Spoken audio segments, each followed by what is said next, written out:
reform. Mr. President, the CAR is pondering a question, and that is, how can we expedite the fulfillment of Agenda 2030 to bring about peace, prosperity, progress, and sustainability for all,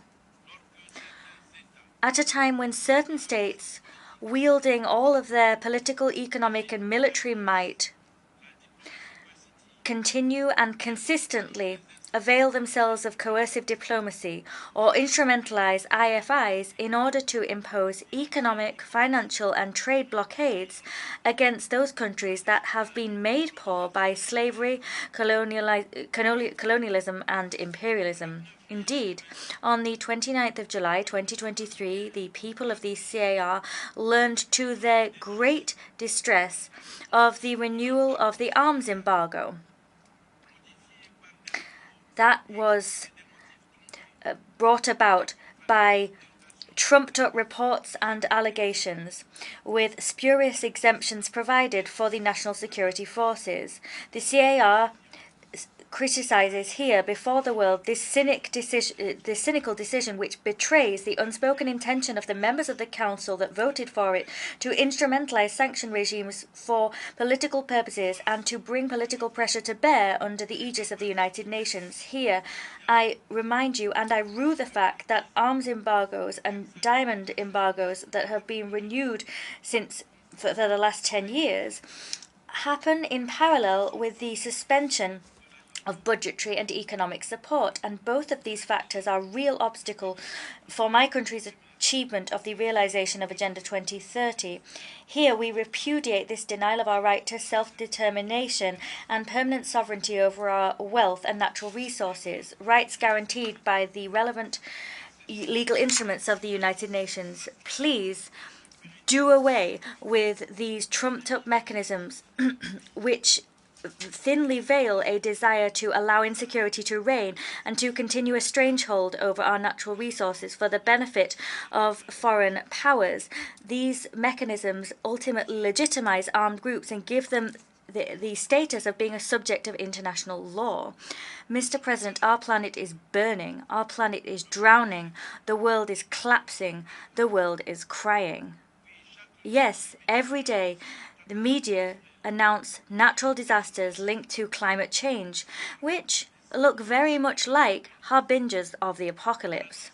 Paradoxically, trust and solidarity between the nations, as founding values of the United Nations, are growing ever more brittle, and that is taking the human community, the community of mankind, further and further away from achieving the noble sustainable development goals for the benefit of peace, prosperity, progress, and sustainability for all, as enshrined in Agenda 2030. However, in order to rebuild trust and reignite solidarity in the face of devastating climate phenomena, commitments have been entered into by developed nations and major polluters. We saw that in the Paris Agreement, in Glasgow, and in Sharm el-Sheikh in Egypt. COP27 in particular was particularly useful in setting 4 major goals that we all adopted, namely mitigation, adaptation, financing, and a just transition, in order to face up to the common challenges of humankind. Unfortunately, many countries have been the innocent victims of the tragic consequences of the overexploitation of our planet by developed countries, and these countries are not seeing the fruits of financial pledges made.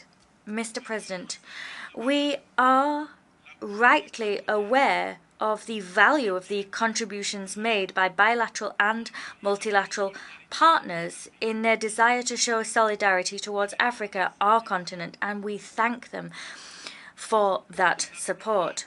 However, we call for a more dynamic, diversified, and agile partnership which respects the sovereignty of states and the cultural and moral values of all. It is only in this way that we will be able to reignite the flame of friendship between peoples, to promote peace and security, and to create conditions propitious to equitable and inclusive development. My country continues to advocate for an inclusive multilateralism, for accelerated, expedited growth for all, for a global balanced order, and we call for global disputes to be solved with particular emphasis placed on international peace and security and the respect of the sovereignty of each and every state. I like to avail myself of this opportunity to decry all the disinformation and smear campaigns waged by certain Western media against the CAR.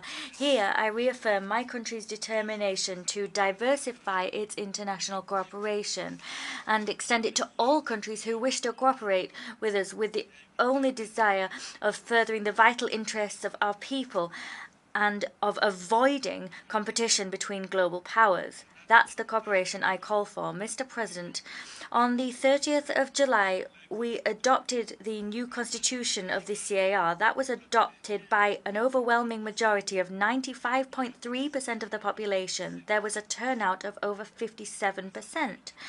And with that vote, the people of the CAR reaffirmed its commitment to the purposes and principles set forth in the United Nations Charter. They reaffirmed their inalienable right to the respect of their sovereignty, to self-determination, to the stability of institutions, to peace, to security, to national unity, and to development. To speed up fulfillment of Agenda 2030 and its sustainable development goals to bring about peace, prosperity, progress and sustainability for all, the government continues to implement the political agreement for peace and reconciliation. And we continue also to implement the Luanda Joint Roadmap. We are striving to strengthen the commitment of all stakeholders to these processes. As part of the implementation of these agreements for peace and international security, 9 armed groups have already been dissolved. In parallel, the Special Criminal Court and other ordinary courts independently continue their fight against impunity. I wish to recall that beyond the Constitution, our national policy of decentralization is the expression of a deeply harbored will of the CAR. It is also an essential component of the peace agreement and of the Luanda Joint Roadmap. I wish to here point to all of the efforts already undertaken by the National Electoral Authority with the support of international technical assistance. These efforts have allowed us to reassess the timeline for elections. Now, local elections are scheduled to take place in October 2024. For us, this is a fundamental step in our journey towards ensuring local ownership of democracy, the promotion of participatory governance, and local development. It is in furtherance of these goals that we wish to have local elections which are inclusive, transparent, peaceful and credible. I urge all of our partners to support the government to ensure the electoral process that has got off to such a good start successfully concludes. I wish us every success in our work and I thank you for your kind attention.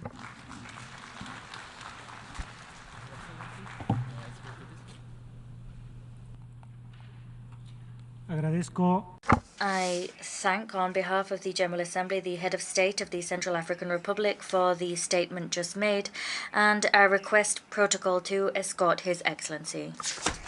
The Assembly will now hear an address by His Excellency Lazarus McCarthy Chakwera, President of the Republic of Malawi and Commander-in-Chief of the Malawi Defense Force. I request protocol to escort His Excellency. On behalf of the General Assembly, I have the honor to welcome His Excellency Lazarus McCarthy Chakwera, President of the Republic of Malawi and Commander-in-Chief of the Malawi Defense Force, and I invite him to address the Assembly. Your Excellency, Mr. Dennis Francis, President of the 8th Session of the United Nations General Assembly, Your Excellency Mr. Antonio Guterres, Secretary General of the United Nations, Your Excellencies, heads of state and government, and leaders of delegations, distinguished delegates, ladies and gentlemen. In less than 30 years, we will come to the halfway point of this century. And in less than 80 years, the 21st century will end. By that time, none of us will be president, and none of us will be alive. So when we stand at this podium and speak of the future, we speak of a future that does not belong to us. We speak of a future with sustainable development. We speak of a better world, not for us, but for our grandchildren and their children. And the decisions we make today, the actions we take each day, are what determine what kind of future we are creating for them. It is therefore not good enough to say that we must build trust in the world when we continue making decisions that undermine trust. It is not good enough to say that we want to reignite global solidarity when we continue to pick and choose whom we show solidarity with. It is not enough to say we want to move towards peace when our actions in other nations promote war and create the conditions for conflict. It is not good enough to say we want prosperity for all when our rules for trade and our financial systems are a recipe for deepening the poverty of other nations. Without changing our decisions, our positions, and our actions, the future we speak of today and the sustainable development we dream of achieving by 2030 will remain a reality on paper. And when it comes to urgent action, we must focus our attention, our energies, and our resources on the areas where we are falling behind. We must prioritize those places in the world that are most at risk of not achieving sustainability in any of the 17 SDGs. In the case of Malawi, the most pressing priorities are plain to see. As a nation, we took the SDGs and aligned our national aspirations to reflect them. So even though we have our sights set on the Malawi 2063 vision, we also created an implementation plan for the first 10 years that coincides with the decade of action on SDGs in the context of Agenda 2030. And our focus has already started yielding fruit, because in the past few years we have stayed on track with our quest to end hunger in line with SDG 2, to safeguard the good health and well-being of our citizens in line with SDG 3, to improve quality of education in line with SDG 4, to leverage Malawi's abundant water resources for better sanitation in line with SDG 6, and to promote life below water in line with SDG 14. Now, while we celebrate the progress we have made on these goals, with 7 years to go before the end of the decade of action on SDGs, we are not satisfied with seeing progress on only 5 out of 17 goals. In fact, not only do we need support with making gains in the areas where we are seeing little, but we even need urgent support with safeguarding the gains we have made in the areas where we are doing well. In short, we need urgent support in building resilience, to inoculate our economy against the adverse effects of shocks.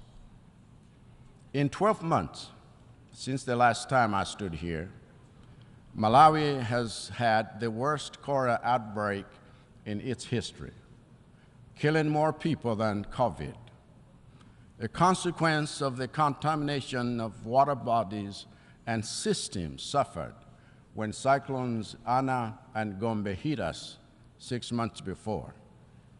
In that time, Malawi has also had a drought in its northern region, resulting in the loss of half of our maize and 80% of our rice in one of the most productive districts in our country. In that time, Malawi has also come under assault by the worst cyclone on record, as Freddie made landfall twice and left a trail of death and destruction like you can't believe, killing over 1,000, displacing over 500,000, and washing away homes, roads, and bridges, businesses, and fields of crops that are a source of livelihood for over 2 million people. So when I say that our SDGs are under threat, the threat is real, and it is already here. What Malawi needs, therefore, is decision and action. We need decision and action on the climate financing that has thus far been nothing more than a promissory note from the developed countries responsible for sourcing or resourcing our efforts for mitigation, adaptation, and most urgently, loss and damage. We need decision and action on debt. For like most least developed countries, Malawi is in distress because its debt is unsustainable. And so our call to action on behalf of all LDCs on this matter remains the same. Cancel the dates. Cancel the dates. Cancel the dates. As a family of nations, we have already lost 2 years of progress during the decade of action due to economic shutdowns effected to contain COVID-19. And if you want the global economy to regain that lost ground, you must cancel the debts. We have lost another 2 years of progress during this decade of action due to economic disruptions caused by the war in Eastern Europe. And if you want to see LDCs catch up on SDGs, you must cancel the debts. That's a decision you can make today, an action you can take that would breathe oxygen into the suffocating economies of the global South. That's a decision you can make today so that the money being drained by servicing debts can go towards rebuilding roads, schools, hospitals, businesses, and livelihoods. For Malawi's part, we are committed to continue implementing reforms and policies aimed at building economic resilience against shocks. We are committed to continue engaging the United Nations and our development partners, both multilaterally as well as bilaterally, in mobilizing international support that goes beyond disaster management and seeks to build sustainability. We are committed to continue banging on the doors of financial institutions that remain too slow and too unresponsive and too rigid to address the existing financing gaps in the programs we have for achieving SDGs. We are committed to the principle of the UN Charter and to a rules-based international system, so long as we have the power to change the rules that have worked against us and held us back in terms of our development for decades. This is why Malawi strongly advocates for radical reform in the United Nations Security Council itself, whose very structure undermines the values of democracy, inclusivity, accountability, and trust. It is no accident that at this 78th session of the United Nations General Assembly, focused on rebuilding trust and solidarity, only one head of state from the permanent members of the UN Security Council showed up. That is not how you build trust. That is not how you show solidarity. That is not accountability. That is not leadership. As such, I believe President Biden said it so well here. And Malawi joins the United States in insisting that Africa must have a permanent seat on the UN Security Council with veto power, because without that level of inclusivity, rebuilding trust and reigniting global solidarity will be a challenge. One of the reasons we need a reformed United Nations is because we need a new development paradigm going beyond 2030. We need a development paradigm that takes on board the interests of the developing world in the spirit of true partnership. We need a development paradigm that places partnership at the heart of our quest for SDG achievement.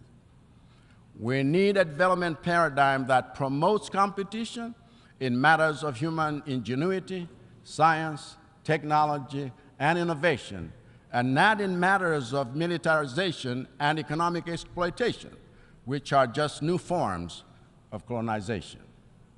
We need a new paradigm that celebrates and rewards the developed nations that fulfill their commitment to finance resilience projects in developing countries.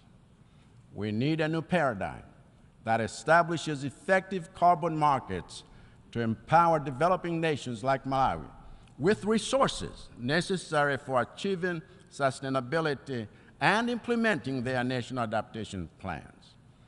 We need a new paradigm that builds each continent's capacity to tackle future pandemics, including vaccine manufacturing capabilities and proactive pandemic preparedness. And most importantly, we need a new paradigm that unleashes the full potential of our youth and puts them in the driving seat of the vehicles we are using to reach our SDG targets. For the future we are chasing after is theirs and not ours. I thank you.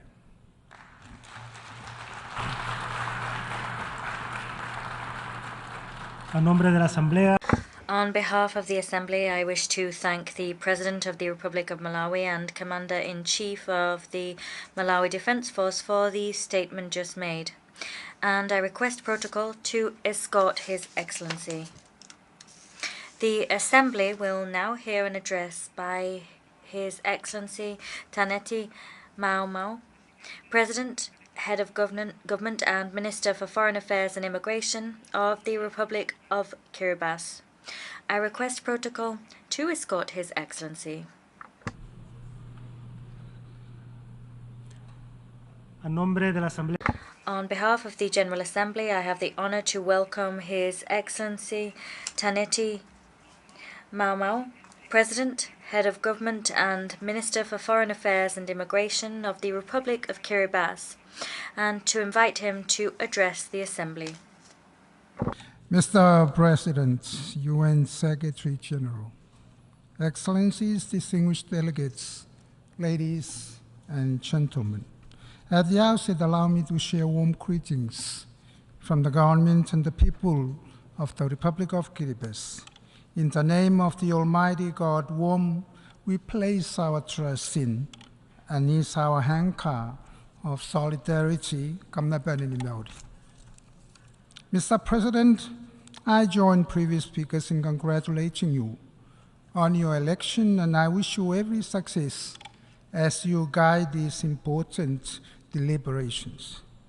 The theme, Rebuilding Trust and Reigniting Global Solidarity for Accelerating Action on the 2030 Agenda and its Sustainable Development Goals toward peace, prosperity, progress, and sustainability for all resonates deeply with the aspirations of our people. In our fast-changing world, predicated by multiple challenges, part of the theme to rebuilding trust and reigniting global solidarity is very timely and crucial. As we all know, trust is the cornerstone of any relationship, that when strained, it creates uncertainties, mistrust, and instability. Geopolitical tensions, economic disparities, and the unforeseen challenges brought about by events like pandemics, climate change crisis, and disasters have tested the resolve of national governments, their peoples, and their partners. The call to rebuild trust, therefore, highlights the need for countries to establish faith in multilateral cooperation and diplomacy. It highlights the importance of transparent communication, mutual understanding, and engaging with each other to forge strategic partnerships for our common goal and development. Our renewed commitments to accountability, good governance, and responsive policies can contribute to a more engaged and empowered global community. At the same time, the call to reignite global solidarity reflects our recognition that our global challenges and opportunities are intertwined. It encourages countries not only to recognize, but also deliver actions to resolve issues such as poverty, inequality, climate change, and healthcare. The idea of global solidarity underscores the principle that no nation can thrive in isolation and recognizes the uniqueness of each country's context and need. The experience from COVID-19 pandemic is an exemplary of the world coming together as one family. When we recognize the essence of science, while we recognize the essence of science to address pandemics, it is important for member states to work together to gain a better understanding of the variants and vaccines before they are rolled out. Mr. President, since the launching of the SDGs in 2015, my government launched Kiriba's first ever long development plan, identifying our priorities for development. The Kiriba's vision for 20 years is rooted firmly on the needs of all Kiribati and commits my government to transform Kiribati into a wealthier, healthier, and peaceful nation. It recognizes the need to align our national priorities with the SDGs and complements our national efforts with those outlined by our UN family. In 2018, my government became one of the few member states that delivered a voluntary national report, VNR, outlining our policy actions to achieve our SDGs. The VNR enabled us to take stock of our development and assess our future. To ensure sustainability and ownership of our desired developmental goals, we have engaged in extensive consultations at all levels. As the year 2030 is imminent, time is of the essence. It is imperative for our UN family to stay on track in our efforts to achieve our goals set forth in the SDGs. This entails setting ambitious targets and mobilizing resources, technology, innovation, and policy changes to ensure the goals are achieved on time. However, there is no guarantee that SDG goals will be achieved. Therefore, Kiriba's graduation from a least developed country would not be sustainable. Mr. President, since our independence in 1979, our nation has enjoyed 44 years of stable and peaceful governance. We continue to recognize the independence of the three arms of government, trusting that each arm discharges its duties with the highest level of integrity in a transparent, respectful, and honest manner. We are committed and determined to ensure that Kiribati remains peaceful as we chart our future. But peace can be precarious, as determining factors are often beyond our control. We have the human resources, yet lack the capacity or necessary skills to develop our country. Equally important is the commitment to maximize benefit to our people,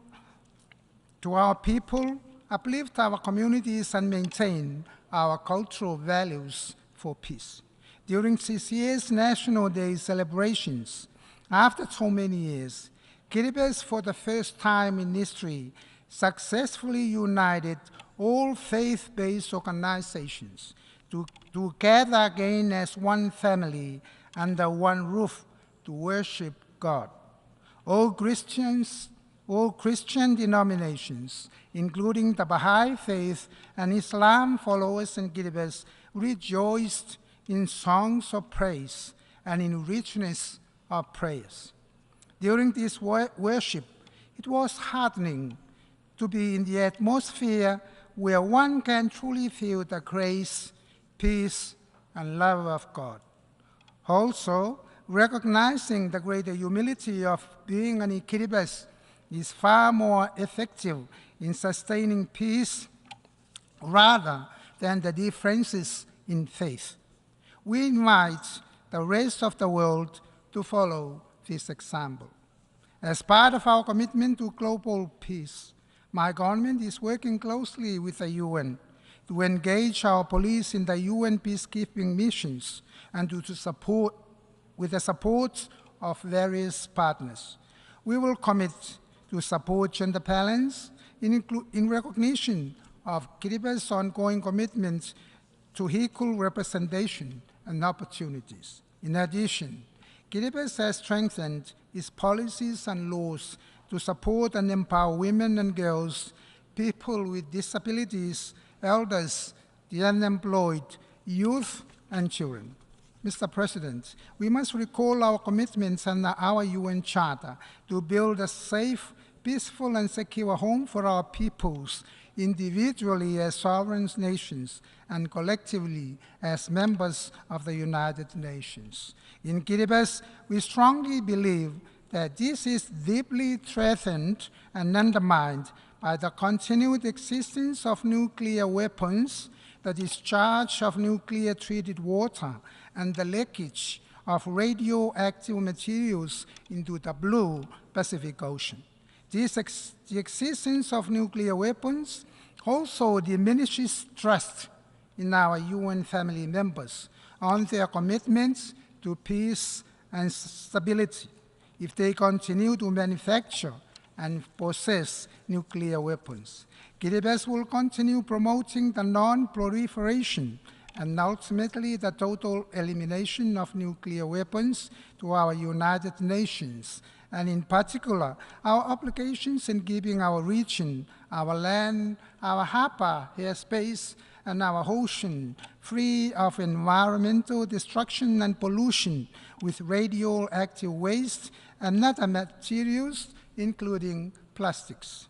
Most importantly is the health of our people, especially those who were exposed to the nuclear test blast on Christmas Island, and those whose ancestral land have been exploited, leaving pinnacles behind. Compensations must be made to those on Christmas Island, including the Banabans people affected by environmental degradation, to rebuild trust. One of the global challenges and grave concerns that impact our lives and future is corruption. The government recognizes that fighting corruption is critical to achieving sustainable development, and accordingly hosted the first ever regional anti-corruption conference for Pacific leaders in 2020. The outcome of this conference, Day Vision, reaffirms the Pacific unity against corruption, as well as integrating good governance principles into their broader developmental agenda. At the international level, the United Nations Office on Drugs and Crime, along with the General Assembly, can lead the way by ensuring that anti-corruption efforts are prioritized in our development efforts in our pursuit of global sustainable development, with SDG 16 as our guidepost. Mr. President, enhancing prosperity is essential for sustaining peace, and so the government is dedicated to people-centric principles, placing these citizens at the center of our decisions and services, and promoting transparent governance. We value continuous learning and capacity development for a competent public service to deliver on development goals. Building capacity and transfer of knowledge to enhance the capacity of our people is sustainable. This allows our people to take ownership of our own national processes and procedures, thus guiding our development. We acknowledge the support of our development partners, which needs to be well coordinated and harmonized to ensure fair and equal distribution and allocation of limited resources amongst competing needs. We are committed to expanding access to overseas labor market, providing decent working conditions and adhering to international labor standards. In education, we invest in our young generation and educators, support accessible, well-resourced schools for quality learning environments, and ensure equal access to high-quality education at all levels to nurture our people and advance our nation forward. Mr. President, in the pursuit of SDG acceleration, Kiribati is faced with significant challenges due to its geographical isolation, scatteredness of its islands within its 3.5 million square kilometers economic exclusive zone, and vulnerability to climate change, to name a few. Encountered with these significant challenges, delivery of essential services such as education, health, security, including the implementation of activities related to achieving SDGs in Kiribati, is very costly. We should be given increased access to financial resources to obtain equipment, infrastructure, and others to achieve SDGs and at the same time develop our country. This includes an urgent call to scale up global financial resources and simplifying guidelines to allow easy access. Achieving this guarantees Kiribati to be placed in a better position to sustain peace and harmony. With a vast ocean and airspace, Kiribati's resources are central to our survival, development, and security. To harness our ocean resources sustainably, we need financial assistance and access to the right capabilities, technology, and equipment. Likewise, the management of our airspace is important for security purposes. This will enable us to effectively manage our maritime domain and airspace, ensuring responsible utilization while protecting our fragile ecosystem.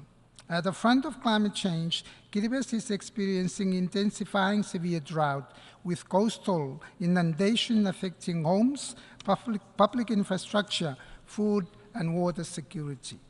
The projected cost for adaptation has significantly increased. Therefore, developed countries are urged to put more funds beyond the global pledge agreed to in Paris.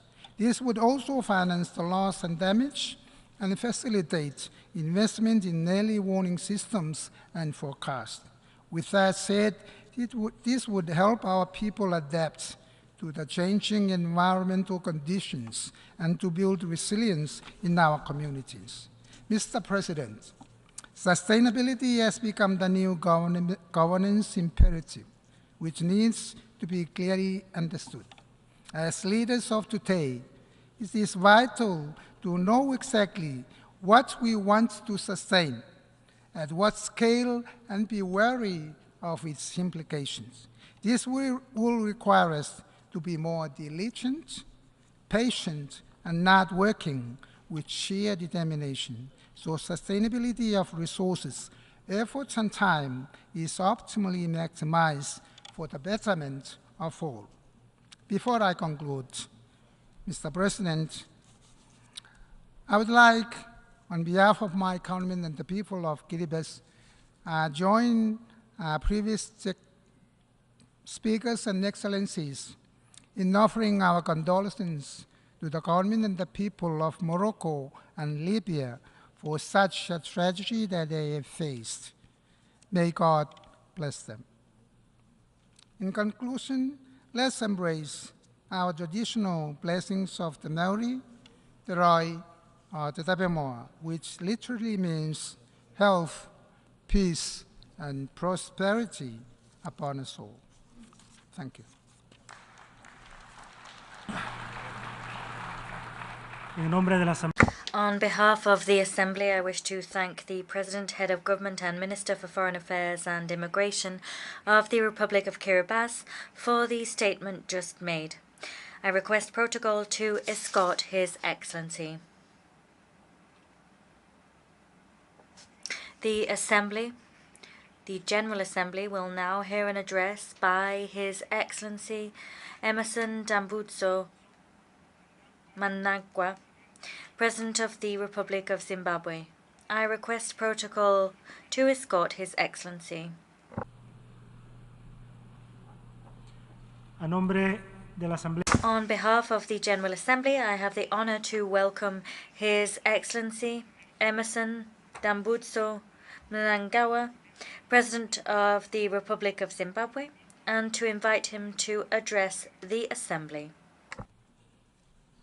Your Excellency, Mr. Dennis Francis, President of the 78th Session of the United Nations General Assembly, Your Excellency, Mr. Antonio Guterres, Secretary General of the United Nations, Your Majesties, Excellencies, Heads of State and Government, distinguished delegates, I wish to congratulate you, Mr. President, on your election as the President of the 78th Session of the United Nations General Assembly.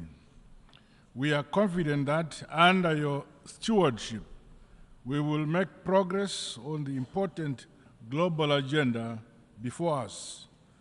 Please be assured of Zimbabwe's support throughout your tenure.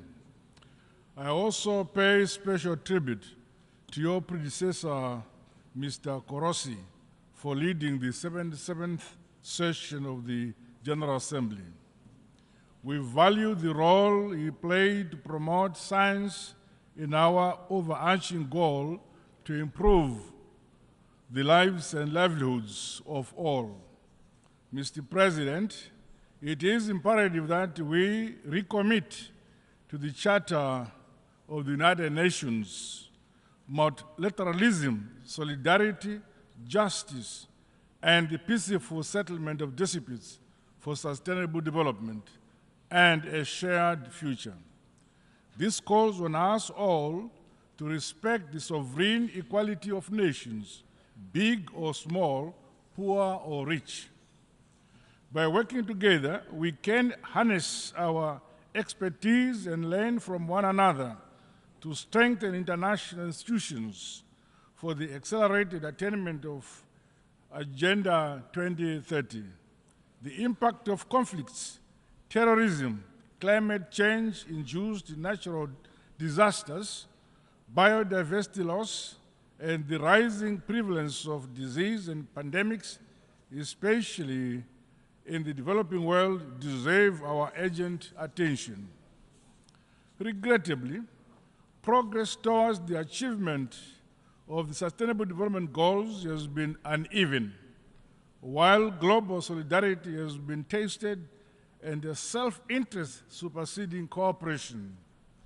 We have a duty to reignite our commitment to the principles of the 2030 Agenda and rekindle the spirit of multilateralism. To accelerate our action on the SDGs, we must scale up investments in people and communities by ensuring access to quality education, health care, clean water, and sanitation for all. The creation of economic opportunities, decent jobs, and entrepreneurship, especially among women and youth, must remain a priority. Excellencies, Zimbabwe continues to entrench democracy, constitutionalism, good governance, and the rule of law following the recently held 2023 harmonized general elections. I am pleased to highlight that our country enjoyed peace before, during, and after our free, fair, transparent, and credible elections. Zimbabwe has been under the illegal unilateral economic sanctions for 23 years, imposed by some Western countries. These sanctions were designed to subjugate the sovereign will of the Zimbabwean people. We therefore demand that the unjustified unilateral sanctions be unconditionally lifted, including those imposed on countries like Cuba. We remain grateful for the support and solidarity of progressive countries in the Committee of Nations. In spite of these debilitating sanctions, the people of Zimbabwe have become masters of their destiny.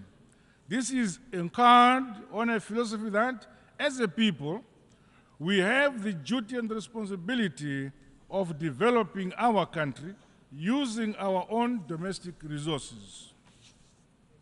Partners and investors are welcome, but guided by our own vision and national priority areas. We are recording unprecedented development and economic success milestones.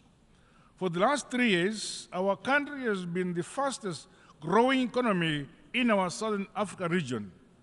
Further, Zimbabwe is prioritizing the eradication of poverty and improving the quality of life of our people, particularly those in rural areas. The empowerment and the capacitation of communal and small-scale farmers has seen us realize food and nutrition security at both household and national level. With effect from this year, our country will become a net exporter of wheat. Zimbabwe has not been spared from the negative impact of climate change. Hence, my government continues to make the requisite investment in infrastructure to mitigate and build resilience towards climate change adaptation. Dams are being built across the country.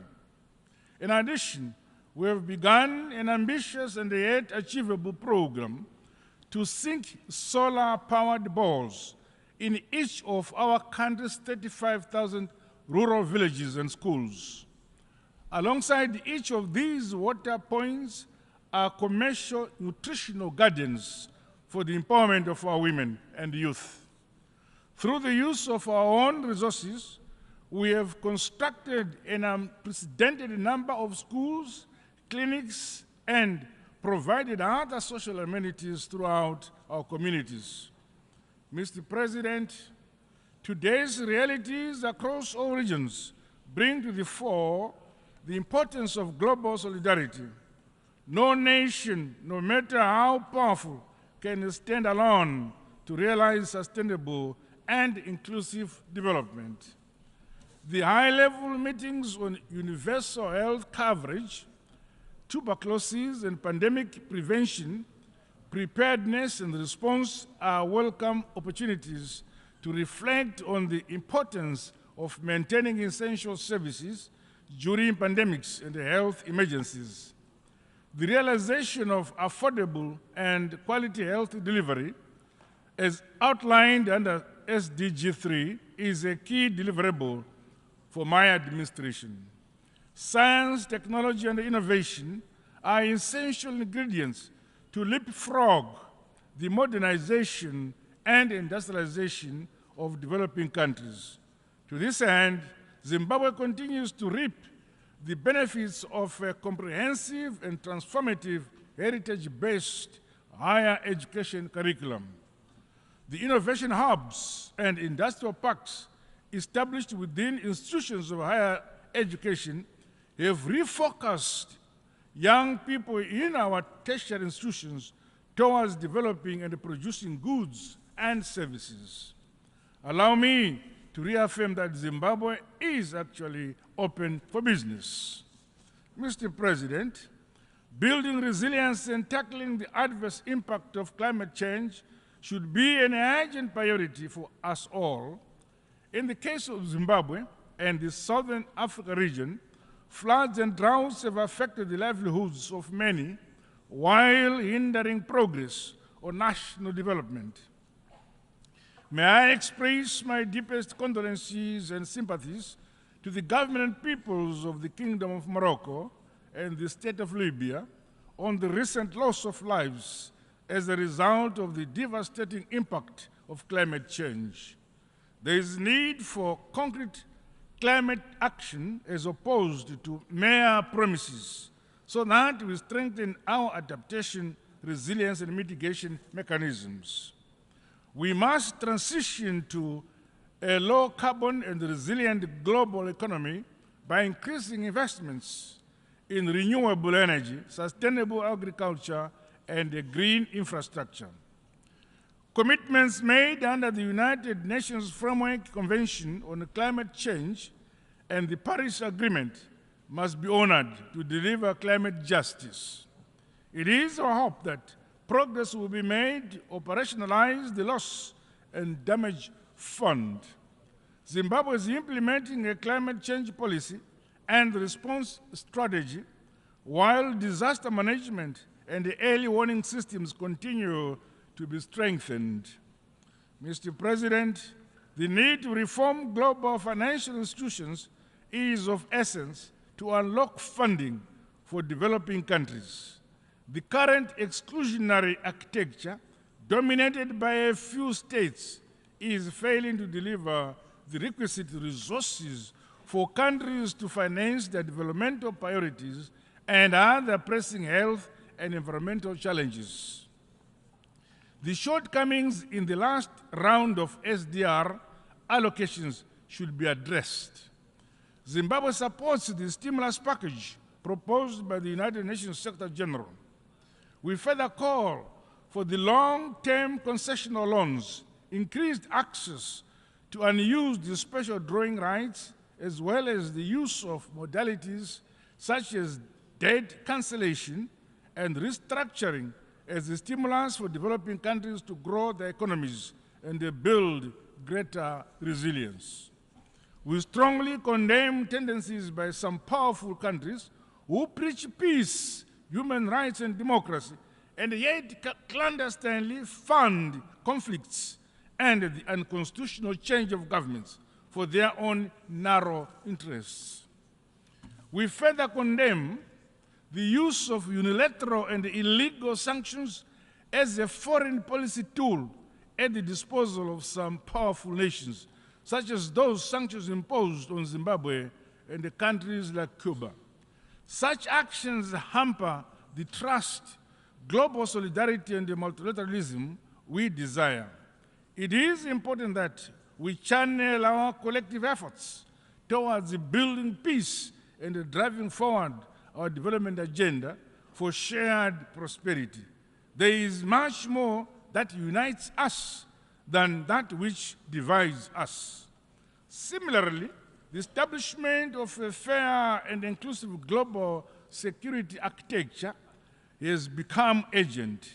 The maintenance of peace and security should never be the preserve of a privileged few. Zimbabwe reaffirms calls by Africa for the reform of the United Nations Security Council in line with Ezulwini Consensus and the CITE Declaration. Mr. President, allow me to conclude by reaffirming Zimbabwe's commitment to the purposes and principles of the United Nations Charter as we implement our Global Agenda 2030. Collectively, let us restore human dignity, peace, security, and stability while safeguarding our planet for the shared prosperity of present and future generations. Together in unity and harmony, we are stronger. I thank you for listening. A nombre de la Asamblea. On behalf of the Assembly, I wish to thank the President of the Republic of Zimbabwe for the statement just made, and I request protocol to escort His Excellency. The Assembly will now hear an address by His Excellency José Ramos Horta, President of the Democratic Republic of Timor-Leste. I request protocol to escort His Excellency. On behalf of the General Assembly, I have the honor to welcome His Excellency José Ramos Horta, President of the Democratic Republic of Timor-Leste, and to invite him to address the Assembly.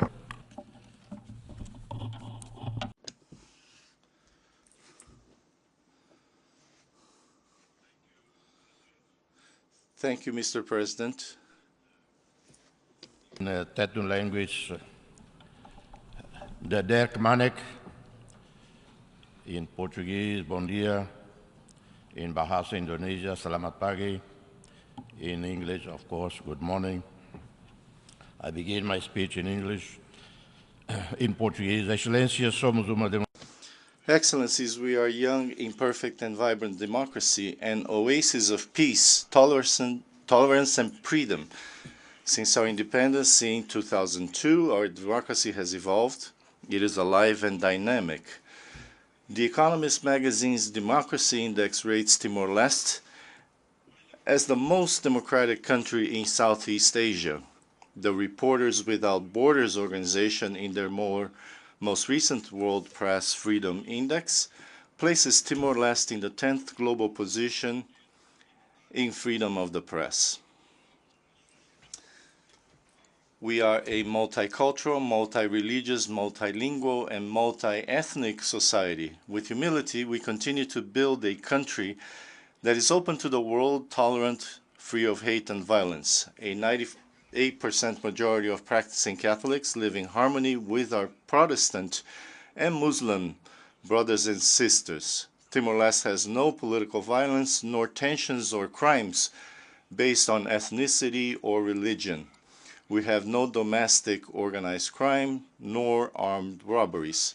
Despite a significant reduction in poverty, multidimensional poverty remains high, around 45.8%, and even higher among children. To bring our population out of extreme poverty, food insecurity, neonatal mortality, rickets, and child malnutrition, and to provide care for children and their mothers are some of the challenges that we are determined to directly confront in the next 5 years. For this reason, child malnutrition and access to preschool education are two of our key priorities. In collaboration with UNICEF, our government plans to implement an intersectorial early childhood development policy in order to drive investments in a child's initial years and build a solid basis for social and human capital. We have a high and unacceptable incidence of domestic violence. However, UN Union has recognized that Timor-Leste is taking significant steps to implement legal frameworks and international policies. including CEDAW, the Convention on the Rights of Persons with Disabilities, and Security Council Resolution 1325, in order to promote gender equality and women's empowerment. We are an observer state at ASEAN with the right to participate in all summits of heads of state and government, as well as meetings of ministers, high authorities, and technical staff. During the last 20 years since our independence, and in the 10 years since we formally applied for ASEAN membership, most economic and social indicators show significant progress, including in life expectancy, which was below 60 years in 2002 and is now risen to 70 years, reduced poverty and child mortality, 21 doctors in 2002, and now more than 1,200. In 2002, the capital had partial power coverage, while the rest of the country did not have such privilege. Currently, power is available in 96.1% of our territory. We are very grateful for the Asian leaders' unanimous decision to grant observer status to Timor-Leste, a pathway to membership and a broad support package to continue to build our staff and diplomats' skills. We do not depend on foreign aid, and we are eternally grateful to those who helped us when our needs were greatest. We financed our own national budget with the returns from a sovereign fund invested in U.S. Treasury bonds and in global financial markets, with an annual return in excess of 9%. Timor-Leste is an active member of the community of Portuguese-speaking countries and a co-founder of the international G7 Plus group, which was established in 2010 in Dili and is formed by 20 countries affected by conflicts.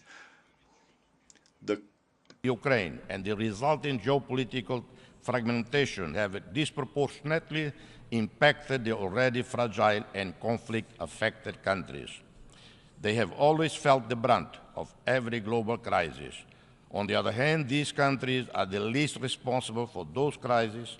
The incidents of extreme hunger, poverty, and the humanitarian crisis caused by wars, climate change, and geoeconomic fragmentation are increasingly concentrated in fragile and conflict-affected countries.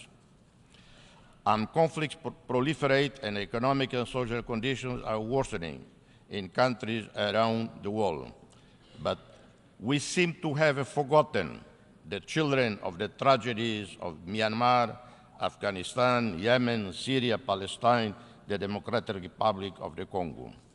The growing tensions among regional and global powers are eroding the potential of our collective security institutions at a time when we face existential challenges. We cannot accept the incomprehensible anachronisms such as the embargo imposed on the Cuban people, or the continuing impasse of the Western Sahara conflict, or the blatant disregard of UN resolutions on the two-state solution for Israel and Palestine. On and off, we hear about the need to reform the UN Security Council. Academics concoct an expanded Security Council, regurgitate ideas for a more representative body reflecting today's demographics, which is in itself an almost surreal task, bearing in mind that leaders up to the present have not ended nuclear arms race, remain the biggest arms merchants of death, led in the desecration of Mother Nature, failed to help the poorest out of poverty, have not shown wisdom in writing off the debt incurred by countries of the poorer South, burdens caused by loan sharks from Western commercial banks. Children living in conflict zones continue to come under attack on an alarming scale. Recent years have seen an exacerbation of children's vulnerability to grave violation.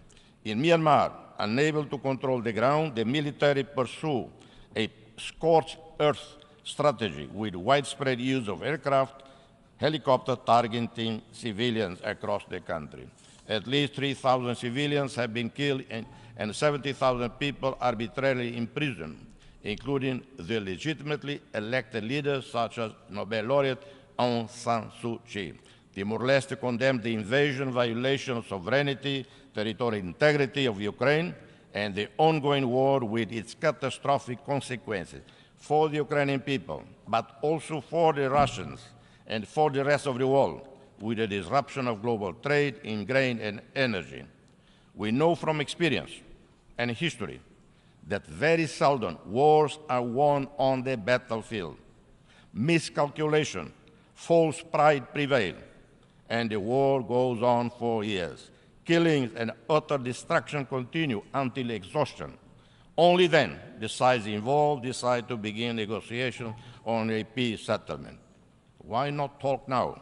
Excellencies, people living in fragile circumstances already feel the effects of climate change most severely.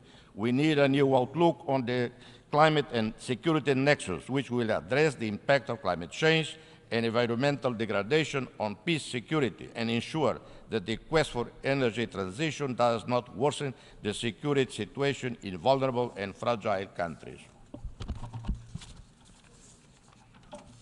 Therefore, we would propose a bold initiative. The initiative seeks to accelerate the just energy transition in fragile developing states that heavily rely on oil and gas production to prevent turmoil and unrest. The combined efforts of unlocking finance through debt alleviation, streamlining international finance at lowest interest rates, and significantly increase official development assistance will empower these nations to embark on projects that foster development of clean industries, address the ongoing loss and damage related to climate change, facilitate their efforts in greenhouse mitigation and adaptation to climate change. While initiatives to further the just transition exist, they do not pay enough attention to either fragile or vulnerable states nor to LDCs and SIDS. As a second priority, this initiative will pay urgent attention to particular challenges faced by fragile states that are not only susceptible to fragility and vulnerability on their own, but where there is heightened risk when faced with any massive economic turmoil, which the green transition, if not handled carefully, would increase. Thirdly, as the urgency to transition to low-carbon economy and clean energy accelerate, this initiative will seek to ensure that the quest for rare earth elements and critical minerals does not lead to further instability, nor promote weak governance or exacerbate local tensions, nor grievances in the countries where strategic reserves of such elements and minerals are found. This initiative seeks to create a brighter and more sustainable future for our planet and all inhabitants by facilitating the energy transition in small island states, LDCs, and climate-vulnerable nations. We aim to mitigate climate change impacts and preserve our shared global environment for generations to come. The super-rich CEO of banks and credit countries, in the face of agony of poverty, rising costs in the most impoverished countries, remain indifferent to the calls for debt cancellation. I'm stating here to banks and other credit institutions, cancel off this damn debt. It would be a leap forward in international solidarity if all OECD countries were to allocate 1% of their national GDP to ODA. We would see positive effects on poverty rates, food security, access to basic health services, education, electricity, drinking water, sanitation, housing, or social security, with multiplier effects on the diversification of economies, especially in agriculture. We live in a world full of dualities, an increasing prosperous world whose wealth has increased by 30 trillion a year, according to Nobel Prize winner Kailash Satyarthi, but the leaderships of the G7 or G20 fail to reflect this in the fight against hunger, stunting, and other forms of multidimensional poverty. We need to adopt a universal child benefit, a new ODA target for a fair share for children, targeting particularly children in fragile, low-income countries. Excellence, allow me to remind you The story that is no longer part of our daily conversation, the story of the 3-year-old Aylan Kurdi, an innocent Syrian child whose lifeless body was ashore near the Turkish resort town of Bodrum in September 2005.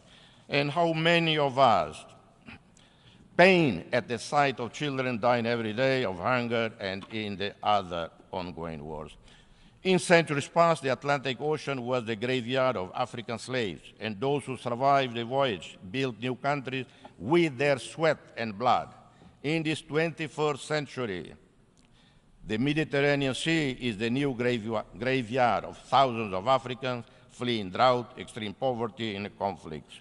Excellencies, no one should fear the Chinese, Indian, European, American superpowers. Rather, we should welcome the positive reality of global countries that share with us diasporas, cultures, and interests in well-being or security that are deeply intertwined with our own. We can gain more from the free movement of people and goods than from building concrete walls. We all benefit from the impressive Indian transformation into a global economic success story. India has an admirable track record of decades of practical solidarity with other developing countries, even during the early stages of its own development. Equally, we want to see prosperity in Europe, in Japan, South Korea, Australia. But their continuing prosperity depends on peace and stability in the global South, depends on our markets, workforce, and providers of raw wealth, which they process and re-export. But this unequal relationship has to change, and will change only when we invest more in high-quality education and health for our children and youth, when we invest more in science and technology. We have the chance of the century to build a new partnership of equals between the rich, super rich of the North and us in the periphery, with a renewed spirit of mission around the global causes of nature and human survival. Failing this, we will sink together, rich and poor, the weak and the powerful. May God bless us all. Thank you.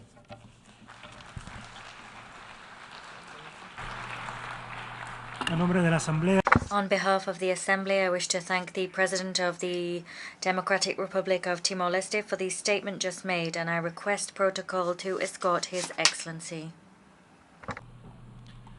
ahora la Asamblea escuchará un The Assembly will hear an address by His Excellency Salva Kiir Mayardit, President of the Republic of South Sudan. I request protocol to escort His Excellency.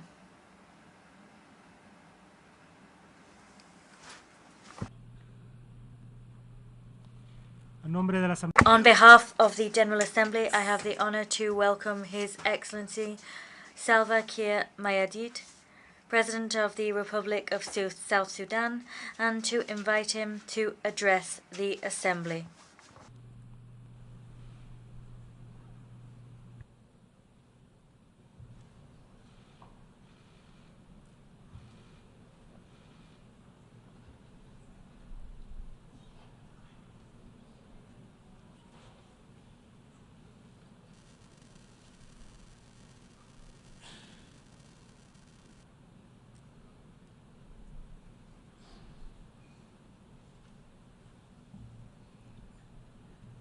Your Excellency, Dennis Francis, President of the 78th session of the UN General Assembly. Your Excellency, Antonio Guterres, Secretary General of the United Nations. Your Majesties, Your Excellencies, heads of state and government, distinguished delegates, ladies and gentlemen, before my remarks, I would like to express my heartfelt condolences to the people of the Kingdom of Morocco and the Republic of Libya who have lost their loved ones in the recent natural calamities. South Sudan stands in solidarity with them during this difficult moment in their respective countries. Excellencies, on behalf of the people and government of the Republic of South Sudan, I stand before you today to reaffirm our commitment to world peace and security. We are committed to global efforts aimed at addressing challenges that we face as a human family. We are also committed to multilateralism and international cooperation as the best means of achieving our shared aspirations. Within this context, we are hopeful that together we can rebuild trust among member states and reignite global solidarity on the basis of sovereign equality of all states as enshrined in the founding charter of this esteemed organization.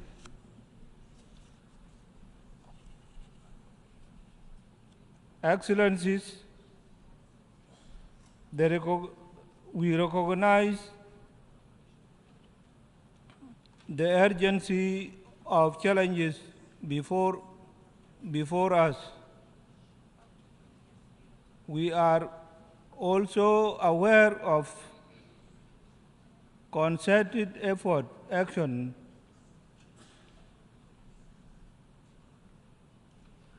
required to address these challenges in order to ensure a better future for the coming generations.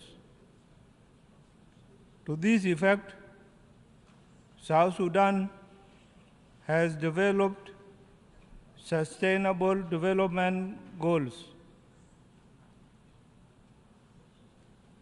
rescue plan with the focus on 7 SDG targets. This plan provides a roadmap of a better future for our people. And given that education is the key that will allow us to achieve our SDGs rapidly, I am pleased to report that South Sudan has made some progress in its education sector. Since our independence in 2011, our constitution, for example,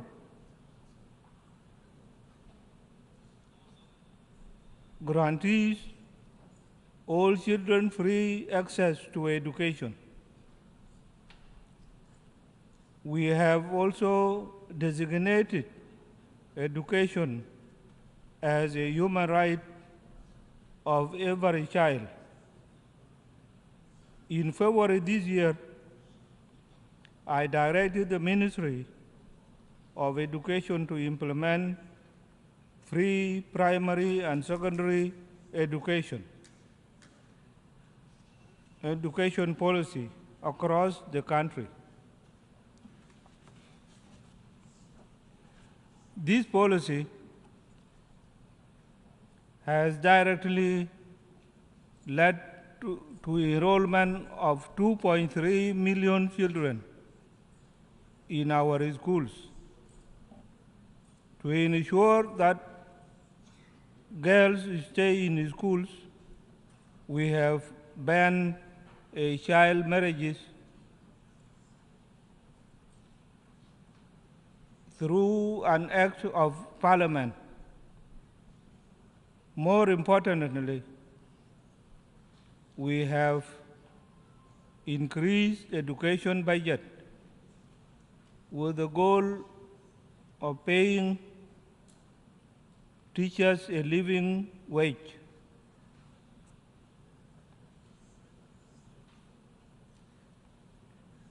In the health sector,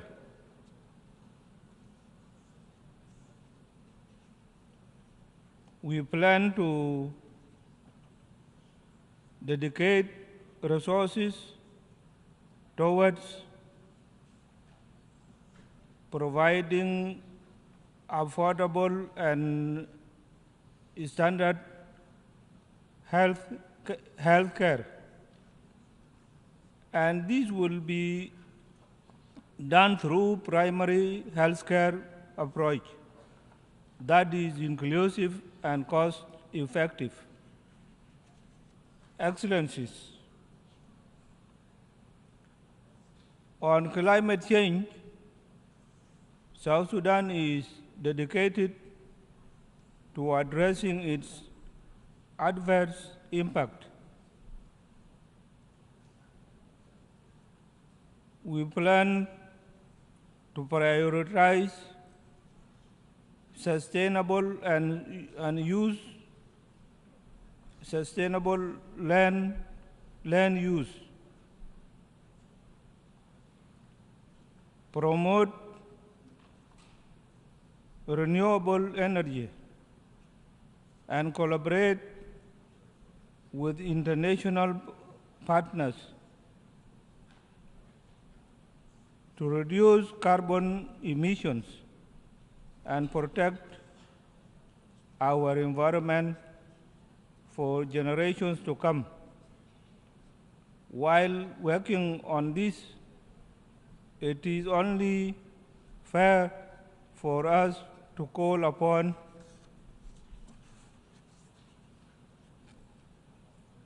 developed countries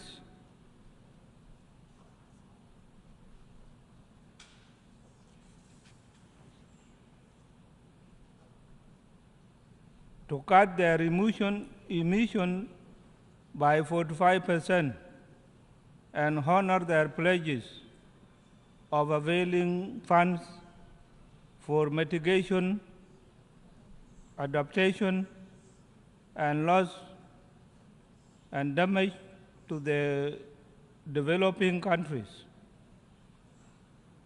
With the recently concluded Africa Climate Summit held in Nairobi, Kenya, it is high time that the declaration of the summit forms the new crisis for rebuilding trust and regaining global solidarity for attaining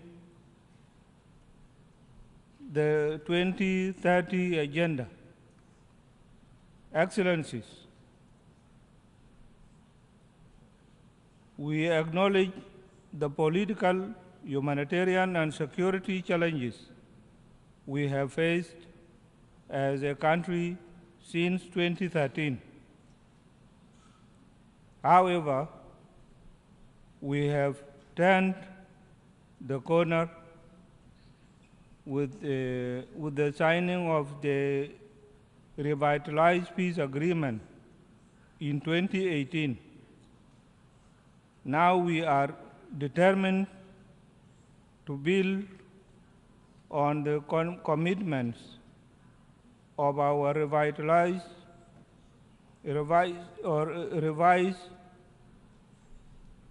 national development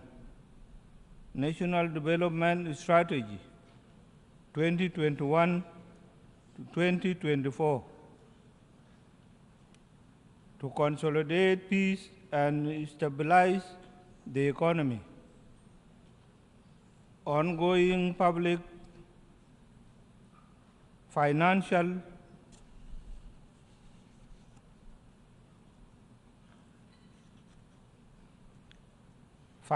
management reforms, and recently concluded National Economic Conference from solid basis for sound management of public resources for the benefit of our citizens. What remains now is to fast track the implementation of the remaining provisions in the agreement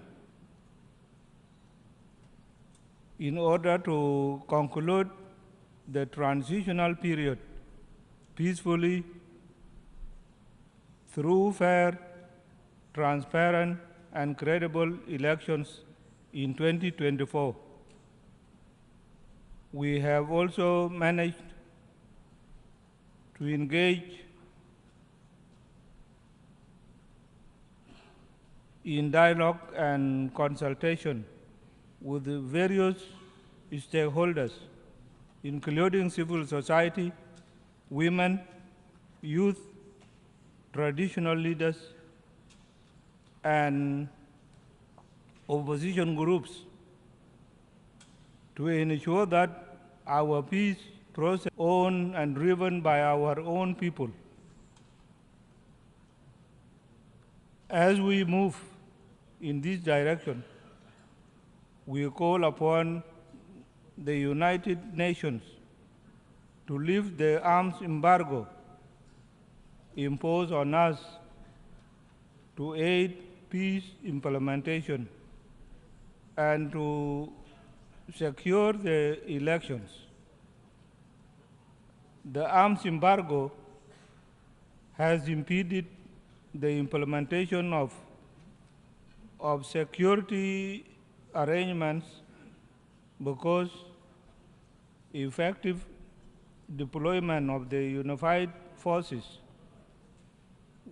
which we have graduated, cannot happen without arms.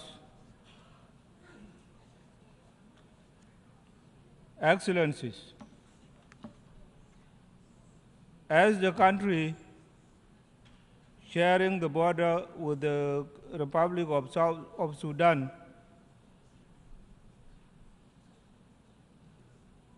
South Sudan has received thousands of Sudanese refugees and our returnees since the conflict broke out in the Sudan in April 2023. This influx has overwhelmed our border communities and created a humanitarian crisis. I'm appealing to the international community to avail resources to help refugees and displaced persons who crossed into South Sudan. While the world is dealing with multiple crises, we call for a provision of sustained support to these displaced persons as we work on how to restore peace and stability in Sudan. In closing, South Sudan stands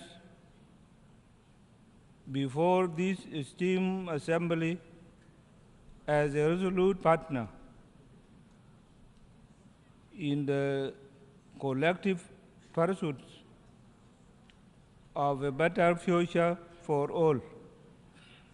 I extend our hand of friendship to fellow member states, international organizations, and civil society. Thank you very much and for your kind attention to these new remarks. Thank you.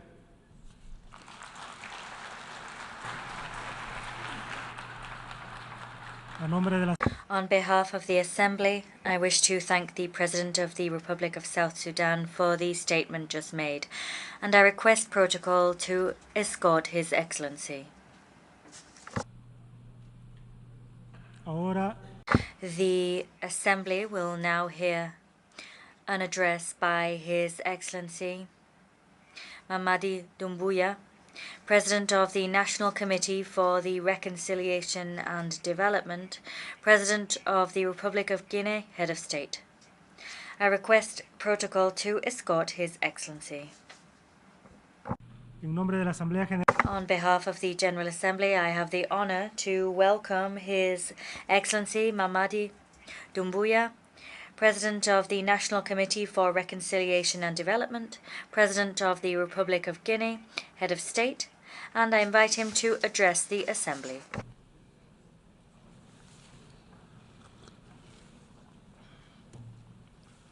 Monsieur le Président, Mr. President, Excellencies, ladies and gentlemen, heads of delegations, Mr. Secretary General, at the outset, Mr. President, I would like to extend the warm congratulations of the Guinean delegation on your brilliant election to the presidency of the 78th session of the United Nations General Assembly. Before this august assembly, I would also like to assure you of my country's support. I take this opportunity to also pay a well-deserved tribute to your predecessor, Mr. Szabakorsi of Hungary. To Mr. Secretary General Antonio Guterres, I extend my gratitude for the dedication with which he leads our organization. Mr. President, ladies and gentlemen, in coming to take part in the work of the 78th regular session of the General Assembly, I'm fulfilling a duty, that of conveying the warm greetings of the sovereign people of Guinea. My country continues to place hope in the United Nations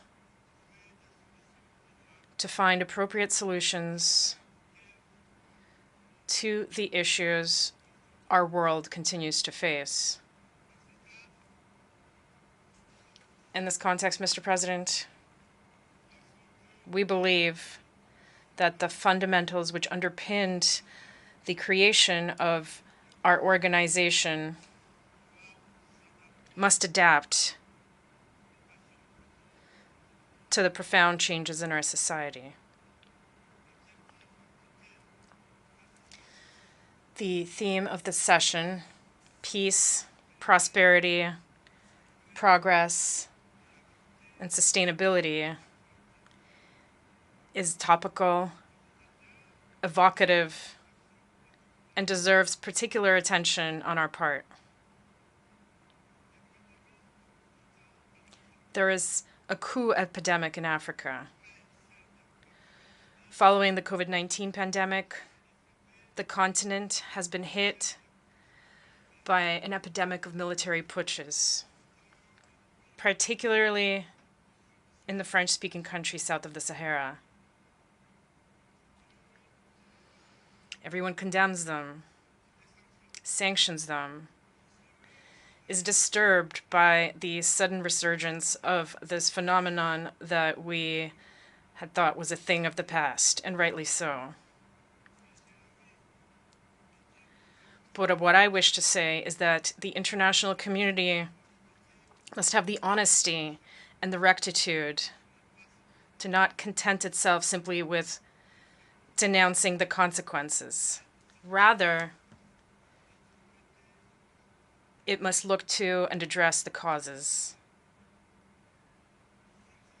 Coups d'etat have multiplied in Africa in recent years because there are deep-rooted reasons for this. And to remedy the problem, ladies and gentlemen, we must look at these root causes. The putschist is not only the person who takes up arms to overthrow a regime. I want us all to be well aware of the fact that the real putschists, the most numerous, and those who avoid any condemnation, are also those who plot and scheme, who use trickery, who cheat to manipulate the text of the Constitution in order to stay in power eternally.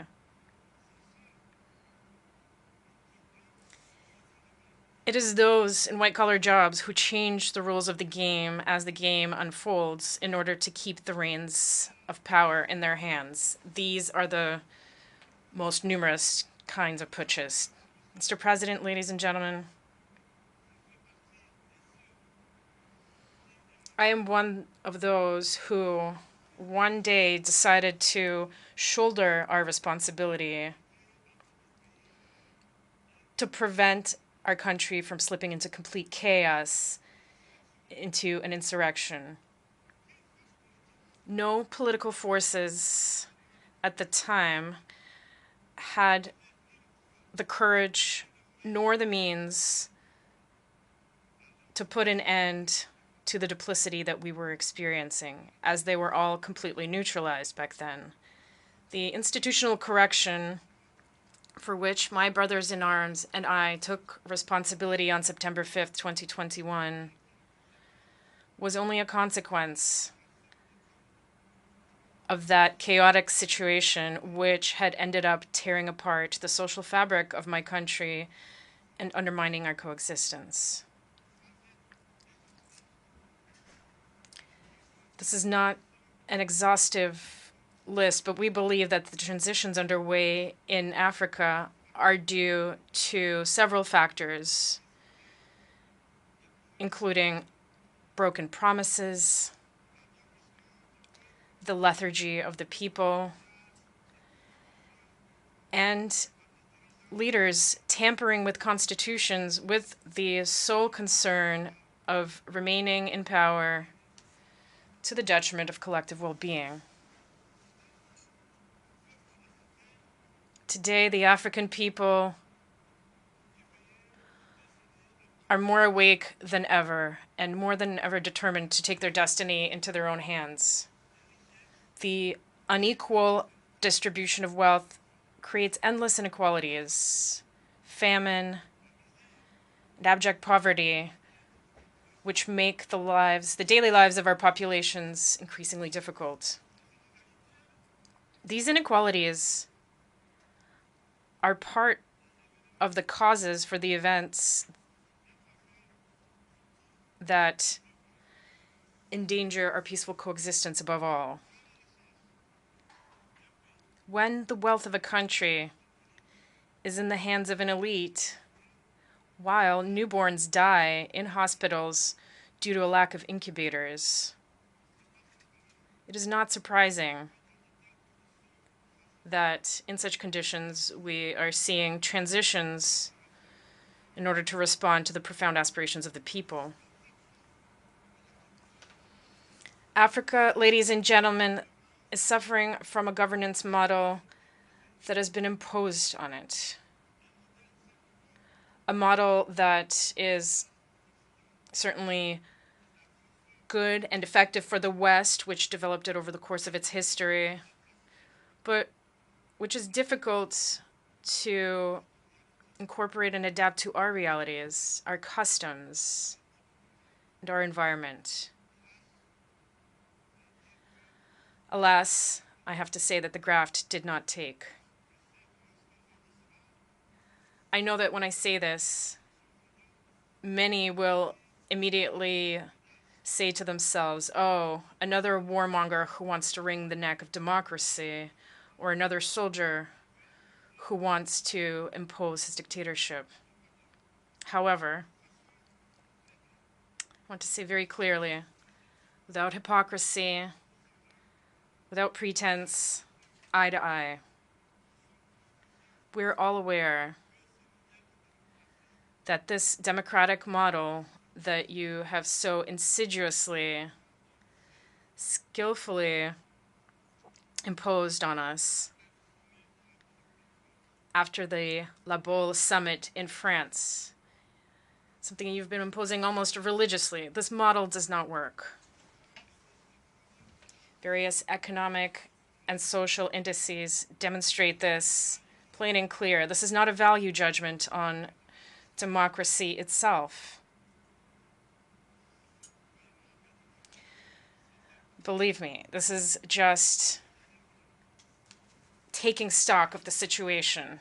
It's a balance sheet. Over several decades of chaotic experimentation with this model in our environment, we can make this observation. This was a period full of nothing but political games. And this, of course, has been to the detriment of what is essential, namely the economy and the local processing of our natural resources. Allow me to take this truth exercise a little further. Through my short but very intense experience of managing a state, Guinea, I have come to better understand the extent to which this model has, above all, contributed to maintaining a system of exploitation and plunder of our resources by others, and a rampant corruption of our elites. National leaders who have often been granted democratic labels based on their acquiescence or their capacity for selling off the resources and the property of their people, or perhaps their ease in giving in to the pseudo recommendations and injunctions of the great powers.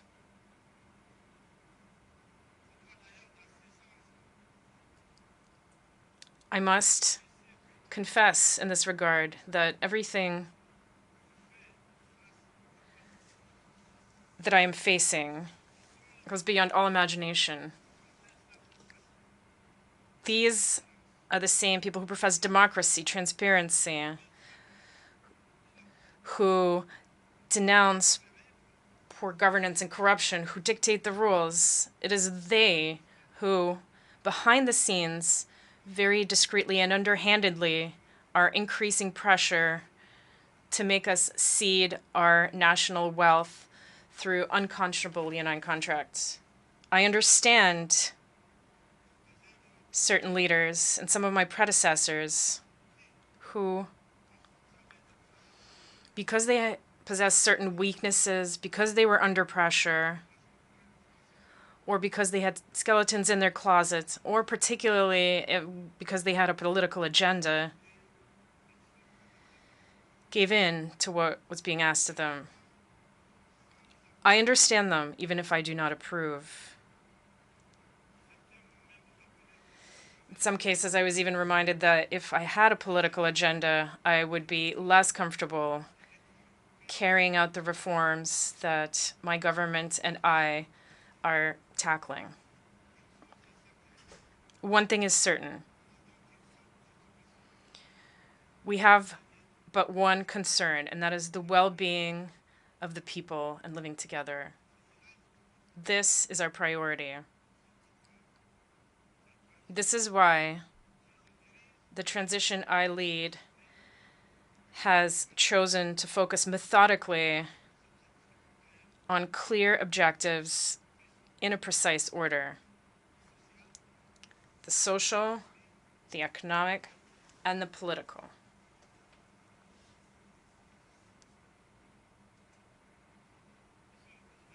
Mr. President, ladies and gentlemen, I wear my uniform in service to my people, and I would be grateful if you would respect that oath. An oath to keep ourselves a respectable distance from divisions of all kinds that many attempt to fuel in our countries. The Sahel is undergoing one of the most serious crises in its very long history. But it has the resources that are required to face it. Its legendary sense of diplomacy must be unleashed so that we can speak to each other without interference. It is for this reason that ECOWAS, whose vocation was economic, let's stop getting involved in politics and favor dialogue. The African people are tired, exhausted by the categorizations with which everyone wants to box us in.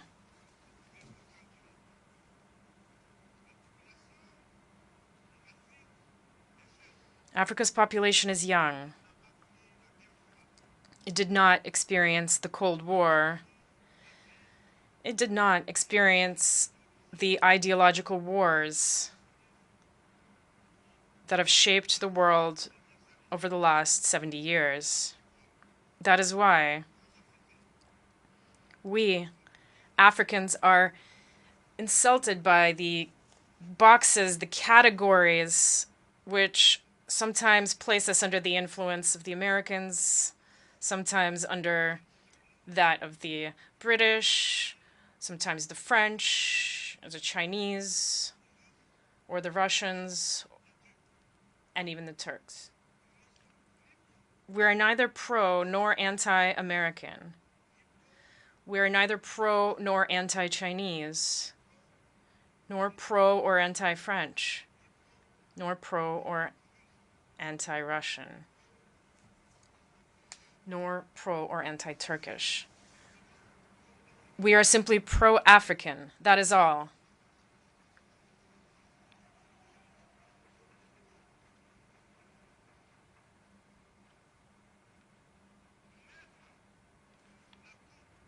Placing us under the influence of this or that power is an insult. It is contempt and racism towards a continent of more than 1,300,000,000 people. It is important that in this prestigious and influential assembly, we understand clearly and definitively that the era of the old Africa is over.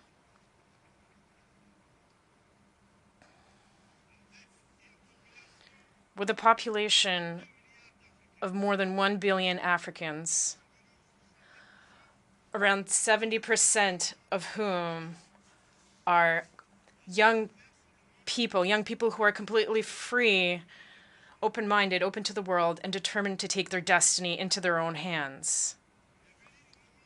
The time has come to realize that the structures, the rules from the post-war era, established in the absence of our states, which did not yet exist at the time, are obsolete. This is the end of an unbalanced and unjust era where we had no say in the matter. It is time to take our rights into our account and to let us take our proper place, but also, and above all, it is time to stop lecturing us and to stop treating us with condescension like children. Rest assured that we're old enough to know what is good for us.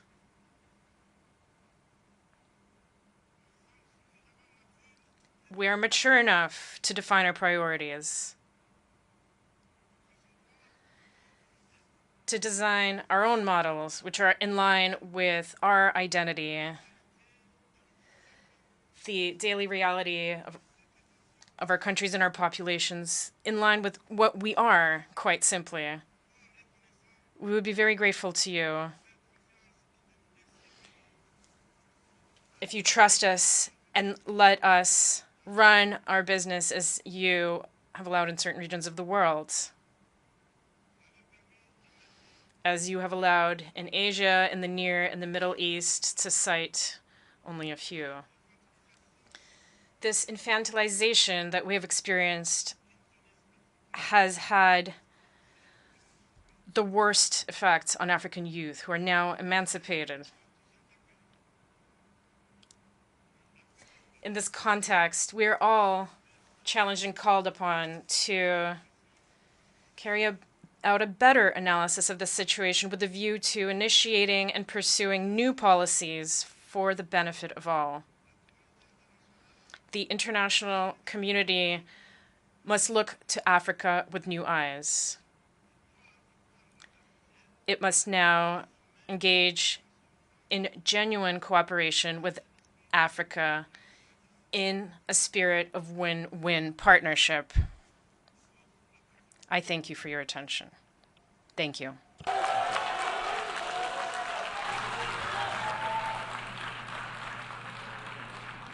A nombre de la Asamblea, On behalf of the Assembly, I wish to thank the President of the National Committee for Reconciliation and Development, President of the Republic of Guinea, and Head of State for the statement just made.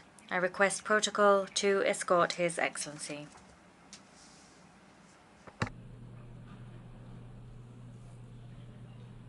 ahora la Asamblea The Assembly will now hear an address by His Excellency Evariste Ndayishimiye, President of the Republic of Burundi. I request protocol to escort His Excellency. On behalf of the General Assembly, I have the honor to welcome His Excellency Evariste Ndayishimiye, President of the Republic of Burundi, and I invite him to address the Assembly. Merci, monsieur. Thank you, Mr. President. I first of all wish to give thanks to Almighty God for having guided our work and for bringing us here together in this beautiful cosmopolitan city of New York. Excellency Dennis Francis, President of the 78th session of the United Nations General Assembly, Excellencies, Heads of State and Government, Your Majesty, Secretary General of the United Nations, distinguished delegates, ladies and gentlemen, all protocol observed. Allow me to express my sincere thanks to the host country of the United States of America and to its people, in particular to the authorities and people of the state of New York. I thank them all for the very warm welcome and exemplary hospitality that I and my accompanying delegation have been shown.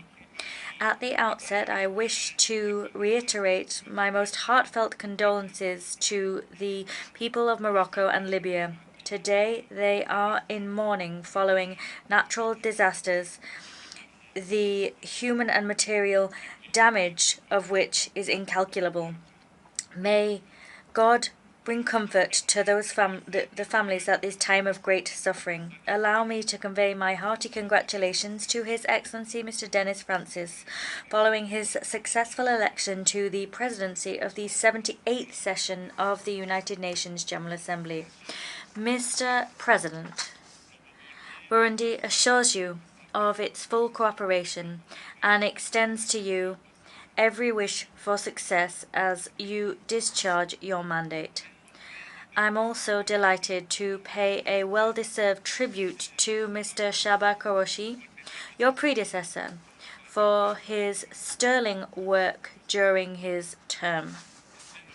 Mr. President, Excellencies, ladies and gentlemen, the time has come to piece back together a world of peace, a world which can foster progress. We must cultivate trust, mutual understanding, and solidarity. It is for that reason that we hail the choice of theme which guides our discussion today. That theme is rebuilding trust and reigniting global solidarity, accelerating the 2030 Agenda and its sustainable development goals towards peace, prosperity, progress, and sustainability for all. Excellencies, ladies and gentlemen, we meet every year in this hall and in other equally important fora. However, the world nevertheless continues to face grave existential threats. As such, that world is unfortunately growing ever more unstable and vulnerable.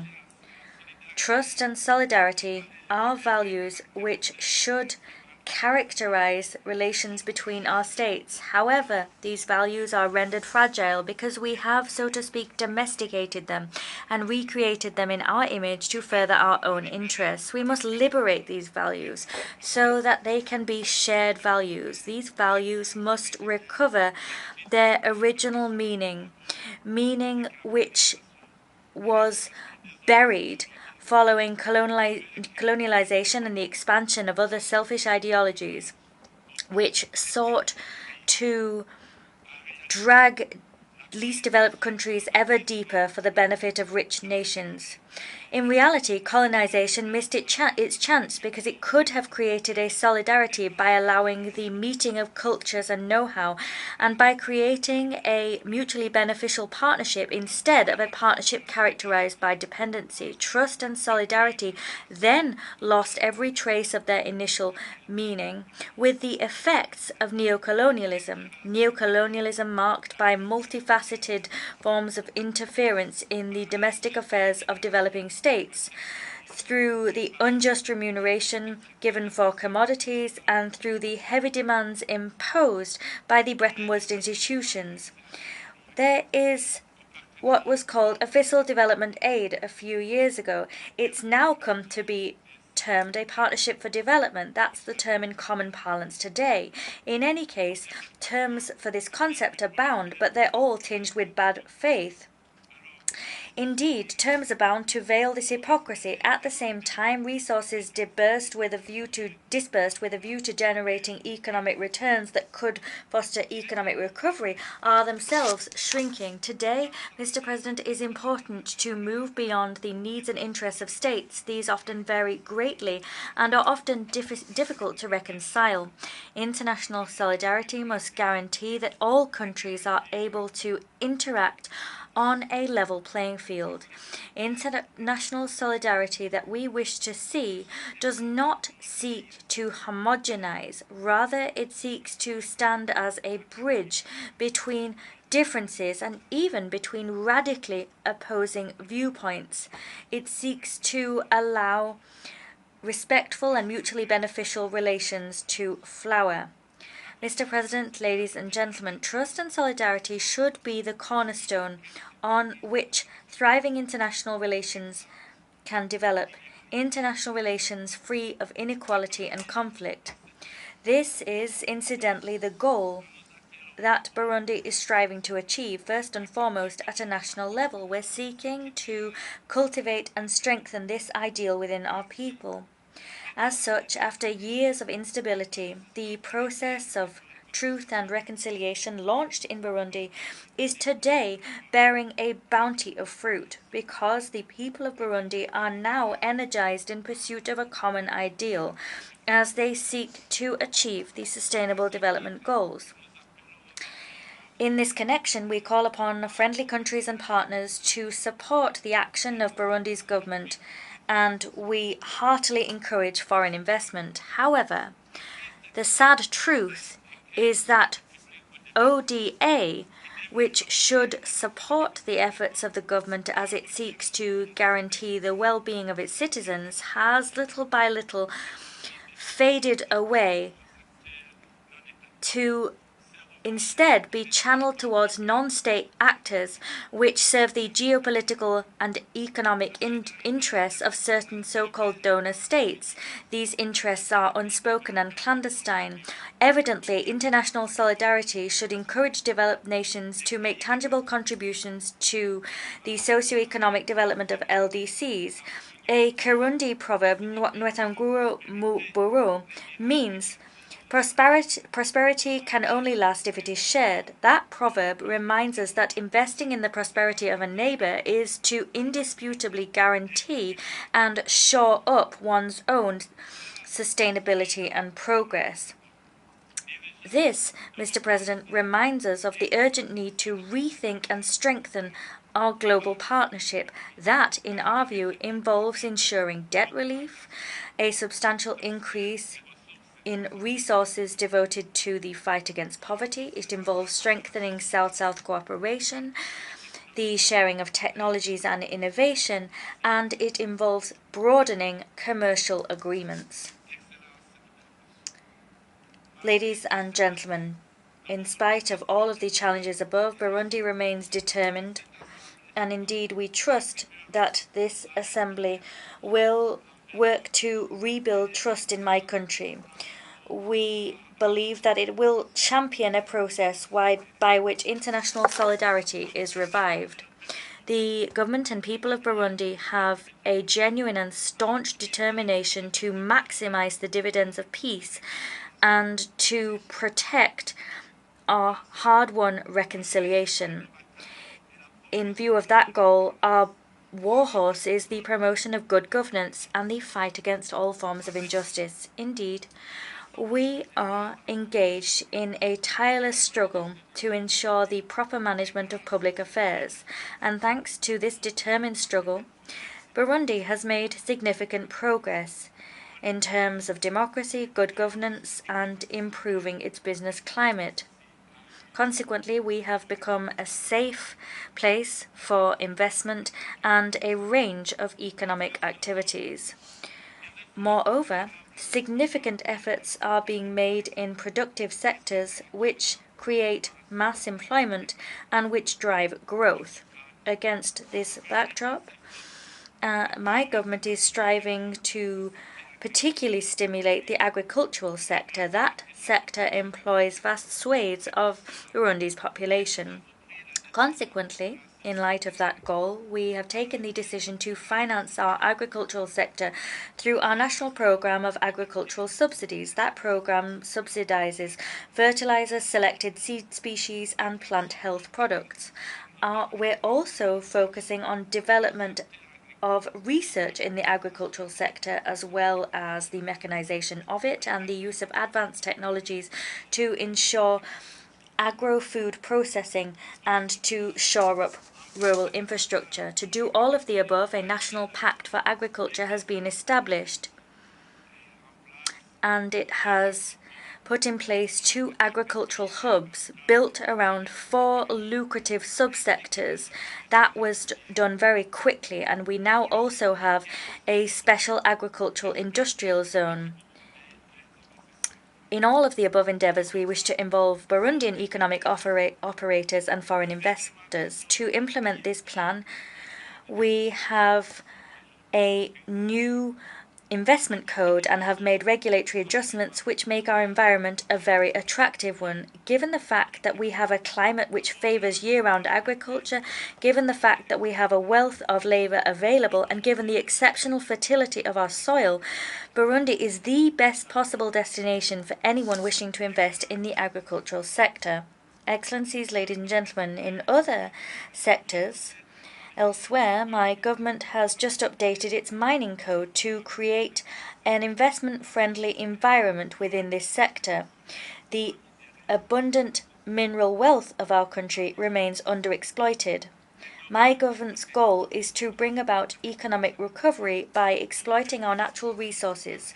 The goal is to make Burundi an emerging country by 2040 and a developed country in 2060. To succeed in this endeavor, we are giving pride of place to young people and women. They are the real drivers of socioeconomic development because of the way they promote entrepreneurship, innovation, and because of their spirit of creativity. Indeed, we are particularly backing young people because there is no weapon more effective than young people in the fight against poverty and in conflict prevention.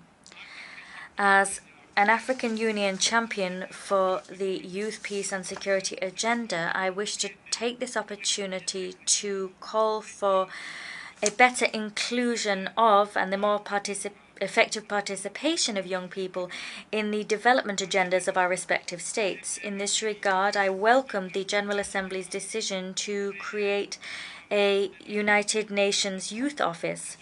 I congratulate the Secretary General, Antonio Guterres, who proposed this flagship initiative in his report, Our Common Agenda. This is exactly how intergenerational trust and solidarity will serve as genuine sources of peace and security for sustainable development. As a staunch advocate of non-discrimination where women and young people are concerned, the government of my country has chosen to use the bounty of talent and knowledge to promote their economic empowerment.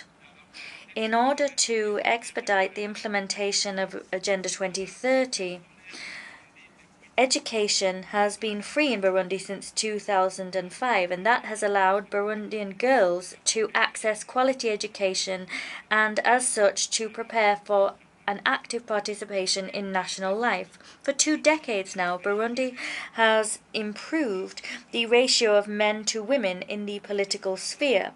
We have set a quota of 30% for women in the National Assembly and the Senate.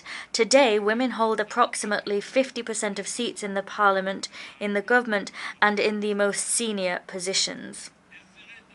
In order to leave no one behind, as it ushers in socio-economic development, the government of Burundi is sparing no effort to promote the empowerment and emancipation of all sectors of its population.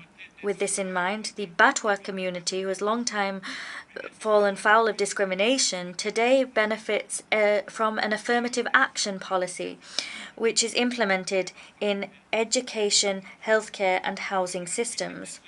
There is free healthcare for children and pregnant women, and that has contributed to improving the living conditions of women in general and of Batwa families in particular. Mr. President, Excellencies, ladies and gentlemen, I have taken my time to describe to you the situation of my country, to show to you that Burundi is well and truly back on track, and that means we have our rightful place within the concert of nations. We've earned it. Mine is a country that has overcome difficult situations in its history, but we have all the assets we need to go very far indeed in terms of development. Today, Burundi is something of a burden for development partners, but tomorrow the situation could change if we were to obtain sizable seed capital to once and for all leave the LDC category.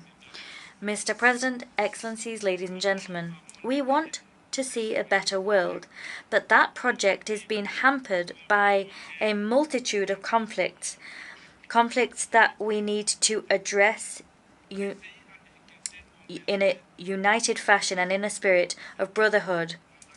Countries in difficulty need us all. It is therefore in a spirit of solidarity that within the East African community that I chair, we've launched a series of initiatives in order to restore peace and security in the east of the DRC. Burundi also participates in peacekeeping operations and in the fight against terrorism in the CAR and in Somalia. That is testament to the desire harbored by the Burundian people to contribute to the advent of a better world built on foundations of solidarity. I reiterate the need for international solidarity to be shown in order to bring peace to the east of the DRC. At the same time, Burundi reaffirms its tireless support for the Luanda and Nairobi peace processes, as well as for the Peace, Security and Cooperation Framework Agreement for the DRC and the region. The regional oversight mechanism of that agreement is chaired by Burundi. In this connection, I'd like to say the following. Whilst we do insist on the need to rebuild trust between states, we must together condemn certain spoilers who fan the flames of conflicts and devote themselves to sowing destabilization in other states. Let us call a spade a spade. The political and security-related instability in countries of the South, particularly in Africa, is born of the desire of powers who wish to control the domestic policies of developing nations. Africa, in particular, has become the arena for geopolitical conflicts playing out between major powers, and we continue as such to fall behind in terms of economic development. That economic deficit becomes the cause of internal conflicts, which then plunge our countries into abject poverty.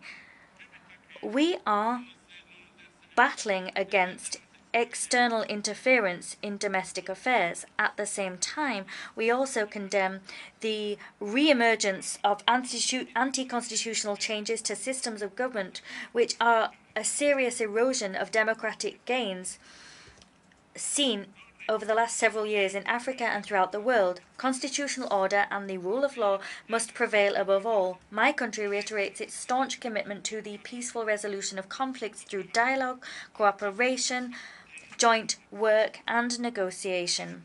Mr. President, Excellencies, ladies and gentlemen, in general terms, security and stability throughout the world seem to be yielding to war, terrorism and violent extremism, as well as crime and violence in its myriad forms. In this regard, at a time when the African Transition Mission in Somalia, ATMIS, is preparing to withdraw in the coming months, once it has completed its successful mandate, I wish to here pay tribute to the professionalism and self-sacrifice of troops working for peace in Somalia, including the Burundian troops. I'd like to also take this opportunity to draw the international community's attention to the consequences of the hasty closure of this mission. That hasty closure risks providing an opportunity to terrorist groups to grow stronger and regroup. Mr. President, turning now to the climate crisis, I welcome the commitments already entered into by states during various international climate negotiations, commitments to reduce greenhouse gas emissions and to finance the protection of the environment, climate resilience, and the green transition of the least polluting nations. We want to see these commitments followed up by tangible action, because the failure to mobilize $100 billion annually since 2020, a commitment made in the Paris Agreement, and that was a commitment that was to continue annually until 2025, but the failure of that to materialize imperils the very existence of future generations. We believe that COP28, which will be held this year in Dubai, will provide an excellent opportunity to turn words into actions. Turning now to the increase in migratory flows, we are all aware that the extent of these migratory flows are threats to peace and security. Indeed, this movement is of concern to rich countries, is the consequence of poverty, because these migrants are seeking a better life, and as such they leave poor areas to earn a living in more affluent nations. The reducing migration involves inevitably adopting appropriate cooperation-based measures which allow young people better opportunities to find opportunities for decent work, employment, independent employment, or entrepreneurship.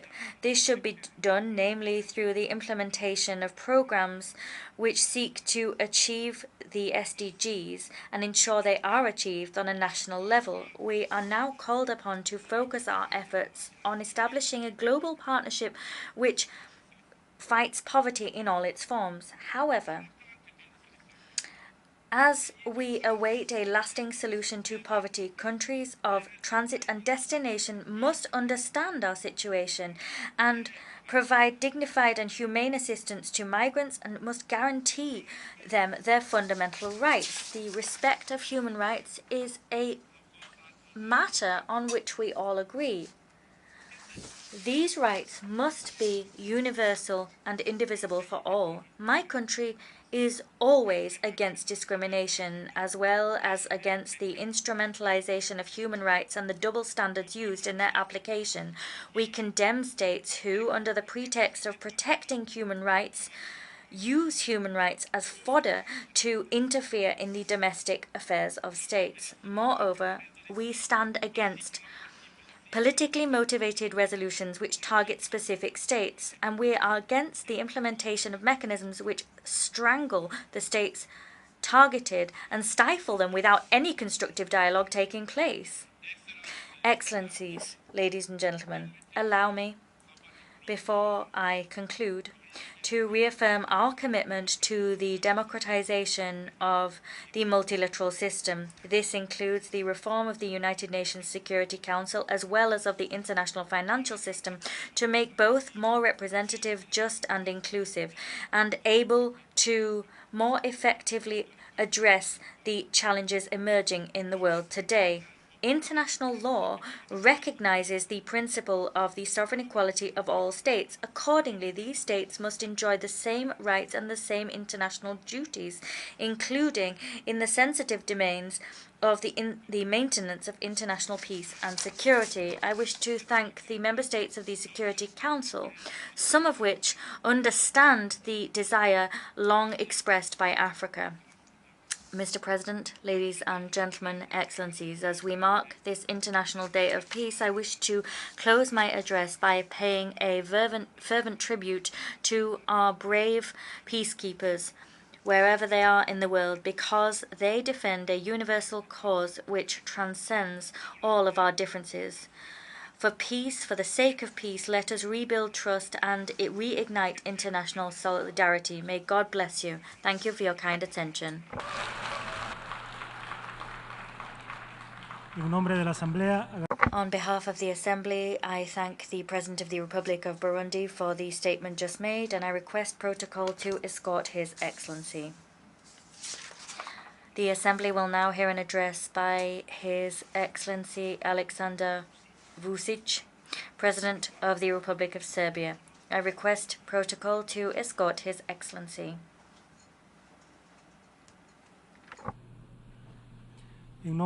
On behalf of the General Assembly, I have the honor to welcome His Excellency Alexander Vučić, President of the Republic of Serbia, and I invite him to address the Assembly.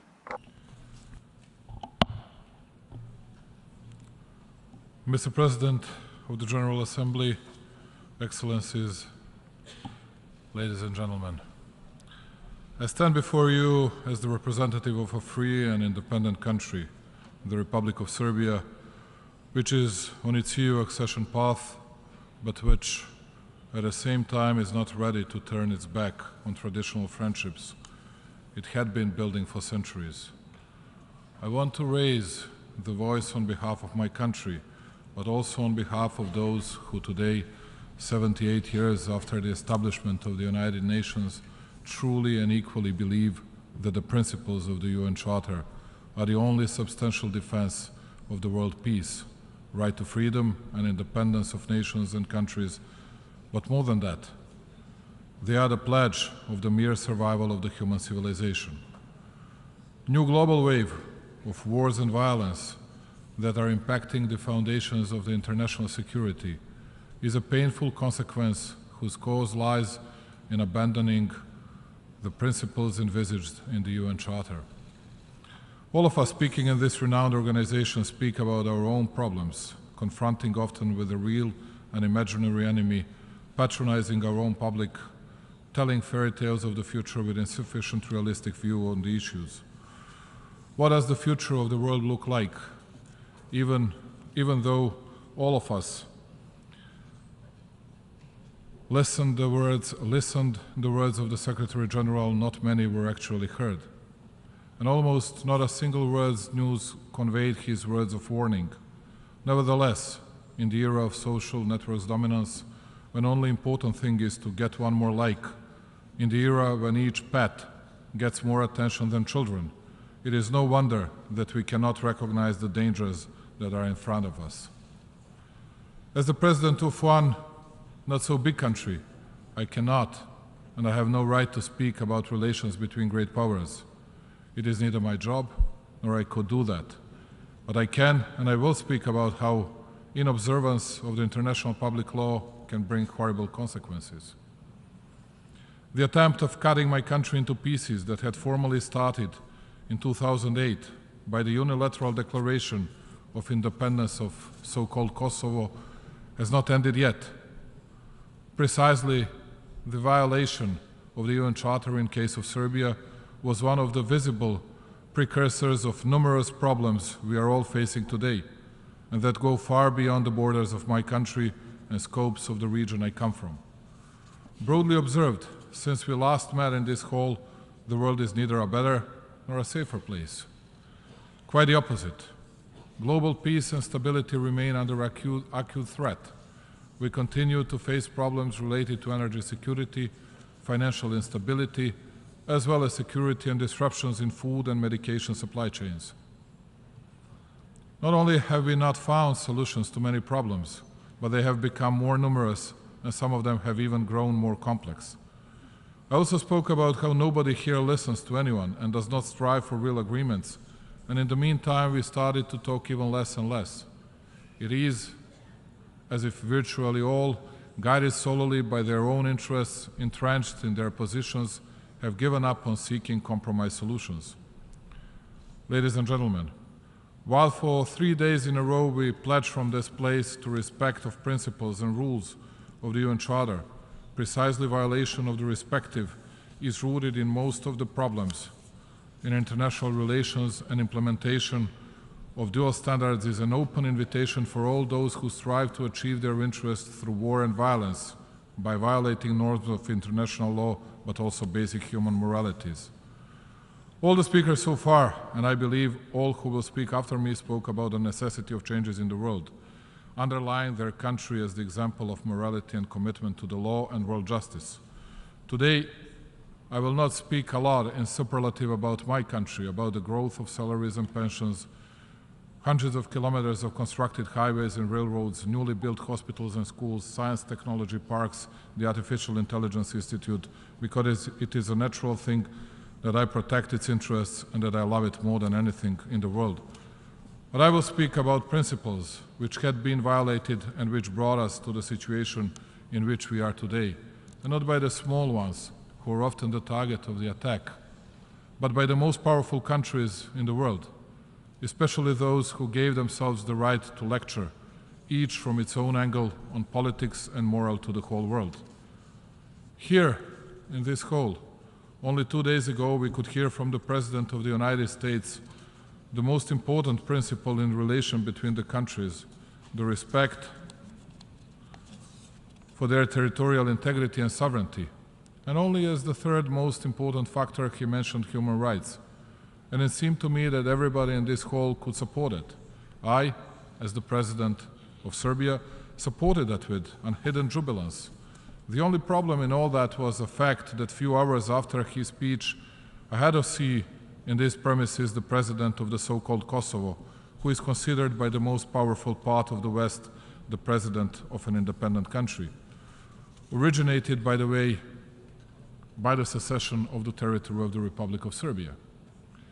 At the same time, only a few meters away from this hall, the German minister said that Germany firmly observed the UN Charter and UN decisions and documents, and that it would never give up on it. All that would be nice if it were true.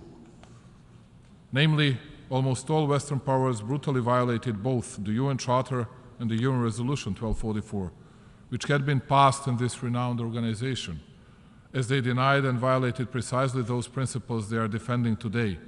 And it happened 24 and exactly 15 years ago. For the first time, unprecedented in the world history, the most powerful 19 countries made a decision without involvement of the UN Security Council. I repeat, without any decision by the UN Security Council, to brutally attack and punish a sovereign country on the European soil, as they had said, to prevent the humanitarian disaster. They didn't laugh out loud when Russian president used the very same words justifying his attack against Ukraine. They forgot that they themselves had used the same narrative, the same words, and the same explanations. Whereby, I would like to inform you that Serbia had not stepped its foot in the territory of some other country, nor jeopardized its existence. But 24 years ago, the most powerful and the strongest 19 had no mercy with small Serbia. Even when they had finished this job.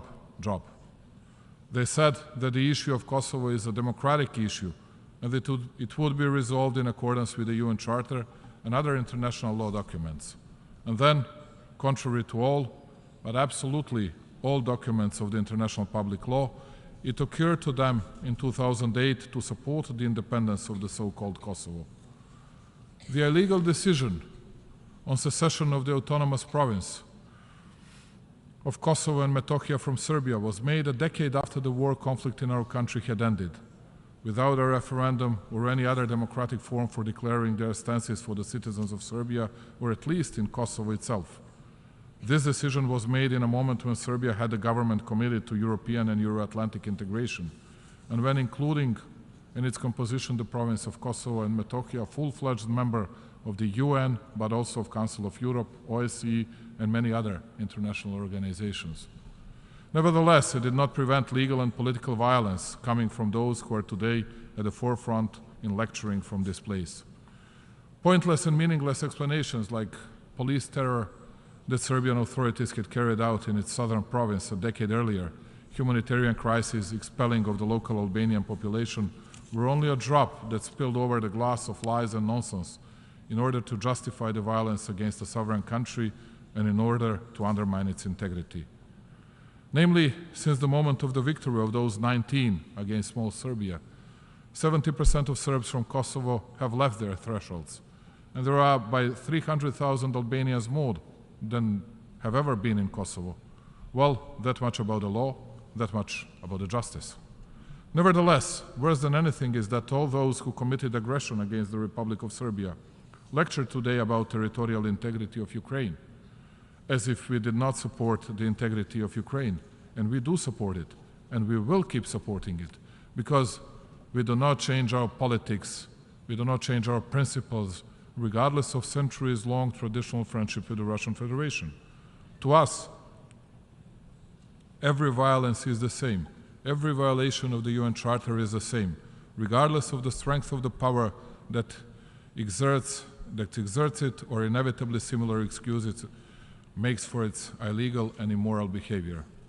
But when we ask them about the territorial integrity of the Republic of Serbia and about what they had done to my country, the answer is the one that all of you representatives of smaller countries in the world heard on countless of occasions.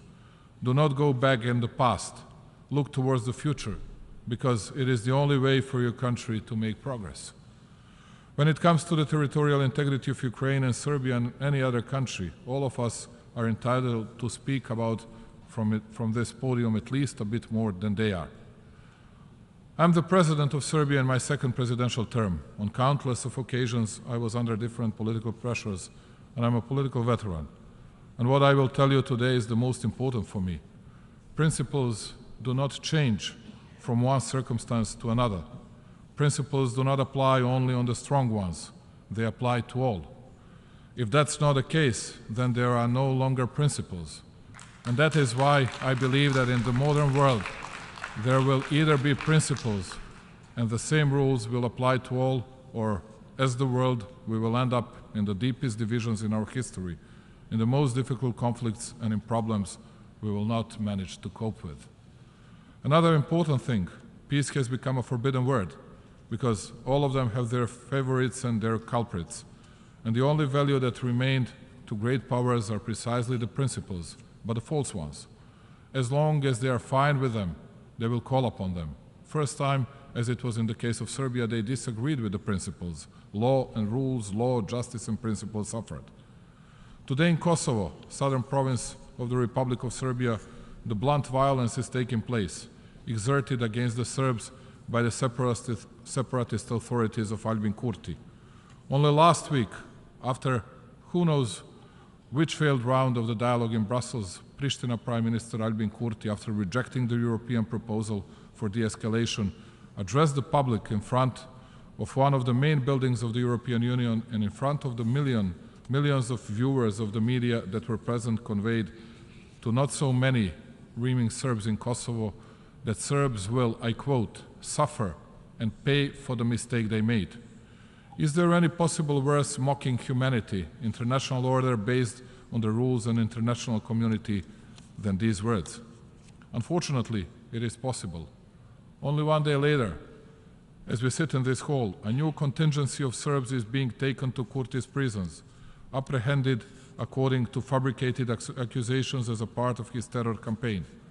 So much worse are the actions continuously done by that extremist regime in the past 20 months, and which in practice, together with repeated accelerated displacement of the remaining Serbs, are turning into a crawling ethnic cleansing in the heart of Europe.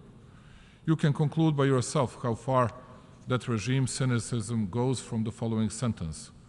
Since the European Union and the US State Secretary Antony Blinken issued a statement in early June condemning unilateral action of the so-called government of Kosovo, ethnically motivated attacks against Serbs in our southern province raised by 50%, while at the same period Pristina authorities made even 22 new escalatory moves.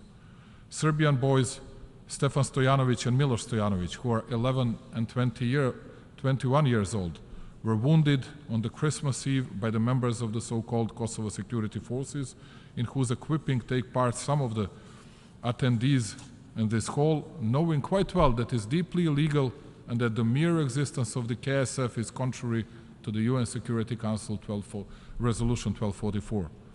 7 innocent civilians were shot by the representatives of the so-called Kosovo institutions.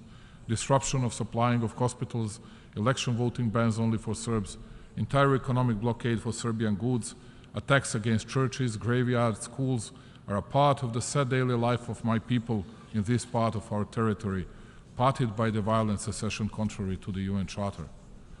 And you wouldn't believe it, even though there is not a single wounded Albanian, not a single apprehended or injured Albanian, guess what? It is the fault, always, of both sides. Unlike 1999, when Belgrade and other cities in my country were bombed, leaving the bloody track from several thousand dead civilians and soldiers, in scenes that pretty much resemble those that we unfortunately see today in different parts of the world, when an obvious terror, which they themselves say reminds of what happened to Albanians, happens against Serbs, there is no humanitarian disaster, there is no call for action, there is nothing. There are only words, they are only worried now, shrugging their shoulders, but if they have to make any decisions, it will always be, as they put, at the fault of both sides. And in such a world, I believe that one small Serbia, by raising its voice and fighting for universal values of principles and inviolability of internationally recognized borders, territorial integrity, sovereignty, and political independence, gives the example of the fight for the right, the one that was abolished here, even in this building, and protects the principles the world should be made of, with its not such a big strength, but with its paramount decisiveness and courage. We did not change the principles for the purpose of daily politics and our own needs. And just like we preserve the integrity of Serbia, we defend the integrity of each UN member state. It is only a bit sad that all the big ones who are not interested in the law and justice call upon different principles in different circumstances, the principles they find the most suitable at that particular moment. When one follows such politics, when there is no morality in the world politics, then it is clear that we are about to enter the era of big divisions and big conflicts. And not only political and economic, but military ones as well.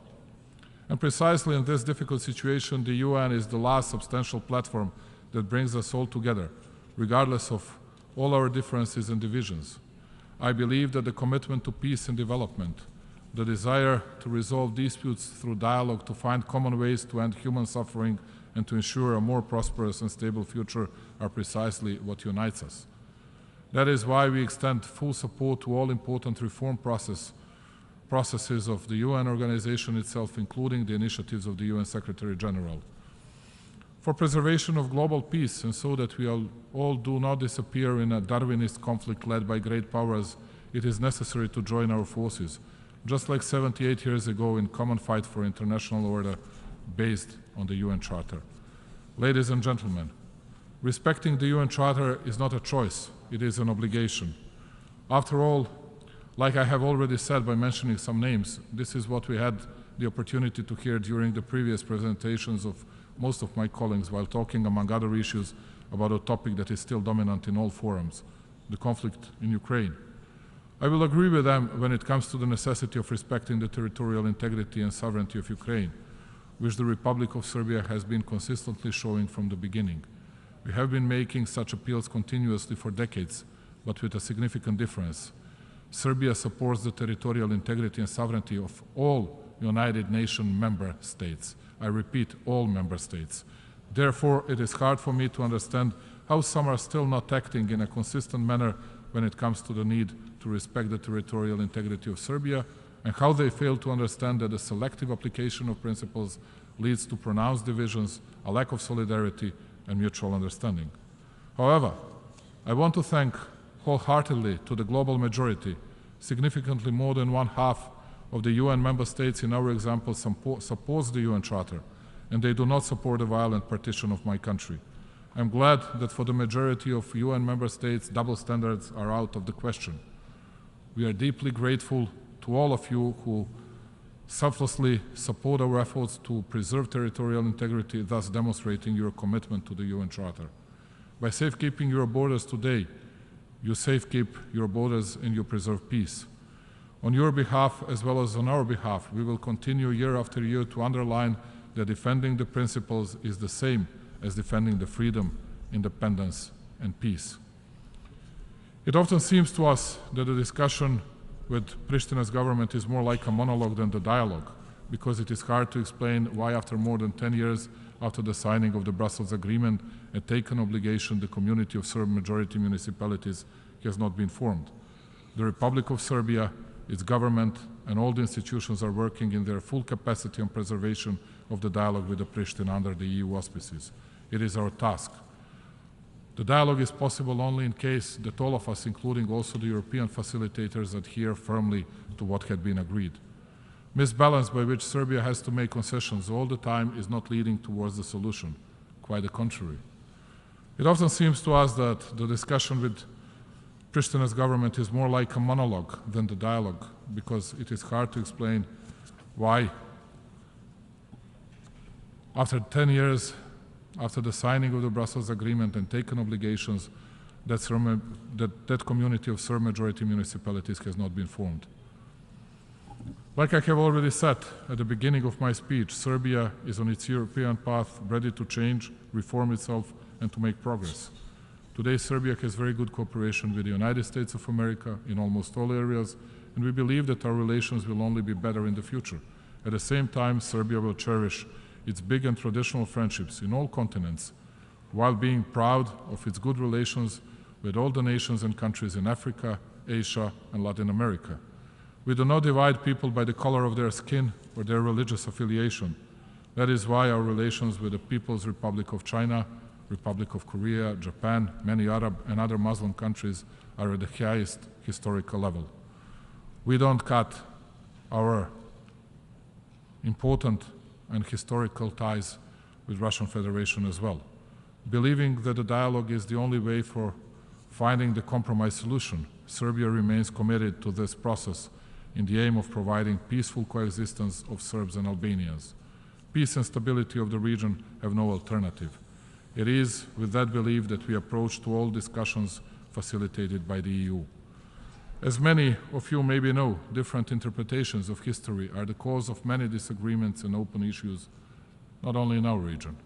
I believe in future, and I believe that by using joint efforts, we still have the capacity and ability to try to overcome differences and focus on what connects us, care for well-being of our nations. We want to build bridges, not walls. We need to look towards the future. We need to move forward, to use every chance for economic growth, connectivity, and exchange of ideas. Today we have common toll collection from Belgrade almost to the Adriatic Sea, and soon we'll have it to the Aegean Sea. We open borders in the Balkans, we open labor market and enable free flow of people, goods and capital. Precisely this was the guiding star and initiator of the Open Balkan Initiative, which has given concrete results so far and strengthened regional ownership of the processes of the economic connectivity of the region. The Open Balkan improved also the political atmosphere. We have such approach to all our neighbors, and our key interest is to preserve stability in the region and turn towards as intensive cooperation as possible in all areas. These processes are certainly an inseparable part of our strivings to become a full-fledged member of the European Union, which is at some time one of the key priorities of our foreign policy. Precisely this was the guiding star and initiative of the Open Balkan Initiative, and it gave us concrete results. And we have such approach because priority certainly does not exclude our commitment for cooperation, development and deepening of relations with traditional friends from all parts of the world, from the region in particular, where we remain reliable and responsible partner. We will strive to strengthen existing and build new friendships, both bilaterally and through participation in initiatives and fora of different regions all over the world. The latest confirmation that the geographic distance should not be a barrier for cooperation is recent accession of the Republic of Serbia to the Treaty of Amity and Cooperation in Southeast Asia TAC. Additionally, we are proud for being given a unique opportunity that the spirit of friendship I speak about is to be felt in Belgrade, which will host the specialized exhibition Expo 2027. We are grateful to all those who supported us and had faith in us. Thank you, dear friends. Ladies and gentlemen, after long negotiations with a lot of optimism, the 2030 Agenda Plan of Action for People, Planet and Prosperity was adopted in this room, by which we pledged that no one will be left behind. Halfway to the set deadline for meeting the goals of the agenda, there is still a glimpse of hope that we will be able to fulfill given promise. Although there are many reasons for concern, even beside the progress that was made in certain areas, unfortunately we are still facing the basic existential problems like poverty, hunger, and inequality. Serbia puts maximum efforts in order to secure a stable and safe future, initiating at the same time policies based on sustainable development goals. Among some of the results so far are the following: developing instruments for involving principles that no one is left behind into our legislative and strategic documents, as well as participation in global initiatives and their implementation at national levels in areas of sustainable food systems, transformation of education systems, and urban development. We have lived to see the fourth industrial revolution and new technologies as a development opportunity that we must not miss. And that is why we continue with investment into infrastructure, economic reforms, and creation of better business environment.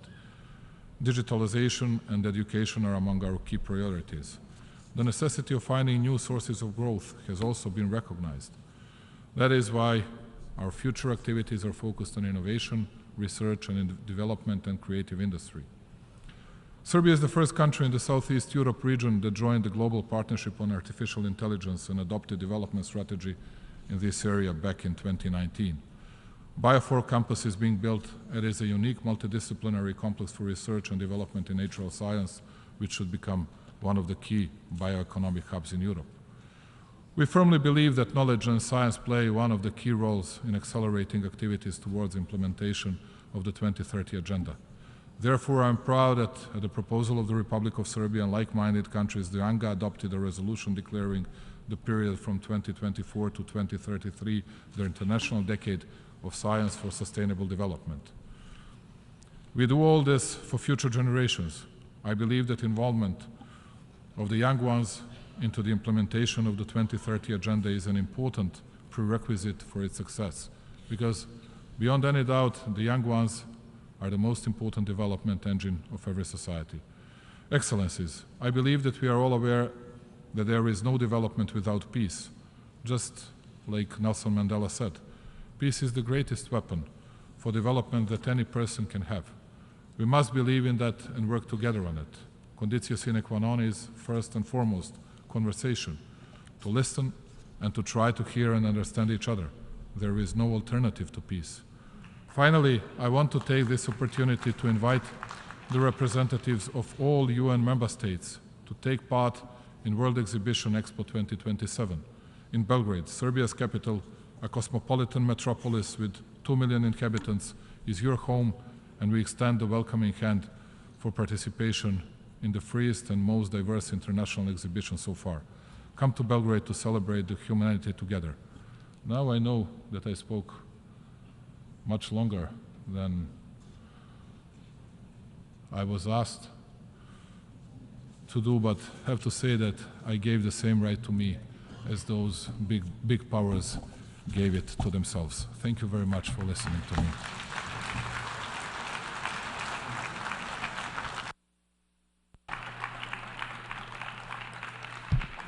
On behalf of the Assembly, I wish to thank the President of the Republic of Serbia for the statement just made, and I request protocol to escort His Excellency. The Assembly will hear an address by His Excellency Charles Angelo Saverin, the President of the Commonwealth of Dominica. I request protocol to escort His Excellency.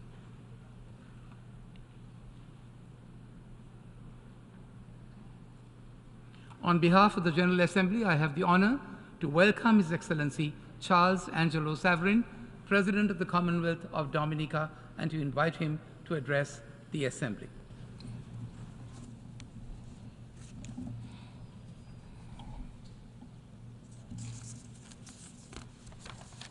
Mr. President, Your Excellencies, heads of state and heads of government, distinguished delegates, ladies and gentlemen, I bring you warm greetings from the citizens of the Commonwealth of Dominica.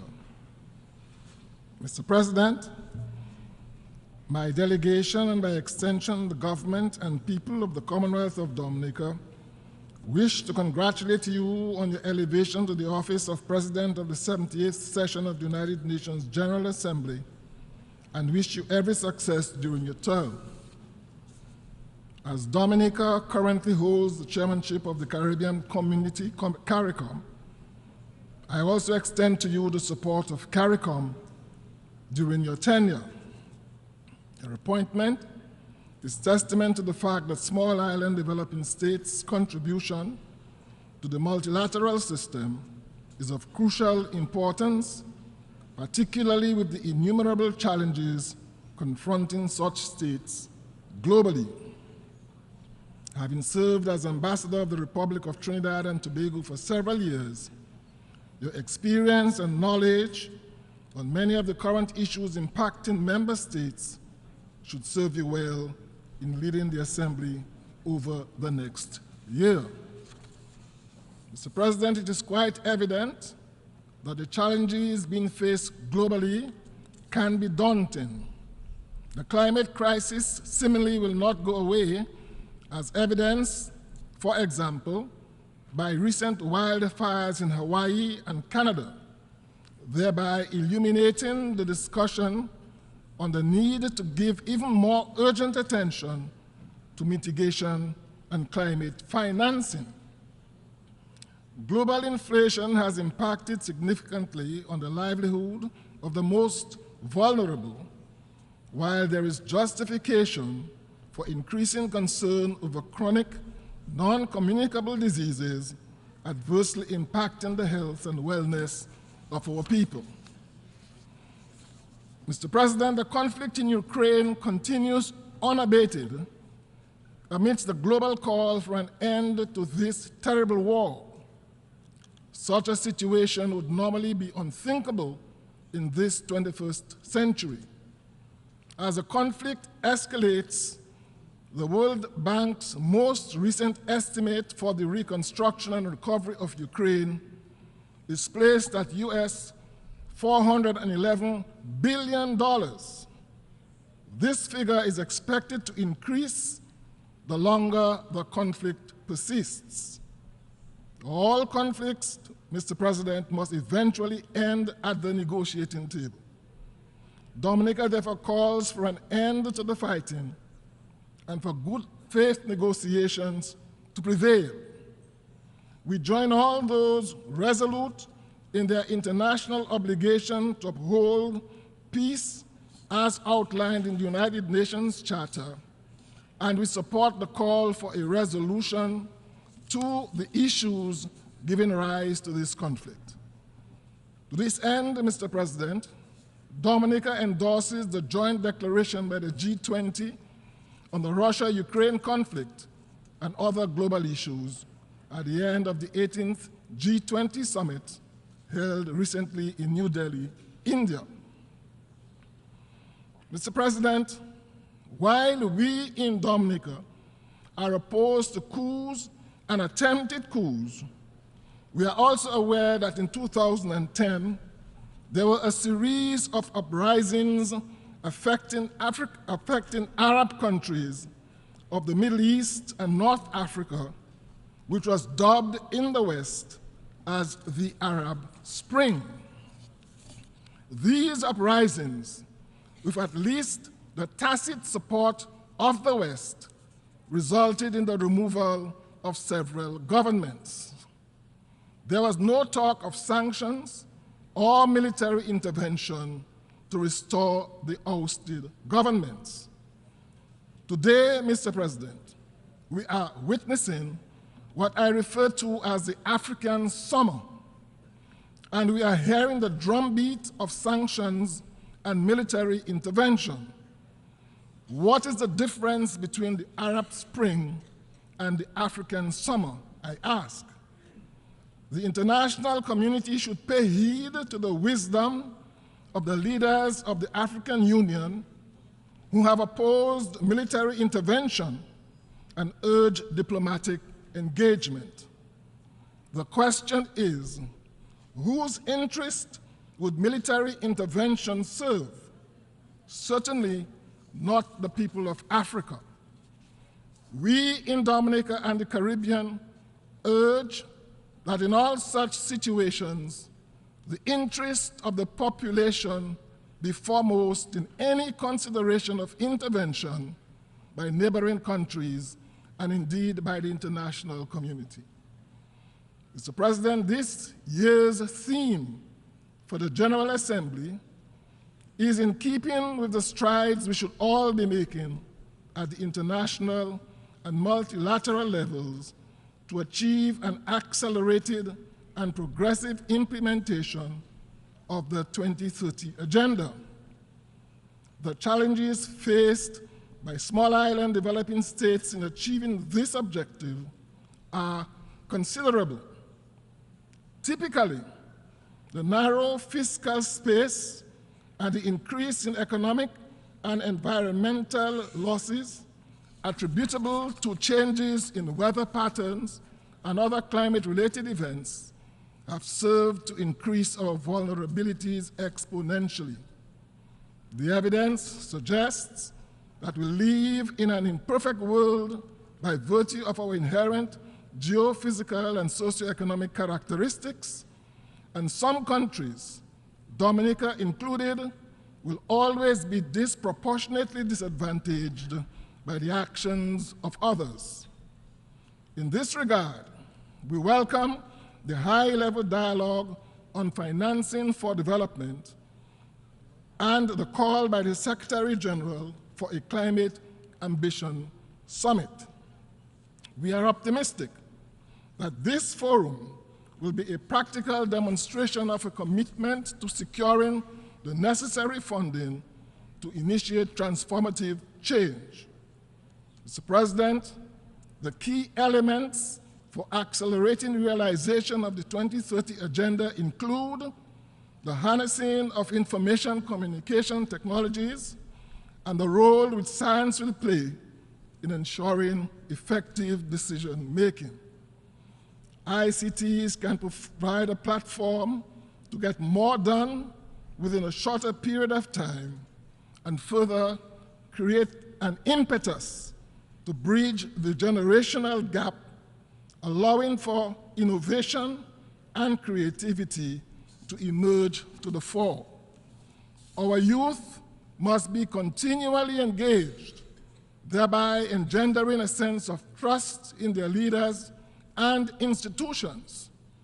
This is critical to ensuring that the significant gaps which currently exist between the haves and the have-nots are addressed and drastically reduced. access to quality education, clean water, food security, proper health care, decent work, proper housing, and economic growth taken together must be the foundation upon which we continue to ensure that no one is left behind. The immiserating of our more vulnerable societies by unfair trade practices must be replaced by trade practices which reasonably benefit primary producers and support and/or encourage downstream processing and manufacturing, while international resources must be targeted at the most vulnerable and indigent among us. Only then can we be assured of achieving a society of prosperity, progress, and sustainability for all. Mr. President, advancement towards the Sustainable Development Goals must be people-centered, complemented by policies which allow for security and peace. The government of Dominica recognizes the central role of its citizens in the decision-making process on major national issues, and to this end, government has engaged the expertise of the international community in reviewing its electoral system and has embarked on a wide cross-sectoral consultation to hear varying views from every segment of the society on recommendations for electoral reform in the country. It is therefore anticipated that when the final measures are brought before Parliament, they will be in keeping with best practices and the views of the majority. The Commonwealth of Dominica will continue to identify with and champion the agenda of small island developing states on the international level. Accordingly, we wish to emphasize the need for the implementation of the Loss and Damage Fund agreed upon at COP27. Implementation of this fund will allow SEEDS to access the required resources earmarked for the recovery of our vulnerable economies post-disasters and further facilitate the creation of a vital safety net for our people. Over the last 30 years, SEEDS have been advocated for resilience-building measures based on our inherent vulnerabilities and the frequency and magnitude of increase in global shocks.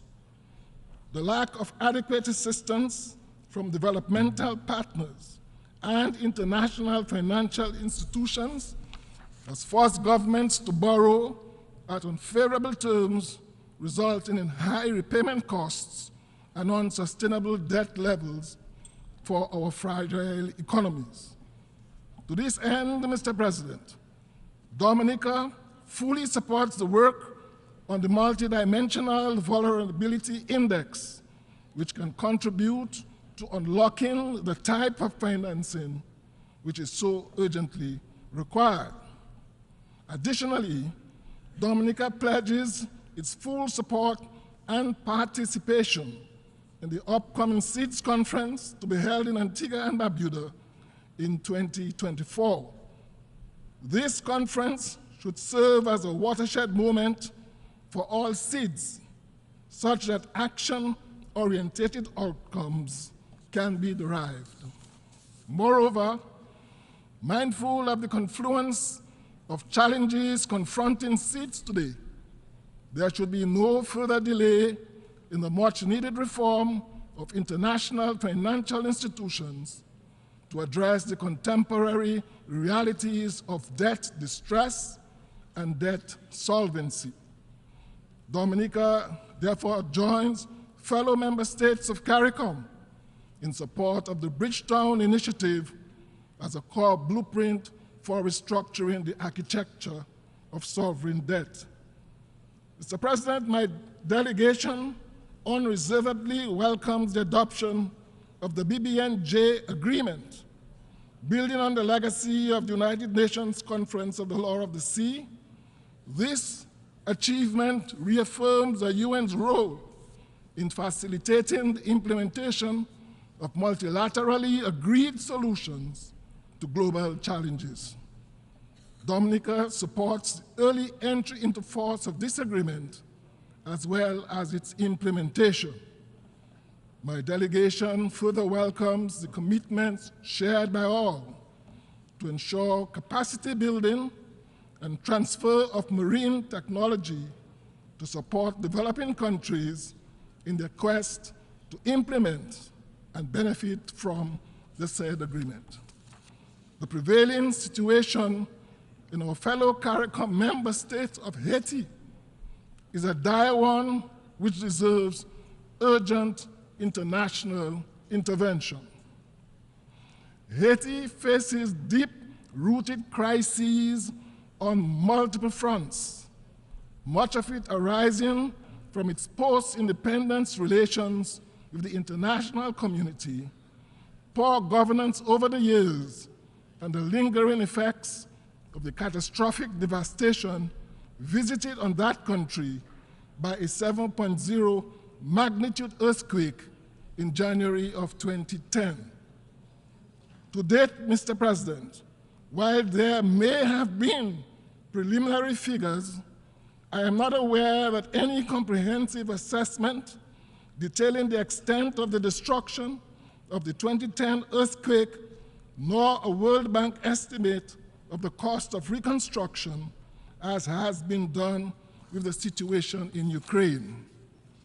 The fact remains that since 2010, Haiti has been hit by several earthquakes, hurricanes, floods, pandemics, and socio-political instability. If ever there was a cause deserving the full attention of the international community, that cause is Haiti.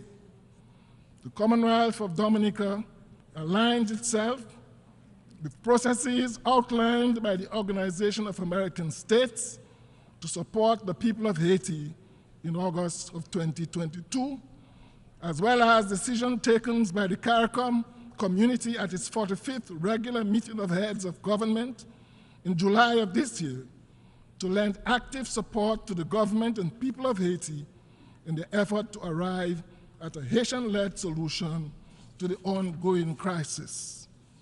While both these institutions have offered commendable and necessary recommendations, even collectively, these will not be sufficient to normalize the current situation in Haiti.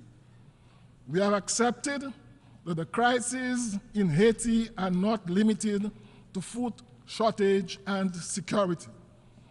The IPC report lays bare the severity of Haiti's food crisis, noting, and I quote, that nearly half of the population of 11 million is grappling with high levels of acute food insecurity. Additionally, the humanitarian situation is being further aggravated by a national security problem, including the illicit flow of arms and ammunition and gang-related violence. The Commonwealth of Dominica is of the view that a strategy which addresses the root causes of instability in Haiti will be embraced by the people of Haiti. We also underscore that such an approach cannot be pursued without the unwavering support of the international community. My delegation therefore calls on the Security Council to move decisively to offer support to Haiti in key priority areas, including security, governance, education, health, water and electricity, sustainable livelihoods, and long-term development planning and advocacy. Mr. President, Dominica continues to stand with the overwhelming majority of the international community in calling for the removal of the 60-year-old economic blockade imposed on the Republic of Cuba by the United States. In November of 2022, This body voted overwhelmingly, 185-2, condemning the embargo. Even Ukraine, Mr. President, could not bring itself to support the United States in this outdated and unjust measure and abstained from voting.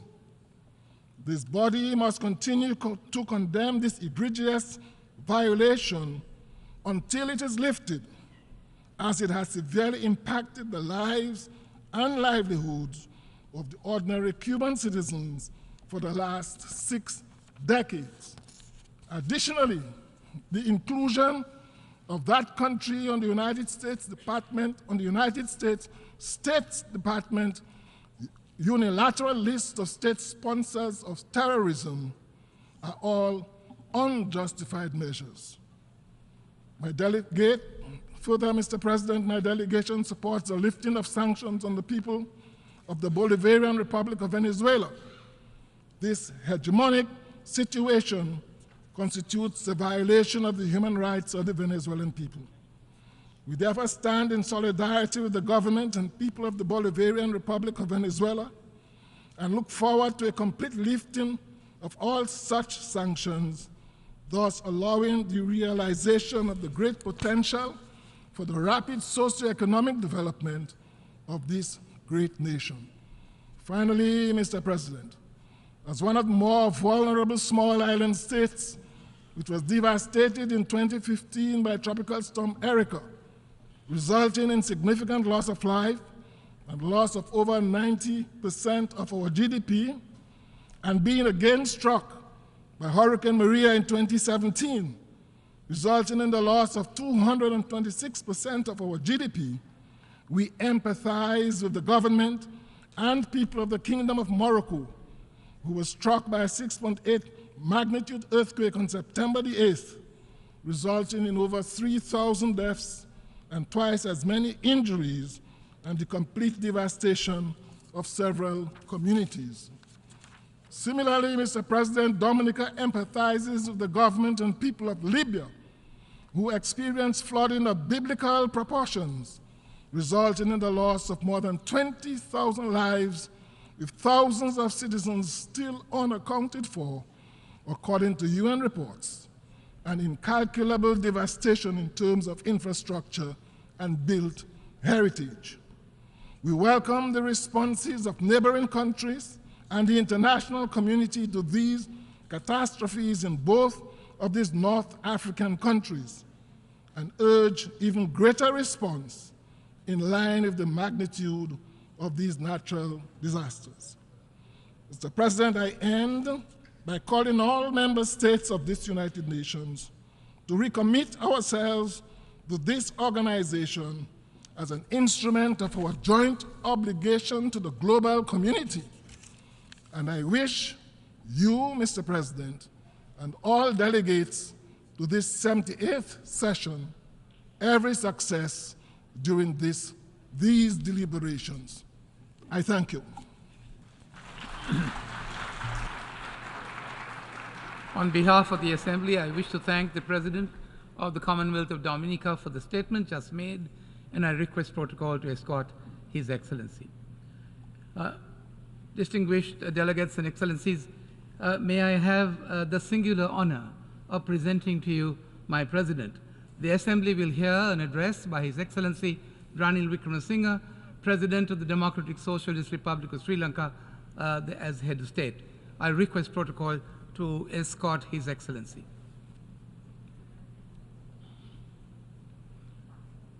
On behalf of the General Assembly, I have the honor to welcome His Excellency Ranil Wickremesinghe, President of the Democratic Socialist Republic of Sri Lanka, Head of State, and to invite him to address the Assembly.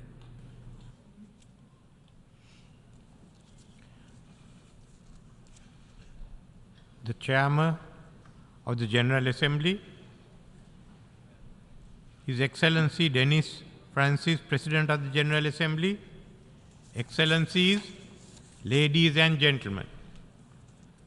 I congratulate His Excellency Dennis Francis of Trinidad and Tobago on his election as the President of the 78th session of the United Nations General Assembly.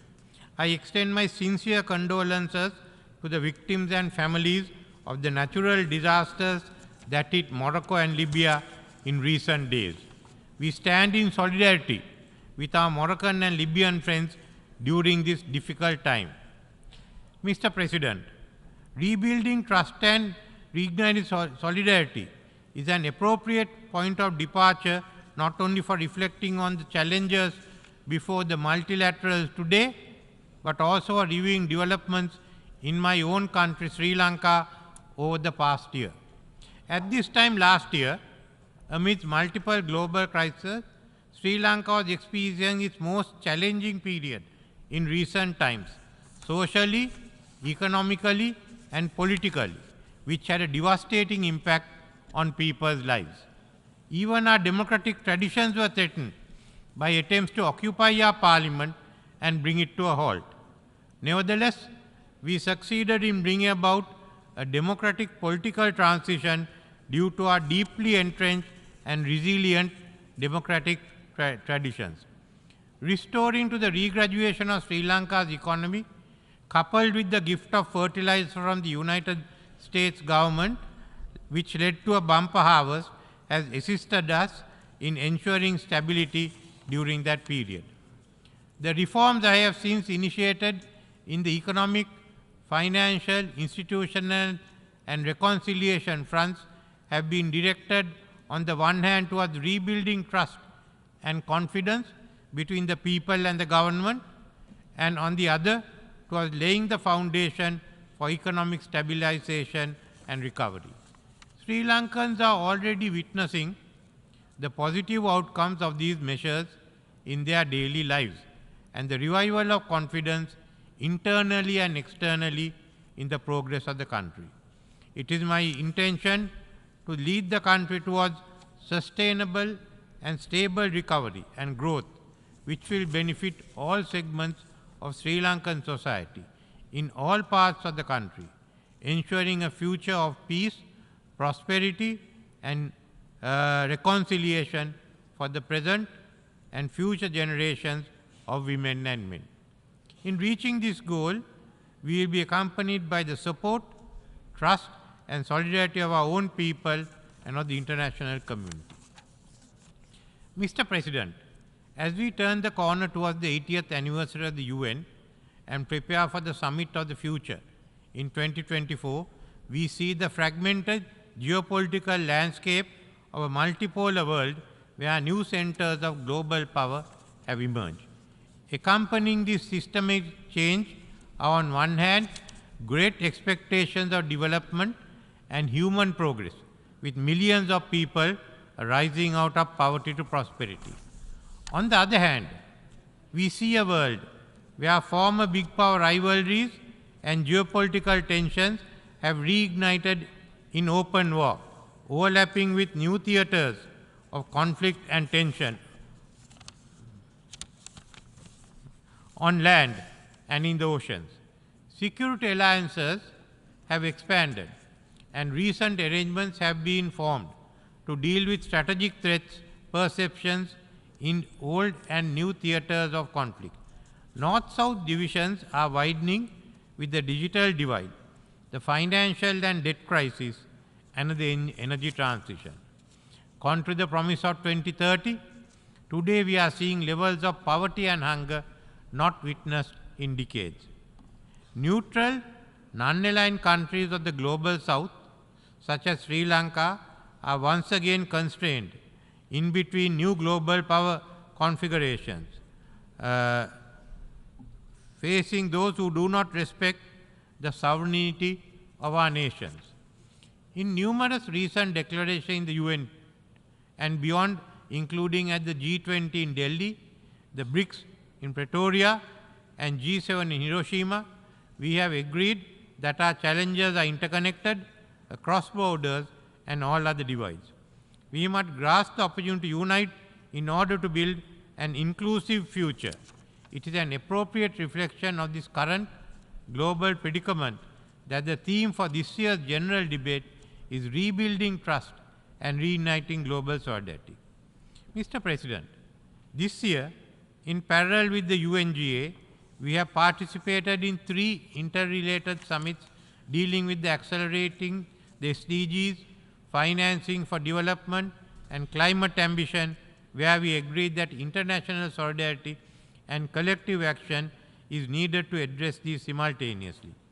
Cross-border financial impact of the crisis, such as climate change and the pandemic, are impeding the ability of smaller, indebted countries such as mine to make progress on the SDGs and climate adaptation and mitigation.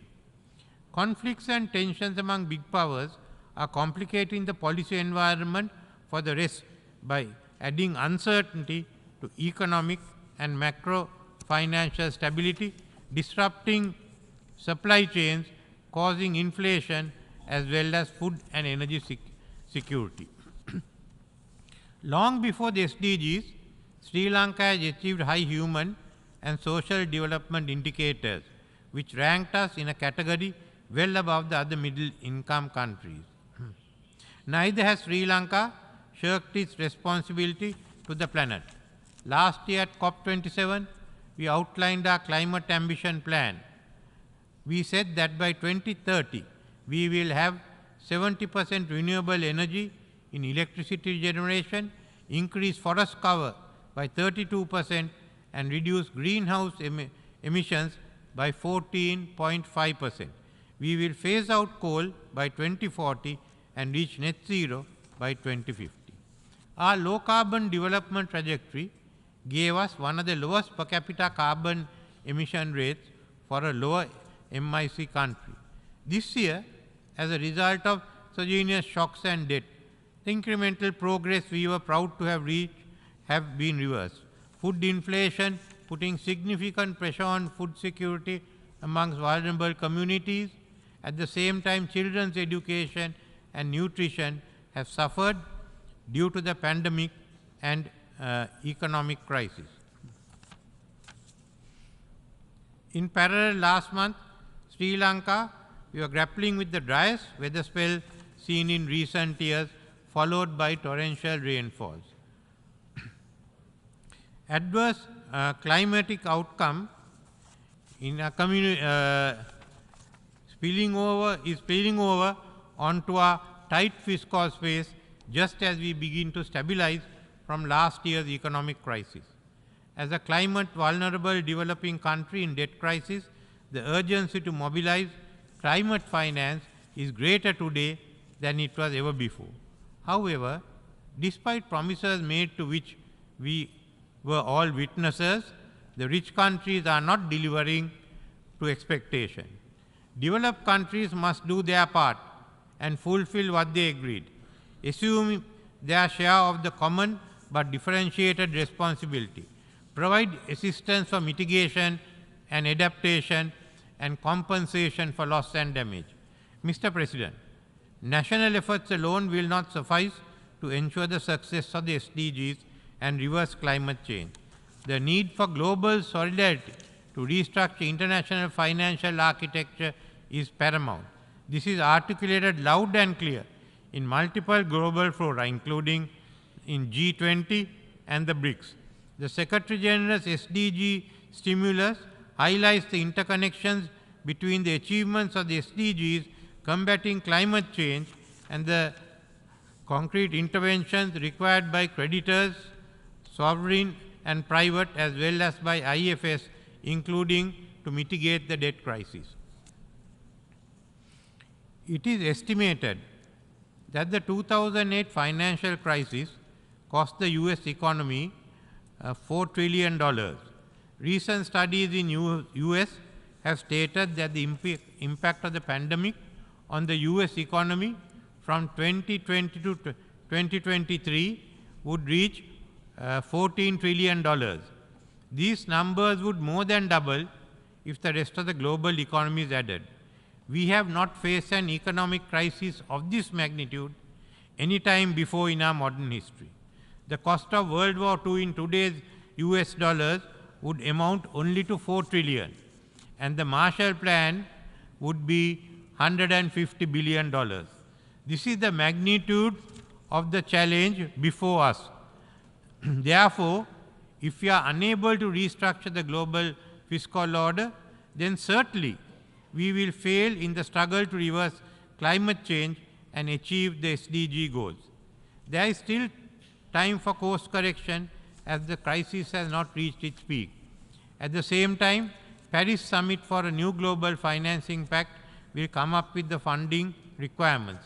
Therefore, the Summit for the Future should not be crafting new programs, but restructuring the present financial architecture to suit the needs of climate change and sustainable development.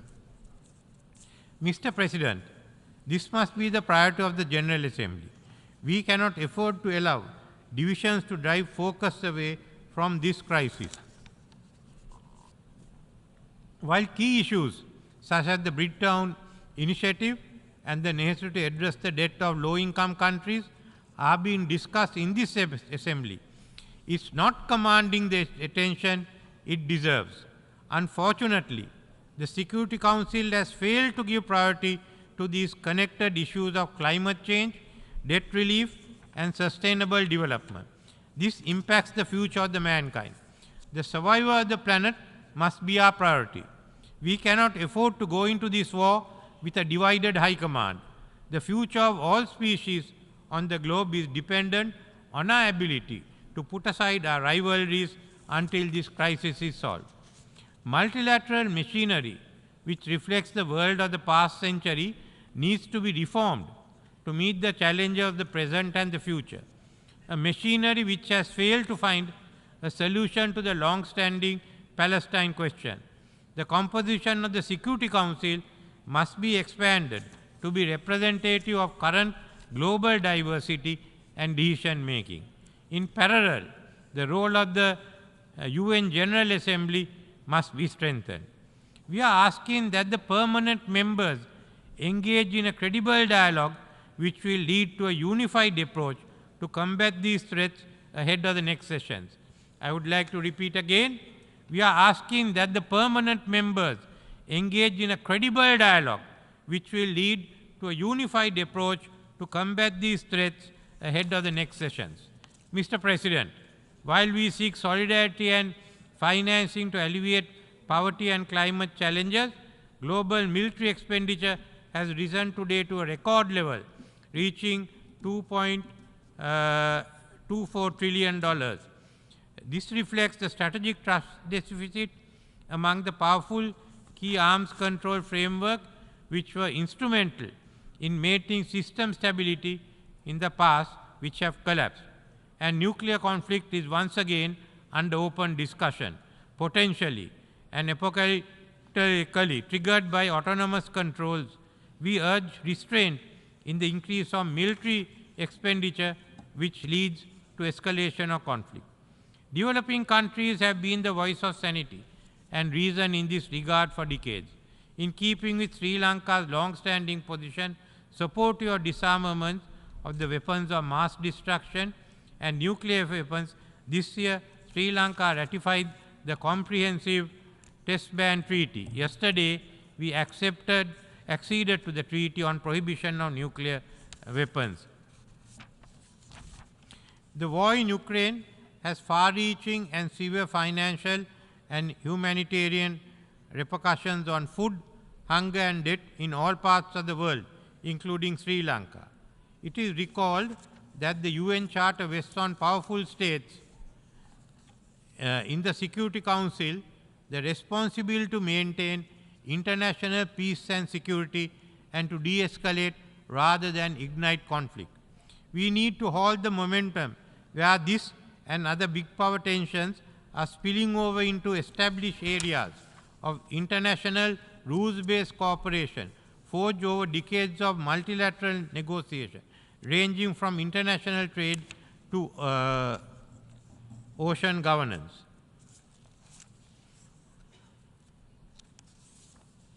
Mr. President, this international system is today undergoing vast changes. At the same time, it's been confronted with unprecedented challenges. We come to the United Nations to demonstrate solidarity in arriving at common solutions. What is at stake is not the future of the United Nations, but our planet as a whole. Member states will need to find new ways of working together despite increasing mistrust that has permeated international relations. We who have not been able to find a solution to the Palestinian question must now be able at least to find a solution to the questions which threaten the existence of the present global community. And this can be achieved through the willingness of the permanent members to work together in solidarity with the developing world. They must show the way. Thank you.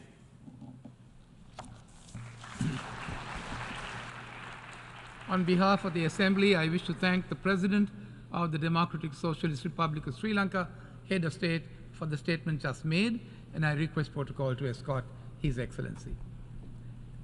The Assembly will now hear an address by His Excellency Denis Sassou Nguesso, the President of the Republic of Congo.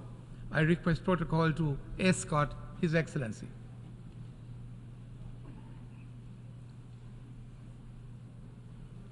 On behalf of the General Assembly, I have the honor to welcome His Excellency Denis Sassou Nguesso, President of the Republic of Congo, and to invite him to address the Assembly.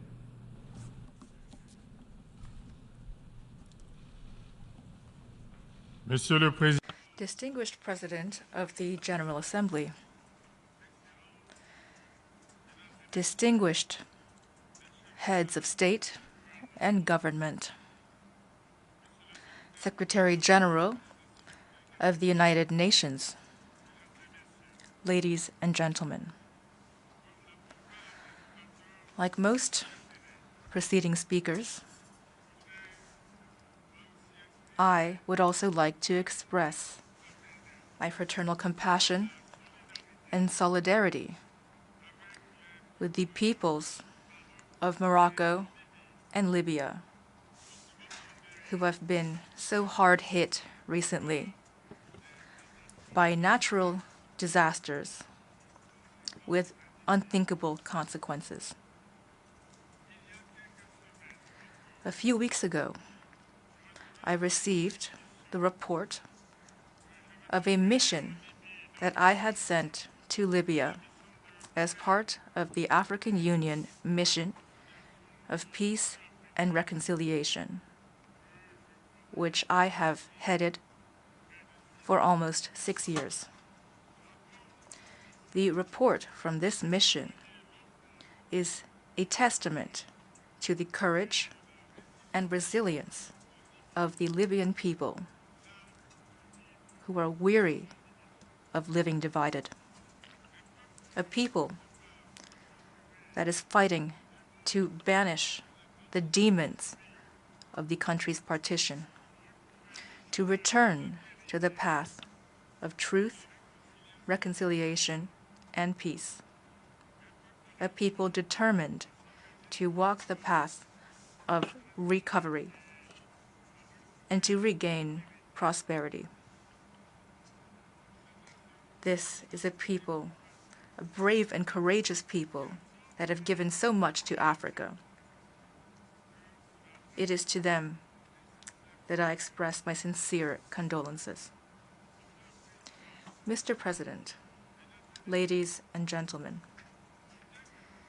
the theme of our general debate clearly reflects our common will to change the world in a qualitative manner.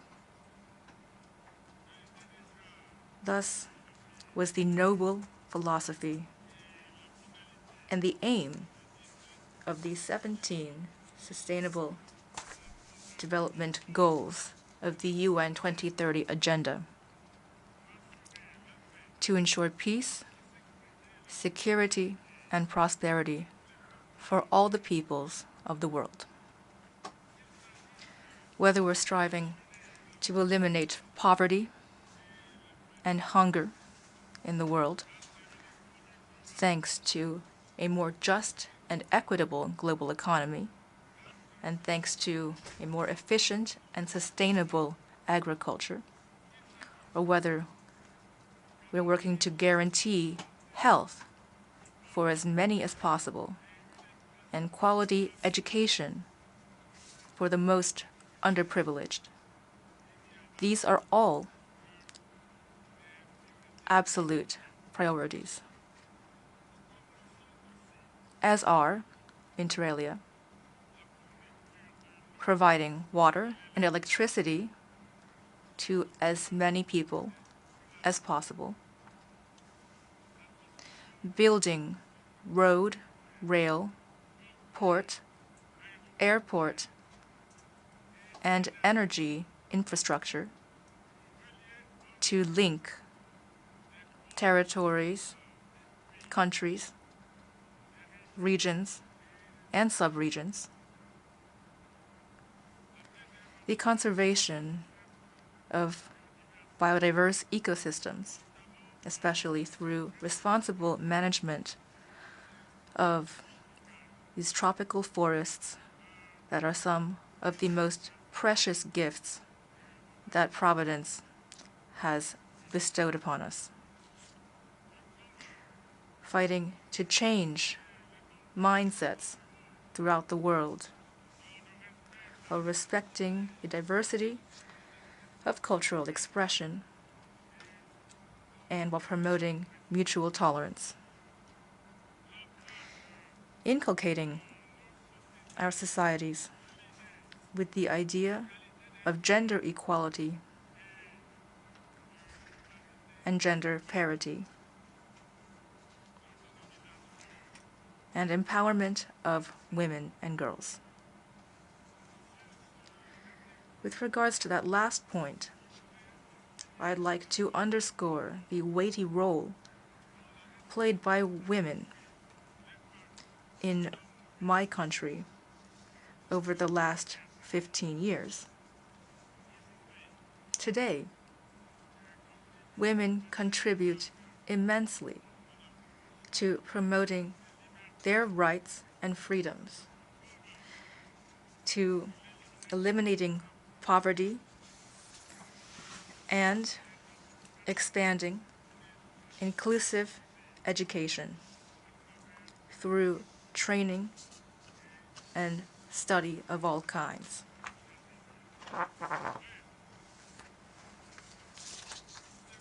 To sum up, all of these priorities that I have just listed call upon all of us to have a heightened sense of duty and responsibility, as well as openness toward the virtues of dialogue, a strong spirit of solidarity, patience, and resilience. The well-being of the nations of the world, I believe, hinge largely upon this change and this choice. Mr. President, ladies and gentlemen, today, the climate is the most pressing of all emergencies. This emergency strikes at the heart of life in all of its diversity. It jeopardizes our existence in all of its complexity. The inexorable rise of sea levels that jeopardizes island countries, rampant desertification that nothing seems to be able to stop, suffocating heat waves that take the lives of so many elderly people, frequent flooding, and sudden mudslides that cause the damage that we've seen recently. These are all dangerous and devastating phenomena that have shocked even the skeptics among us. And that is why, shouldering my responsibility as President of the Climate Commission of the Congo Basin, I launched during the COP27 in Egypt an initiative called the Global Reforestation Decade for greater biodiversity and for denser vegetation cover for the benefit of humanity. In the same spirit, my country, the Republic of Congo, has committed to hosting in October a summit of 3 basins of biodiversity ecosystems and tropical forests, namely the Congo, and the Amazon,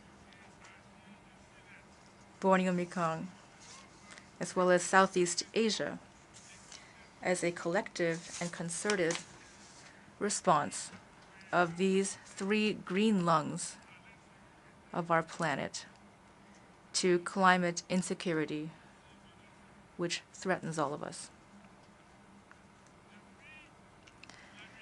Since time immemorial, as we all know, forests have made life possible for millions and millions of people. With a deforestation rate that is one of the lowest in the world, just 0.06%, my country is fully playing its part in protecting the environment for the survival of humanity. Today, we warmly welcome the inscription of the Odzala-Kokua Natural Reserve on the World Heritage List, in the World Heritage List. This took place at the 45th session of the UNESCO World Heritage Committee, which was recently held in Riyadh, Saudi Arabia. This is clearly an act of recognition, an act that justly rewards the efforts of my country to preserve this natural treasure of almost 1.2 million hectares, so rich in animal and plant biodiversity in the heart of the Congo Basin. These sacrifices made by riparian communities who have voluntarily given up certain activities that could harm the environment, and the willingness of states to abandon development projects to protect biodiverse ecosystems. These should also be compensated financially by the international community, a compensation that is in no way charity. Mr. President, ladies and gentlemen, in Africa, with regard to agricultural development, we know that we must protect arable land from the harmful effects of climate change. Otherwise, production estimates would vary widely, and planning would become impossible. Our responsibility as leaders is clear as day. With a population of nearly 2 billion, in 2050. Africa must now make a qualitative leap to ensure that in the future it has sufficient and high-quality food and can thus banish forever the specter of famine and population flight. Africa is in dire need of modern agriculture, supported by modern irrigation and mechanization systems. Agriculture that would allow it to greatly reduce its food imports, which are still too high. That is why I'm calling for effective technical and financial partnerships to make great strides in this sector. Africa has no need for partnerships based on official development aid that is politically oriented and tantamount to organized charity. Trickle-in subsidies filtered by the selfish interests of donors will certainly not allow for a real and effective rise of our continent. Mr. President, ladies and gentlemen, the current session of the General Assembly is taking place at a time when wars and other armed conflicts are raging throughout the world. Here, I would like to once again underscore that no progress is possible on any continent or any country without peace. The hope of attaining the SDGs laid out by the UN would be merely an illusion if we do not ourselves create the most important of all conditions needed for the realization, that is to say, peace. For its part, and whenever possible, the Republic of Congo has always striven toward the peaceful resolution of conflicts in Africa and throughout the world. That is why my country has decided to take active part in the African Initiative for Peace Mediation between Russia and Ukraine.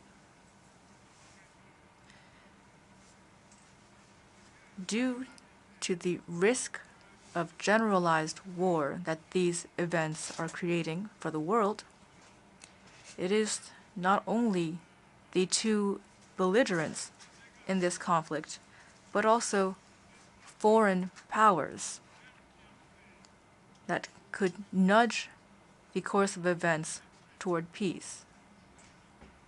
All of these actors must temper their emotions, stop fanning the flames, and commit immediately to engaging in peace negotiations that would be just, sincere, and equitable. The world desperately needs these negotiations to prevent the confrontation that's already underway, already so devastating, from further spiraling and pushing humanity into what could be an irreversible cataclysm that is to say, total war, beyond the control of the great powers themselves. I remain convinced that the wise recommendations put forward by Africa to restore peace between Ukraine and Russia will ultimately be heeded. Mr. President, ladies and gentlemen, as President of the High-Level Committee of the African Union on Libya, I would be remiss not to mention before this august assembly the dire situation that this country has been living in since 2011, a situation in which I am fully invested on behalf of the African Union.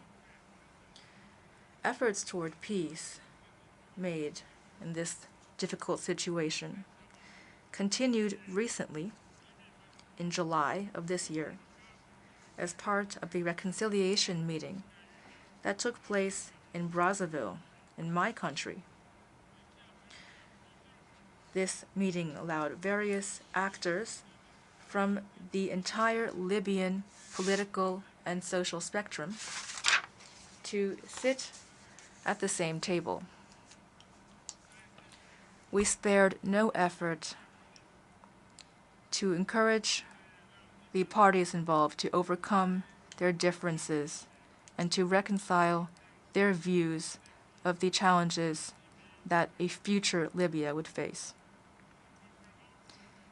The Inter-Libyan Reconciliation Conference, which I preside, aims at mediation, but it will not be effective unless it is inclusive, constructive, and consensus-based. It must allow our Libyan brothers and sisters to rediscover the virtues of dialogue and to end their standoff, to learn to forgive each other, and to give precedence to justice, the foundation of the law-based state, whose history they are called on to write. Once again, I call for the support of the international community, beginning with the countries of the sub-region and the organizations that they belong to,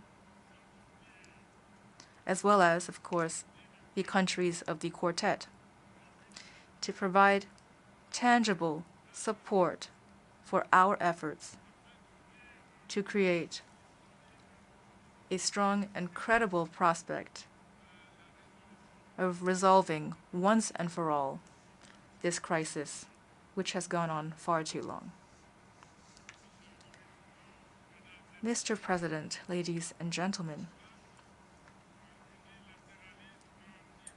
in light of the unilateralism that is dangerously eroding the foundations of the great edifice that so many generations have helped to build since 1945, the Republic of Congo, through myself, reaffirms its commitment to multilateralism, the key to justice in international relations, and the key to balance, equity, peace, and cooperation for shared development. Multilateralism, as we all know, can only flourish in a just and equitable global system, a system that reflects not the phantoms of the past, but the changing reality of our time. Whence the urgent need to reform its flagship instrument, that is, the Security Council of the UN, in order to guarantee fairer representation of all continents and all peoples of the world. Here, Africa has a common position, a compromise and consensus-based position signed in Eswatini, which my country has staunchly defended for more than a decade. Here and now, I reiterate the African demand, legitimate in every way, to see 2 of its states accorded permanent membership of the Security Council of the UN with veto rights.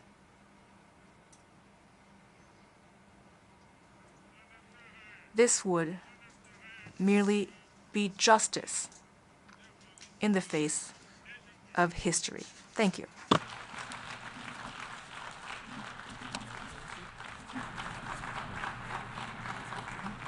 On behalf of the Assembly, I wish to thank the President of the Republic of Congo for the statement just made, and I request protocol to escort His Excellency. The Assembly will hear an address by His Excellency William Samoei Ruto, President of the Republic of Kenya and Commander-in-Chief of the Defense Forces. I request protocol to escort His Excellency. On behalf of the General Assembly, I have the honor to welcome His Excellency William Samoei Ruto, President of the Republic of Kenya and Commander-in-Chief of the Defense Forces, and to invite him to address the Assembly. Thank you very much.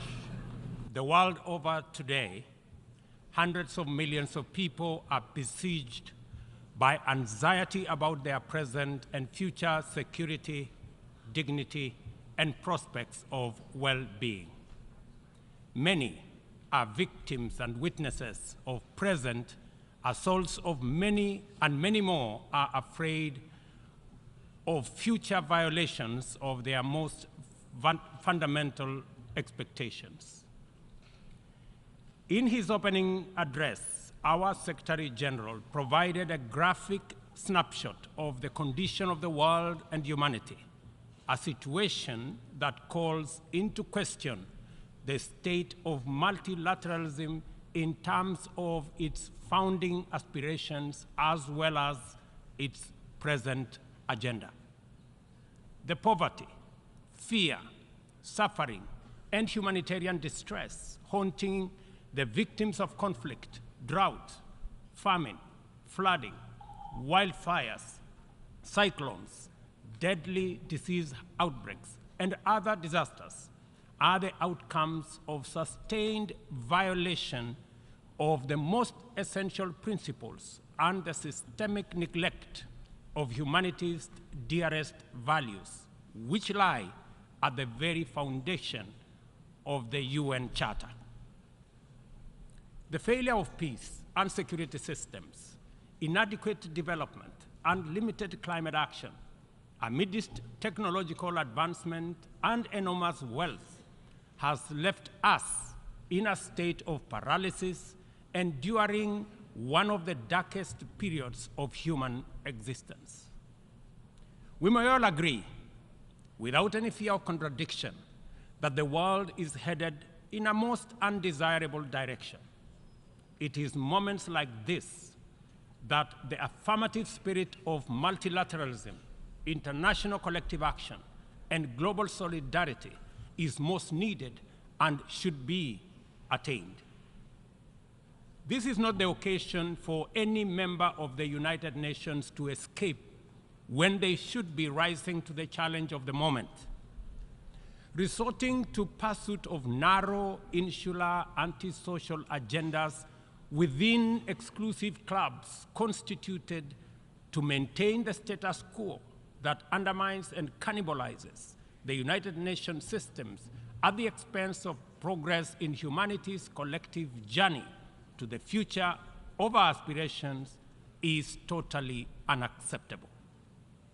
The existence of this inimical clique of geopolitical formations defies the fundamental values and principles of the UN system, and its operations have led to alienation, mistrust, insecurity, and exclusion of and among peoples, nations, regions, and continents. Moments like now place the nature and purpose of multilateralism under sharp scrutiny for history's honest examination and judgment. If any confirmation was ever needed that the United Nations Security Council is dysfunctional, undemocratic, non-inclusive, unrepresentative, and therefore incapable of delivering meaningful progress in our world as presently constituted, the rampant impunity of its actors on global scene settles that matter. The environment of pervasive mistrust between the global north versus the global south, developed versus developing, rich versus poor, polluters versus victims, and net emitters versus net victims, which complicate and frustrates multilateralism, is the inevitable result of promises not kept, commitments not actualized, resolutions not honored, and principles not observed. Multilateralism has been failed by abuse of trust, negligence, and impunity. A year ago, I stood in this assembly hall to call upon the global community to transform the UN system in order to achieve a consensus-driven, rules-based multilateral system which works for the people of the world in their diversity. It is time for multilateralism to reflect the voice of the farmers, represent the hopes of villagers, champion the aspirations of pastoralists, defend the rights of fisherfolk, express the dreams of traders, respect the wishes of workers, and indeed protect the welfare of all peoples of the world. In the face of the most urgent crisis of our time, it is now clear that the international community has fallen seriously behind in meeting its targets in both climate action and the implementation of the Sustainable Development Goals, as well as their underlying enabler, peace and security. We as Africa have come to the world not to ask for arms, charity, or handouts, but to work with the rest of the global community to give every human being in this world a decent chance of security and prosperity by taking necessary actions, mobilizing adequate resources for investment, confronting security challenges, and resolving conflict as we all make our contribution to global prosperity. Kenya is proud of the contribution it continues to make in its tireless endeavor to support peacemaking, conflict prevention, peacekeeping, peace building, and other interventions undertaken across different regions. All across Africa, there is progress in efforts to resolve conflict and restore peace and stability, while at the same time, we are witnessing setbacks to democratic consolidation in the form of unconstitutional changes to governments. Kenya remains committed, determined, and indefatigable in its contribution to unity, peace, security, stability, and prosperity. Often, we have made encouraging progress. For example, on 5th December 2022, the Juba Peace Agreement ushering in a 2-year transition was signed by the parties to the conflict in Sudan. A day after, the Inter-Congolese Dialogue on EAC-led process and concluded its 3rd session in Nairobi. The following day, the government of Somalia and Somaliland agreed to resume reconciliation. We are also proud of the progress made in stabilizing Eastern DRC as a result of the EAC regional force, setting the DRC on the path to sustainable peace and stability. In Ethiopia, the guns have gone silent following the Pretoria and Nairobi agreements, while in South Sudan, the parties have committed to explore ways to resume and conclude the stalled peace process and to hold elections. Our proactive commitment to peace, which is not limited to our continent, inspired us to dispatch the African Peace Delegation consisting of 6 African heads of state to Moscow and Kiev with a 10-point peace plan, beginning with efforts to initiate a mediation process to resolve the conflict between Russia and Ukraine. Although the delegation encountered significant challenges in their mission, we remain very proud that they showed up. The hunger for peace and security in Africa is evident, and this bodes well for the prospects of attaining the Africa Union's Agenda 2063 and global peace. Kenya stands in solidarity with all humanity, without regard to region, border, or hemisphere. This is why and how we see the people of the Republic of Haiti, who are suffering immensely from the bitter legacy of slavery, colonialism, sabotage, and neglect.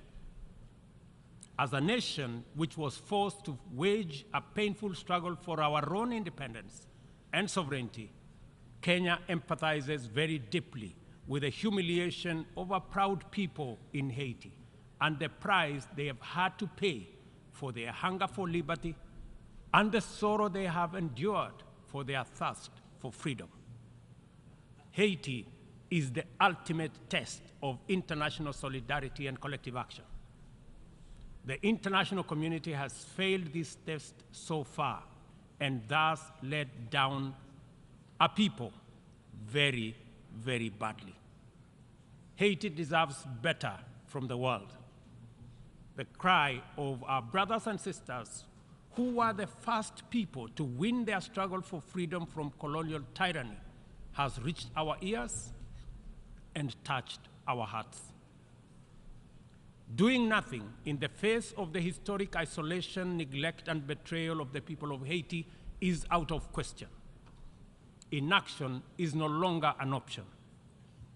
As we mobilize to show up for Ukraine and countries that have experienced the devastating impact of climate shocks, including Libya, Morocco, and Hawaii, we must not leave Haiti behind. We must commit to show up in the spirit of solidarity to support a people regain their political and socio-economic footing by reinforcing the underlying enabler that is security. Kenya is ready to play its part in full and join with a coalition of other nations of goodwill, and there are many, as a great friend and true sibling of Haiti. We urge the United Nations to urgently deliver an appropriate framework to facilitate the deployment of multinational security support as part of a holistic response to Haiti's challenges. We call on the Security Council to contribute positively by approving a resolution under Chapter 7 that tailors the security support mission to the specific needs of Haiti and its people. This should be part of a comprehensive strategy that includes delivering humanitarian aid, supporting livelihoods, instituting reforms, and fostering a political process guided and owned by Haitians, all in the aim of enabling free and fair elections within a reasonable time frame. We are encouraged by many countries which have already stepped forward to take part in this solidarity. We must recognize that stability, peace, and security form the foundation on which the pursuit and realization of sustainable development and climate action stands. This realization must enable us formulate strategies which treat these initiatives as interconnected, mutually reinforcing, and complementary dimensions of a single agenda. the tragic spectacle of young people from Africa boarding rickety contraptions to gamble their lives away on dangerous voyages in pursuit of opportunities abroad, either as conflict, climate, or economic refugees, is a statement of the failure of the global economic system. At the recently concluded Africa Climate Summit in Nairobi, we undertook to begin the journey to course correct and execute a paradigm shift in our pursuit for development and climate action. First, we recognize that both climate action and sustainable development goals must be pursued simultaneously with greater resolve, urgency, and ambition. No meaningful development can take place in countries that are also struggling with climate shocks, and yet, at the same time, the frequency of climate emergencies impedes any meaningful development. As a defining outcome of the Africa Climate Summit, we committed Africa to consider the dual problems through an opportunity lens and deliver effective solutions by pursuing a fresh trajectory. Development is a basic necessity for every society. It must happen one way or another. There should be no doubt about that. Annually, 30 million young people in our continent need jobs, and many more need food. Half of our continent is in the dark without access to electricity in 2023, while hundreds of millions can only cook using biomass because they have no electricity. This is why the commitment of African nations in the Nairobi Declaration is both radical and transformative.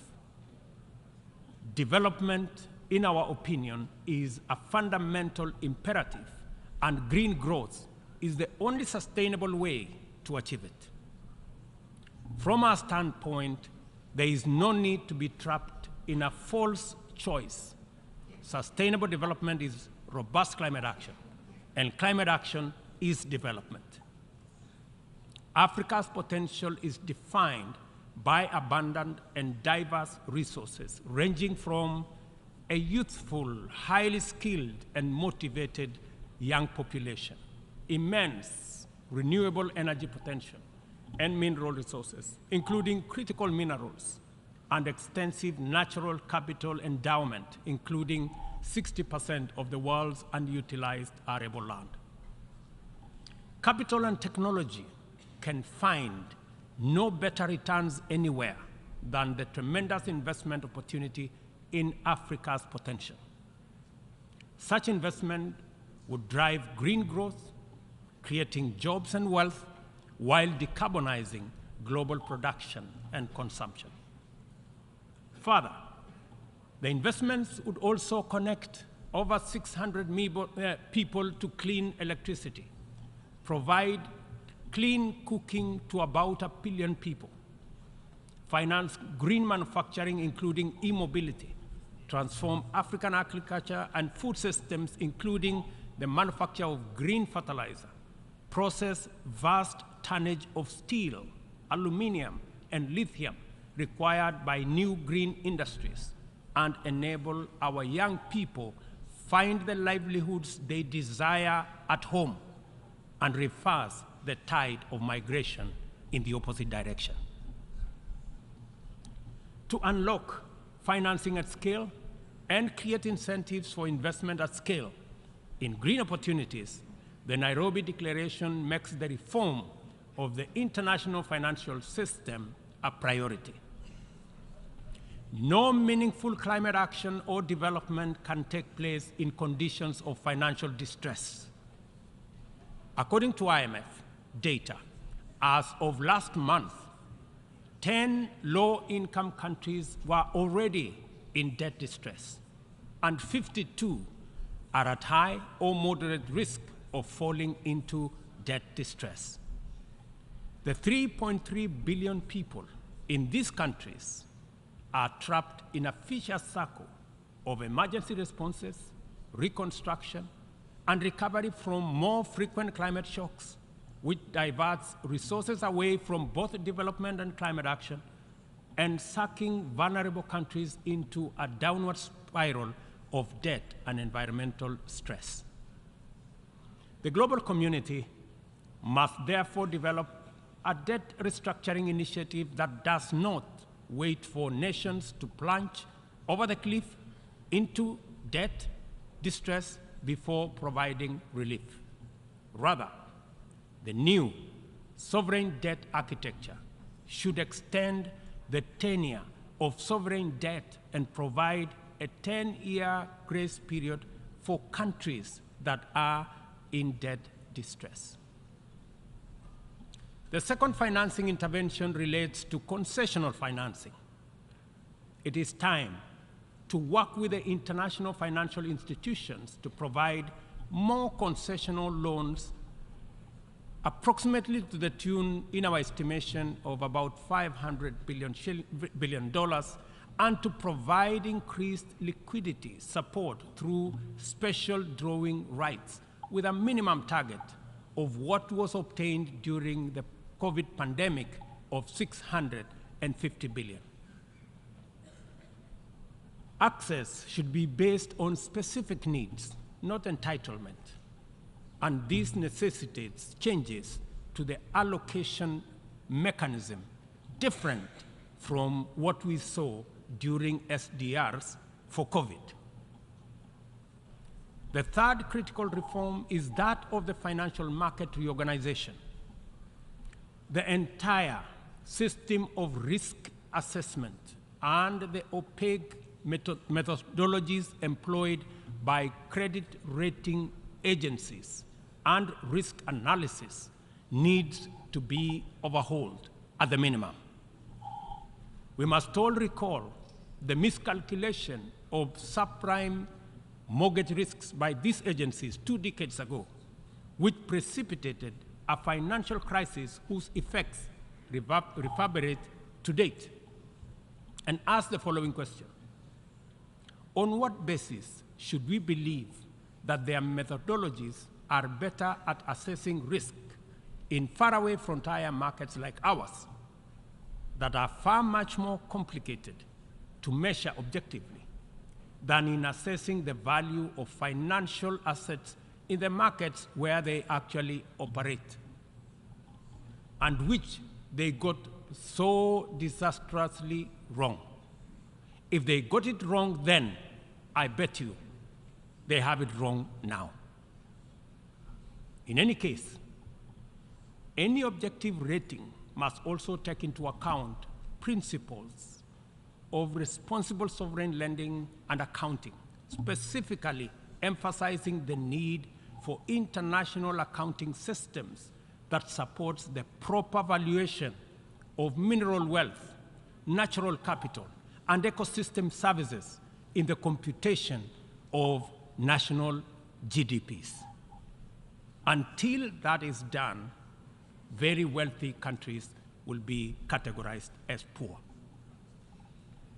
The fourth limb of the interventions arising out of the Nairobi Declaration is the establishment of a global public climate financing mechanism funded through a global carbon tax on trade in fossil fuels, as well as an emissions levy on aviation and maritime transport, including the option of a global financial transactions tax in order to make available dedicated, affordable, and accessible capital for green investments at scale. The roadmap to this new and urgently needed institutional infrastructure involves sustained engagement at various multilateral processes, and the instruments to actualize it by 2025 shall be a new global climate finance charter to be negotiated through the United Nations General Assembly, COP28, and associated processes. We understand the facts about our collective situation as a global community and as a member of the United Nations family. We know the magnitude of our shared challenges and common threats. We appreciate that multilateralism is on trial, and our task is to defend it. We also recognize that multilateralism is broken, and it is our responsibility to fix it. From this moment to 2030, and from our problems to their solutions, we are connected by a coherent agenda of robust collective action. We must therefore muster the courage and will to stand together in solidarity and act, to right past wrongs, solve present problems, and secure our collective future, to protect and empower all people and support our friends in need, to restore broken trust, raise hopes high, and keep faith strong, and finally, to pursue, achieve, and sustain positive change in order to make billions of cherished dreams come true. We must start right away, for we have no time to lose. And I thank you. On behalf of the Assembly, I wish to thank the President of the Republic of Kenya and Commander-in-Chief of the Defense Forces for the statement just made, and I request protocol to escort His Excellency. The Assembly will hear an address by His Excellency Wesley Semino, President and Head of Government of the Federated States of Micronesia. I request protocol to escort His Excellency.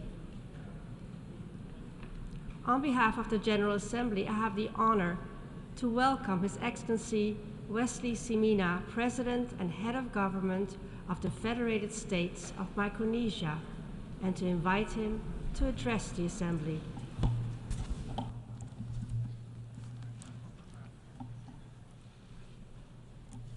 President, Secretary General, Excellencies, I bring warm greetings from the people of the Federated States of Micronesia to this august institution. At the outset, I congratulate you, Mr. President, on your election as the President of the 78th session of the UN General Assembly. I assure you of mine and my delegation's full support, and I have every confidence that you will be successful in leading the General Assembly to a successful conclusion. I would also like to express our appreciation to your distinguished predecessor for his service to the General Assembly, and to the UN Secretary General for his bold and visionary leadership in steering the United Nations during these challenging times. Mr. President, we have just come out of the COVID-19 pandemic, yet our collective challenges have not diminished, but rather we have faced a number of intersecting crises, from the adverse impact of climate change to the decline in the health of our ocean, from sustainable development to peace and security. I will briefly elaborate on them from the perspective of a Pacific small island development state, but I also want to highlight our opportunities. Mr. President, in 2015, the same year in which this body adopted the 2030 Agenda for Sustainable Development, the international community also adopted the landmark Paris Agreement on climate change. Though far from perfect, the Paris Agreement represents a key tool to combat the climate crisis. The adoption of the Paris Agreement marked a high point of multilateralism, similar to this body's adoption of the 2030 Agenda. Unfortunately, the international community has not done nearly enough to get us on track to limiting the global average temperature increase to 1.5 degrees Celsius One need only scan the news on any random day to see the evidence of the climate crisis in devastating effects around the world today. Loss and damage caused by the climate crisis is accumulating every day in Micronesia, and it will continue to worsen at a faster pace as tipping points are reached. As the Secretary General recently stated, we are now in an era of global boiling. We need a fast-acting mandatory approach, which should be modeled on the Montreal Protocol on Substance and deplete the ozone layer, the best environmental agreement ratified by every UN member state. We should use this workhorse treaty, the little engine that could, as a model for a new agreement to cut methane, the blowtorch, pushing the planet from global warming to global boiling. The Intergovernmental Panel on Climate Change tells us that current nationally determined contributions under the Paris Agreement, if fully implemented, will still lead to over 2 degrees Celsius of warming by the end of this century, with 3 degrees Celsius being a very distinct possibility. This is an existential threat for my country and many other small island developing states. And yet, major emitters, including from the developing world, have yet to commit to updating their nationally determined contributions as part of this global stocktake in order to get us on a 5.5 degrees Celsius track. This week, I joined my fellow leaders in the High Ambition Coalition on Climate Change in issuing a statement with a strong call for action. In line with the statement, Micronesia strongly implores all parties to the Paris Agreement, particularly major emitters from the developed and developing world, to commit by COP28 to major reductions of emissions of at least half by 2030, with peaking of emissions by 2025, and peg their net zero goals to no later than 2050, in line with the recommendations of the IPCC. As part of this effort, countries should eliminate the emissions of methane, HFCs, and other short-lived climate pollutants from their industrial products and activities, which together could result in the avoidance of at least 0.5 degrees Celsius of global warming. While Micronesia has negligible global emissions, it has bold ambitions to limit its emissions. Through our NDC strategy, by 2030, we aim to reduce CO2 emissions from electricity generation by more than 65% below 2000 levels. By 2050, Micronesia will achieve a net zero. This bold pledge will result in a healthier, happier, and climate-resilient island nation. The climate crisis is indeed impacting health security, food security, water security, economic security, and peace security. It is, without a doubt, an existential threat. We reiterate our call for the appointment of a special representative for climate and security to address these threats. We also call for the full operationalization of the new loss and damage fund at COP28 in order to equip those who are most affected by climate change to deal with the ongoing loss and damage impacts that are faced every day. It is time for those most responsible for climate change to put your money where your mouth is, for the cost of not doing so is far greater than what could ever be quantified. Additionally, Micronesia is proud to announce that we have recently adopted an amendment to our national constitution that recognizes the right of the people to a healthy environment.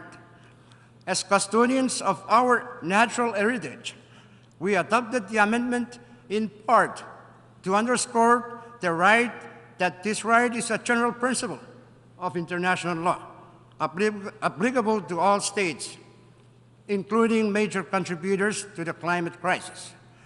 We need all available tools to fight the climate crisis, including those provided to us under international law.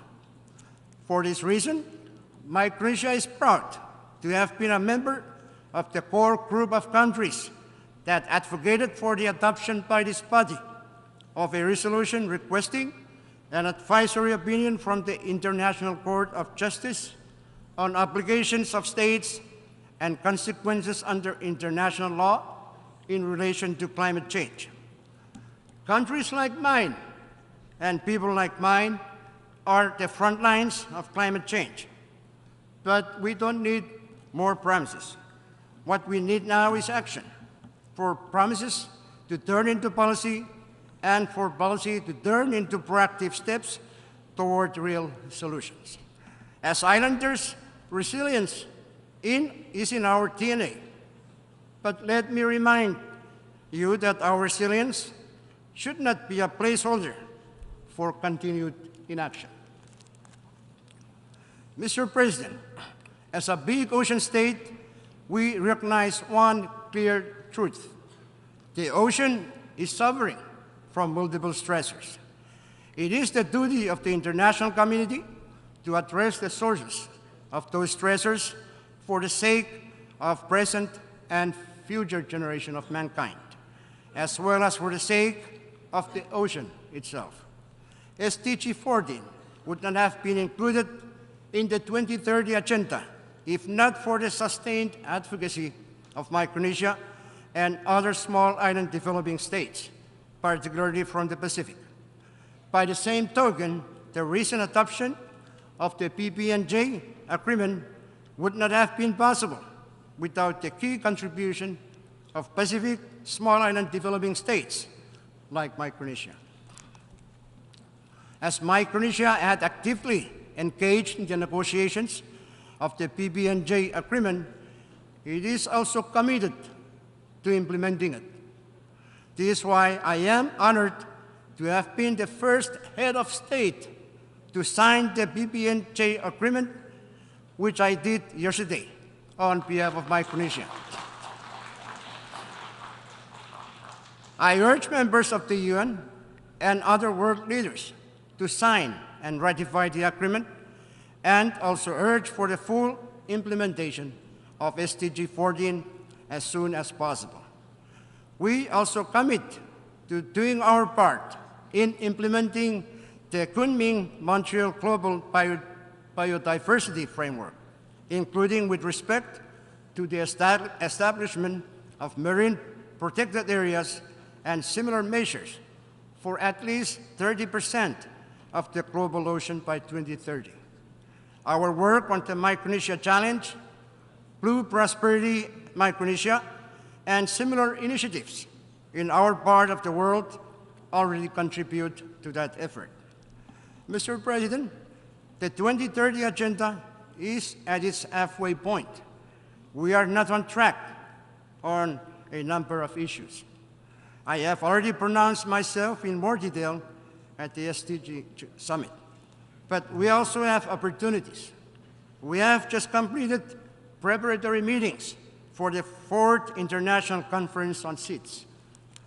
We expect the outcome of the conference to be concrete, action-oriented, yet address our most pressing needs in partnership with the international community, including how internet connectivity can change life in the islands by telemedicine and remote learning available at every outlying island, and how transportation can be more sustainable if your only means of transport is our boats. It is my hope that practical action will flow from the conference including to support the implementation of the 2050 strategy for the Blue Pacific continent. Mr. President, Micronesia is a proud matrilineal society where our clans, lineage, and land control are mainly passed down from generation to generation through women. This symbolizes the powerful role of women in our culture and society. Yet we recognize that historically, women have had difficulty in attaining roles in leadership and decision-making in government. So, Mr. President and Mr. Secretary General, I am pleased to report that finally, there are women members currently serving in our National Congress now. And in my own administration, I have committed to putting more women into leadership and decision-making positions while continuing to meaningfully consult and engage women on matters of national importance in order to strive for a more inclusive and equal Micronesia. Mr. President, traditional threats to peace and security persist, making the principles of the UN all the more valuable to uphold. This is why Micronesia stands in solidarity with Ukraine and supports its independence within its internationally recognized borders. We also urge all member states to cooperate to urgently address the adverse impact of the war in Ukraine on food security, energy, and finance, including in small island developing states like my own that are vulnerable to such impacts. We must find ways to put an end to this illegal war, which continues to erode the credibility and integrity of this premier international body and the principles enshrined in its charter that we all agree to support. This brings me to a related and most crucial point, the reform of the UN Security Council, which was put in place almost 80 years ago. The Security Council has become archaic and ineffective in addressing security challenges of our contemporary world, which are much more complicated, interlocking, and interconnected, including the worsening and devastating impact of climate change. As the Secretary General mentioned in his opening statement, the world has changed, but our institutions have not. Fellow leaders, the time for that change is now. The geopolitical dynamics that we face demand that we embrace change and adapt to the realities and dynamics of the 21st century. Permanent membership of the Security Council must be expanded to include Japan, India, Germany, and others. And non-permanent membership should be expanded as well, including a standalone seat for small island developing states. These changes are needed in order to enhance the legitimacy, credibility, and effectiveness of the Council. The time for Security Council is now. Mr. President, in closing, more than ever in the history of the United Nations, we urgently need to live up to our name and fortify unity among nations, for the challenges of our time demands it of us. Our global community is interconnected, and interdependence among nations is reality. And so no challenge can be solved by any one country or community alone. We must admit we all need each other. And so in addressing these challenges, we must remember that people lie at the heart of every solution, both as a driver and as a benefactor. As a global community, we all gather here within these walls because despite it all, we still believe that we can do better. We still have the audacity to reimagine a more just and prosperous world that is worthy of the next generation. I thank you for listening. On behalf of the Assembly, I wish to thank the President and Head of Government of the Federated States of Micronesia for the statement just made. and I request protocol to escort His Excellency. The Assembly will hear an address by His Excellency Jakov Milatovic, President of Montenegro. I request protocol to escort His Excellency.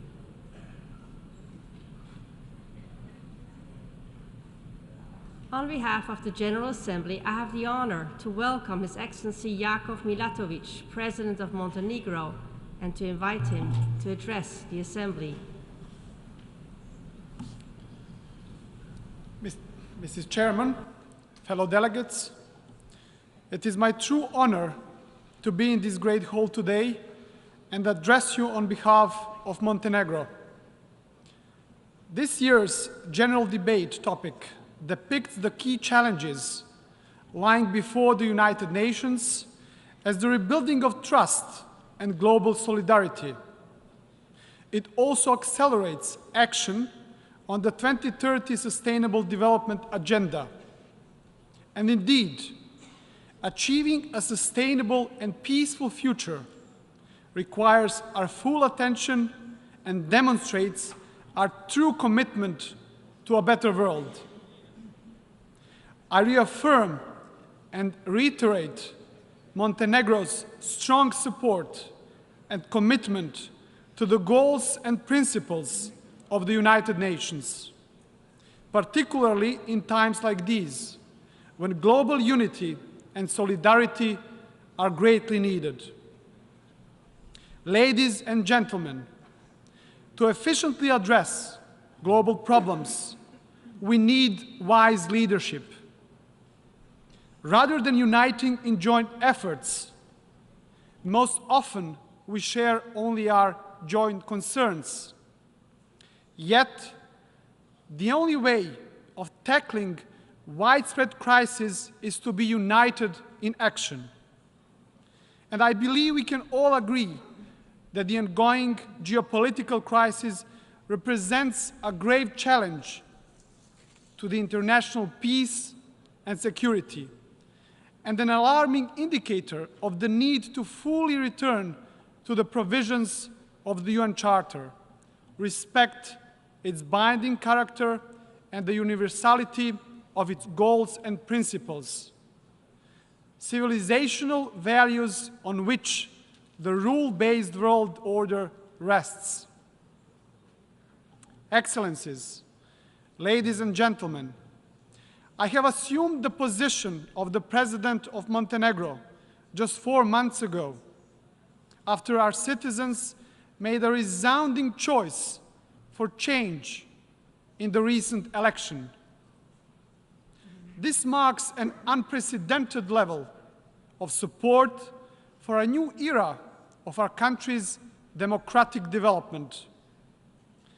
And this leaves me with no doubt about the political direction our citizens want to see.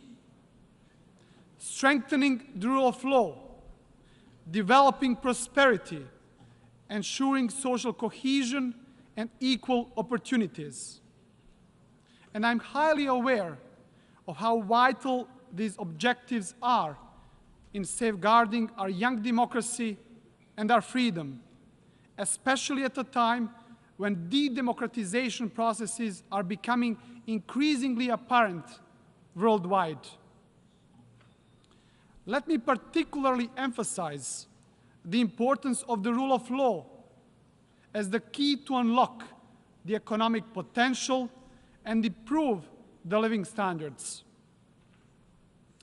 Building truly democratic and independent institutions is crucial along that road. Thus, we are committed to a zero tolerance on corruption and organized crime. And to better achieve our wider policy goals, we base our foreign policy on 3 key pillars. Number 1, accelerating our integration into the European Union. Number 2, further strengthening the credibility of Montenegro as a NATO member. And number 3, fostering the best possible relations with all our neighbors in the Balkans. Montenegro is devoted to safeguarding lasting peace in the Balkans. Therefore, I have commenced my term by strengthening the friendships with our Balkan neighbors.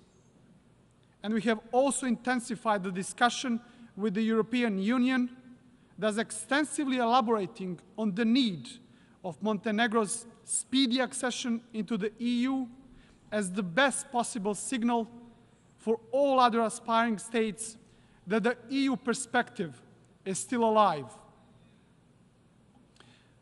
Following these principles, in the 4 months period of my mandate, we opened a meaningful dialogue with the civil society and vulnerable communities, with the aim of pursuing and ultimately achieving a truly inclusive society where nobody is left behind. Creating an environment of equal opportunities where life success is primarily determined by education and hard work is my goal. This is my story, which I believe can become and should become the story of Montenegro and the story of all of us. I belong to a generation that was too young to witness the suffering caused by the wars following the dissolution of Yugoslavia. Yet, I think that I bear no less obligation to work on diminishing the still present consequences and thus preventing such tragic events from occurring again. To this end, Montenegro's strong commitment is to address the past without any bias, by calling things as they are, as the victims of those tragic events expect them to be called. Not witnessing the fact that we in Montenegro, as in many other democratic countries, often diverge on many political issues, we all agree that peace and prosperity, an equal and just society, and friendly relations, particularly with our neighbors, have no alternative.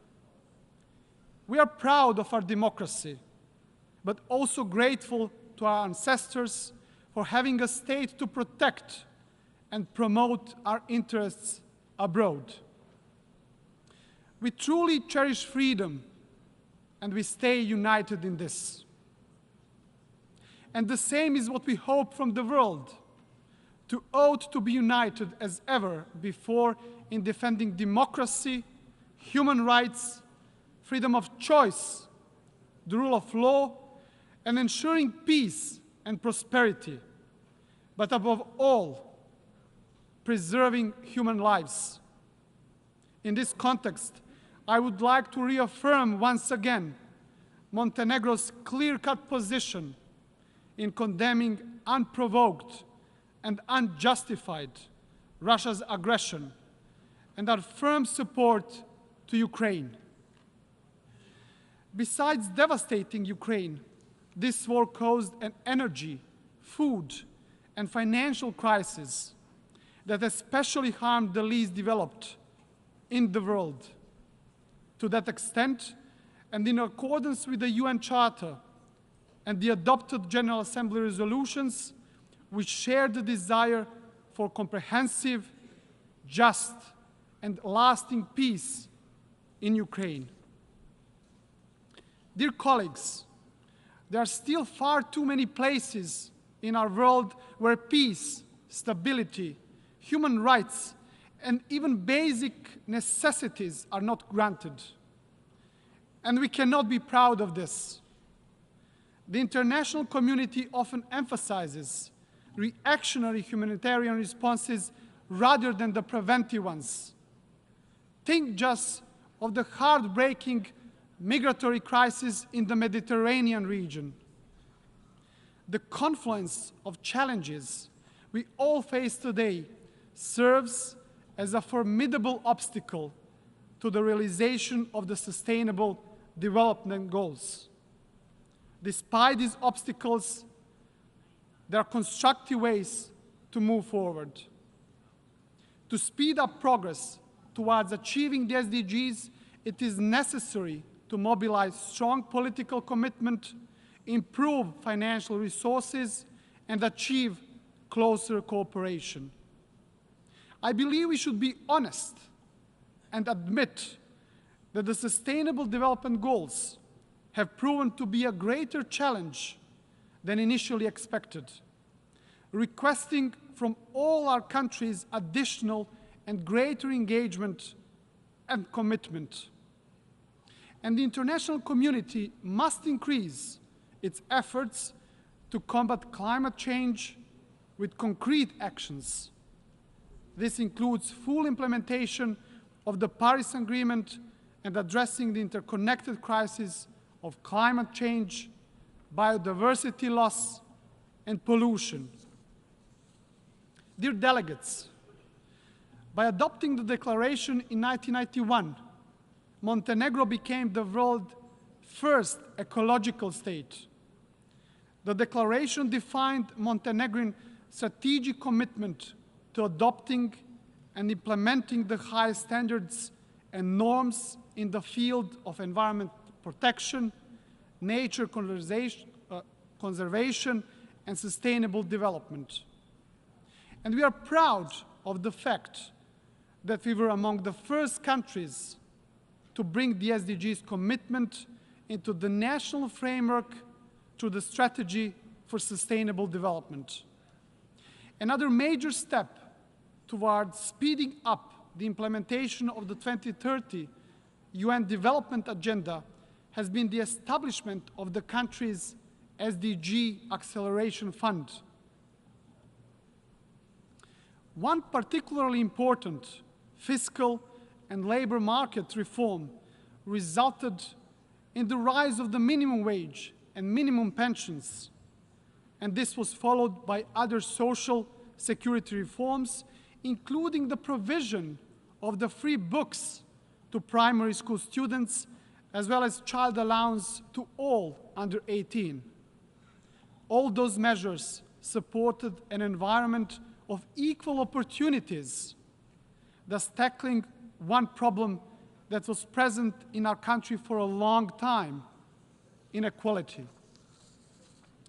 Dear colleagues, in the spirit of the 75th anniversary of the landmark Universal Declaration of Human Rights, Montenegro confirms its strong commitment to respecting, protecting, and promoting human rights. As a member of the Human Rights Council during the period of 2022-2024, we are determined to further strengthen the role of this pivotal international forum in responding to situations of serious human rights violations, preserving the universality of international human rights law, and the independence of the UN human rights system. Montenegro, as a secular state, takes great pride in our diverse and inclusive society, embracing various cultures and religions. A notable achievement lies in fostering a harmonious and inclusive political environment. And I am convinced that in the near future, even the smallest minority groups, such as the Roma population, should secure their seats in the national parliament. Dear delegates, we also call for a global response to the refugee and migrant crisis. In this regard, we must share responsibility as committed in the global agreements we adopted. We must cooperate in finding solutions and helping countries of destination as well as those countries of origin. Allow me to remind you that Montenegro gave shelter to over 100,000 refugees and displaced people during the wars of former Yugoslavia. More than 20% of our entire population.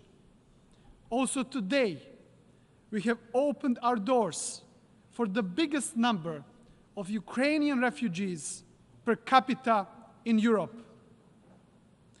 And let me emphasize that the protection of refugees, including their legal status and our decision to provide them with shelter as they flee from devastating conflicts, has received unanimous support from all the political spectrum.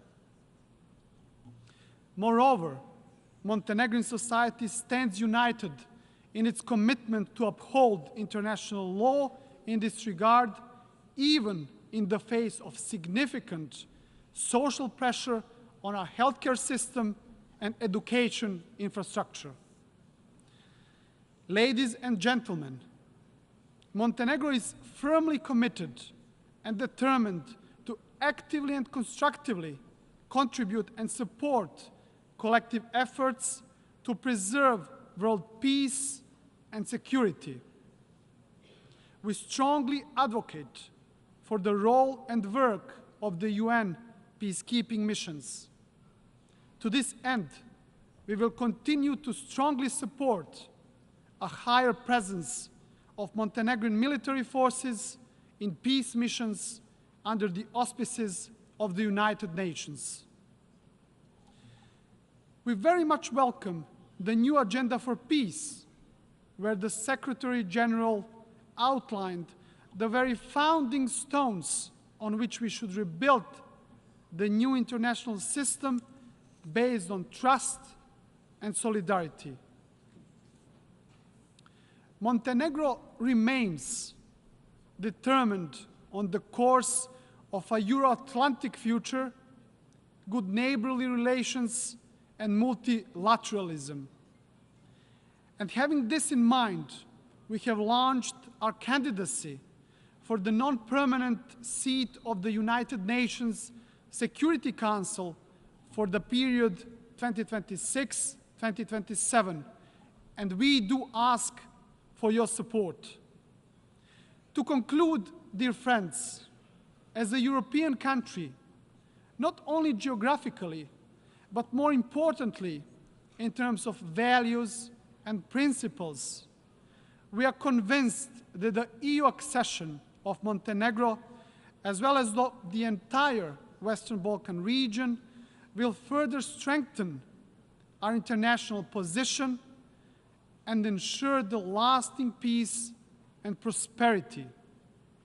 Hence, the accession of Montenegro in the European Union is a story significant not only for Montenegro itself, but it would provide a positive example to all aspiring countries, all the way from the Balkans to the east of Europe, that the EU enlargement is alive and still possible. I very much thank you for your attention.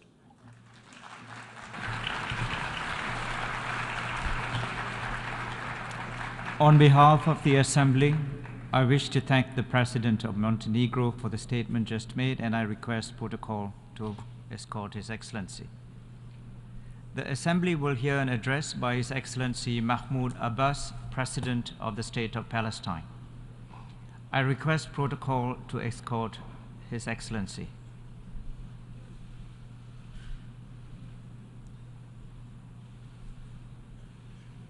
On behalf of the General Assembly, I have the honor to welcome His Excellency Mahmoud Abbas, President of the State of Palestine, and to invite him to address the Assembly.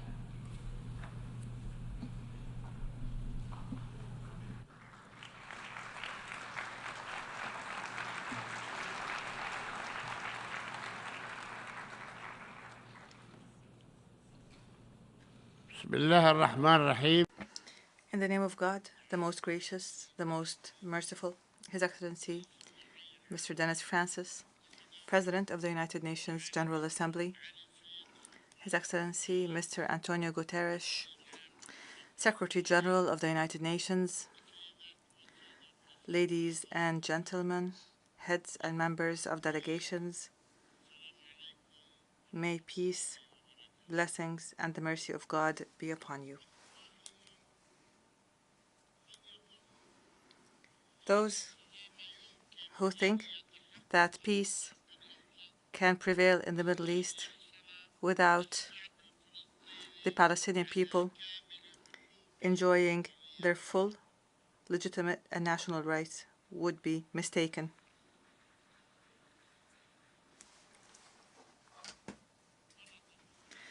Once again,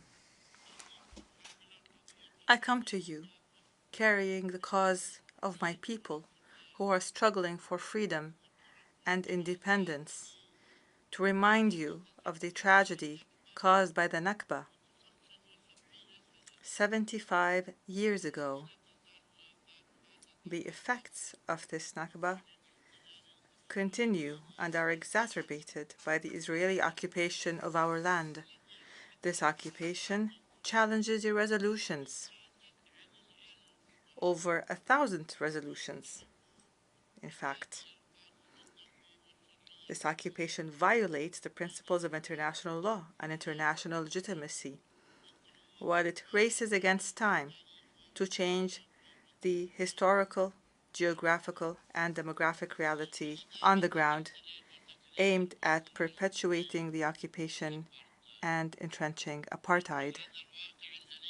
Despite this painful reality,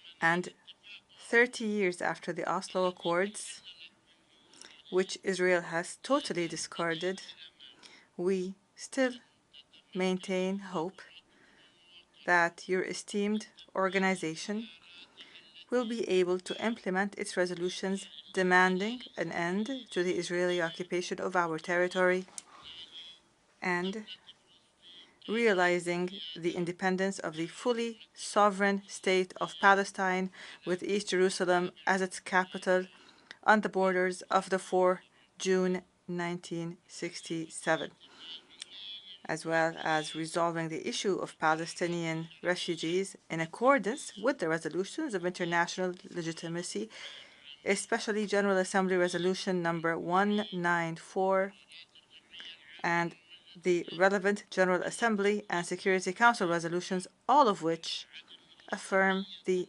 illegality of the Israeli occupation and its settlements, in particular Resolution 2334 and the Arab Peace Initiative. Ladies and gentlemen, as I stand before you here, the Israeli racist right-wing government continues its attacks on our people, and through its army and its racist terrorist settlers continues to intimidate and kill our people, to destroy homes and property, to steal our money and resources, and continue to refuse to release the bodies of the martyrs. 600 bodies are being held. For what reason, I do not know. And this is done before the very eyes of the world and with complete impunity. Rather, the leaders and the ministers of this government have even been bragging about their apartheid policies that they are practicing against our people who are under occupation. The Israeli occupation government also persists in its violations of the city of Jerusalem and its people. It continues to assault our Islamic and Christian sacred sites. It violates the historical and legal status of the holy sites, especially the Blessed Al-Aqsa Mosque, which international legitimacy has recognized as an exclusive place of worship for Muslims alone, including the Bab al-Rahma prayer hall and the Al-Buraq wall, according to a resolution by the League of Nations in 1930. The occupying power is also feverishly digging tunnels under and around Al-Aqsa Mosque, threatening its collapse or the collapse of parts of it, which would lead to an explosion with untold consequences. We have repeatedly warned against transforming the political conflict into a religious conflict, for which Israel will bear full responsibility. I hereby call on the international community to assume its responsibilities in preserving the historic and legal status of Jerusalem and its holy sites, specifically the Al-Aqsa Mosque and the Church of the Holy Sepulchre and the Ibrahimi Mosque in Al-Khalil, Hebron. Here I wonder, why remain silent about all the flagrant violations of international law that are being committed by Israel, the occupying power? Why isn't Israel being subjected to serious accountability? Why are sanctions not imposed on it for ignoring and violating international resolutions, as is the case with other countries in the world? Why practice double standards when it comes to Israel? Why accept that Israel is a state above the law? Is it not time to answer these questions? Is it not time? For our part, we will persist with our pursuit of accountability and justice at the relevant international bodies against Israel because of the continued Israeli occupation of our land and the crimes that have been committed and are still being committed against us, as well as against both Britain and America for their roles in the fateful Balfour Declaration. Yes, America and Britain, and against everyone who had a role in the catastrophe and tragedy of our people. We will not forget history. We will not forget pain. We call for acknowledgement. We call for apology. Acknowledgement and apology. We call for reparations. We call for compensation in accordance with international law. Ladies and gentlemen, in light of the deadlock in the peace process, due to Israel's policies, we come before you to again appeal for the holding of an international peace conference. Is this too much to ask?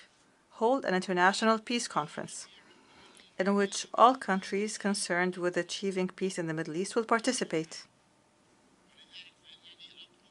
Therefore, I ask your esteemed organization and the Secretary General, Mr. Antonio Guterres, to call for and undertake the necessary arrangements to convene this peace conference, which may be the last opportunity to salvage the two-state solution and to prevent the situation from deteriorating more seriously and threatening the security and stability of our region and the entire world.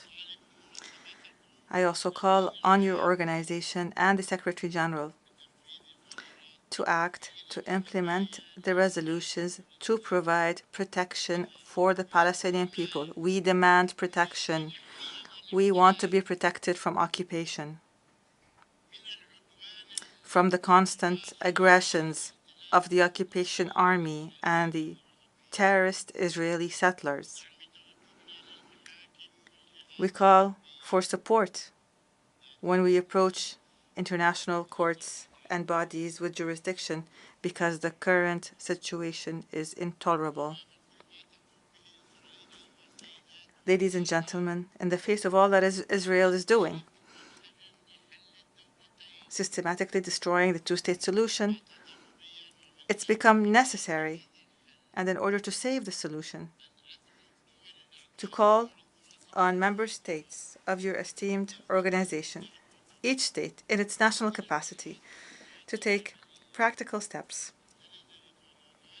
on the basis of the relevant resolutions of international legitimacy and international law.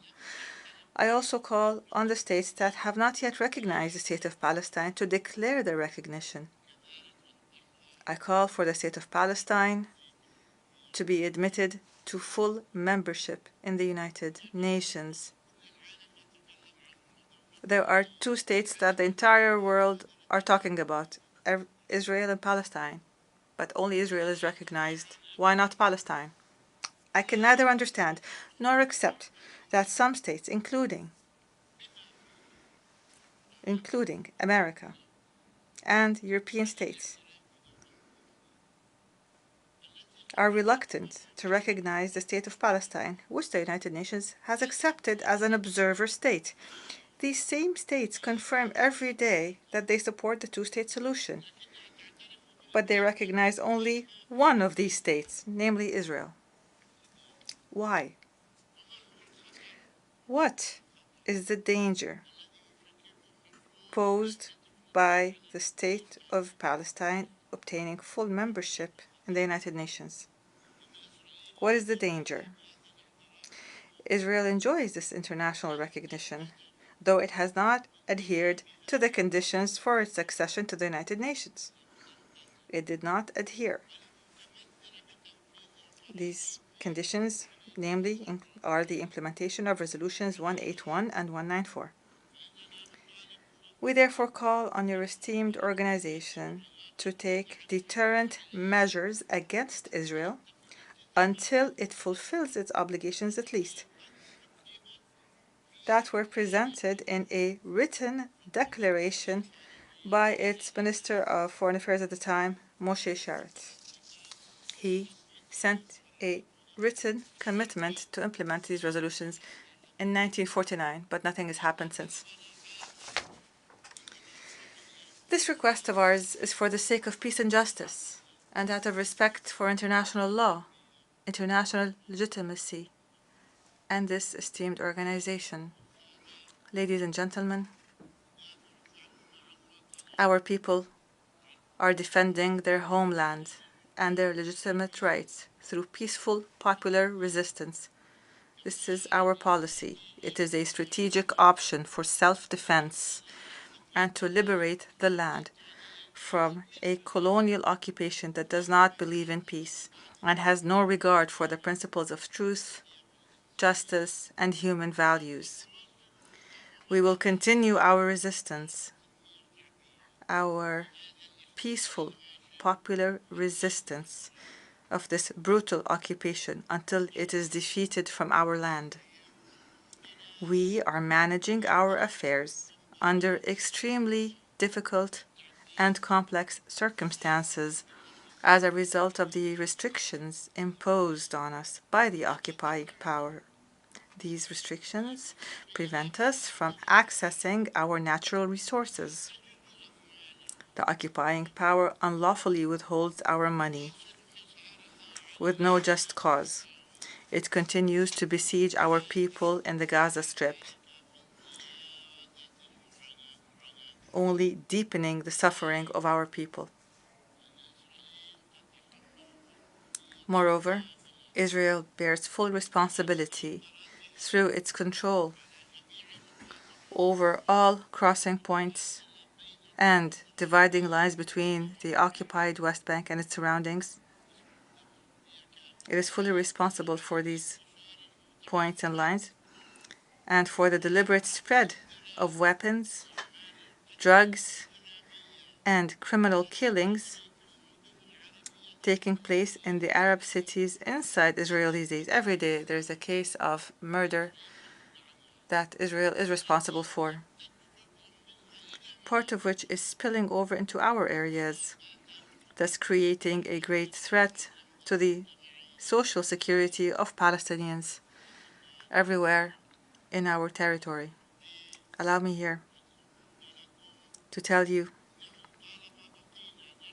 that as long as we continue to suffer under the abhorrent Israeli occupation, we will continue to need financial assistance from the international community. When the occupation ends, we will thank you for your help. In addition to the crucial provision of financial support to the United Nations Relief and Works Agency for Palestine Refugees, UNRWA. It is in dire need so that it could support the refugees. We are thankful to the international community for the support it has given us to build our state and our economy, and we look forward to the continuation of this support until the occupation ends.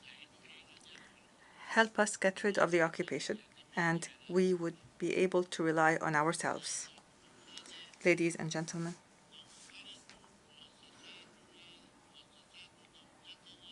our state institutions are engaged in a comprehensive development and reform process, and in this context, they are cooperating with international institutions and with partners in the region and the world. Recently, we held local elections and elections for institutions, federations, unions, and others. There's a specialized committee to develop the justice sector in Palestine. Civil society is also playing its role in adding vitality to our political system. All that remains is for us to hold democratic general elections, as conducted in 1996, 2005, and 2006. We held elections, but since then we have been unable to hold these elections. Why? Because the Israeli government is obstructing this by its decision to prevent elections from being held in East Jerusalem. In the first 3 rounds of elections were allowed in East Jerusalem. They were not stopped, despite the significant interventions by many countries and regional and international organizations, which we appreciate, to enable our Palestinian people in Jerusalem to vote and run as candidates in these elections. Today, we renew our rejection of any position holding us responsible for not convening these elections, which are a Palestinian necessity that we want today before tomorrow. We want elections, but we want them to be held in East Jerusalem. Why is Israel stopping us from doing so? Please ask it. In the face of this intransigent position of the Israeli government, we will continue to approach the relevant international bodies to hold the Israeli government accountable and force it to allow us to hold these elections that are long overdue. Ladies and gentlemen, I participated in May in the commemoration of the 75th anniversary of the Palestinian Nakba of 1948, a tragedy recognized by this august organization. This painful anniversary continues to be ignored and denied by Israel, which is the party that is primarily responsible for this Nakba. I call upon you today to criminalize this denial, criminalize the denial of the Nakba, and designate the 15th of May of each year an international day to commemorate the anniversary of the Nakba, to commemorate the lives of the hundreds of thousands of Palestinians who were killed in massacres committed by Zionist gangs. Palestinians whose villages were demolished and who were forcibly displaced from their homes. The number of these refugees reached 950,000 people, 950,000 people in 1948, constituting more than half of the Palestinian population at the time. This is the least that the United Nations should do to honor these victims and to condemn this human tragedy, to commemorate the anniversary of the Nakba in 1948. Ladies and gentlemen, for several years now, we have presented our Palestinian narrative, the story of our people, that has been deliberately distorted by the Zionist and Israeli propaganda. We are relieved that the peoples of the world and many countries in the world have started to believe our narrative and sympathize with it after having been misled for decades. We also thank all those who contributed to sharing this narrative and supporting it and sympathizing it. We thank people of conscience everywhere in the world who today stand up for Palestinian rights. We want and we thank support for our people's struggle for freedom and independence. Ladies and gentlemen, my message today to the Israelis is that this hideous occupation that is imposed on us will not last, regardless of their ambitions and their delusions, because the Palestinian people will remain on their land, which they have inhabited for thousands of years, one generation after the other, as again confirmed by a recent UNESCO resolution on the city of Jericho, which has existed for 10,000 years. The Palestinians cannot leave their land, and if anyone must leave this land, then it must be the occupier. The occupier should leave, not the people of the land. We will stay in our land. My message to the international community is that it should assume its responsibilities with full courage and implement its resolutions to realize Palestinian rights. We ask for no more than that. Realize our rights, implement our resolutions. 1,000 resolutions have been adopted. We're asking to implement just one resolution. Finally, I address all of our people in Palestine, in the refugee camps, in the diaspora, and every place in this vast world. I address you with the highest expressions of appreciation and gratitude for your steadfastness, for upholding your just cause and your rights. I pay tribute to our righteous martyrs and our brave prisoners and our heroic injured people. And I say to everyone, a right is never lost when there is a demand behind it. Victory is ours. We will celebrate the independence of our state in Jerusalem, our eternal capital, and the crown jewel and the flower of all cities. They see it as impossible, and we see it as inevitable. God willing, peace and mercy and blessings be upon you. On behalf of the Assembly, I wish to thank the President of the State of Palestine for the statement just made, and I request protocol to escort His Excellency. Excellencies, distinguished delegates, the Assembly will continue its consideration of agenda item entitled General Debate. The Assembly will now hear an address by His Excellency Charles Michel, President of the European Council of the European Union. I request protocol to escort His Excellency.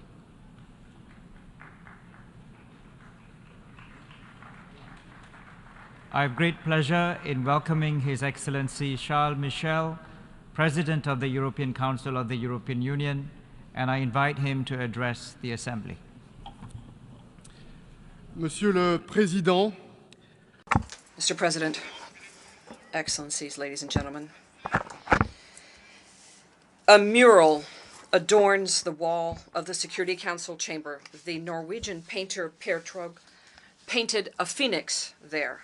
It's a phoenix that emerges from a world covered with ash that is being rebuilt after the war. The lower part of the mural is dark, It features a dragon. It features soldiers and war machines. The United Nations were founded to protect us from our demons. It was founded to elevate the world community towards peace, cooperation, and solidarity. And yet, the climate crisis is wreaking havoc. The global effort to combat poverty is weakening, and this war of Russia against Ukraine is exacerbating food insecurity and creating an energy crisis. And finally, we are losing our sense of urgency that the pandemic had taught us. The progress is too slow. We are losing ground in many places. Ladies and gentlemen, the mantra of the Indian presidency of the G20 was one earth, one family, one future.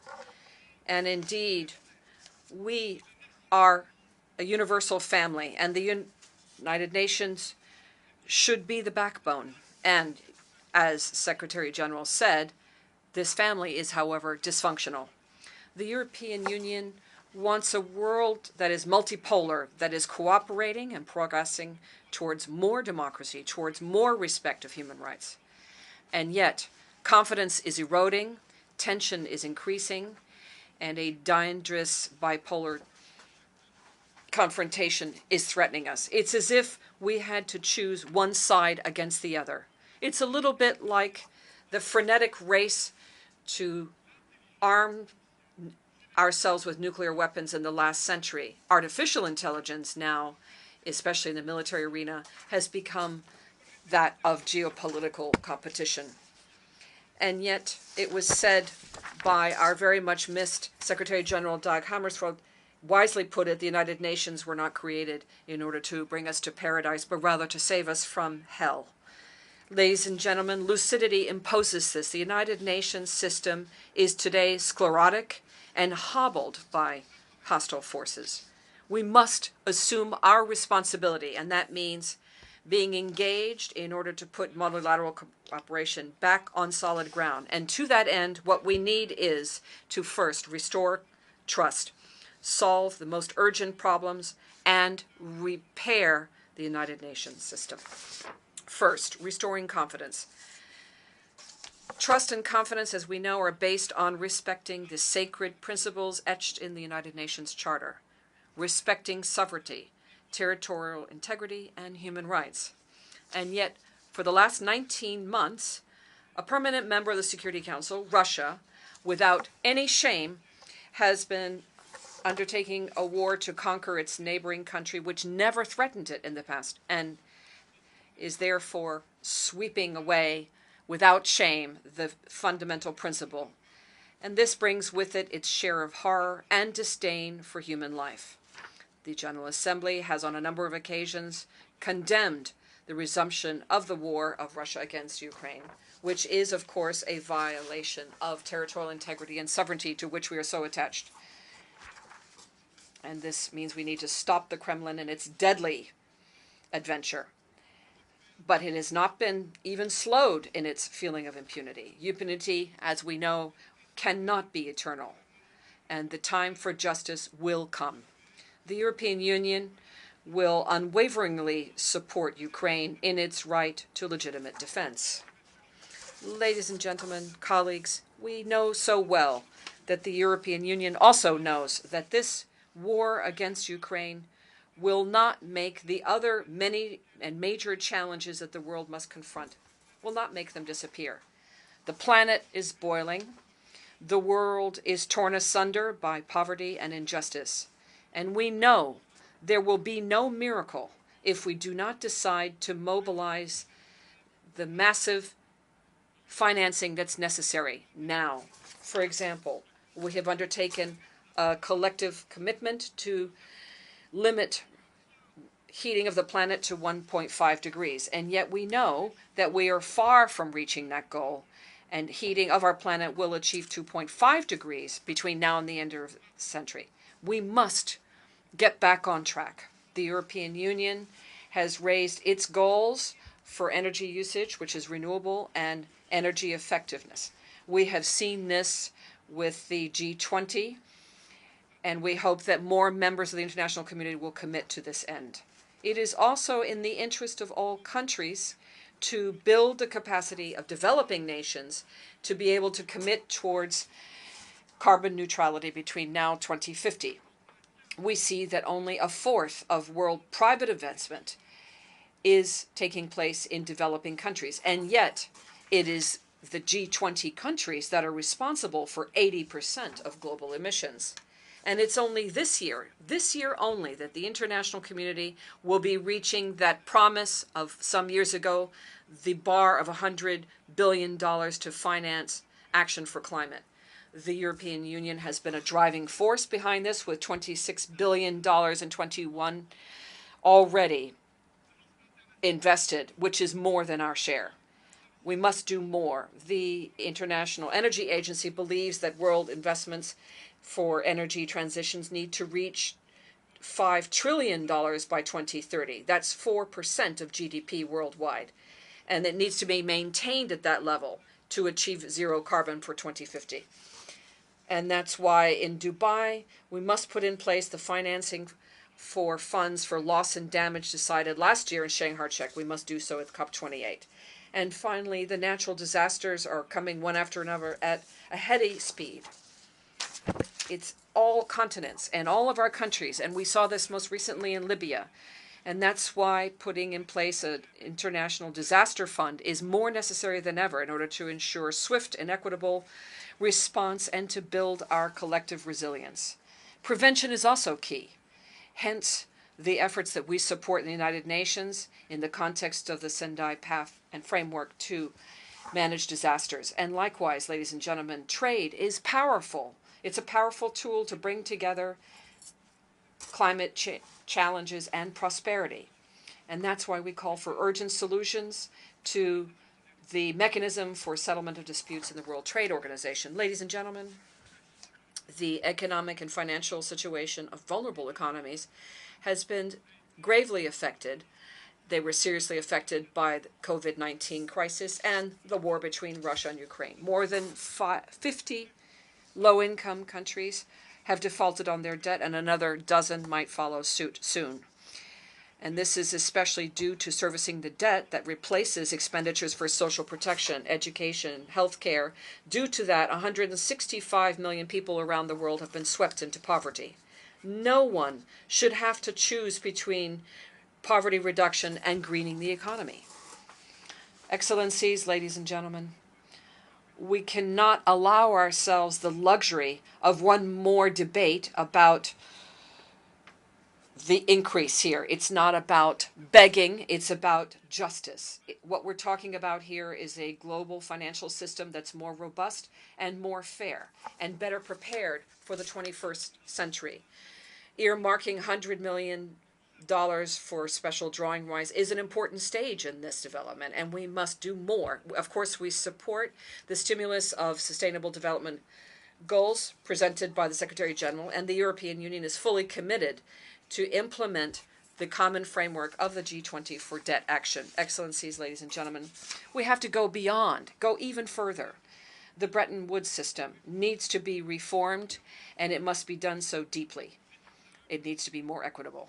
It needs to be more inclusive and more effective. That should be the goal. These institutions were created when many countries were still colonial. And since then, the world has changed. It has changed so much. And yet today, the G7 countries still have almost absolute decision-making power. The European Union is prepared to better share this decision-making power. And regions that almost have no voice need, in our view, to be better involved in the decision-making that concerns them. Second, financial shock is necessary. Entire swaths of the world and peoples that are represented are deprived of access to financing, and this impedes progress towards the Sustainable Development Goals, and it also increases the possibility of a debt crisis. The Paris Summit led the debate to discuss a new worldwide financial compact convened by the French president, along with Barbados, and the Prime Minister of Barbados. We've set the path, and as Mia Mottley said, it is now a question of speed and scope and breadth. We must do what's necessary, and we need to do it in time and for the right reasons. Indeed, we need to act to better mobilize capital, public capital, and act to increase and consolidate and tighten the financial flows which are key for lending capacity of international institutions. For example, in 60 years, the financing power of the World Bank as a proportion of global production fell sevenfold. And that speaks volumes. We must also reduce the cost of access to loans for vulnerable countries, which often is far higher than that for developed countries. Lastly, we must adapt the rules of multilateral development banks when it comes to capital requirements that will allow for a flexible use of their balance sheets without jeopardizing their soundness. Ladies and gentlemen, excellencies, 3 years ago, Dr. Tedros and I launched the idea of an international treaty on pandemics. And together, we committed to try to persuade the international community to launch negotiations within the WHO. The world needs an ambitious and legally binding instrument to prevent, prepare for, and respond to future pandemics with solidarity. I now call on all of you to amplify your efforts to conclude negotiations by 2024. And we will be a constructive and open partner in this. Ladies and gentlemen, distinguished colleagues, the Secretary General, and all of the UN teams are the linchpin of strong action for humanity and the values of the UN Charter. But as we've seen, UN governance is far too often and increasingly impeded. The EU, of course, supports the reform proposals presented by Secretary General in our common agenda. We also commend the progress made in terms of working methods.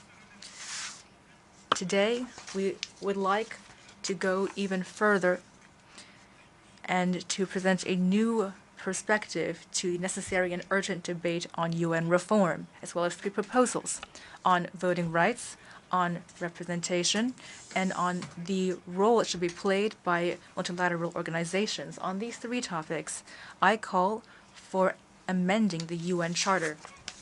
First of all, veto rights in their current form are being abused. They lead the Council to be paralyzed. A permanent member of the Security Council can violate with impunity and flagrantly our charter and international law.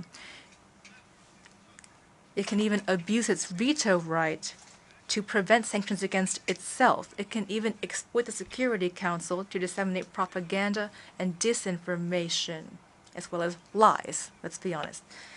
The Charter, however, says that Security Council members must abstain from a vote when it itself is the object of that vote. So I now would like to call on Council members to invoke this provision when Russia is concerned. Lastly, in the same vein, the EU supports the French-Mexican initiative to limit veto rights in the case of mass atrocities. We also support the Code of Conduct for the Council's action against genocides, crimes against humanity, and war crimes. And lastly, we support all efforts to bolster transparency and accountability within the Security Council. But beyond this, when it comes to reforming the UN Charter, I think we must establish a mechanism that would combine majority-based decision-making with a moderate and well-controlled, flexible use of the veto right. My second point is representation. The Security Council does not reflect today's world. Currently, 60 countries have never had a seat in the Security Council. Entire swaths of the world, Africa, South America, the Caribbean, Asia, are under or non-represented. We support a comprehensive reform of the Security Council to amplify the voice of these regions and countries. Power and legitimacy go hand in hand. And due to its lack of representativeness, the Security Council is inexorably damaging its own legitimacy. Legitimacy is crucial and must be strengthened on two fronts. The UN is a club of nations, and we believe the nation is its basic unit. Therefore, an increased number of permanent Security Council members is inevitable. But we believe, my second point, is that we should go further than this. Regional and continental organizations today play a growing role.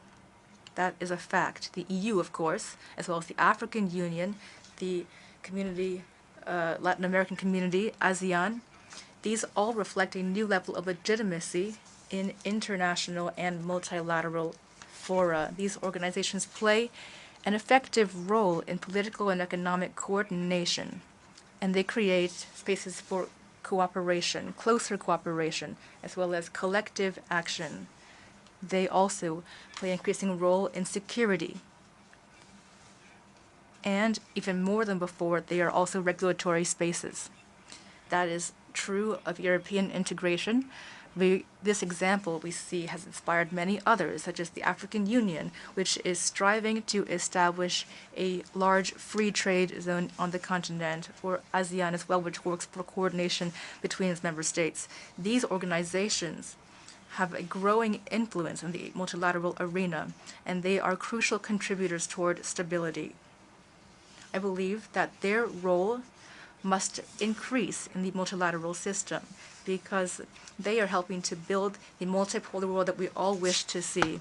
And that is why, through me, the European Union immediately supported the call of Senegal's President Macky Sall to include the AU as a full-fledged member of G20, which has been the case, was done a few weeks ago. Ladies and gentlemen, as you see, I am deeply convinced the UN would gain legitimacy and effectiveness if, as well as authority, if it were to choose to guarantee the inclusion of regional organizations. And this inclusion would create a virtuous circle. It would encourage these organizations to cooperate further and better in order to further strengthen their own stability and that of the world.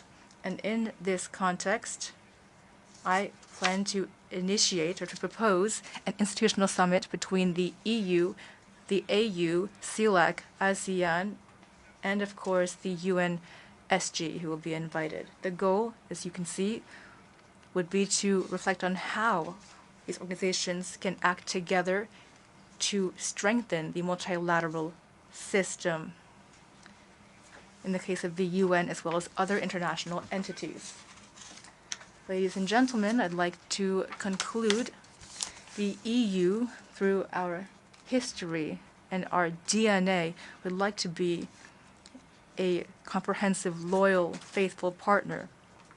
We and the member states are the largest donor for development and peacekeeping throughout the world, including in regions where conflicts have become deeply entrenched. In the Sahel, a series of military coups d'etats have increased instability and insecurity to the detriment of local populations. And here I would like to send a message of personal friendship and tireless support to the president of Niger, Mohamed Bazoum, who's been imprisoned 56 days in his own home by a military junta. In the Middle East, we believe that lasting peace is only possible if Palestinians and Israelis can live together in security through a two-state solution. And in the South Caucasus, the latest devastating developments have shocked us.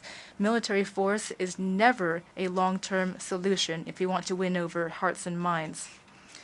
And throughout the world, the EU continues to shoulder its responsibility together with all those who work toward the common good for peace and prosperity. But we will never be intimidated by violence or threats.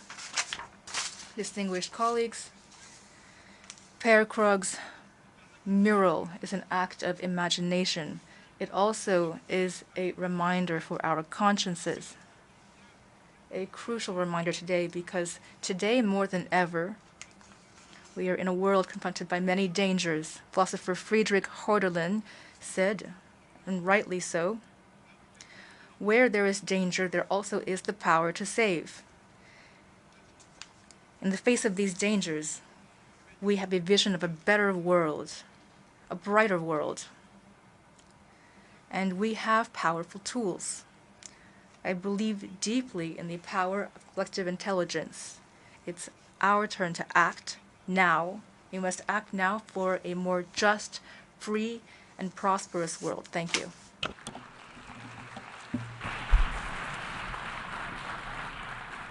On behalf of the Assembly, I wish to thank the President of the European Council of the European Union for the statement just made, and I request protocol to escort His Excellency. We've heard the last speaker in the general debate for this morning's meeting. The 9th plenary meeting will continue with the general debate at this point shortly. The meeting now is adjourned.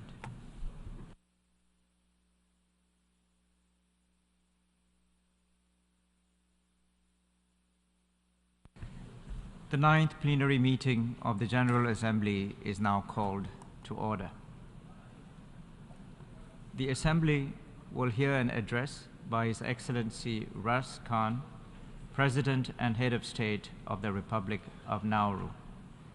I request protocol to escort His Excellency.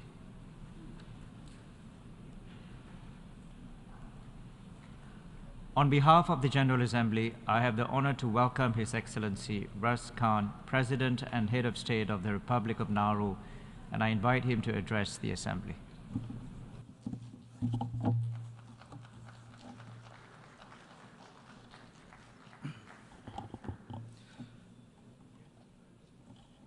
Mr. President, on behalf of the government and the people of the Republic of Nauru, allow me to congratulate Your Excellency, Mr. Denis Francis, on your assumption of the presidency of the General Assembly for the 78th session. It is always a pleasure to see another small island developing state taking up the leadership mantle. Please let me assure you of my delegation's full cooperation and support as you lead this august body in rebuilding trust and reigniting global solidarity. Allow me to also thank His Excellency, Mr. Shaba Korosi, for his exceptional stewardship during the 77th session, and note the many successful initiatives undertaken during his tenure, including continuing the PGA's fellowship program promoting and supporting youth engagement for the next generation of diplomats. Allow me also to extend my sincere condolences to the governments and people of Morocco and Libya for the recent devastating earthquakes and floods as you seek relief and recovery during this time. Mr. President, as the new President of Nauru, it is an honor to speak here at an institution built on the ideals of peace, justice, respect, human rights, tolerance, and solidarity, and an institution where all countries are deemed equal. As the smallest member state of this august body, these ideals have important resonance. We are all part of an interconnected system which is increasingly growing smaller, and our dependence on each other to weather global challenges increases every day.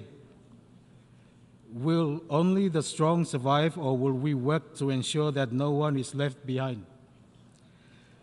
Will we reform and progress this institution to reflect the realities of today, or continue in the same dated fashion, a fashion which does not reflect our current lived realities? If we are to lift ourselves and future generations up and ensure that we are on our path to peace, prosperity, progress, and sustainability for all, we all need to be dedicated to finding a new a way forward that reflects the world as it now stands. And that is a world currently riddled with inequity. Mr. President, a critical step in the way forward must be achievement of the Sustainable Development Goals. While the United Nations community was able to come together to adopt the 2030 Development Agenda in 2015 and celebrated this achievement of multilateralism at the time, we must admit that we are far from on track to achieve them, and by extension to achieve sustainable development for people and planet. Given the resources which have been allocated at the regional and international level to achieve the SDGs, this is deeply concerning. In our view, such failure to substantially move the needle in light of the resources provided is an indication that funding is not being properly allocated or used. In our region, there are too many workshops, too many studies upon studies, too many discussions without enough support for critical on-the-ground projects. It's a small island, for goodness sakes, Mr. President. It's like we're trying to launch a rocket to the sun. Moreover, the realities of what is needed for implementation on the ground in a Pacific small island is rarely properly accounted for, with limited capacity and issues around small things which larger economies can discount. For example, access to basic materials can become insurmountable when a country is trying to build a school or repairing a road. If we are serious about meeting the SDGs, we must ensure that needed resources make it to the right places. Places like Nauru, where in the face of multiple global crises piled on top of national challenges, our ability to progress has been less than desirable. In order to shift Nauru and others back on track to achieve the 2030 agenda, we need to take bold steps and create and build partnerships which are built on mutual respect among equals. To build such sustainable partnerships, we will need a more accurate and nuanced system of categorization of vulnerabilities based on existing measurements of ODA, GNI, and GDP. Nauru is eligible for neither grants nor loans.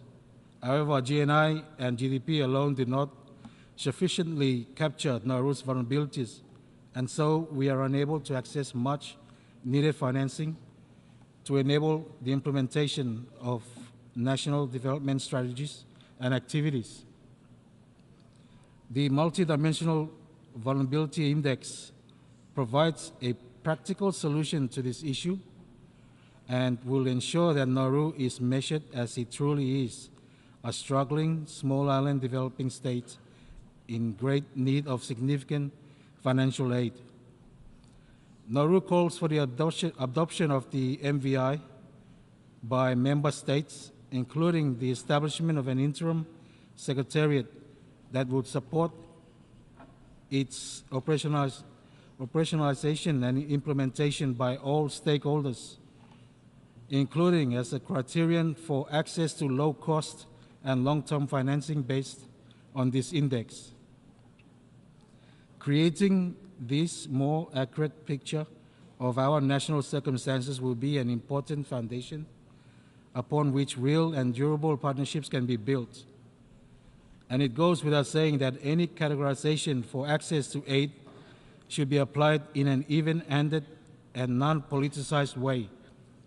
We have been deeply disappointed to hear that in some instances, the OECD Development Assistance Committee, DAC, categorized as being manipulated around purely political interests. This cannot be allowed to happen, as it undermines the integrity of the entire system and is nothing shy of blatantly manipulation. Mr. President, another pathway to accelerating action on the 2030 agenda will be recognition and incorporation of the special circumstances of small island states into our work at every level. Such an opportunity will represent itself when we meet for the SEEDS conference in May of next year in Antigua and Barbuda. If we are to make good on the promises for which the United Nations stands for, the next SEEDS conference must deliver the transformation needed to ensure that SEEDS are more resilient to external shocks. This can only be achieved through adopting a more focused, measurable, and fully resourced program of action that is tailored to the circumstances of SEEDS and provides practical and operational solutions to accelerate our sustainable development. The support of development partners and the international community, including funding, is critical for the next 10-year program of action as we seek to move towards resilient prosperity. Mr. President, even if these strides are taken towards achievement of the 2030 development agenda, any progress made is at risk if we do not address the threat of climate change. The adverse impacts are no longer a future problem. We have seen ourselves the ever-increasing disasters, fires, typhoons, heat waves, and a burning ocean. What kind of legacy are we creating? Is it essential that the global community accelerate? It is essential that the global community accelerate its efforts to adapt and mitigate climate change and keep a 1.5 Celsius limit to temperature rise within reach. This cannot be said enough, so I will say it again. It is essential that the global community accelerates its efforts to adapt and mitigate climate change and keep a 1.5 Celsius limit to temperature rise within reach. We call on all states to take ambitious action in their implementation of the Paris Agreement and decisions under the Paris Agreement, including the Glasgow Climate Pact and the Sharm el-Sheikh Implementation Plan. And we note our disappointment that the goal of 100 billion a year has not been reached and that the distribution of funds allocated has not been equitable. And so we join the call to reform the international financial system, to make and development finance more affordable and adequate and positioned to combat the scale of climate crisis. Nauru looks forward to a meaningful COP28 in the UAE, one that achieves the shared ambition and commitment to deliver progress and keep 1.5 degrees within reach. We also continue to call on the UNSG to appoint a special representative on climate and security. This could improve the United Nations' ability to address climate-related security risk, including through regular reporting on the security implications of climate change. Similarly, we see the need to seek additional paths to climate action and hope that the advisory opinions to come from ITLOS and ICJ will jumpstart more ambitious climate action. Finally, on this point, Nauru would emphasize that we cannot expect the trajectory of global emissions to slow down and reduce if viable energy alternatives are not provided. Deep seabed minerals hold the answer, with polymetallic nodules providing the alternative for big emitters to make a just energy transition away from fossil fuels and towards much cleaner and renewable energy technologies. In this regard, Nauru calls on the members of the International Seabed Authorities to fulfill its obligation and finalize the exploitation regulations that ensures collection of seafloor minerals are conducted with utmost responsibility and respect to our marine ecosystem while providing benefits for all humankind. Mr. President, As a big ocean state, a healthy, productive, and resilient ocean is a pillar upon which our future rests.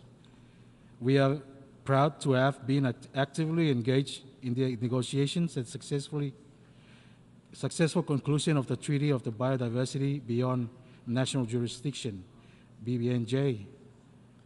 Nauru welcomes the adoption of the agreement earlier this year and calls for international support to build our capacity to ratify and implement the provisions of the BBNJ agreement, including the conservation of biological diversity,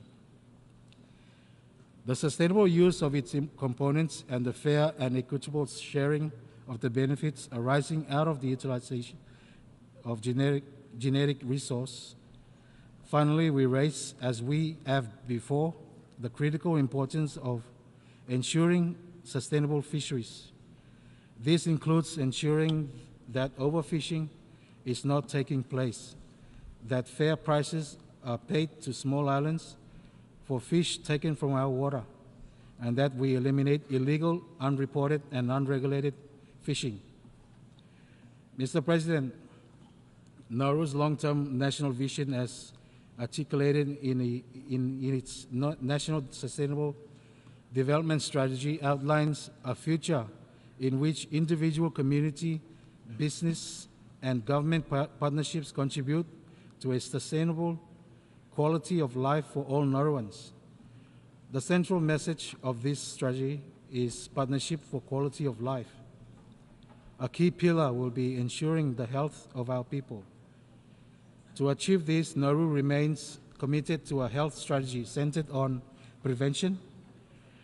During COVID-19, Nauru followed a stringent capture and contain strategy which saw all visitors to Nauru required to undergo testing and quarantine at the border.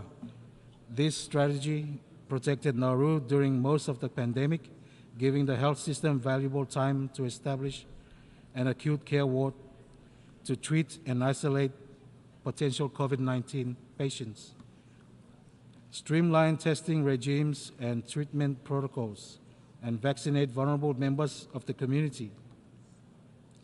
The systems that were developed for COVID-19 are now available for future pandemic responses, should they be required. We acknowledge and thank our partners for their support in this regard. However, Nauru remains vulnerable to communicable disease outbreaks. The pandemic proved the urgent need for extensive investment towards strengthening the institutional and infrastructural needs of our Nauru's fragile health system. In a post-pandemic reality, we must ensure that rebuilding efforts are centered on resilience building.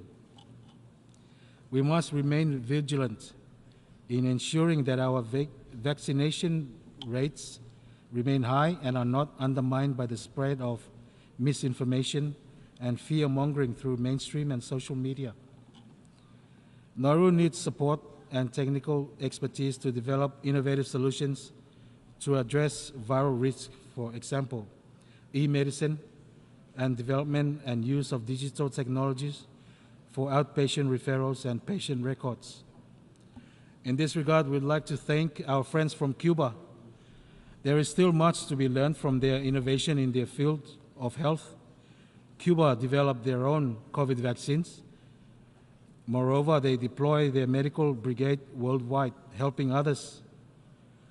As a staunch friend, we would call for an end to the embargo imposed by the United States.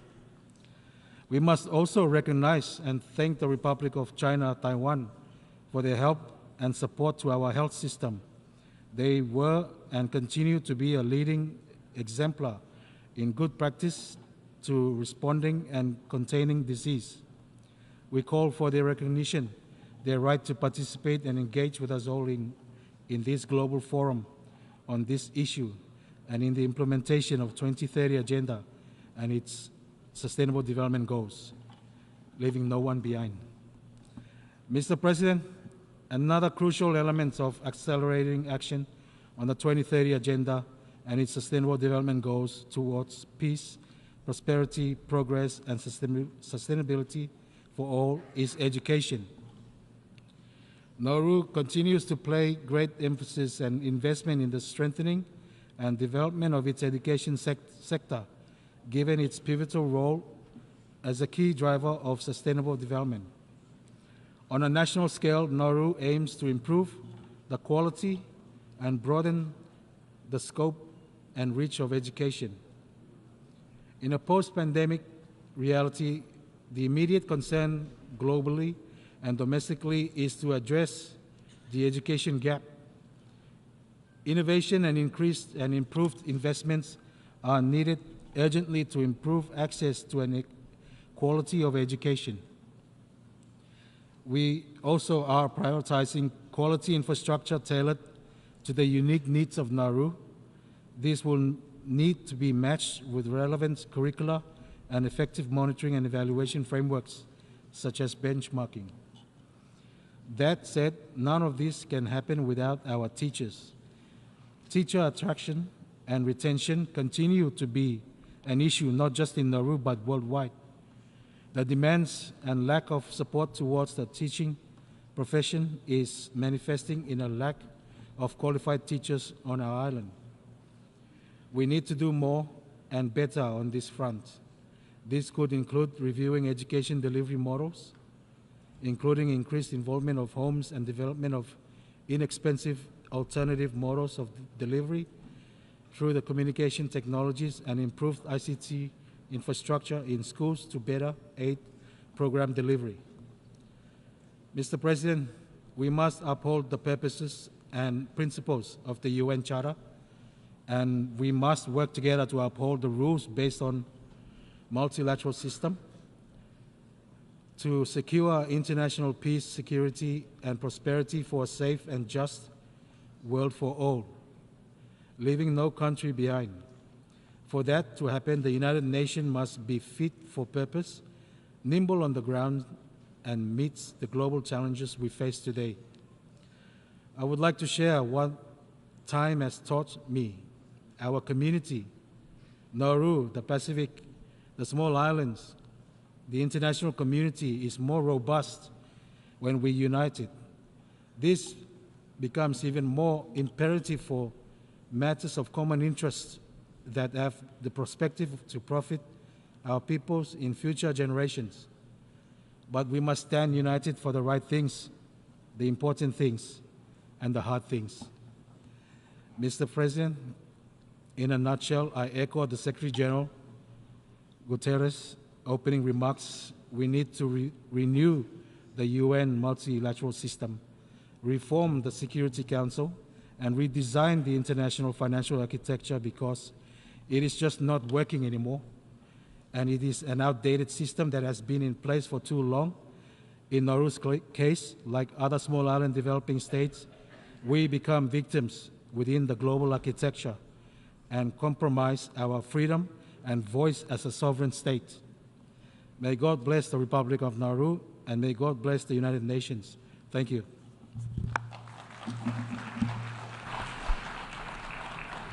On behalf of the Assembly, I wish to thank the President and Head of State of the Republic of Nauru for the statement just made, and I request protocol to escort His Excellency. The Assembly will hear an address by His Excellency Umaro Sissoco Embalo, President of the Republic of Guinea-Bissau. I request protocol to escort His Excellency.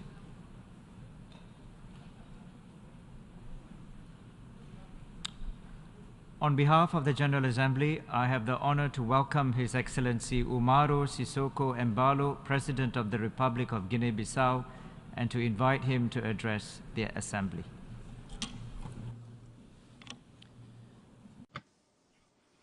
Mr. President, Mr. Secretary General, Excellencies, Honorable Heads of State and Government, ladies and gentlemen, first, I would like to congratulate from this podium at the United Nations. Firstly, I would like to offer our most heartfelt condolences to the governments of the Kingdom of Morocco and Libya and to express our feelings of fraternal solidarity with the peoples of these two countries who are our friends and brothers and sisters. I would like also to congratulate Mr. Dennis Francis from Trinidad and Tobago for his election as President of the 78th session of the United Nations General Assembly. I wish him much success during his term, and I would also like to congratulate his predecessor, Mr. Csaba Kurosi from Hungary, for the results achieved during his presidency. I also congratulate Secretary General Antonio Guterres for his performance in promoting peace and development in the world. Mr. President, these distinguished speakers who preceded me on this podium presented important analyses and observations on current challenges and the international scenario. Therefore, I will focus on concrete actions that, in my view, are expected from us, the United Nations. For Guinea-Bissau, the best response to the challenges that confront the international community includes strengthening multilateralism and international cooperation. In our view, multilateralism is an indispensable instrument and a moral imperative if we wish to build together a solidary world and well-being for all. To this end, we welcome the choice and significance of the theme for the session of the General Assembly, which stresses the importance of global trust and solidarity, prosperity, progress, and sustainability for all. Mr. President, Excellencies,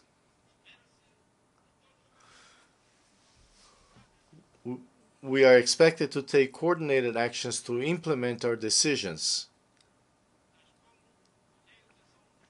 such as the achievement of the Sustainable Development Goals, SDGs, and the African Union's Agenda 2063, the Africa we want, to ensure development financing and to collectively protect and improve our planet. To this end, we must comply with the Paris and COP27 agreements, including the Loss and Damage Fund for vulnerable countries, particularly island nations such as my country, Guinea-Bissau. Mr. President, we must introduce the changes required in the international peace and security architecture and in the world financial system to enable them to respond to the current international scenario. Security Council reform, which has long been deemed as necessary, must consider the position of the African Union in order to ensure a realistic and fairer representation. Consistently with the increasingly preponderant role of Africa in building and maintaining balance in the world. Mr. President, ladies and gentlemen, since I became President of the Republic of Guinea-Bissau in 2020, we have focused on dialogue, peace building, political stability, as well as social and economic development in our country, as well as in the West Africa sub-region and beyond. These principles also guided us during our term as President of the Conference of Heads of State and Government of ECOWAS, which we accepted with determination and a heightened sense of responsibility, and which ended last July. To this end, we wish to reiterate our great concern with the recurrence of coups d'etats and steps back in democracy and the rule of law in some countries in our sub-region. In flagrant violation of the population's freedom of choice as expressed through ballot boxes. Mr. President, ladies and gentlemen, despite the harmful effects of the prolonged embargo imposed on the people of Cuba, our sister nation has always supported and continues to support the countries of Africa. We reiterate our appeal for an end to this unjust and irrational embargo, which is an obstacle to the fulfillment of the legitimate aspirations of the Cuban people. The same is true for our brothers and sisters in Venezuela, whom we must also not forget and to whom we must show our solidarity. Mr. President, as you know, it has been a year since I took the office of President of the African Leaders Malaria Alliance. As heads of state and government, we continue in Africa to give priority to the struggle against malaria.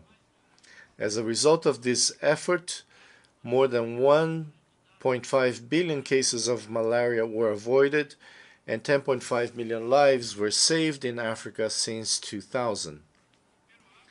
I call on Africa and the international community to take action. If we wish to achieve our global goals for 2030 of ending malaria epidemics and achieving universal health conference, we must act now. Mr. President, Excellencies, this year the people of the Republic of Guinea-Bissau celebrates 50 years of existence as an independent and sovereign state.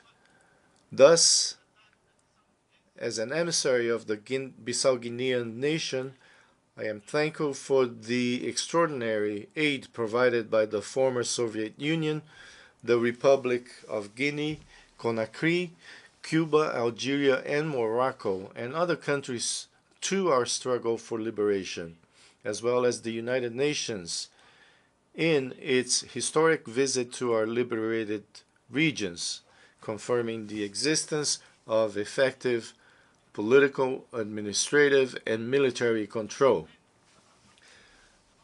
On this solemn occasion of 50 years of independence, the people of the Republic of Guinea-Bissau will strengthen our determination and energy to consolidate national unity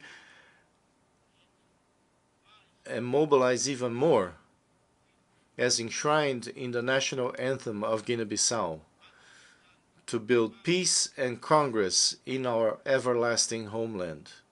Mr. President, at this historic juncture in the history of the Republic of Guinea-Bissau, and before I finish my remarks, I wish to reaffirm on behalf of our government and the Bissau-Guinean people, from this podium and before the world, our engagement and continuous availability to continue to work with the UN and to cooperate with all friendly governments and peoples for world peace and development and to protect our planet.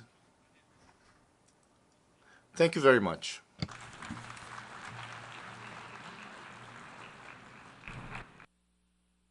Of the Assembly, I wish to thank the President of the Republic of Guinea-Bissau for the statement just made, and I request protocol to escort His Excellency. The Assembly will hear an address by His Excellency Bayram Begay, President of the Republic of Albania. I request protocol to escort His Excellency.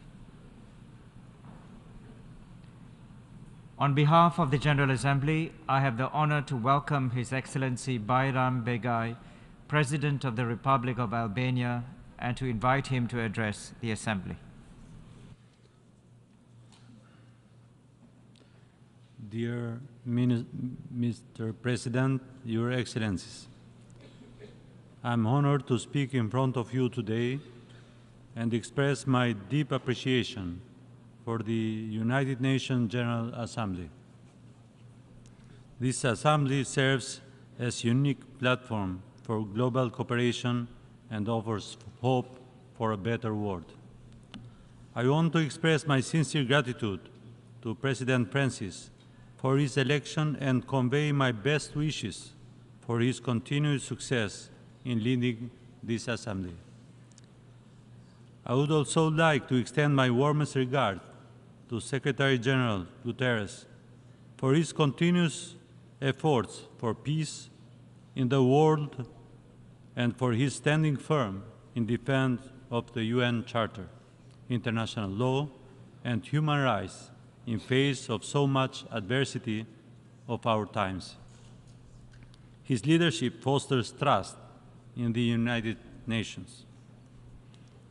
Rebuilding trust and reigniting global solidarity is more than ever a necessity for reconciliation, good understanding, and more cooperation. It is the only way we can face today's common and global challenges that are not just affecting the present, but also risking the future of the next generations. And it all should be done by assessing regions and countries based on their contribution rather than their failures. Ladies and gentlemen, since 1955, when Albania became a member state of the United Nations, a lot has changed.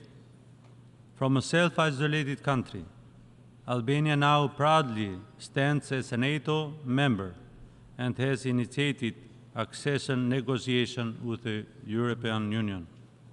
Currently, Albania is concluding its first term as a non-permanent member of the Security Council, and this month we are productively chairing this UN body for the second time. As part of the Western Balkans, Albania continues to make unwavering contribution to peace and stability in this region. Albanians play a crucial role in Southern Eastern Europe. We constitute the large majority in two independent republics, Albania and Kosovo. We form a constitutive minority in North Macedonia and Montenegro, and significant minority in southern part of Serbia. Throughout our history, Albania has adhered to a policy of friendship and good neighborly relations. We remain deeply concerned by the recurring crises that reoccur from time to time regarding the relation among its neighbors. Both Albania and Kosovo have consistently championed peace over tension and conflicts, and we remain committed to this path. We hope to be organized for our contribution and not let our endeavors be overshadowed by opposing narratives.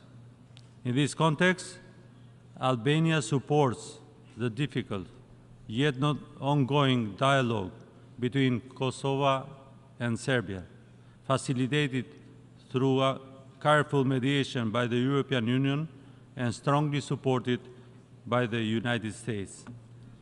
At the same time, Albania remains sensitive to Kosovo integrity and prosperity. Kosovo has managed to heal many deep wounds from the tragic past. The rise of the Serbs in Kosovo reflect the European norms and values, and the same should be applied for the Albanian minority in the Preševa Valley in southern Serbia. Unfortunately, we still remain concerned about the passivation of their residential addresses and the absence of substantial investments and economic incentives in that region. Kosovo has demonstrated that pain need not breed hostility. It can translate into understanding and support. Yet, Kosovo still waits recognition of its independence by many countries. I hope that these countries will soon acknowledge Kosovo's contribution to a fairer and more peaceful global community and grant Kosovo the recognition it deserves. recognize Kosovo's independence. Excellencies, Albania, despite being a small nation with a young democracy, has history marked by wars it did not choose and domination it did not seek nor accept. While these are painful memories, they have also imparted invaluable lessons. It's precisely because of its history that Albania places great importance on international law as its foremost defense. We firmly embrace the principles of the rules-based international order, where relations among nations are founded on respect rather than sheer power. This commitment is why we have consistently and unequivocally condemned the military aggression against Ukraine, and we will continue to do so. Despite our size, Albania has been actively engaged on the international stage, both regionally and globally, in the pursuit of peace and security. However, we recognize that sustainable development is an integral component of achieving international peace and security.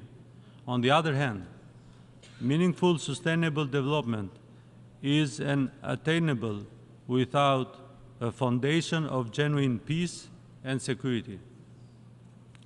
The unprovoked and unjustified Russian act of aggression against its neighbor sadly speaks louder than our words. This absurd and malicious war has directly and indirectly affected various dimensions of sustainable development, not only for Ukraine and the region, but also for the entire globe. This senseless war has disrupted trade, caused economical instability, destroyed infrastructure, including transport network and industrial facilities, and divert attention and resources away from addressing shared challenges, development, and implementing the 2030 agenda. The war in Ukraine has strained regional stability and affected cooperation among countries. It's highlighted geopolitical tensions and strained diplomatic relations, hindering international collaboration on sustainable development initiatives. The spillover effects of the war, including displacement, migration, and economic and security concerns, as we have witnessed, can have global ramifications that impede progress toward achieving sustainable development goals. Ladies and gentlemen, Albania welcomed the SDG summit called by UN Secretary General and the political declaration adopted. It's a milestone in re-energizing our joint efforts and commitments to achieving the 2030 agenda. We firmly believe that the success of SDGs lies in our collective efforts to address challenges that hinder sustainable development. Collective efforts means the urgent needs for decisive actions to better support developing countries. Albania acknowledges the imperative for reforms and stands ready to work alongside the international community in ensuring an enabling environment that allows developing countries to actively participate in and benefit from the global economy. I would like to emphasize that Albania is committed to reducing domestic poverty and inequality levels by 2027 and 2030, in line with our nationally determined climate contributions. We recognize the need for comprehensive policy commitments to drive the necessary energy, food, digital, and social transitions to achieve these benchmarks. Aligning our national budget with SDGs mainstreaming gender equality, revitalizing public sector capacities, and strengthening our data and monitoring systems are among the fundamental actions we prioritize. Albania recognized the significance of this session as a pivotal moment for our world. It's an opportunity to shift from fear to hope and from deepening pessimism to accelerated actions. We are committed to playing our part and collaborating with the international community to ensure the successful realization of the 2030 Agenda. Ladies and gentlemen, I would also like to bring to your attention Albania's position on one of the most debated issues today, that of multilateralism. Today's critical challenges show that universal reason is the only way out. We recognize that peace is indivisible. We cannot secure peace on the back of the people who perish in war. No one can truly have lasting peace until everyone has it. Albania recognized that human rights are indivisible. We cannot ensure basic rights for all if we select one subset of rights and ignore the rest. The suffering caused by torture or famine is hard to distinguish. It's unacceptable and unnecessary suffering that can be eliminated if we embrace all civil, political, socio-economic, and cultural rights. Albania is a candidate for the Human Rights Council in the upcoming election next month. If elected, we will be championing human rights in their broadest sense.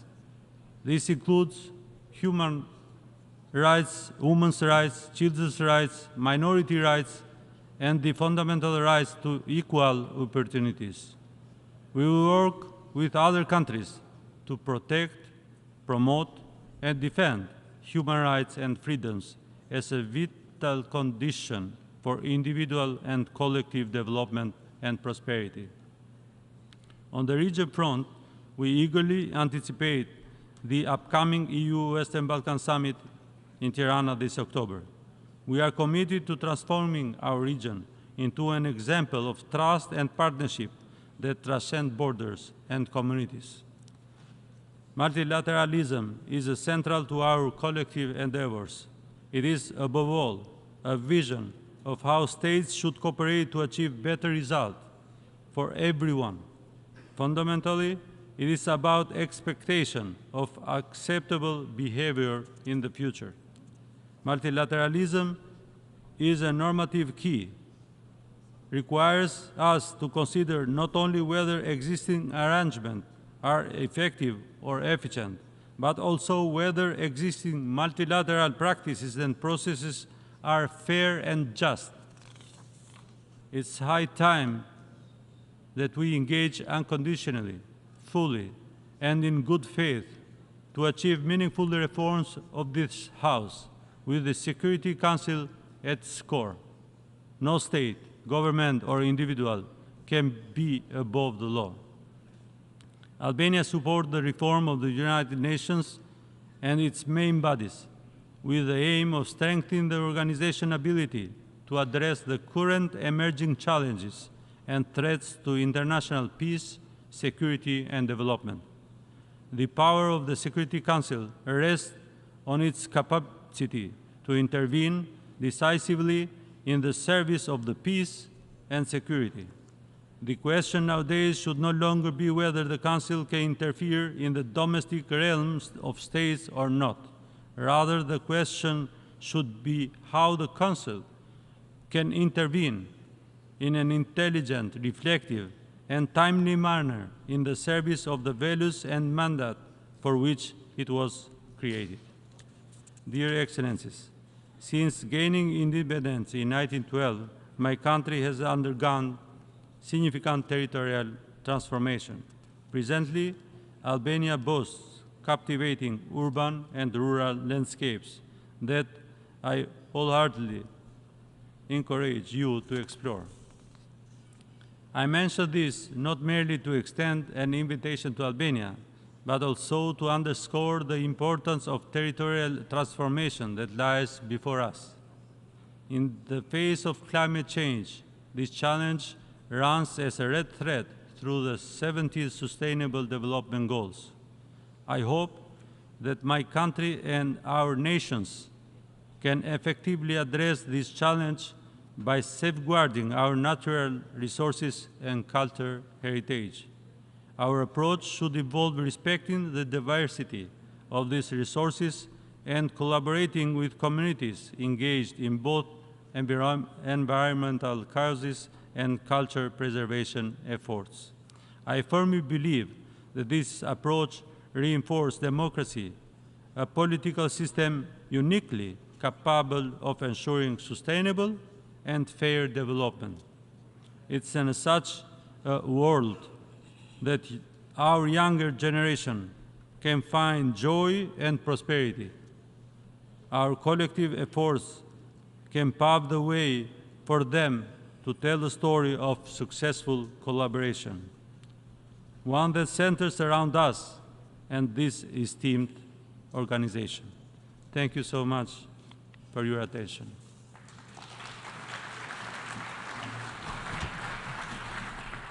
On behalf of the Assembly, I wish to thank the President of the Republic of Albania for the statement just made, and I request protocol to escort His Excellency. The Assembly will hear an address by His Excellency Abdel Fattah al-Burhan Abdul Rahman al-Burhan, President of the Transitional Sovereign Council of the Republic of Sudan. I request protocol to escort His Excellency.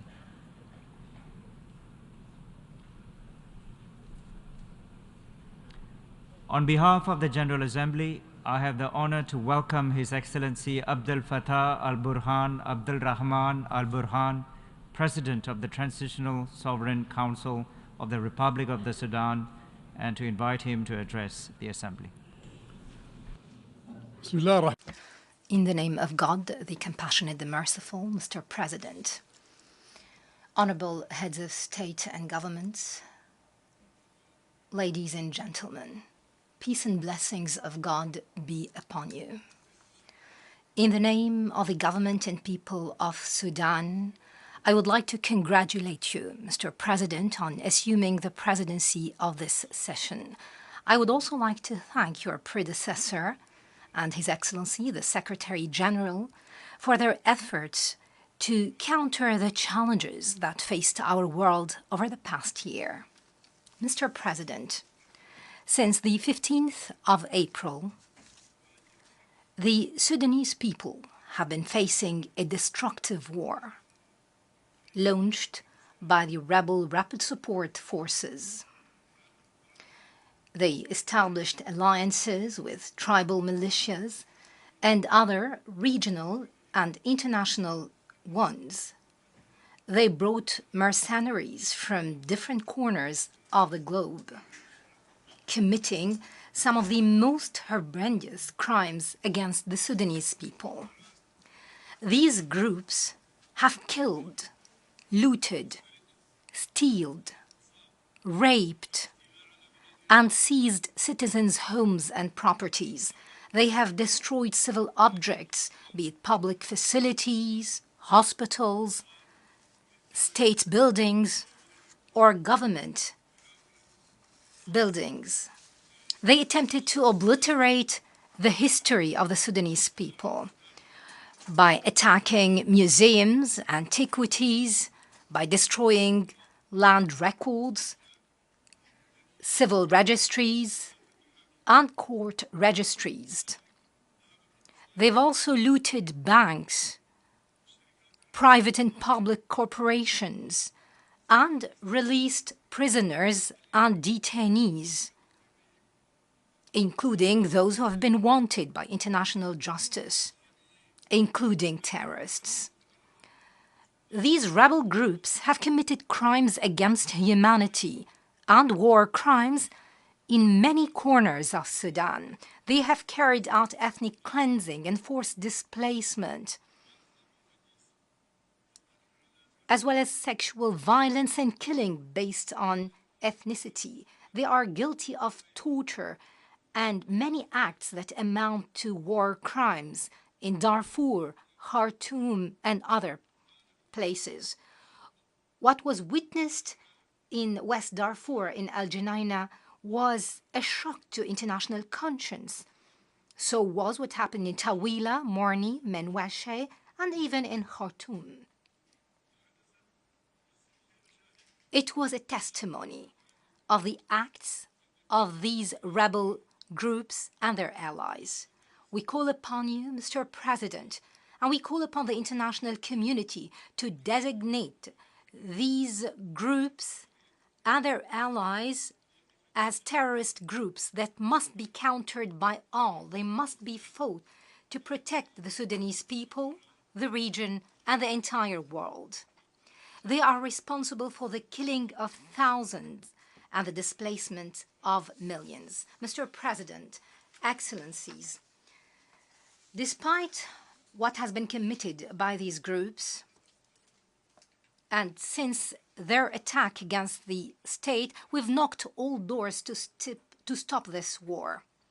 We responded to each and every initiative by our friends and brothers. We attended the Jeddah meeting based on a friendly invitation by the Kingdom of Saudi Arabia and the USA.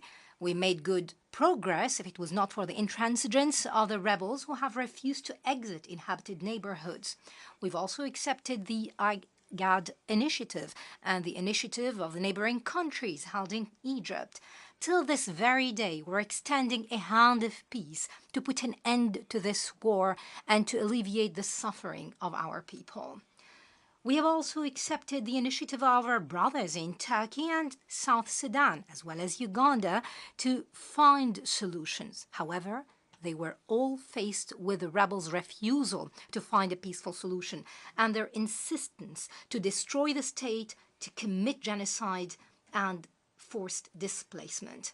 Mr. President, some characterize this war as an internal feud between two armed parties. However, the aggression was not only against the armed forces, instead it extended to all state components.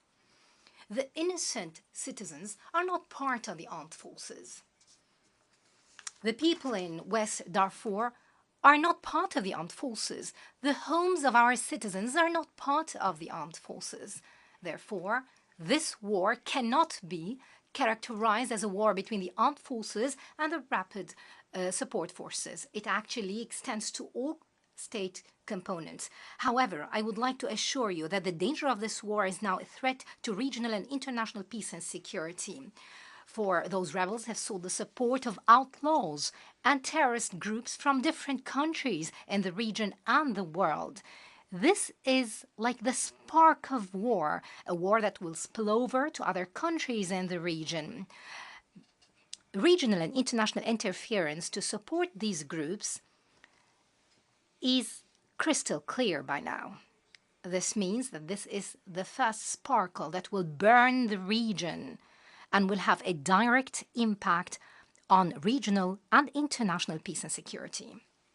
Mr. President, honorable attendees, allow me to express my thanks for the valuable effort of the United Nations and the Secretary General to support the humanitarian situation in Sudan. We also appreciate all effort made by the different UN agencies and other regional and international agencies, along with the efforts of the sister countries who have provided humanitarian assistance to Sudan. They've stood by our side to alleviate the repercussions of this criminal war.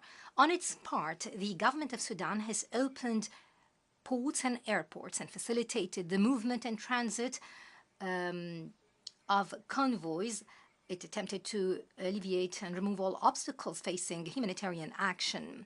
We have coordinated all efforts so that assistance can reach all those in need and all those affected. In this vein, we call upon all agencies and countries to meet their pledges to fill this huge gap in food, medicine, and shelter that has affected huge segments of our people.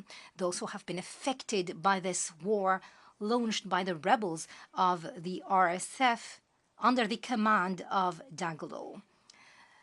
Mr. President, Excellencies, we are still committed to our previous pledges to transfer power to the people of Sudan with great national consensus and consent. Thus, the armed forces would leave politics for once and for all.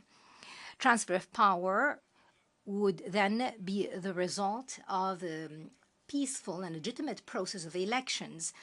We perceive a short transitional period when the country would be governed by a civil government consisting of independents. During this period, they can address security, humanitarian, and economic matters and reconstruction. Then general elections would be held so that the Sudanese people can choose their leaders.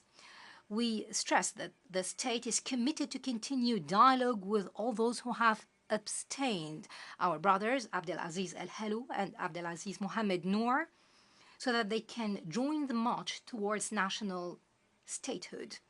We are fully committed to the peace agreement signed in Juba back in 2020.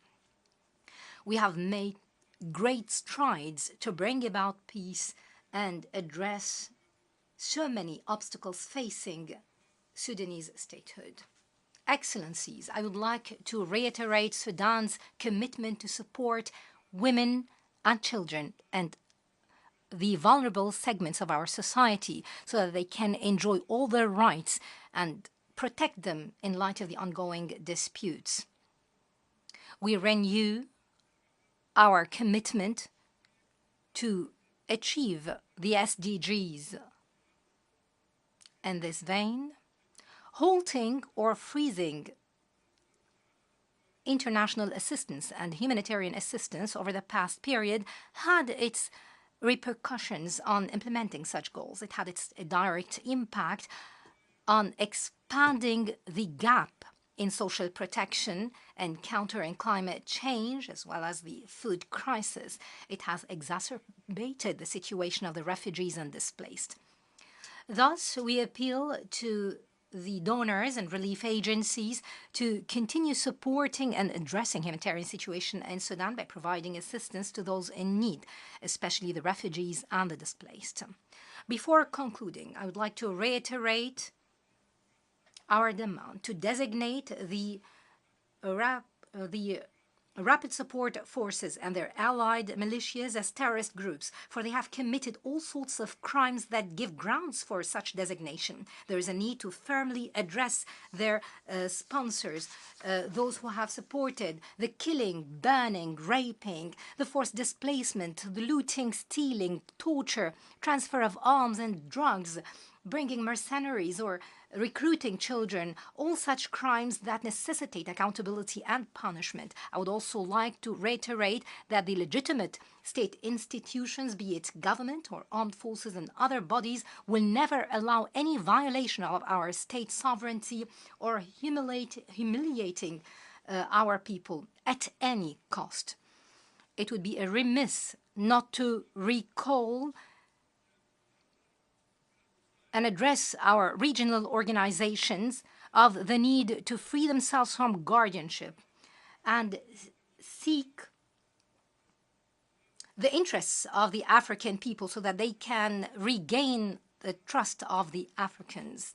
We will not allow some to find solutions to our problems according to their own interests. To conclude, Mr. President, I would like to thank you once again and thank His Excellency, the Secretary General, for understanding our internal and domestic issues and for standing by the people of Sudan. I would also like to thank our neighbors and our brothers and sisters and friends who have stood beside us. We'd also like to thank the regional organizations. We thank you all for your support to surmount this crisis and this barbaric attack launched by the criminals of the RSF. I would like to seize this opportunity to express our solidarity with our brothers in Morocco and Libya following the disasters they have been facing. I would also like to thank all the people of Sudan who have stood by us, supported us, and bore with us over the past few months, all these sufferings to get rid of these rebel terrorist groups. Thank you for your attention, and peace and blessings of God be upon you.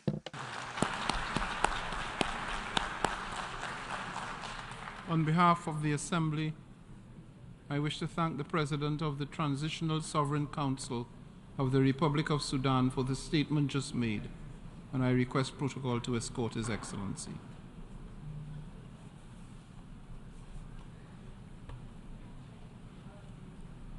The Assembly will continue with its consideration of Agenda Item 8 entitled General Debate.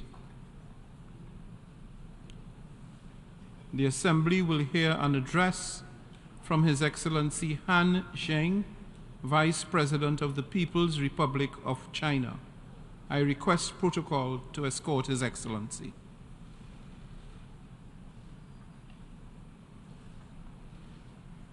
I have great pleasure in welcoming His Excellency Han Zheng, Vice President of the People's Republic of China, and I invite him to address the Assembly.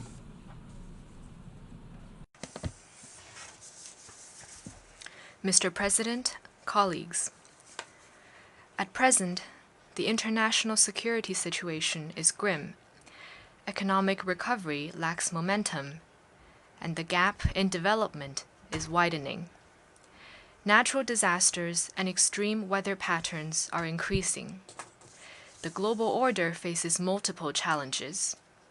Facing profound changes in the world, in our times, and in history, Chinese President Xi Jinping made a major call of building a community with a shared future for mankind, and he called on the international community to jointly build a world with lasting peace, universal security, and common prosperity, a world that is open, inclusive, clean, and beautiful. Since then, President Xi Jinping has proposed the Global Development Initiative, the Global Security Initiative, and the Global Civilization Initiative. These initiatives have enriched the vision of building a community with a shared future for mankind and set out a pathway toward realizing this goal. More and more countries have realized that they all share a huge stake of common survival and that unity and cooperation is the right way to take. Mr. President, colleagues, the historical trend of peace, development, and win-win cooperation is unstoppable. With this in mind, I call for taking steps in the following 4 areas. First, we should uphold equity and justice and safeguard peace and security. The security of all countries is interconnected. Indeed, the security of one country has an impact on that of other countries. It is important to follow the vision of common, comprehensive, cooperative, and sustainable security, and embark on a path to security featuring dialogue over confrontation, partnership over alliance, and win-win outcomes over a zero-sum game. We should address the legitimate security concerns of all countries and resolve differences and disputes in a peaceful way through dialogue and consultation. Communication and dialogue is an important way to achieve international security cooperation, and parties to a conflict or confrontation should never forget this. Cessation of hostilities and resumption of peace talk is the only way to settle the Ukraine crisis. China supports all efforts that are conducive to the peaceful resolution of the Ukraine crisis and stands ready to continue playing a constructive role for the early attainment of peace. The Palestinian issue is at the core of the Middle East issue. The fundamental way out lies in the two-state solution. China will continue to support the Palestinian people in pursuing the just cause of restoring their lawful national rights. We should respect the sovereignty and territorial integrity of all countries. and observe the purposes and principles of the UN Charter. China opposes hegemonism, power politics, unilateralism, and Cold War mentality. A small number of countries have arbitrarily imposed illegal and unilateral sanctions, severely undermining the harmony and stability of international relations. The international community should jointly resist such acts. China firmly supports the Cuban people in their just struggle to defend their sovereignty and oppose external interference and blockade. We appreciate Cuba's efforts to fight terrorism. We should maintain security in both traditional and non-traditional domains. Nuclear war must not be fought, and nuclear weapons must not be used. China is the only country among the 5 permanent members of the Security Council that has pledged no first use of nuclear weapons. China attaches great importance to conventional arms control and will soon complete its ratification of the UN Firearms Protocol. China will carry out demining cooperation in ASEAN countries in the next 3 years to help them eliminate this hazard at an early date. China supports the UN with full respect for the governance principles and practices of all countries. In serving as the main channel in creating a widely accepted AI governance framework, standards, and norms. Second, we should pursue mutual benefit, deliver win-win outcomes, and achieve development for all. Development should be placed at the center of the international agenda, and development benefit should reach every country and individual in a fairer way. China will continue to contribute to building a global community of development. This year marks the 10th anniversary of the Belt and Road Initiative put forward by China. More than 3,000 cooperation projects have been launched under the framework of this initiative.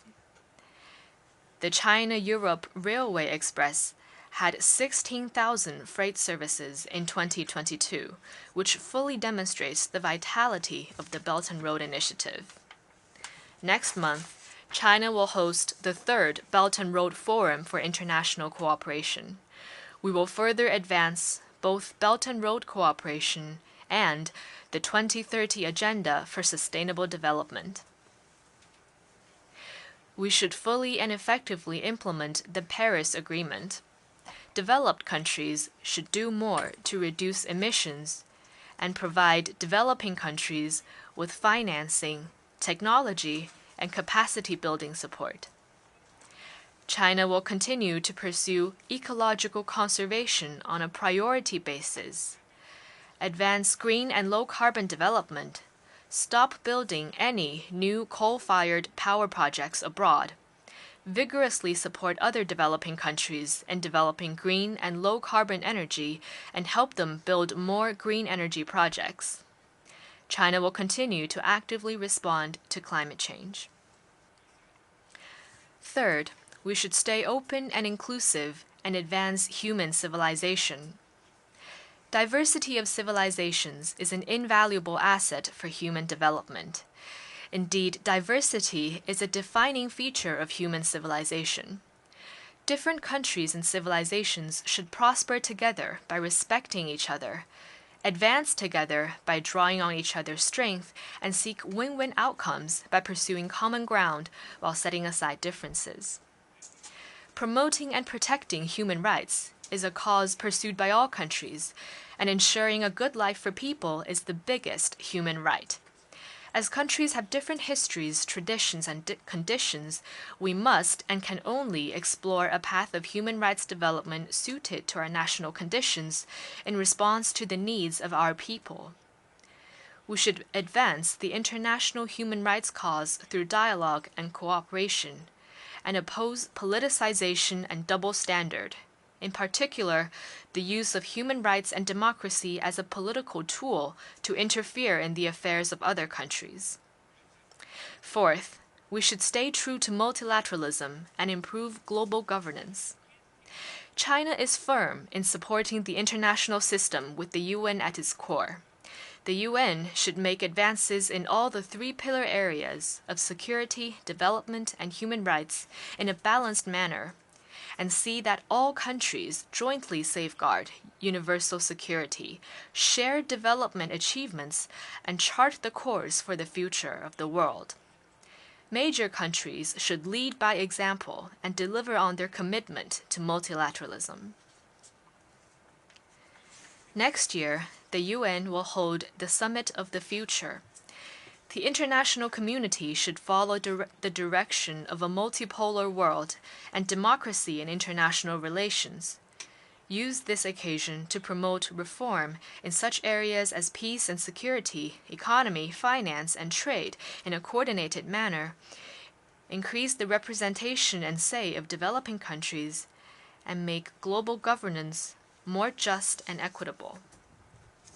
Mr. President, colleagues, last October, the Communist Party of China convened its 20th National Congress, during which an inspiring blueprint was drawn for achieving the great rejuvenation of the Chinese nation on all fronts by pursuing Chinese modernization.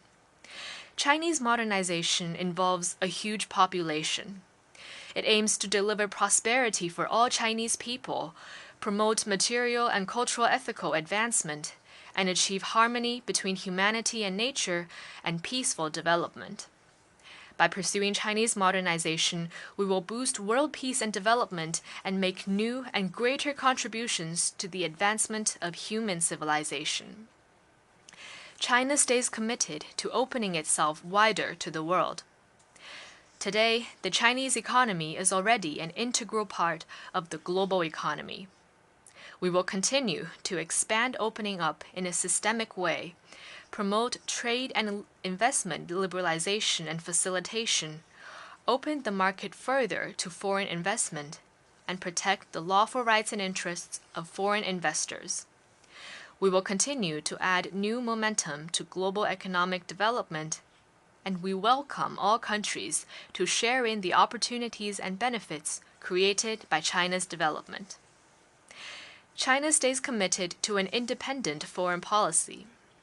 Independence is the defining feature of China's diplomacy, and defiance of hegemony is a distinctive feature of China's diplomacy.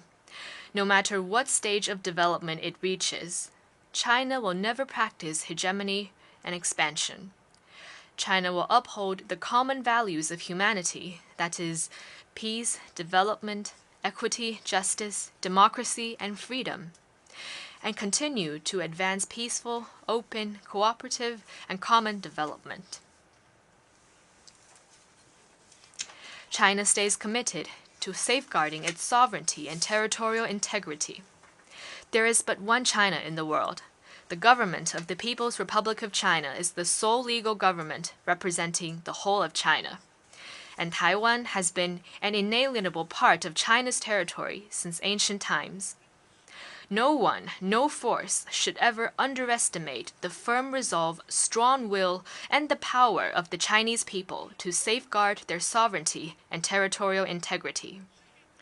Realizing China's complete reunification is a shared aspiration of all the sons and daughters of the Chinese nation. We will continue to strive for peaceful reunification with the greatest sincerity and the utmost effort. China will remain a member of the big family of developing countries. As the largest developing country, China is a natural member of the Global South. It breathes the same breath with other developing countries and shares the same future with them. China is firm in upholding the legitimate rights and interests of developing countries. It supports and respects their efforts to independently decide on their development paths in keeping with their national conditions. Mr. President, colleagues, China will work unremittingly to promote the building of a community with a shared future for mankind, to fulfill the mission of a major country and responsibility for the future of humanity, China will work with all other peace-loving countries committed to development to deliver a brighter future for the world. Thank you.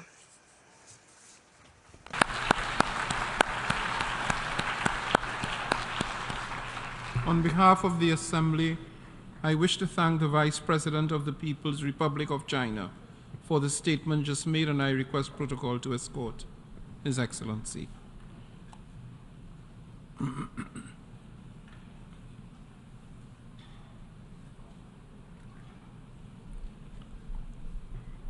The Assembly will hear an address by His Excellency Tiamoko Meliet Kon, Vice President of the Republic of Côte d'Ivoire. I request protocol to escort His Excellency.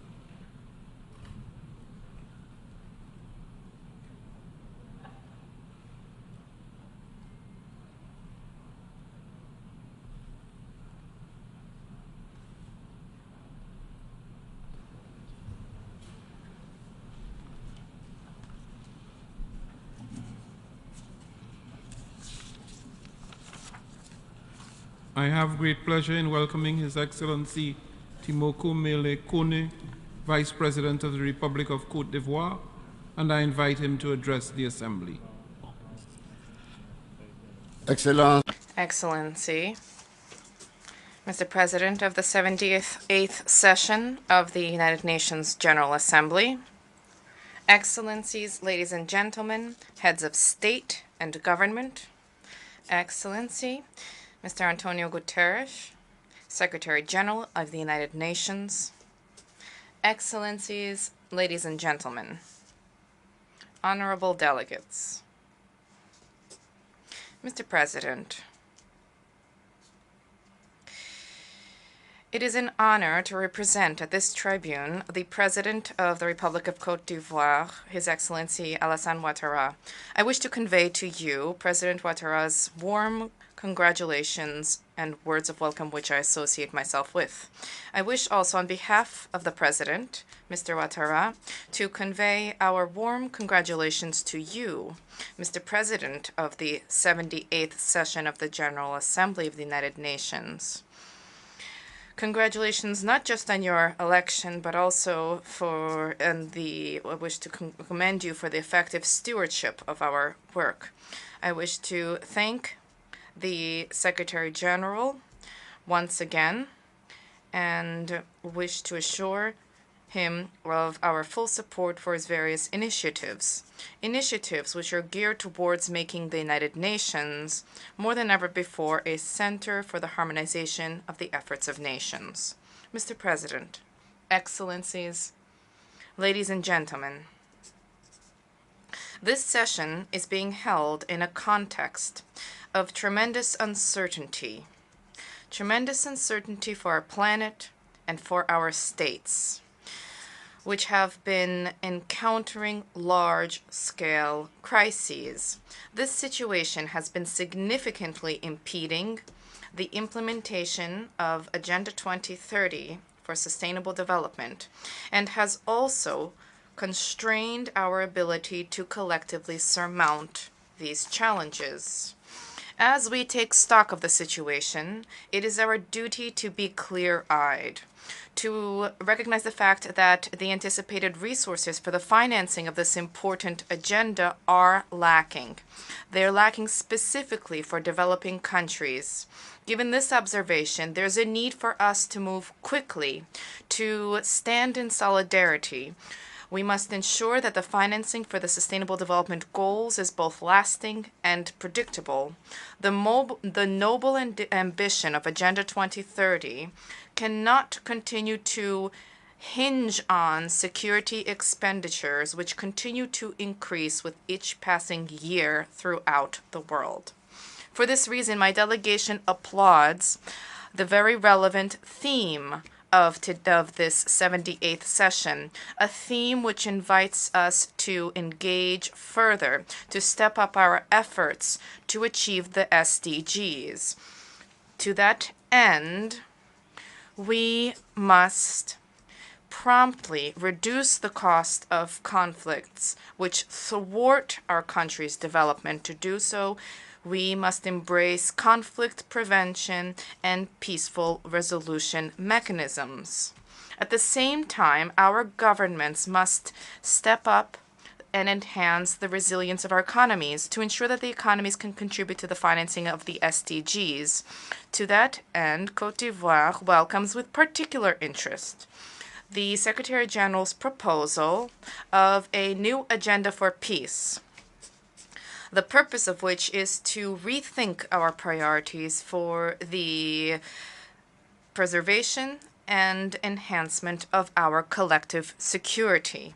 Mr. President, Excellencies, ladies and gentlemen, it is time for the international community to mobilize, to act, so that the parties to the conflict in Ukraine and all of their external partners engage on the path to a peaceful resolution to this war. Beyond the risk of escalating violence and human rights violations, this conflict fuels global inflation. This conflict has resulted in shortages in essential food products and has threatened to plunge millions of people into hunger. Given its scope and its consequences, the financial flows that this war has mobilized, in light of all of this, the war in Ukraine has certainly undermined the financing of Agenda 2030. My country also calls upon the international community to engage alongside Africa as we fight armed terrorist groups which destabilize entire sectors of the continent, from the Sahel to the Horn of Africa. The fight against terrorism is costly for African countries, particularly for Côte d'Ivoire. Côte d'Ivoire has been hosting thousands of refugees from neighboring crisis-ridden countries. There are significant financial resources that are needed but lacking to finance the priorities, expenditures, as well as the SDGs. Everywhere they have entrenched themselves, armed terrorist groups have been annihilating decades of progress. Progress in key sectors such as education, healthcare, culture, and employment has been reversed. They have denied women and minorities their basic rights. They reject the very idea of freedom and democracy. That having been said, and in view of this, my country invites the United Nations and ECOWAS, the Economic Community of West African States, to consider financing modalities for the counterterrorism priority actions. These were adopted by ECOWAS in 2019, and the implementation of this has been delayed. Côte d'Ivoire has been seeing to the effective operations of the Jacquesville International Academy for Counterterrorism. This academy was established with the support of both bilateral and multilateral partners, and the academy also currently enjoys a stellar reputation. Mr. President, Excellencies, ladies and gentlemen, climate change persists as a challenge and has significantly impacted economies and our ability to tackle the challenge of development financing. Developing countries such as Côte d'Ivoire have contributed marginally to climate change, and yet we are disproportionately affected and we pay the highest price. We are an agricultural country, and my country has an ambition to step up the fight against the consequences of climate change in order to boost the resilience of our population. First and foremost, the aim is to improve sustainable management of natural resources and biodiversity, and subsequently, we aim to cultivate in our population a civic awareness for the preservation of the environment and the advancement of sustainable development.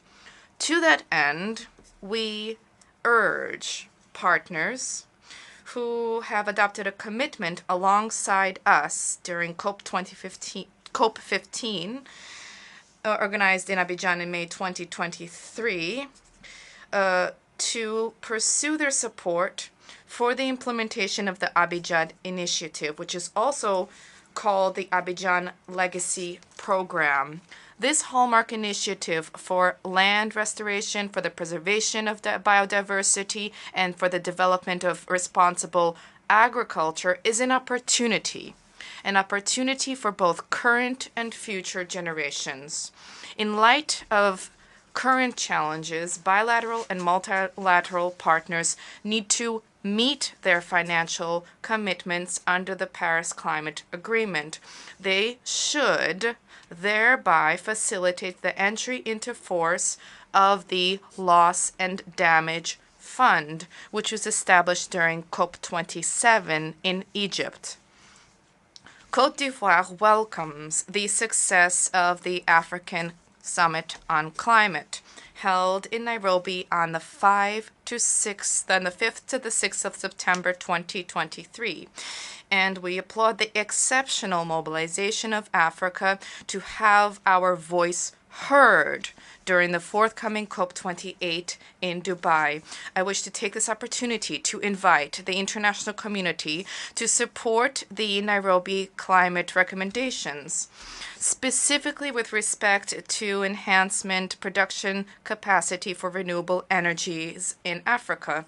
The proliferation and succession of violent climate events have been observed in recent years, and this has resulted in widespread, significant material damage and tragic human casualties and costs. These ravages are a consequence of our climate inaction, and it wipes out progress achieved in the area of the SDGs, specifically for the most vulnerable countries, the countries most vulnerable to climate change. This reflects just how much the fight against climate change will require greater solidarity, as well as resources dedicated to the financing of the SDGs, and will also require that both our economies and our societies adapt. Mr. President, the COVID-19 pandemic has revealed the fragility of our health systems and has, among other things, slowed down the pace of economic growth in Africa. COVID-19 has also served as a reminder of the importance of forging meaningful international solidarity to tackle the multifaceted threats which humanity continues to face. The repercussions of COVID-19 continue to loom over our economies and affect our capability to address urgent social demands. We must draw lessons from the threat that can once again imperil the entire world. For this reason, my delegation welcomes the conduct during this session of high-level meetings on pandemic prevention, preparation, and response, as well as on the fight against tuberculosis, as well as on universal health coverage. Turning to universal health coverage, I wish to recall the fact that my country has adopted a regime entitled Universal Health Coverage. This entered into force in October 2019. I hope that the sharing of experience during this session will offer an opportunity for our health coverage systems to be enhanced. Mr. President, Excellencies, ladies and gentlemen, under the aegis of the President of the Republic, Côte d'Ivoire has been shoring up our democratic progress. This has been attested to recently by the smooth conduct of recent municipal, regional, and senatorial elections, which we organized respectively on the 2nd and 16th of September 2023. These elections saw large turnout with all political parties participating. They were carried out in a transparent and calm way, thereby demonstrating the political maturity of the people of Côte d'Ivoire.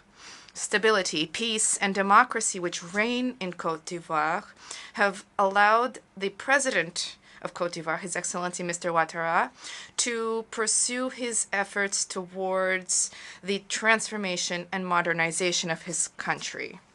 There has been remarkable progress achieved by Côte d'Ivoire in all sectors. This has fostered significant headway in the achievement of the SDGs. The solidity of the Ivorian economy has helped to significantly reduce poverty rates, which are presently at approximately 36.5% as compared to 56% in 2011. These rates should continue to move downwards and drop to 20% by 2030. At the same time, since 2015, there has been an ambitious program in place of productive social networks to assist the most vulnerable households. In the same vein, the government adopted an ambitious social program, the PSGov. This program helps to counter social fragility. The policy of the government and successive national development plans have helped to improve progress towards the SDGs in Côte d'Ivoire. However, this social progress has been undermined by large refugee flows from neighboring countries stricken by terrorism. Excellency, ladies and gentlemen, we have all arrived at the same conclusion. Our states are far from being in a position to achieve the SDGs by 2030. The financing of our development agenda reflects the urgent need for a multilateral approach. A multilateral approach, multilateralism, to tackle current global challenges.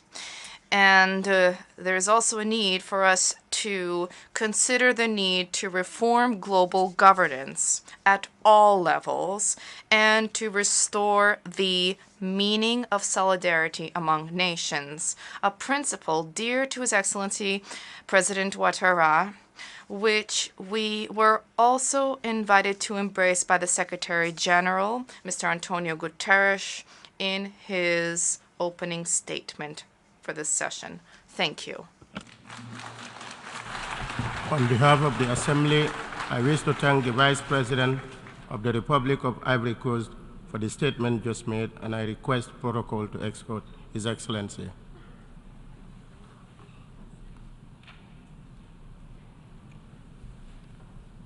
The Assembly will hear an address by Her Excellency Jessica Alupo, Vice President of the Republic of Uganda, and I request protocol to escort Her Excellency.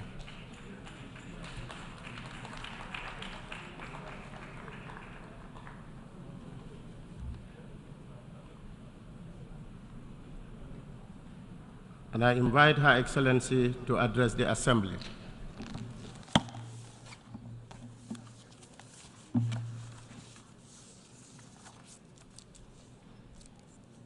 Your Excellency, the President of the UN General Assembly, Excellencies, Heads of State and Government, Secretary General of the United Nations, distinguished delegates, ladies and gentlemen.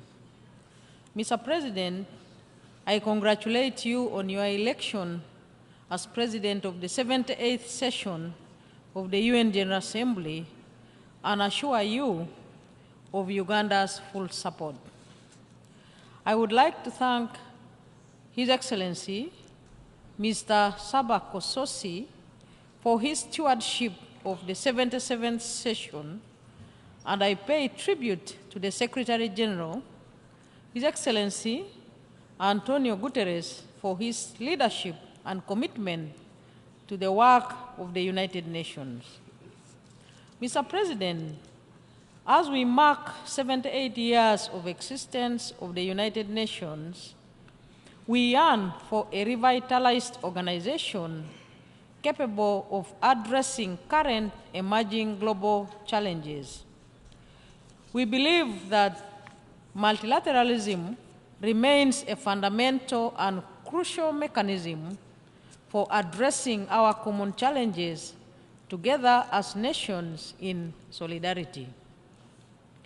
We pledge to work together with the entire membership of the United Nations towards making our organization fit for purpose and relevant for our times. In this regard, Uganda remains committed to the reform of the United Nations Security Council to make it more representative and to address the historical injustices committed against the people of Africa as spelled out by the Common African Position and enshrined in the Eswatini Consensus and the Sate Declaration. Mr. President, Uganda acknowledges that timely and full implementation of the SDG 2030 Agenda for Sustainable Development is crucial for the achievement of the 17 Sustainable Development Goals. In this regard, the government has continued to take bold actions to accelerate the implementation of the 2030 Agenda nationally. Notable actions include the operationalization of voluntary local reviews and institution of the National Sustainable Development Goals Conference held annually with the participation of all stakeholders to discuss the process so far achieved and agree on the actions to ensure full compliance. Nationally, we continue to register steady progress in the implementation of the 2030 Agenda, whose progress shall be contained in the third Voluntary National Review Report to be presented during the High-Level Political Forum under the auspices of the UN Economic and Social Council in July 2024. Mr. President, peace and security is fundamental and crucial in achieving sustainable development. Therefore, we need to reflect on the original purposes of the United Nations and the work to resolve man-made conflict and global insecurity through cooperation, diplomacy, and peaceful means. In this regard, Uganda has continued to work with partners to support and advance peace, stability, and security initiatives in the region and beyond, so as to eliminate terrorism, mistrust, and other conditions that undermine development. We remain actively involved in the regional initiatives, particularly those under the African Union, the Intergovernmental Authority on Development, the East African Community, and the International Conference on the Great Lakes region.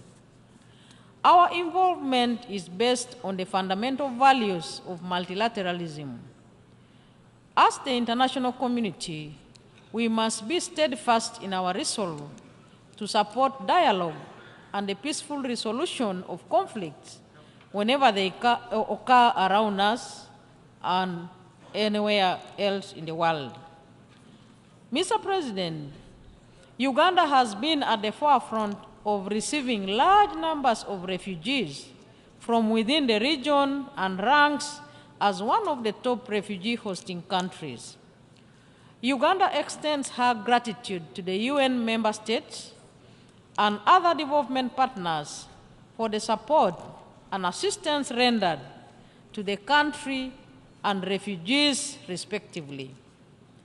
We are working closely with the UN and partners to address the root cause of displacements. Uganda remains committed to shoulder its responsibilities and obligations in addressing the plight of refugees as a pioneer of the progressive refugee policy outlined in the Comprehensive Refugee Response Framework. As one of the co-conveners of the Global Refugee Forum, we commend all the states and other actors for their sustained commitment over the last 3 years, and we call upon member states and stakeholders to continue their commitment to pledge towards initiatives that advance the principle of burden and responsibility sharing, central to the compact during the forthcoming Global Refugee Forum. Mr. President, the Constitution of Uganda provides for the protection of the rights and freedoms of all Ugandans, as well as for the promotion of culture. Uganda has institutional safeguards which address grievances of human rights abuses. Objective 24 of the Constitution states that cultural and customary values are consistent with the fundamental human rights and freedoms, human dignity, and democracy. Our approach to human rights is to respect other people's values, and as we expect others to respect our values, which are deep-rooted in our culture. We therefore call for mutual respect of sovereignty. We believe that human rights considerations, especially in the face of varying cultural values, should not become the moderating factor in our long-term relationship with our development partners, with whom we will continue to engage in a proactive manner. Mr. President, regarding the culture equality, over 34.9% of the parliamentary and executive seats in Uganda are composed of women. On economic empowerment, Uganda has embarked on poverty alleviation programs which target women and youth participation in the economy. We are currently promoting value addition, value chain, and public procurement from the various Uganda Women Entrepreneurship programs. With the creation of the Africa Continental Free Trade Area, women will participate in cross-border trade within the Africa Continental Free Trade Area. However, work still needs to be done in Uganda to achieve full gender equality. Mr. President, climate change continues to undermine the ability of all nations to achieve the Sustainable Development Goals. Globally, we continue to witness climate and weather extremes causing considerable loss of lives and property. We remain concerned that countries that are less contributors to the global greenhouse gases continue to be disproportionately affected by the impacts of climate change. In this regard, Mr. President, my country extends its sincere condolences to the people of Morocco following the devastating 6.8 magnitude earthquake, which claimed more than 800 lives, and the people of Libya following the aftermath of Storm Daniel that resulted in the unprecedented flooding and loss of lives. To address the adverse impacts of climate change, Uganda continues to take bold climate adaptation and mitigation measures that include increasing access to affordable, reliable, sustainable, and modern energy to enhance production and value addition, increasing forest and wetland cover, and championing the operationalization of climate-smart agriculture, among others. In line with our ambitions updated nationally, determined contributions. However, we note that the lack of sufficient means of implementation continues to undermine our efforts to adequately address the impacts of climate change. We thus reiterate our call to the developed country parties in line with the Paris Agreement to fulfill their commitment of providing the US $100 billion annually to developing countries parties through 2025 to assist with respect to both mitigation and adaptation. Mr. President, we remain deeply concerned about the increasing trend in biodiversity loss. We believe that the full and timely implementation of the decisions adopted at the 15th meeting of the Conference of Parties to the Convention on Biological Diversity are fundamental to effectively address biodiversity loss. In this context, Government of Uganda has continued to take bold actions to address biodiversity loss.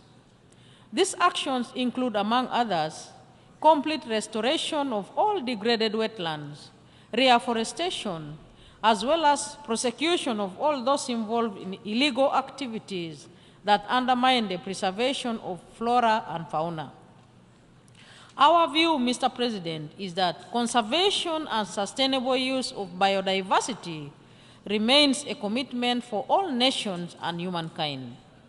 We therefore urge the international community to provide developing countries with sufficient means of implementation in terms of financing, capacity building, and technological transfer to support their efforts to address the challenges of biodiversity loss. Mr. President, developing countries continue to face unprecedented financing challenges which undermine their ability to achieve sustainable development. We believe that urgent need to reform the international financing architecture is fundamental and crucial in addressing these challenges.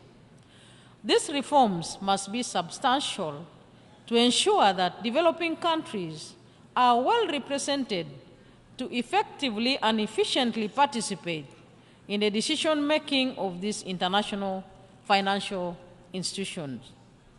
Our view is that these international financial institutions should support developing countries in their development efforts in accordance with their national policies and legal frameworks. Mr. President, the COVID-19 pandemic presented a multitude of challenges to global health systems and essential health services. This crisis not only reversed hard-fought health gains, but has also inflicted severe economic hardships, especially in developing countries like Uganda.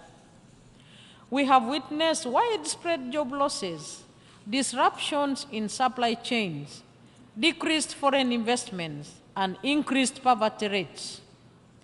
These economic setbacks further exacerbate the already existing challenges towards meeting the 2030 agenda.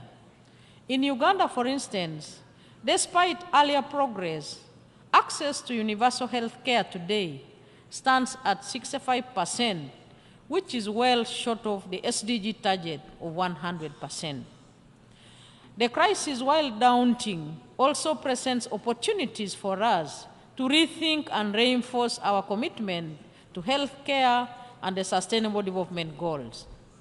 Despite the challenges, I am happy to report that Uganda has registered positive achievements in some effective disease control measures, as demonstrated by its swift and successful response to the Ebola outbreak.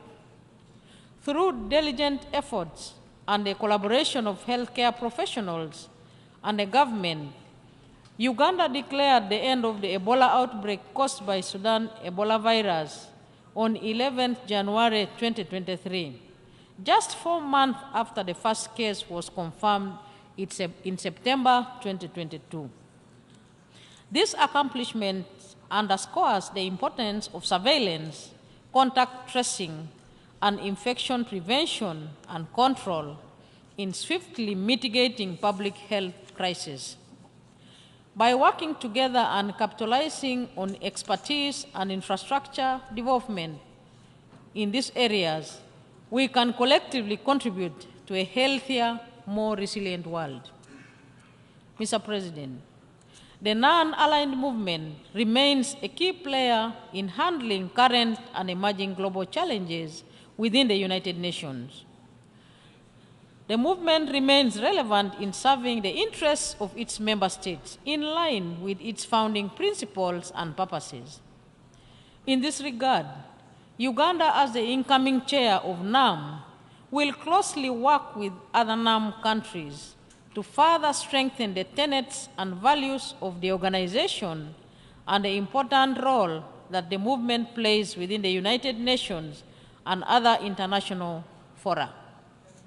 As host of the 19th NAM Summit, we look forward to welcoming the NAM heads of state and government to Kampala, Uganda from 19th to 20th January 2024.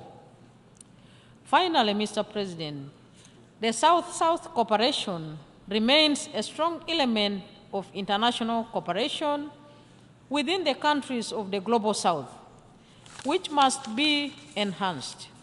We continue to witness the solidarity exhibited by countries in the Global South to extend support to their global counterparts to address the multiple challenges. We therefore commend these countries for the solidarity. Uganda will continue to support the strengthening of the South-South cooperation and triangular cooperation, as well as North-South cooperation with the United Nations. As the third South Summit host, we look forward to welcoming the leaders of G77 plus China to Kampala, Uganda, from 21st to 23rd January 2024. I thank you for your kind attention.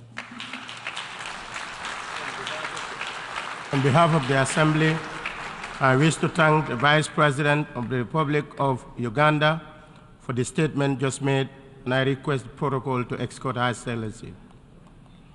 The Assembly will hear an address by His Excellency Mohamed Jallow, Vice President of the Republic of the Gambia. I request the protocol to escort His Excellency.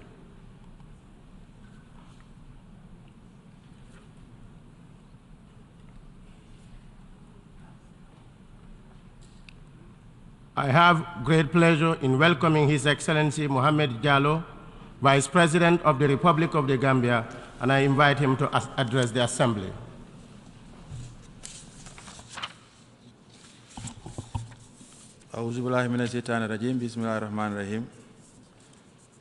Mr. President, Ambassador Denis Francis, the Secretary General, Mr. Antonio Guterres, Your Majesties, Excellencies, heads of state and government, heads of delegation, ladies and gentlemen, I bring you warm greetings and goodwill message of peace, progress, and stability from His Excellency President Adama Barrow and the government and people of the Gambia, Africa's smiling coast.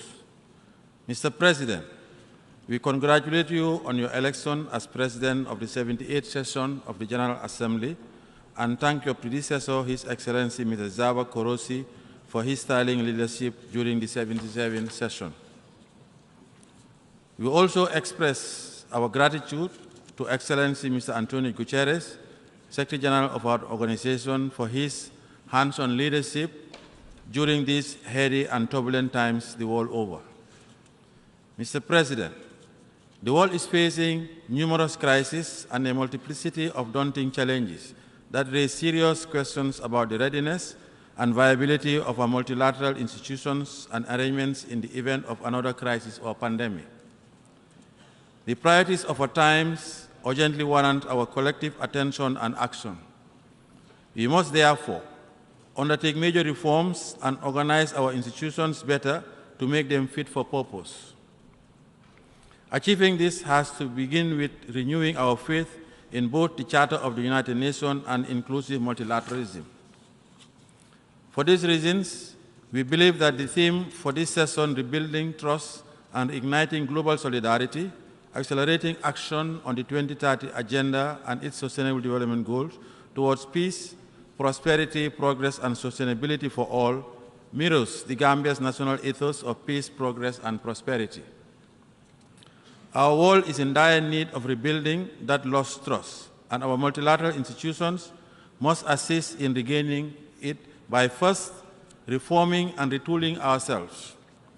From underdevelopment to climate change, unsustainable debts to cost of living crisis, and conflicts to marginalization, we need to cooperate better and share the burden of solutions equitably through greater partnerships and solidarity. Mr. President, we have seen more years before the decade of We have 7 more years before the decade of action ends, yet the story on our global attainment of the Sustainable Development Goals is not very positive. It is a story of unfulfilled commitments, weak international cooperation, and lack of genuine global solidarity. It is a story that is all too common when it comes to implementing global commitments. Consequently, we must recognize these global challenges and redouble our efforts by recommitting ourselves to the attainment of the SDGs in the Global South. If we remain on our current trajectory without effecting corrective action, the world's most vulnerable peoples will be left behind, and much further we can even fathom. As LDCs, we call for the steadfast implementation of the new Doha Program of Action so that it will not be another lost decade of unfulfilled commitments. Mr. President, in view of the current harsh economic realities across the Global South, many developing countries are contending with unsustainable debt burdens that are compromising their ability to dig themselves out of poverty. In the quest for post-pandemic recovery, debt servicing is severely shrinking our economies, especially in the least developed countries. It is essential to find ways to address this burden urgently, as most of our countries run the risk of being left behind. Our goal is to recover by building back our economies much better and faster, and to create the policy space that would once again generate growth. With a deep sense of urgency, the international community should step up its efforts through new and existing initiatives towards finding durable solutions to the debt problem. In sum, we must get back on track to attaining the SDGs. Mr. President, the issue of debt relief for LDCs is linked to the necessity for greater reform of the international financial institutions and their decision-making mechanisms, particularly those relating to development finance and debt. We join other developing countries in calling for reforms that ensure our greater participation and a stronger voice in decision-making. Also, we would like to see mechanisms developed that adequately mainstream our concerns and interests in decisions that affect us. In this context, we strongly welcome the recent designation of a permanent seat for the African Union at the G20 group. This will immensely amplify Africa's voice and participation in global geopolitical and development issues that concern the well-being of its people. Mr. President, one of the important global issues affecting Africa is negatively disproportionate waste in climate change. Africa is paying a very heavy price for global warming, even though it is the least contributor to climate change. Cataclysmic weather events that currently impact our world clearly make it imperative and urgent to undertake collective action to tackle climate change for a more livable world. The world is neither short of climate action commitments nor the financial resources to match our ambition, but we are short of the genuine political will to act decisively. When shall we meet the $100 billion annual commitment to combat the phenomenon? Shall we ever agree on the modalities for the loss of damage fund at COP28?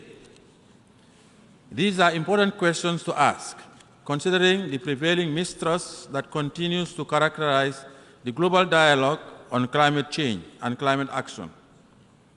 We have to act soonest and rebuild trust in our collective fight against global warming. In the Gambia, through our nationally determined contribution under the Paris Agreement, we are acting through various initiatives and projects to combat climate change. We call on member states and the international community to fulfill their commitments towards Mother Earth with a greater sense of urgency. Mr. President, on behalf of the people of the Gambia, I extend our heartfelt condolences and deepest sympathies to the Kingdom of Morocco in the wake of the recent earthquake that have struck their nation. Our thoughts are with the affected communities as they recover from these tragic events. Additionally, we sympathize with all countries that have recently endured the devastating consequences of deadly floods, wildfires, and other natural disasters exacerbated by the effects of climate change. These events serve as a stark reminder of the urgent need for collective action to address the challenges posed by our changing climate. The Gambia reaffirms its commitment to working together with the international community to mitigate and adapt to climate change.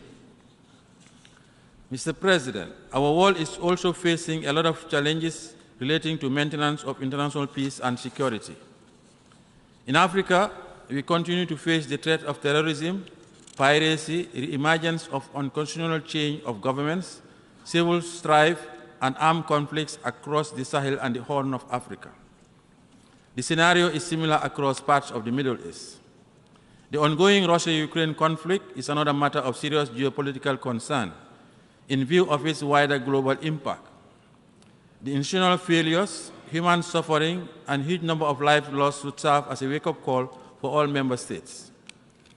It is an understatement to state that the institutions, mechanisms, and processes we have created in the aftermath of World War II are inadequate, with reference to preventing the scourge of war. It is thus pressing to revisit our responses to conflicts and devise new and effective arrangements for conflict resolution and management. Today, we are hamstrung by the weaknesses of our institutions and arrangements, largely exacerbated by mistrust and lack of true international solidarity. In the face of the ongoing conflict between Russia and Ukraine, we call on the warring parties to give peace a chance. We further call on them to respect the sanctity of human life. It is only through negotiation and political dialogue that such conflicts can end. We also call on our brothers and sisters in the Sahel and the Horn of Africa to choose peace over armed conflict. Mr. President, since our political transition in 2017, the Gambia has committed itself to the consolidation of democracy, human rights, and the rule of law. Good governance, accountability, and institutional reforms are progressively taking root in our society. Sustaining and building the peace that we have so heavily invested in will remain a priority for the government. We have also instituted transitional justice mechanisms that have yielded substantial results, and we are fully committed to implementing the recommendations of the Truth, Reconciliation, and Reparation Commissions set up in 2018. Mr. President, West Africa is facing serious challenges in connection with development, democratic governance, the rule of law, peace, and security. As we grapple with these regional challenges, let me assure you that in the Gambia, we are truly committed to nurturing our young democracy, institutional building, protecting and promoting fundamental rights and freedoms, as well as women and youth empowerment. We are now enjoying the dividends of democracy, and we believe it is the best form of governance for our people. Furthermore, in our quest to inclusively deliver the dividends of democracy and build a more secure and prosperous Gambia, the government recently developed a new Green-Focused Recovery National Development Plan 2023-2027 as successor to the 2018-2021 National Development Plan. While appreciating the support and partnership received during implementation of the NDP, the Gambia solicits the continued support and partnership of all her friends, partners, and the international community to successfully implement its new development master plan. Mr. President, the pursuit of peace around the world is one of the central pillars of the United Nations work. Adaptability of the organization to resolve ongoing, new, or emerging peace and security challenges is worthy of sober reflection. Peacekeeping missions in situations where terrorism, violent extremism, or gang violence is endemic demand serious dialogue within the organization. No society should be held hostage because our institutional arrangements are ineffectively suited for action in such situations. Traditional peacekeeping has worked in a lot of situations, but it has come under enormous pressure in recent times. Such difficult experiences, as exemplified in some peacekeeping missions in Africa, flag the wisdom for reform. As a demonstration of our commitment to peacekeeping undertakings, in support of the Secretary General's Action for Peacekeeping, we have agreed with Bangladesh, through the support of the Secretariat, to jointly deploy a battalion in a suitable peacekeeping mission. This is an innovative arrangement where our two countries will collaborate to advance peace. Mr. President, Allow me to share some thoughts on topical international political developments and situations that require our attention. The maltreatment of migrants around the world is a matter of serious concern to my delegation. Migrants are human beings with human rights, and they deserve to be treated humanely. We are appalled by the cruel and degrading treatment meted out to migrants at certain borders in Africa and beyond. We call on the United Nations to investigate these incidents and crimes committed against migrants with a view to protecting them and their families. Criminalizing migration or treating migrants as criminals is unacceptable. Let us open legal pathways for migration and the regularization of the status of migrants in line with our international commitments, including those under the Global Compact on Safe, Orderly, and Regular Migration. Mr. President, the Israeli-Palestinian conflict has been going on for too long. The conflict requires a lasting solution. Settlement activities need to stop. We express serious concern over the ongoing loss of life and injuries suffered by Palestinians in the region. Mr. President, allow me to commend the Kingdom of Morocco once again for the efforts they continue to undertake towards the resolution of the dispute in the Moroccan Sahara.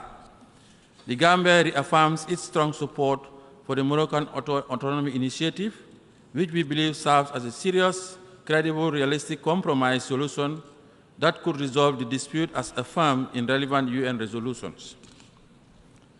Mr. President, our bilateral relationship with the People's Republic of China is founded on the principle of peaceful coexistence, mutual respect, and a commitment to mutually beneficial development. We therefore strongly endorse the One China policy. Mr. President, allow me to highlight that reform of the United Nations, especially that of the Security Council, is long overdue. Africa's marginalization and underrepresentation in the membership of the Council calls for corrective measures. After more than 75 years of existence, this body deserves urgent reforms to regain the world's trust. In furtherance of this call, my delegation strongly supports the common African position on this important issue. Mr. President, in conclusion, rebuilding trust across the wide spectrum of issues that I have raised is a matter of topmost priority. The urgency of rebuilding trust in our multilateral institutions across the globe is glaringly evident. To avoid exclusion of the most vulnerable members in this decade of action, the Gambia calls for greater international cooperation and renewed solidarity. We call on all to make huge difference if we commit to rekindle global solidarity through these critical times. Concerted global action, sustained international solidarity, and increased partnerships are the antidote for our current global challenges. I thank you for your attention. Assembly, I wish to thank the Vice President of the Republic of the Gambia for the statement just made, and I request protocol to escort His Excellency. The Assembly will hear an address by His Excellency Theodore Ngema Obiang Mage, the Vice President in charge of National Defense and Security of the Republic of Equatorial Guinea. I request protocol to escort His Excellency.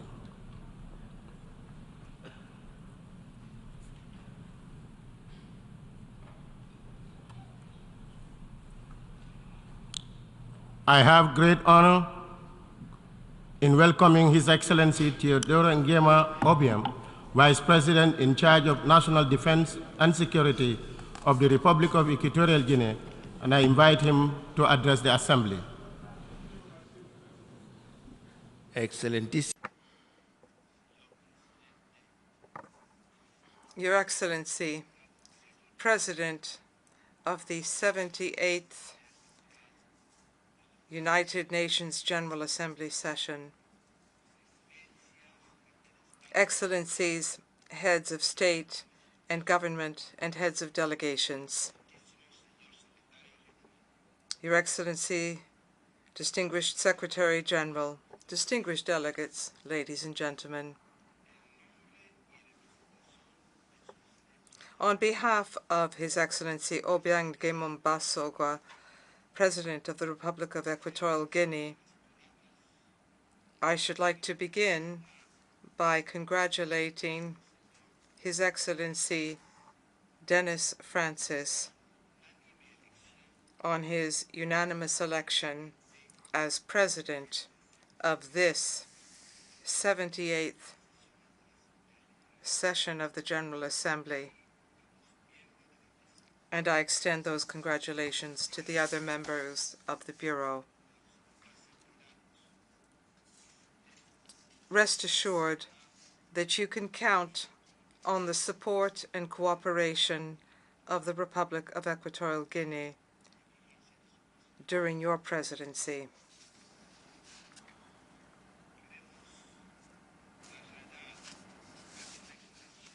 We wish to extend our heartfelt solidarity to the Kingdom of Morocco and to the State of Libya following the tragedies which these two sister countries have recently experienced. Those tragedies have led to great loss of life and to massive destruction of infrastructure. Mr. President, Excellencies, ladies and gentlemen,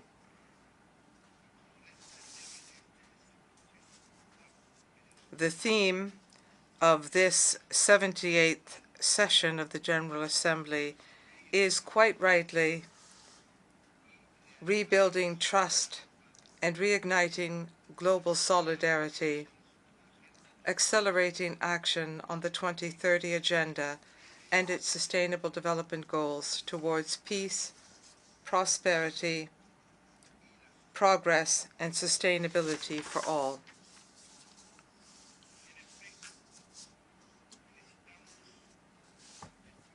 We do indeed welcome the relevance of this theme because it points at the very heart of the burning issues which the world is currently facing. It focuses inter alia on conflicts, on the increase in the number of armed groups, on the real threat of terrorism and mercenarism, on climate change, on the prospect of new health crises, and on the economic and financial crisis, as well as on the food crisis, which may well lead to famine in a number of countries.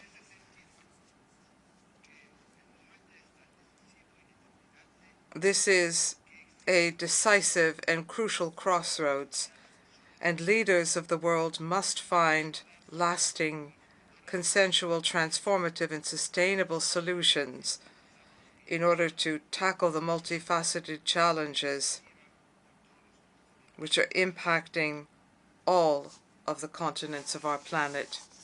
Mr. President, once again, we are here to denounce and to condemn interference by some countries and exploitation by some countries of our natural resources. This continues to be a major factor leading to underdevelopment, to conflicts, and to instability. We are very concerned about the increasingly serious situation in the countries of the Sahel, as well as in other regions of the African continent, which has a very negative impact on the development of those countries. Africa should receive priority attention in support initiatives and in financing for development. Financing for development commitments must be implemented so that we can reach the goals of Agenda 2030, so that we leave no one behind, and so that we can overcome all of the phenomena which hamper development in Africa.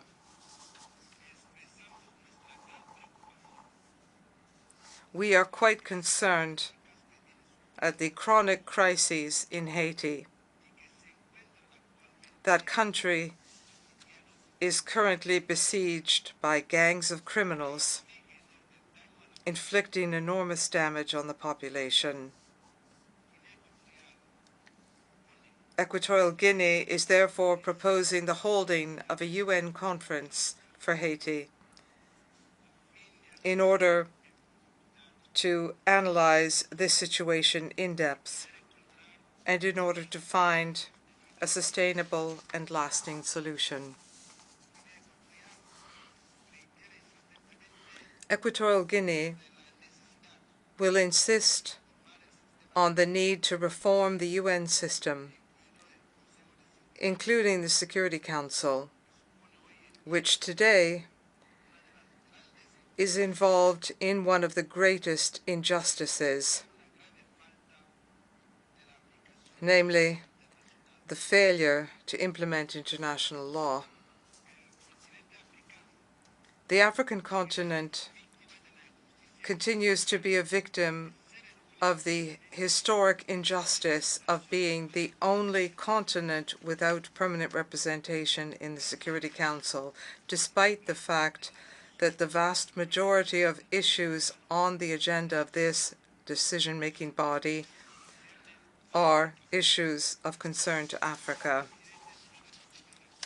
Mr. President, Excellencies, ladies and gentlemen, in this increasingly interdependent, interconnected world, we resoundingly reject the use of unilateral coercive measures which undermine the principles and purposes of the UN Charter and international law.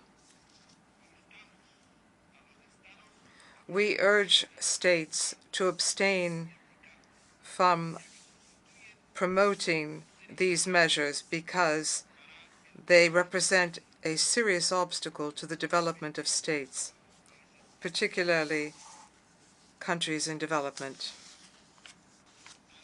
developing countries. Once again, we raise our voice and we call for an immediate lifting of the commercial, economic, and financial embargo which has been imposed on the Republic of Cuba for several decades. This sister country deserves the opportunity to join the global community as a sovereign country. Mr. President, ladies and gentlemen, before concluding, I wish to report to you that the government of Equatorial Guinea has designed a strategic plan through 2035 for economic diversity. We would like our partners to join us in implementing this plan. We therefore extend an invitation to the business community of all friendly and sister countries to come and to invest in our attractive national market. We are living in a globalized world, and therefore I hope that we will forge alliances of cooperation and solidarity through frank and inclusive dialogue so that we can resolve peacefully the current conflicts and inequalities, as well as our differences. We appeal for the need to give more importance to international cooperation and multilateralism. They are very needed so that we can address the challenges facing all of humanity. Our determination to tackle pressing issues from climate change to peace to security and development is unwavering. I have no doubt that with a genuine spirit of solidarity, there is no difficulty we cannot overcome to ensure the well-being of our planet and of its peoples. Thank you. On behalf of the Assembly, I wish to thank the Vice President in charge of National Defense and Security of the Republic of Equatorial Guinea for the statement just made, and I request the protocol to escort His Excellency. The Assembly will hear an address by His Excellency Philip Theodore Mbango, Vice President of the United Republic of Tanzania. I request protocol to escort His Excellency.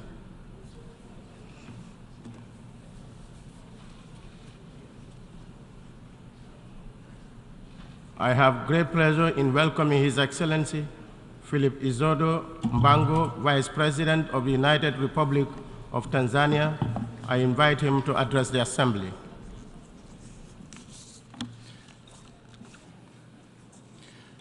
His Excellency Dennis Francis, President of the 78th session of the UN General Assembly, His Excellency Antonio Guterres, Secretary General of the United Nations, Excellencies, Heads of State and Government, ladies and gentlemen, Mr. President, please allow me to start by conveying to this august Assembly fraternal greetings from Her Excellency Dr. Samia Suluhu Hassan, President of the United Republic of Tanzania, who could not attend this important session due to pressing national commitments. It is a great honor and privilege to address the Assembly on her behalf and for the people of my country. I also wish to join those who have spoken before me in congratulating you, Mr. President, on your election to preside over the 78th session of the UN General Assembly. I pledge Tanzania's full support to your presidency.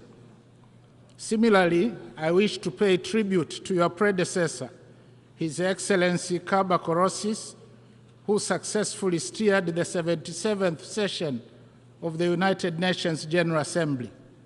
In the same way, I commend the Secretary General and the UN Secretariat for dedicated service to humanity in the face of many daunting global challenges. Mr. President, this year, the Assembly is meeting specifically in search of rebuilding trust and reigniting global solidarity. However, for decades now, the persistent voice of the Global South calling in the wilderness make straight the way toward peace, prosperity, progress, and sustainability for all has fallen on deaf ears.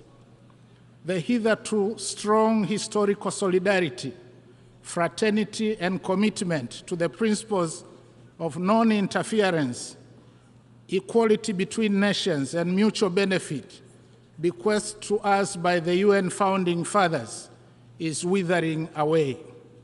As a result of this paralysis in multilateralism, we have now begun to witness shifting geopolitical tectonic plates and creation of new blocs, seeking to replace the now obviously dysfunctional world order. Trust among states has worn away, and there is erosion of the rule of law and a revert back to unilateralism.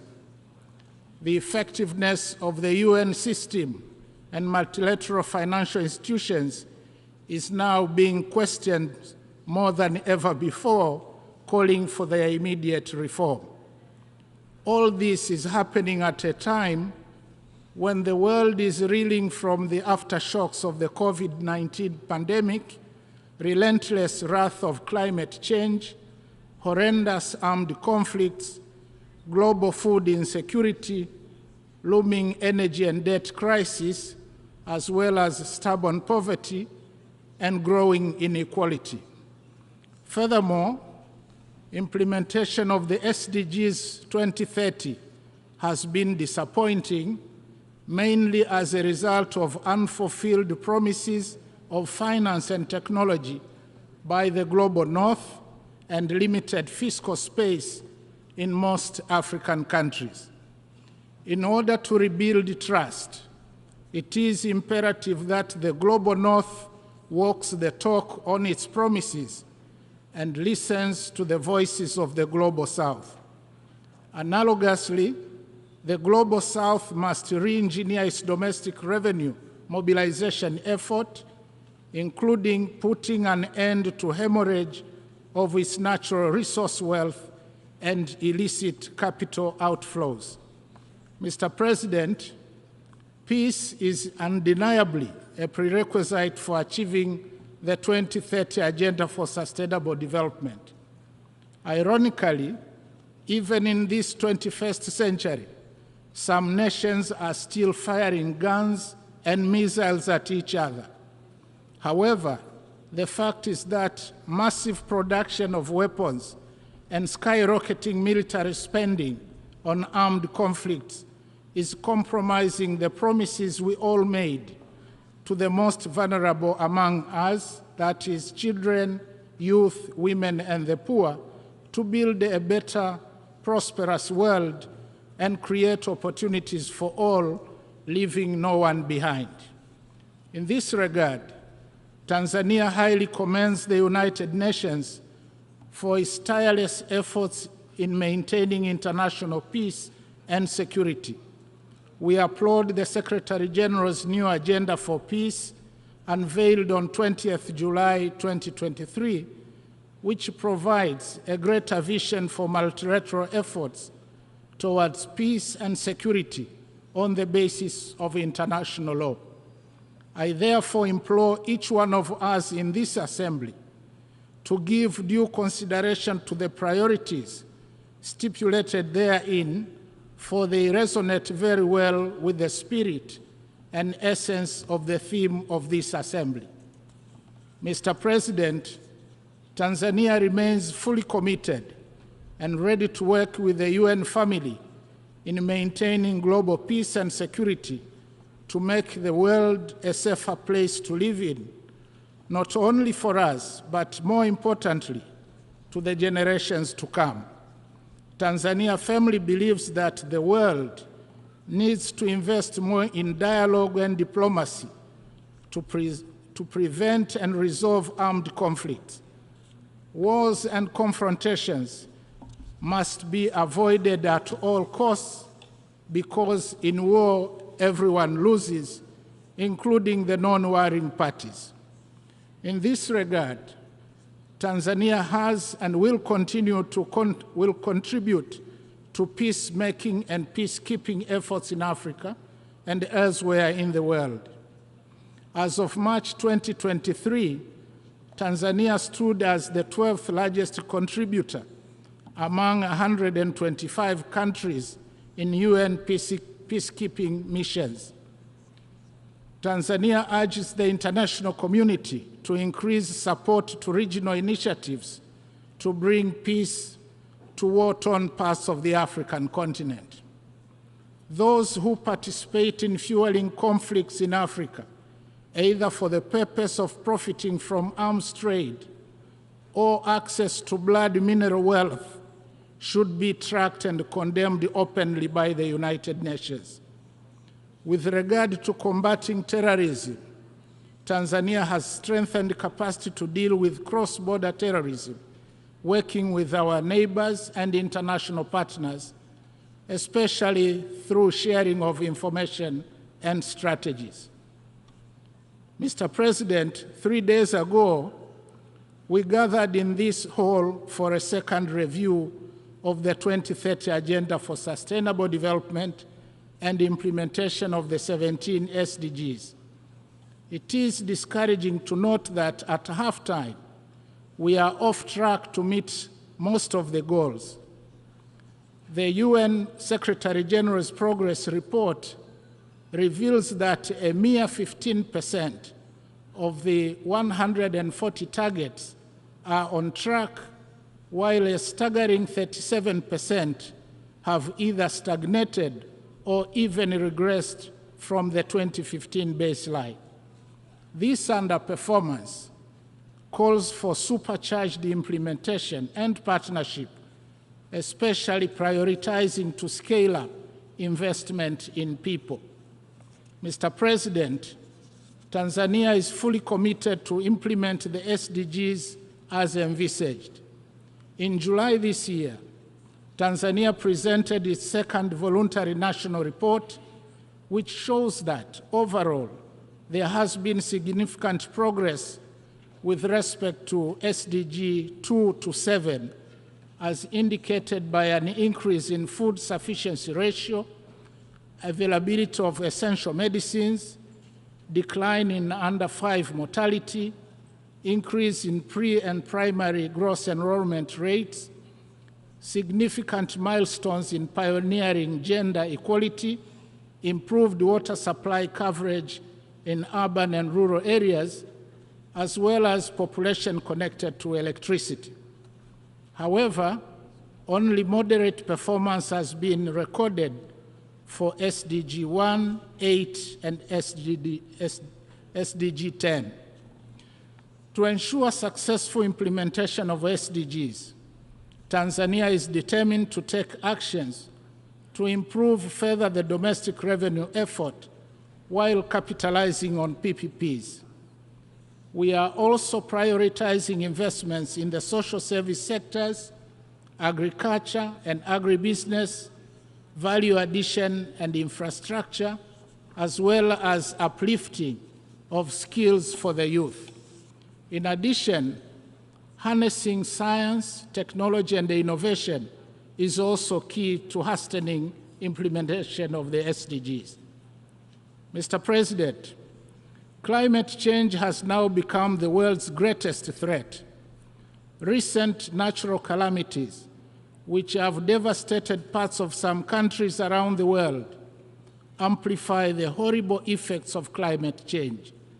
And on this note, Tanzania offers deepest condolences to the governments and the people of Libya and the Kingdom of Morocco for the loss of lives and properties caused by floods and earthquakes.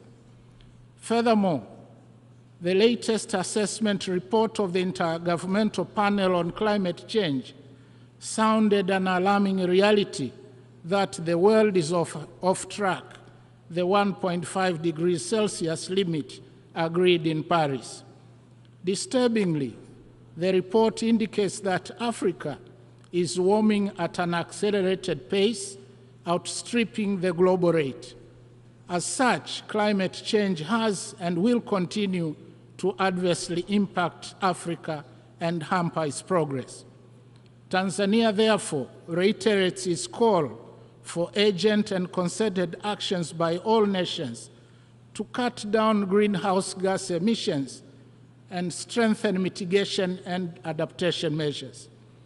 Together, we must create an enabling environment and facilitate investments needed to unlock resources for scaling up implementation of our climate commitments and decarbonization of the global economy.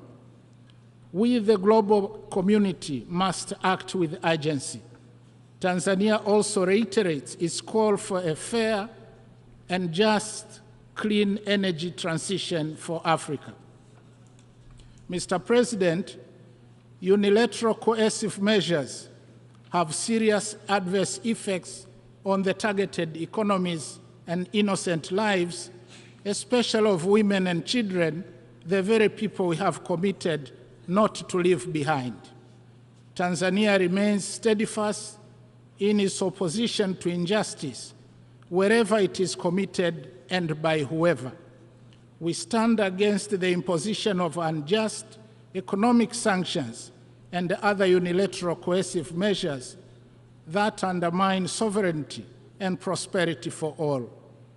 Likewise, we continue to stand in solidarity with our brothers and sisters who continue to be denied their rights to self-determination and those living under occupation or domination. We call for the lifting of unjust sanctions and an end to the occupation or subjugation. Tanzania also advocates for peaceful resolution of all territorial disputes in accordance with the principles set out in the United Nations Charter. Mr. President, in closing, I wish to reaffirm Tanzania's unwavering commitment to support the United Nations and its member states in implementing our common global agenda. We call upon warring parties around the world to silence their guns and missiles and give prominence to peace. Let us act towards each other with humility, not arrogance. Let's heed the old wisdom that says, an eye for an eye leaves everybody blind. Let's act together to address the climate crisis and hasten implementation of Agenda 2030. Our humble plea is that the voices, promises, and solutions made or provided on this rostrum ought to bring hope to the hopeless, dignity to the humiliated, and justice to all. I thank you. On behalf of the Assembly, I wish to thank the Vice President of the United Republic of Tanzania for the statement just made, and I request protocol to escort His Excellency. The Assembly will hear an address by His Excellency Keith Christopher Rowley, Prime Minister of the Republic of Trinidad and Tobago. I request protocol to escort His Excellency. I have great pleasure in welcoming His Excellency Keith Rowley, Prime Minister of the Republic of Trinidad and Tobago, and I invite him to address the Assembly. Mr. President, it's an honor to address this August Assembly of States at this 78th session of the United Nations General Assembly. I stand before you on behalf of a proud nation which is celebrating the leadership of the General Assembly for the next year by a son of the soil of Trinidad and Tobago. We are proud of you, Mr. President.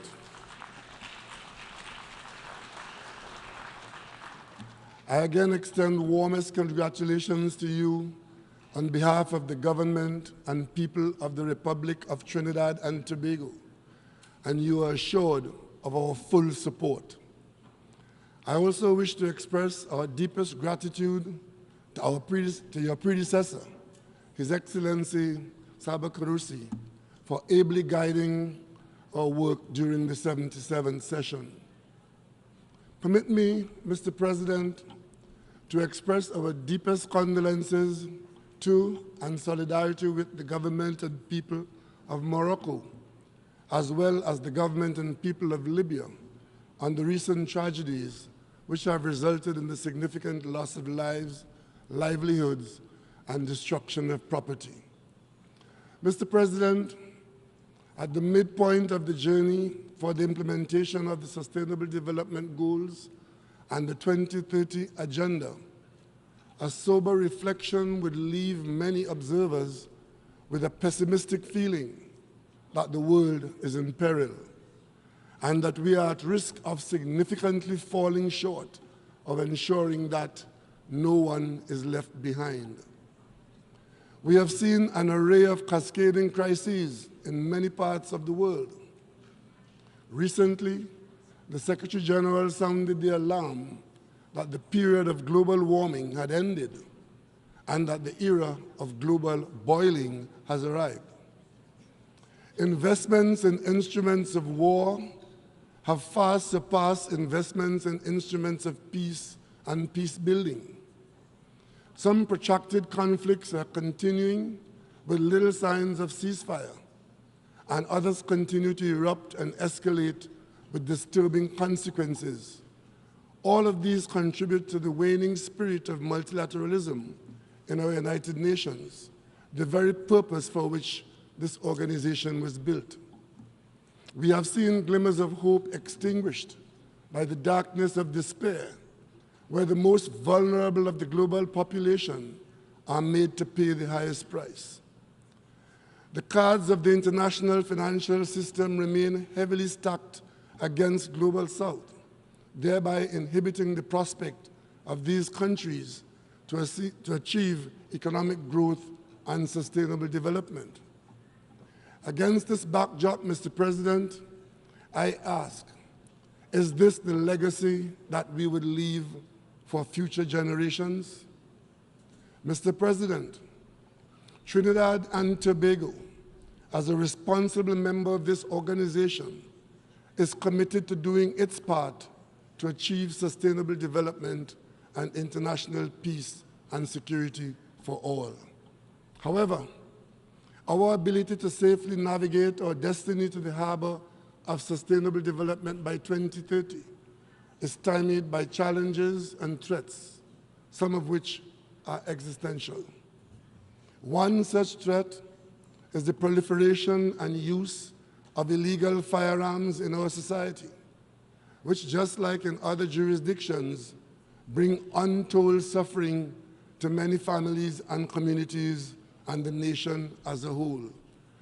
Only today, Mr. President, we experience the loss of life of 5 members of one family killed by an assailant with an assault weapon.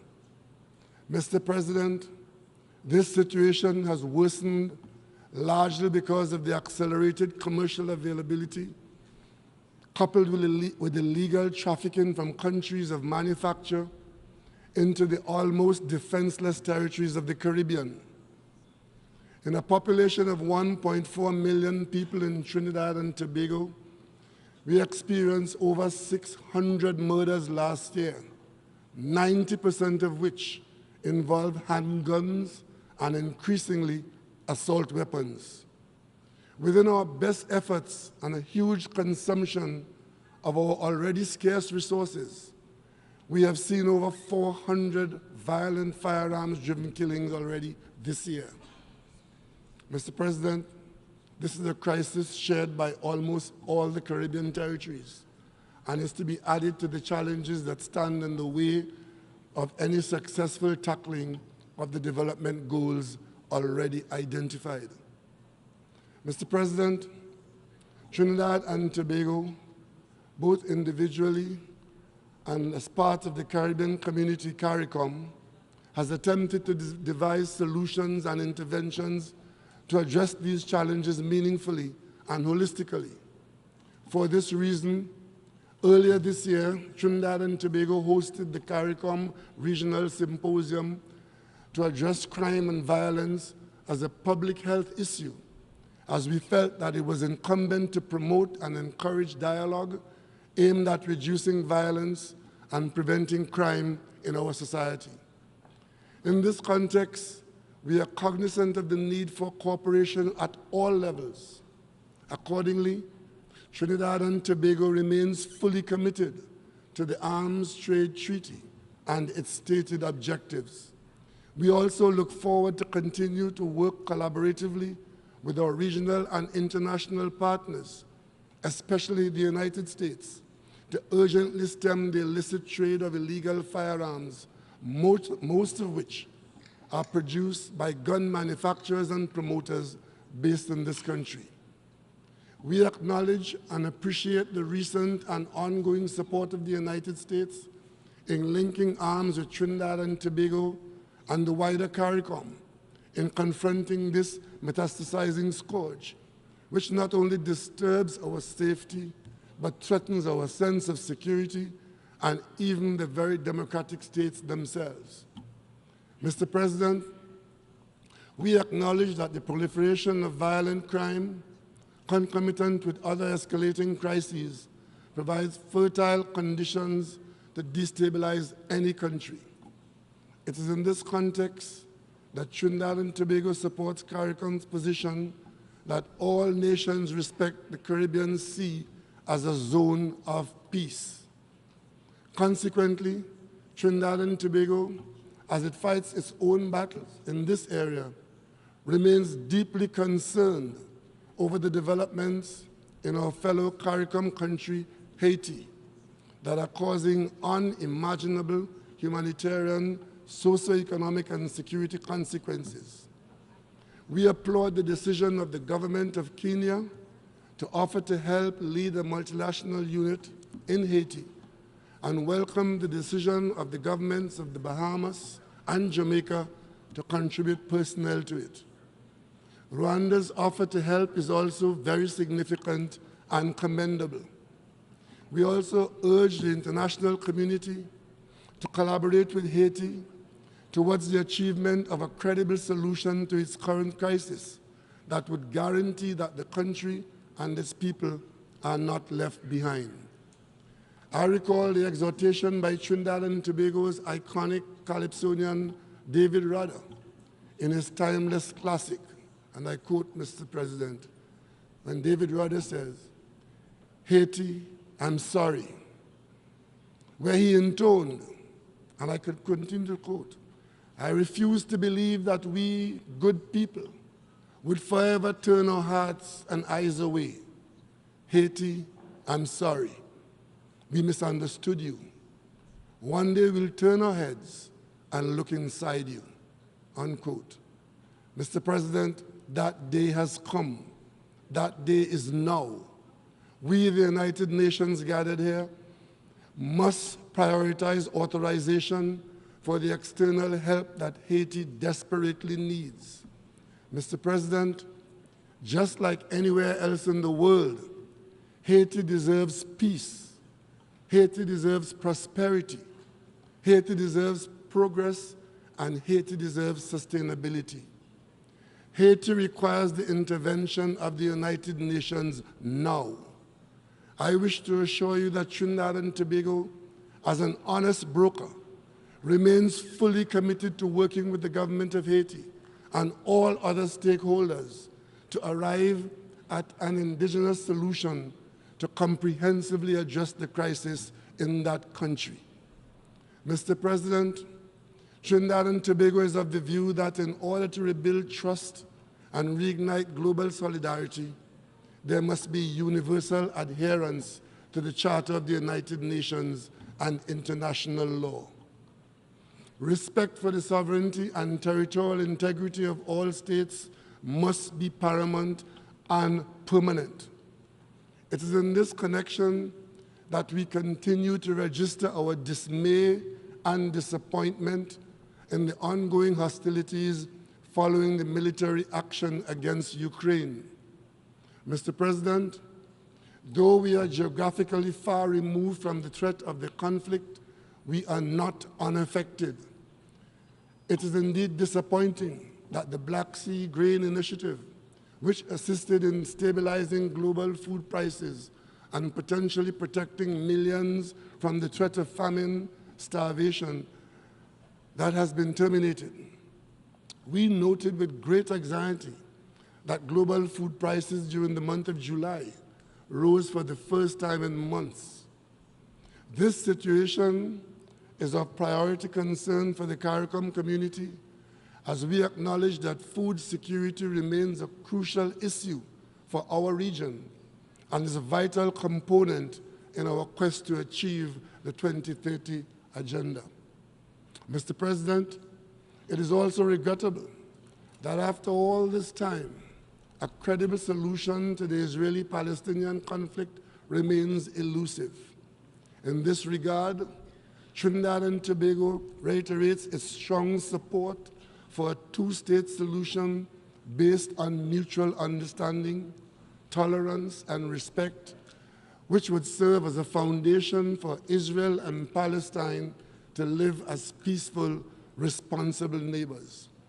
We continue to urge both sides to recommit to a just, lasting, and comprehensive solution that would ensure peace, prosperity, progress, and sustainability for all. Mr. President, 2023 marks two very important milestones for the international community as we commemorate the 75th anniversary of the adoption of the Universal Declaration of Human Rights, as well as the 25th anniversary of the adoption of the Treaty of Rome. As a country that has been a long-standing advocate of the International Criminal Court, Trinidad and Tobago congratulates the court on this achievement. In recognizing this milestone, we remember and pay tribute to an outstanding pioneer of the court, the late Arthur N.R. Robinson, former Prime Minister and President of the Republic of Trinidad and Tobago. We have seen sufficient evidence to be convinced that his efforts, which in part resulted in the creation of the International Criminal Court, were not in vain. For this reason, Trinidad and Tobago remains steadfast in its support of the work and mandate of the court, as we believe that access to justice is a critical element towards achieving sustainable peace. We therefore continue to urge those countries that have not done so to submit to the jurisdiction of the International Criminal Court so that it can comprehensively fulfill its mandate as a truly universal court. Mr. President, while we acknowledge that the International Criminal Court provides a beacon of hope for access to justice, we also recognize that it is an absolute injustice that 75 years after the adoption of the Universal Declaration of Human Rights, there still exists discrimination and a lack of tolerance for fundamental human rights. We remain concerned that in some quarters, women and girls continue to be denied similar opportunities offered to men and boys, which stymies the collective pursuit to building peaceful and sustainable societies. It is quite paradoxical, Mr. President, that we are attempting to achieve the 2030 agenda while leaving substantial segments of communities behind. Everyone must be allowed to live a life free of fear and free from all forms of violence, a life in which they are respected, where their dignity and liberty are not compromised. These ideals must also shape the way forward for reconciliation, truth, and justice. The persistent underdevelopment of Caribbean nations and so many others is directly attributed to the unpaid debt for centuries of enslavement and economic exploitation of African people by Europeans. The descendants of these people populate the Caribbean islands, where they struggle manfully against the residual rigors of these historic crimes, even as they are visited by the worst effects of climate change and the constant threat of exclusion from the world's mainstream financial systems. In this regard, Trinidad and Tobago continues to call for bold, decisive action to ensure reparatory justice for the untold suffering of millions of people in the developing world. We would welcome Africa's support in this quest for justice. Mr. President, it is undeniable that climate change is an existential threat to all of us and does not recognize geographical boundaries. We also acknowledge that our people, the people of the small island developing states, those who bear the least culpability for the climate crisis, are the ones who continue to be most disproportionately affected. The experts have told us that this past July was the hottest month on record and that global ocean temperatures were also at record levels. Most disconcertingly, we noted with justifiable alarm the recent dire warning by scientists that without ambitious climate action, we will exceed the critical 1.5 degrees Celsius temperature threshold. However, recent developments have shown that overambitious net zero targets ought not to be forced upon small island nations. Mr. President, we are called upon to be game changers on this issue. We have a responsibility for the survival and continued existence of life on this planet that no other generation of leaders has had. A global stocktake at COP28 is crucial. The global stocktake must result in a roadmap that brings the world nearer to the track by ensuring that NDCs are aligned with the 1.5-degree temperature goal. Nationally determined contributions must become nationally implemented contributions. Trinidad and Tobago is in the process of implementing its commitment to installing some infrastructure for sustainable energy supply. We urge developed countries to increase their support for the second replenishment of the Green Climate Fund. In these commitments, if they're made, we will be honored in full sooner rather than later. They would go a long way towards rebuilding trust and reigniting global solidarity, particularly for the Global South.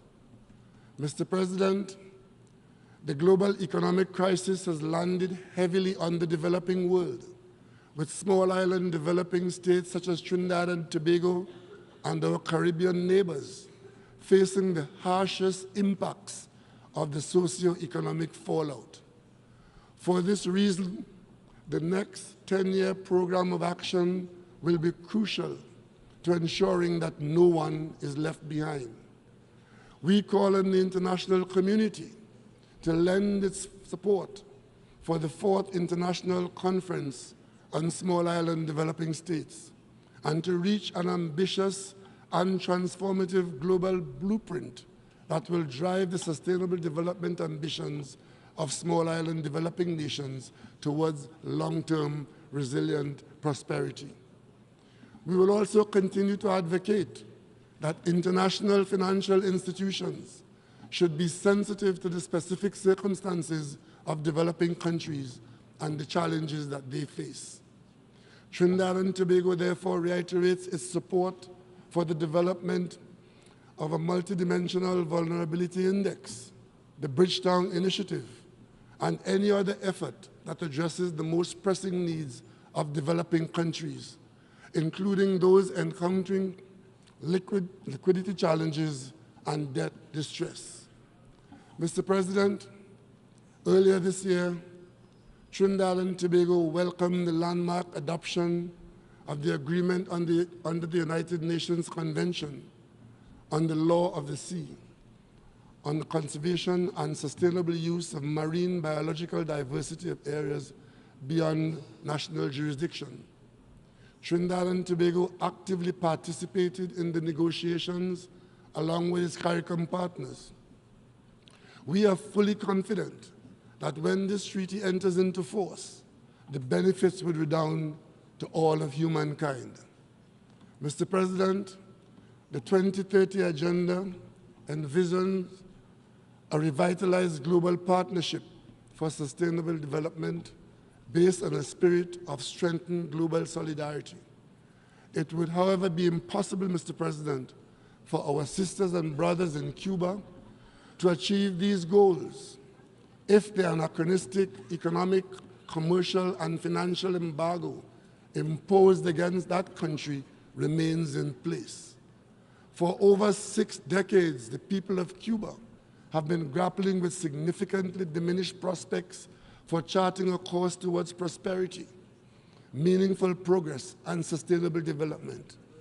To this end, Trinidad and Tobago reiterates its call for the unconditional lifting of the economic, commercial, and financial embargo against Cuba, and certainly for its removal from any unjustified listing as an alleged state sponsor of terrorism. Mr. President, despite our challenges, 2023 has been a momentous year for us in CARICOM. In addition to your election as President of the General Assembly, we recently celebrated in Port of Spain the 50th anniversary of the Caribbean community under the theme, 50 Years Strong, a solid foundation to build on. It was indeed a confluence of celebratory events as we all rejoiced over the election of CARICOM members to major UN bodies.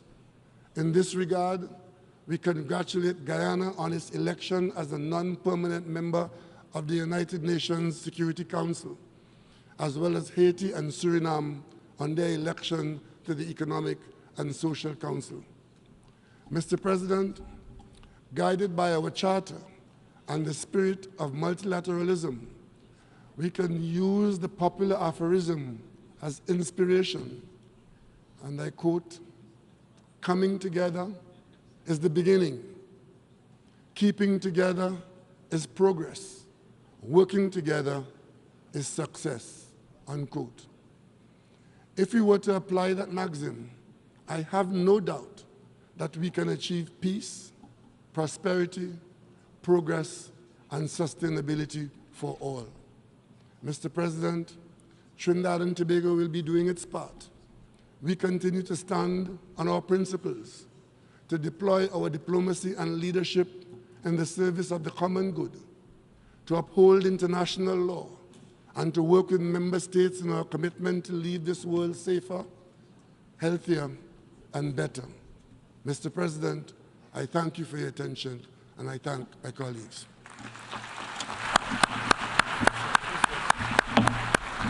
On behalf of the Assembly, I wish to thank the Prime Minister of the Republic of Trinidad and Tobago for the statement just delivered, and I request protocol to escort His Excellency. The Assembly will hear an address by His Excellency Kiri Ahos, Prime Minister of the Hellenic Republic. I request protocol to escort His Excellency.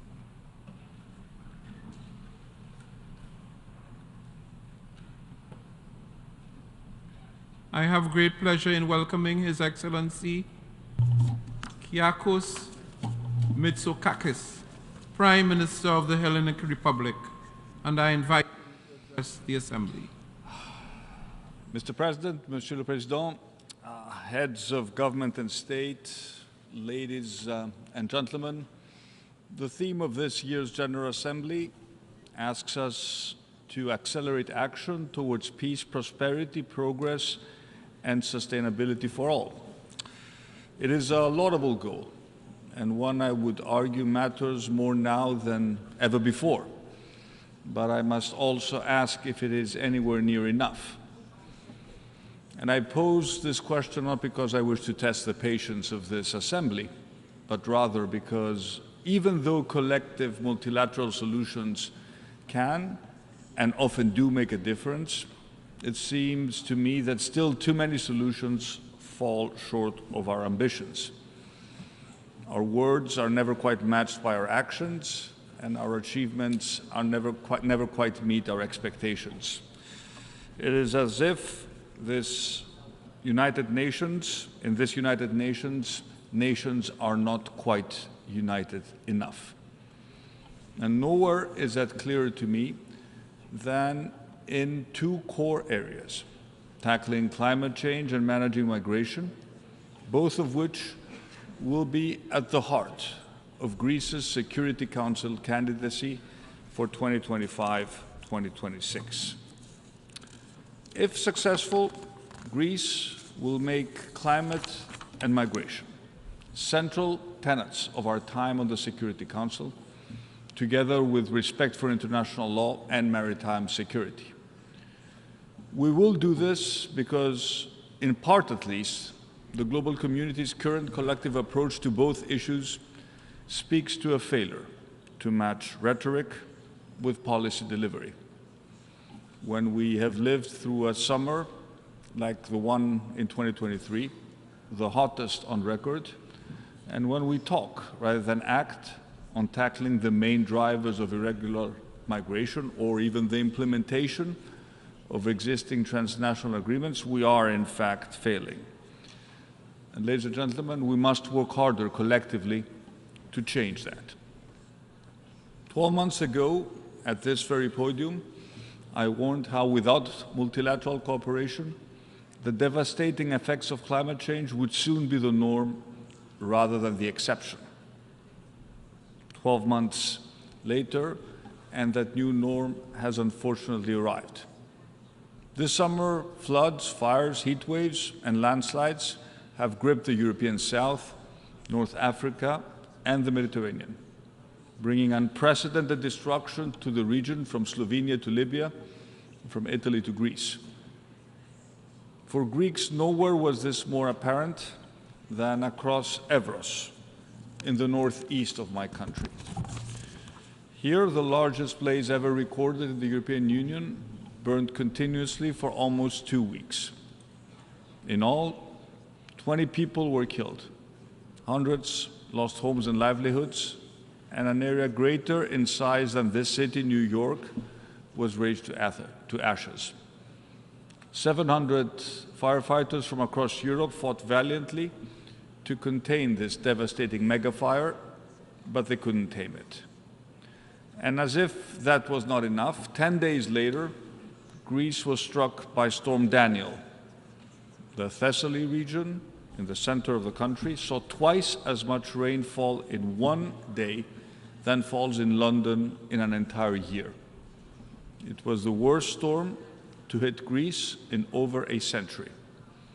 And Daniel carved its destructive path not only through my country, but through Libya too, landing upon the coastal city of Derna, where the death toll now stands in the tens of thousands. The impact of these events across the Mediterranean is unprecedented.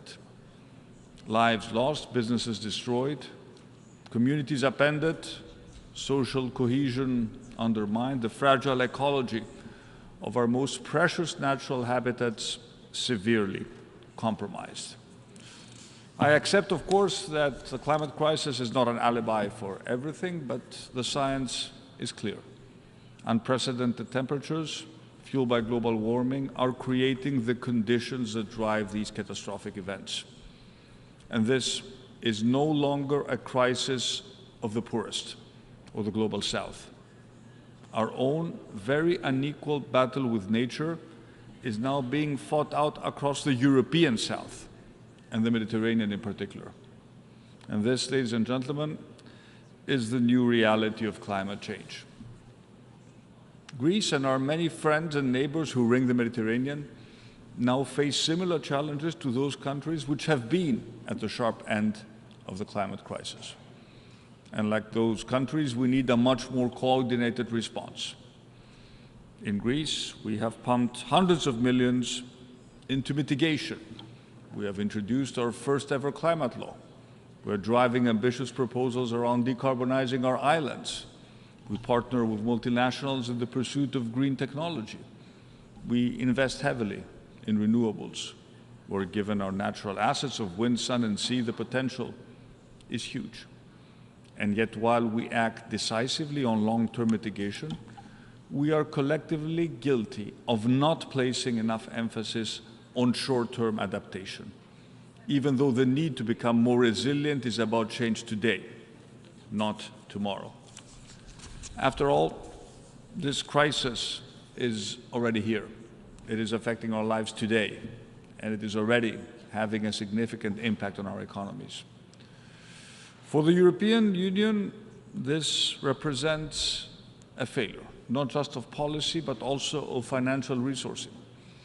We are spending peanuts on adaptation and emergency relief.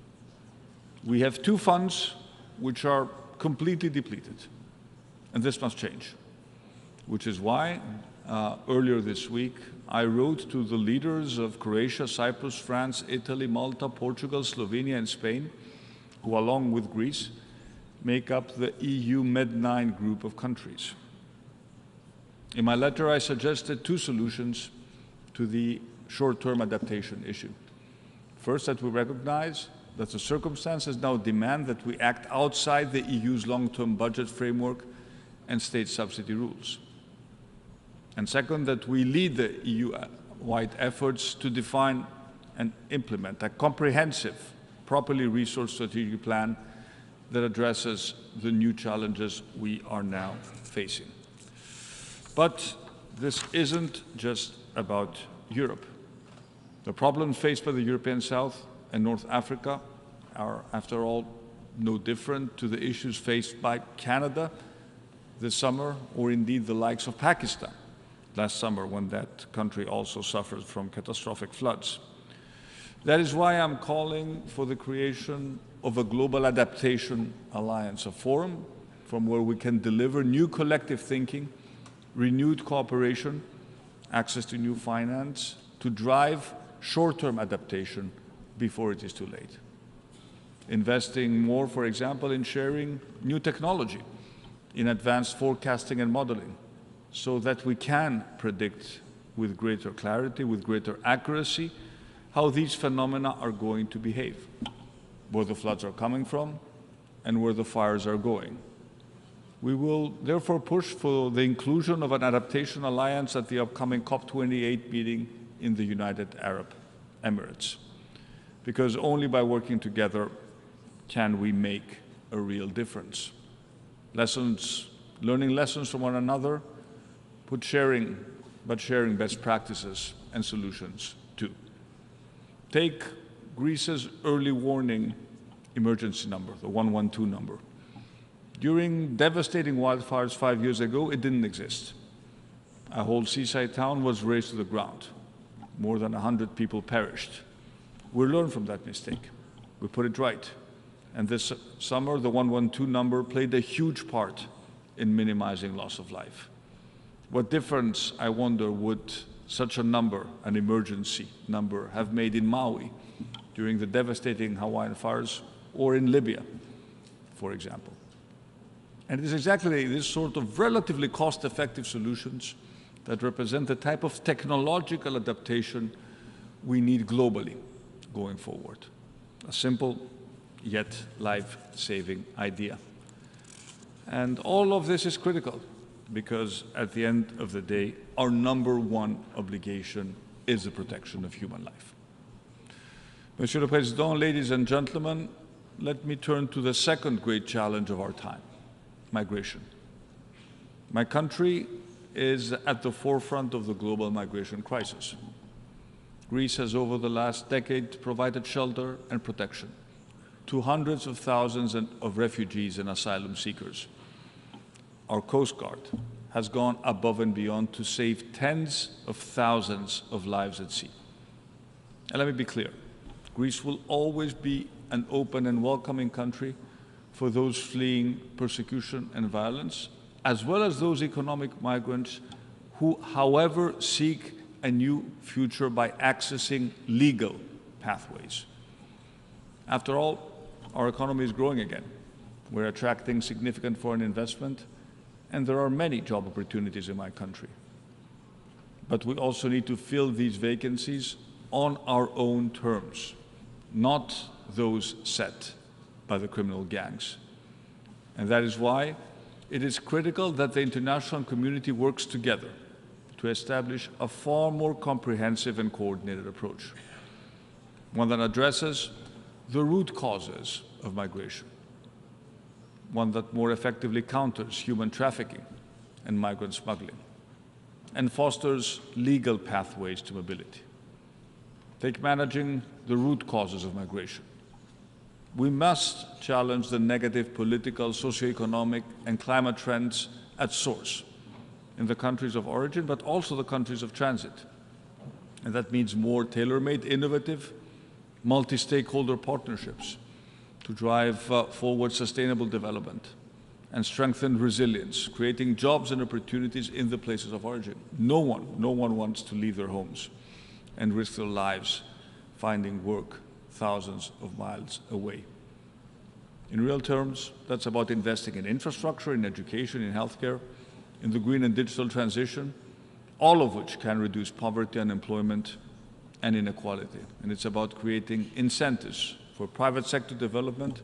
It's about supporting entrepreneurship and small businesses while always promoting good governance and women's empowerment. Ladies and gentlemen, when it comes to migration, Greece's policy is tough but fair. We are focused on preventing irregular migration and improving the effectiveness of return systems. But we're also focused on facilitating safe, orderly, and legal migration while processing asylum claims expeditiously. This issue is not going to go away. Indeed, in recent weeks, there is evidence across the Mediterranean that the pressure on our borders is unfortunately growing again. That is why preventing departures must be the starting point.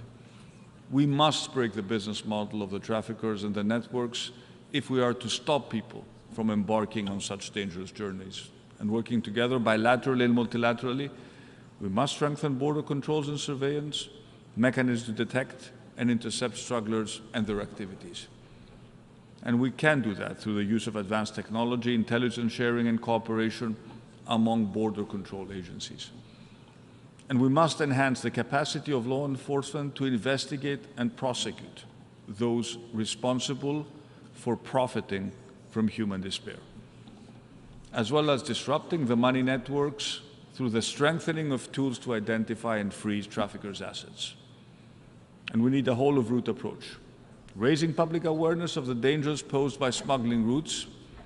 At the same time, as I said, we must provide legal pathways through family reunification, humanitarian visas, but also labor mobility, something that Greece has done with new bilateral agreements with countries such as Egypt and Bangladesh. But above all, if we want to solve the problem in the Mediterranean, we must work together with our partner countries. Turkey, of course, but also our North African neighbors. Ladies and gentlemen, let me turn to Greece's relation with our eastern neighbor, Turkey. But let me do so in the spirit of openness. Rather than looking at the past, I want today to look to the future. And undoubtedly, long-standing geopolitical tensions between Greece and Turkey remain. Our two greatest shared challenges, however, climate change and migration, are of the present and of the future. And I told President Erdogan just that when we met yesterday. Don't get me wrong, our main difference over the delimitation of our maritime zones in the Aegean and the Eastern Mediterranean is extremely important. It remains, but it can be resolved in accordance with international law and in particular the United Nations Convention on the Law of the Seas and in the spirit of good neighborly relations. We have made good progress over the past months in terms of normalizing our relationships, and it is in our mutual interest to continue down that path. Turning to Cyprus, this remains unfortunately at its core an issue of an illegal invasion and occupation, in violation of the fundamental principles of the United Nations Charter. Our commitment to Cyprus's sovereignty, territorial integrity, and a solution of one state based on a bizonal, bicommunal federation is steadfast. It's a matter of credibility and determination to defend the core values and principles upon which the United Nations are based, and finding a fair, viable, and mutually acceptable solution to the Cyprus issue remains a top priority for Greece, and we will continue to fully support the UN-led efforts to facilitate the resumptions of negotiations, always on the basis of the relevant UN security resolutions. Ladies and gentlemen, I have today addressed two of the three most important concerns we share today as a global community. Let me end by quickly addressing the third.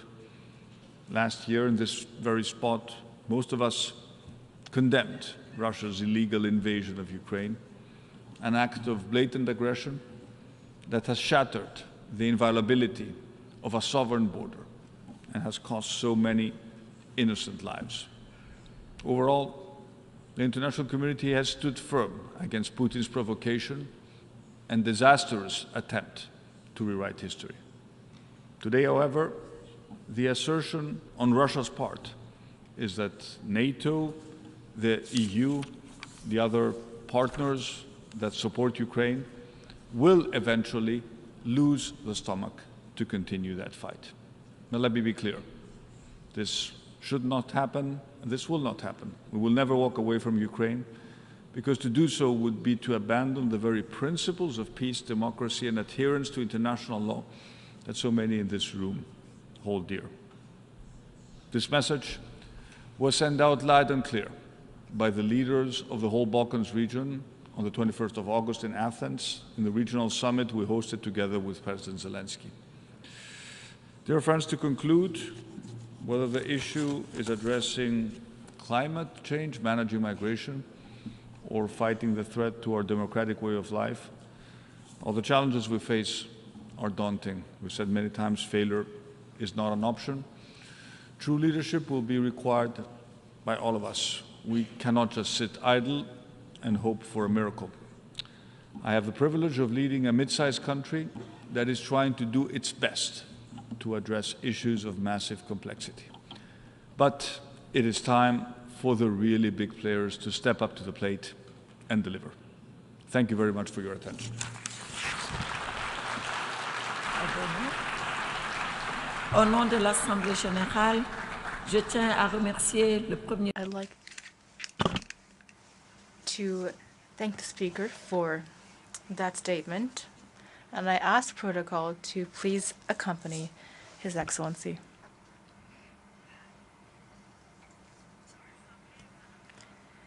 The Assembly will now hear from His Excellency, Mr. Pushpa Kamadaha, Prime Minister of Nepal. I ask protocol to please accompany His Excellency.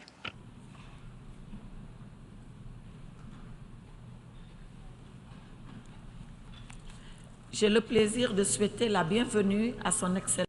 I have the honor of welcoming His Excellency Mr. Pushpa Kamadaha, the Prime Minister of Nepal, and I ask him to speak before the Assembly. Madam President, Excellencies, distinguished delegates, I congratulate Madam President and member of the Bureau on your respective election. I also express my deep appreciation to the United Nations Secretary General, Mr. Antonio Guterres, for his unremitting efforts to strengthen the United Nations and promote the cause of multilateralism.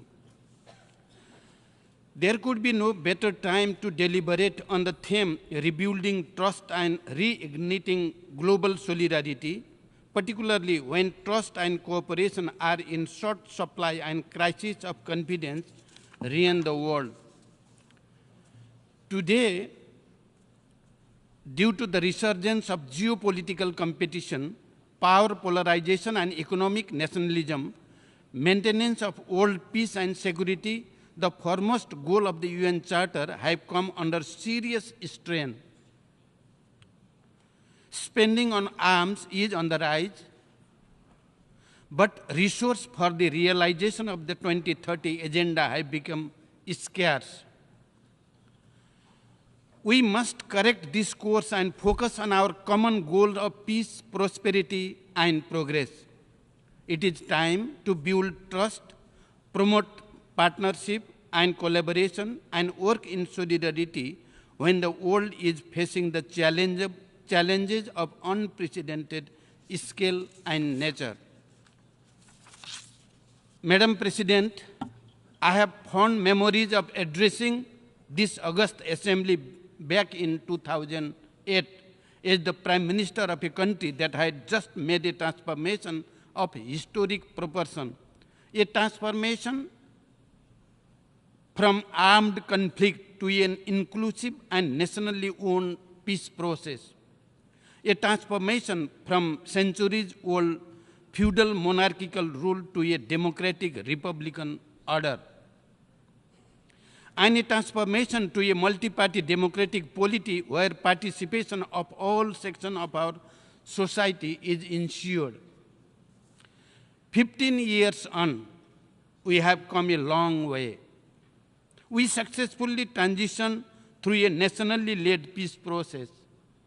We promulgated a democratic constitution in 2015 by an elected Constituent Assembly, which has consolidated the universally recognized values of human rights, participatory democracy, periodic election, inclusive proportional representation, full press freedom, independent judiciary, and rule of law. The successive two cycles of federal provincial and local elections have resulted in increased participation of women, Dalits, youths, and underrepresented communities at all levels of governance. We have been able to ensure 41% of representation of women in local assemblies. A minimum of 33% representation of women is constitutionally guaranteed in the provincial assembly and federal parliament. We have firmly established that the sovereignty lies in Nepali people, and they are the real source of state power. We are now closer to logically concluding our unique, nationally owned and homegrown peace process. Completing the remaining task of transitional justice is top on my political agenda. As Prime Minister of a co-signatory of the Comprehensive Peace Accord, I have been making serious effort to bridge the gaps and build consensus among the key stakeholders.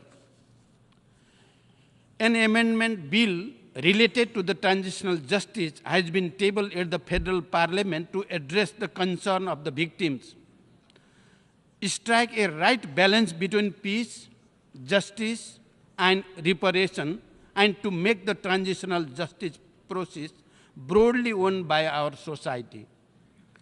The proposed bill evolved through a wider consultative process, taking a victim-centric approach and recognize a reparation as victims' right. In the process, there will be no blanket amnesty for the serious violation of human rights. The ultimate objective is to establish an enduring peace in the country and foster harmony in society through peace, justice, and reconciliation. I appeal the international community for their goodwill and support to the conclusion of the final leg of our peace process and to duly recognize this rare example of successful conflict transformation. Madam President, as Nepal's political course has taken a stable shape, our focus is now on the agenda of economic transformation.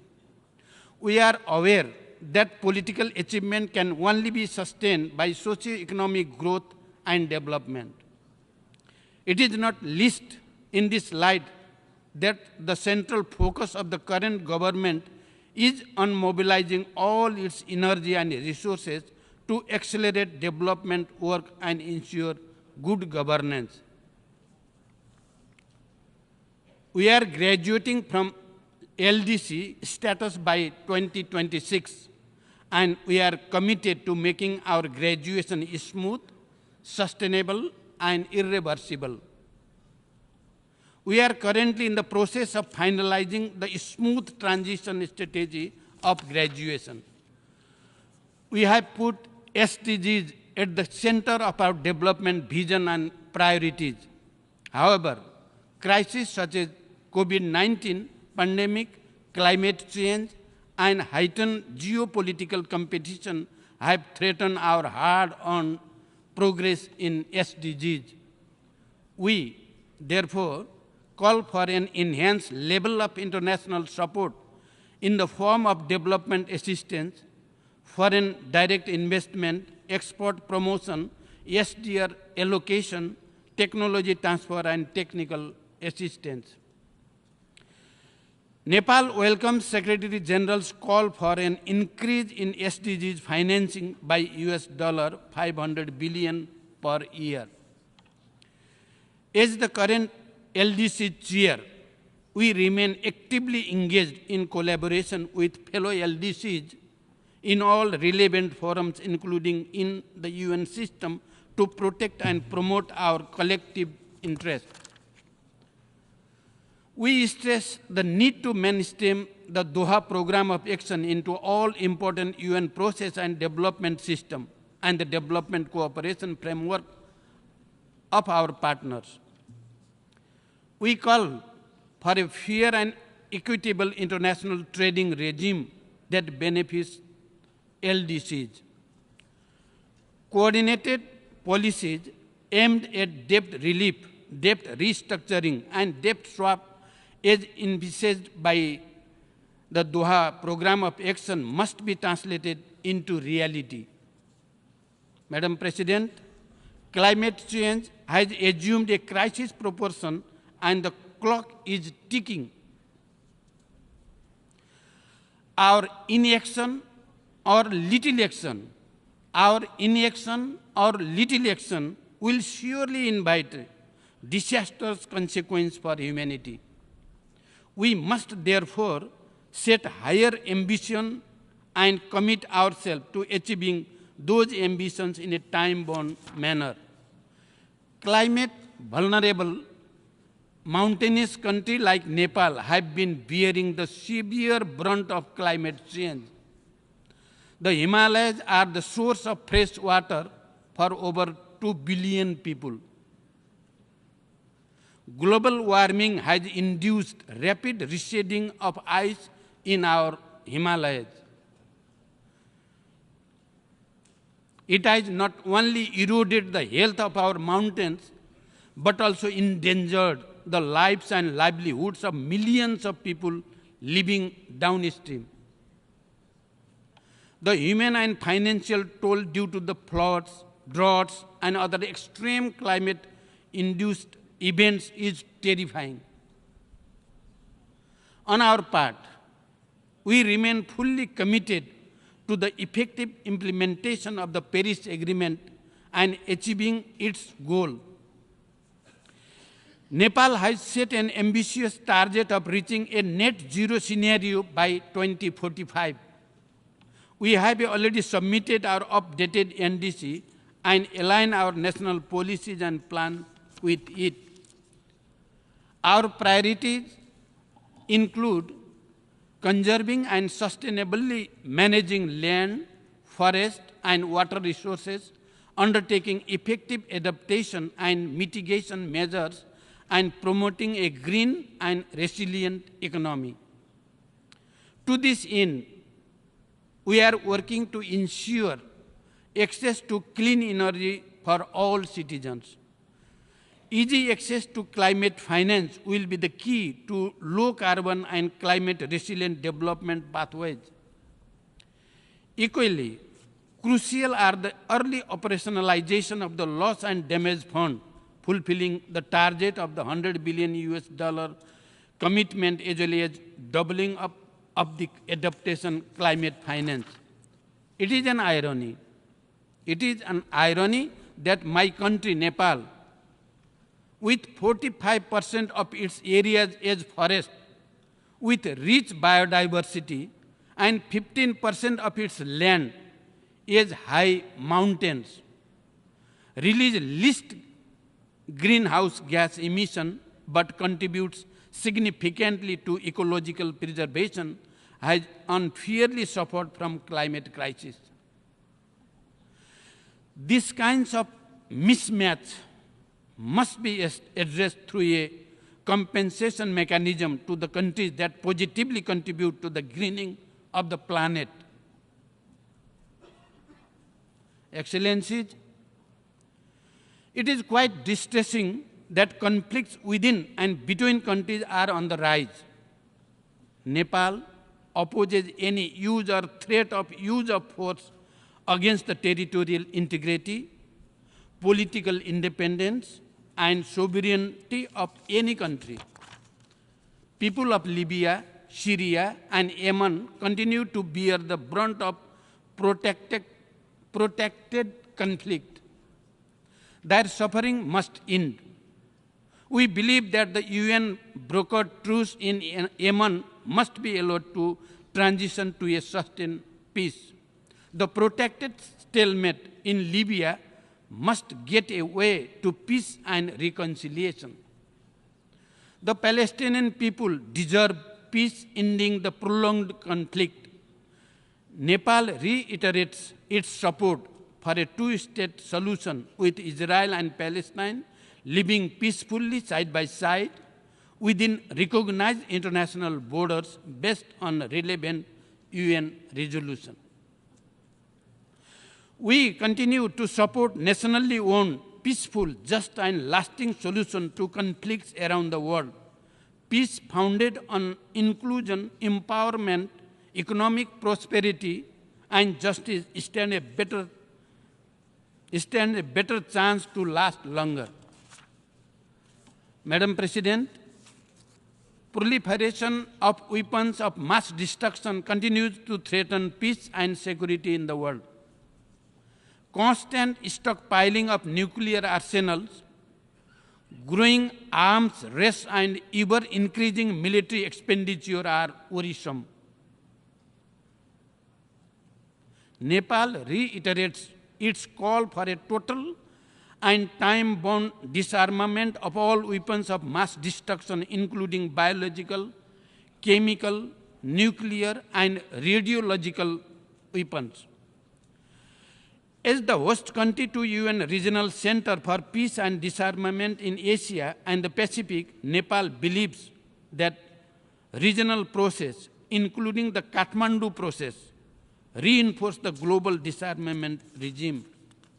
The void of international governance on cyberspace and artificial intelligence demand multilateral regulation.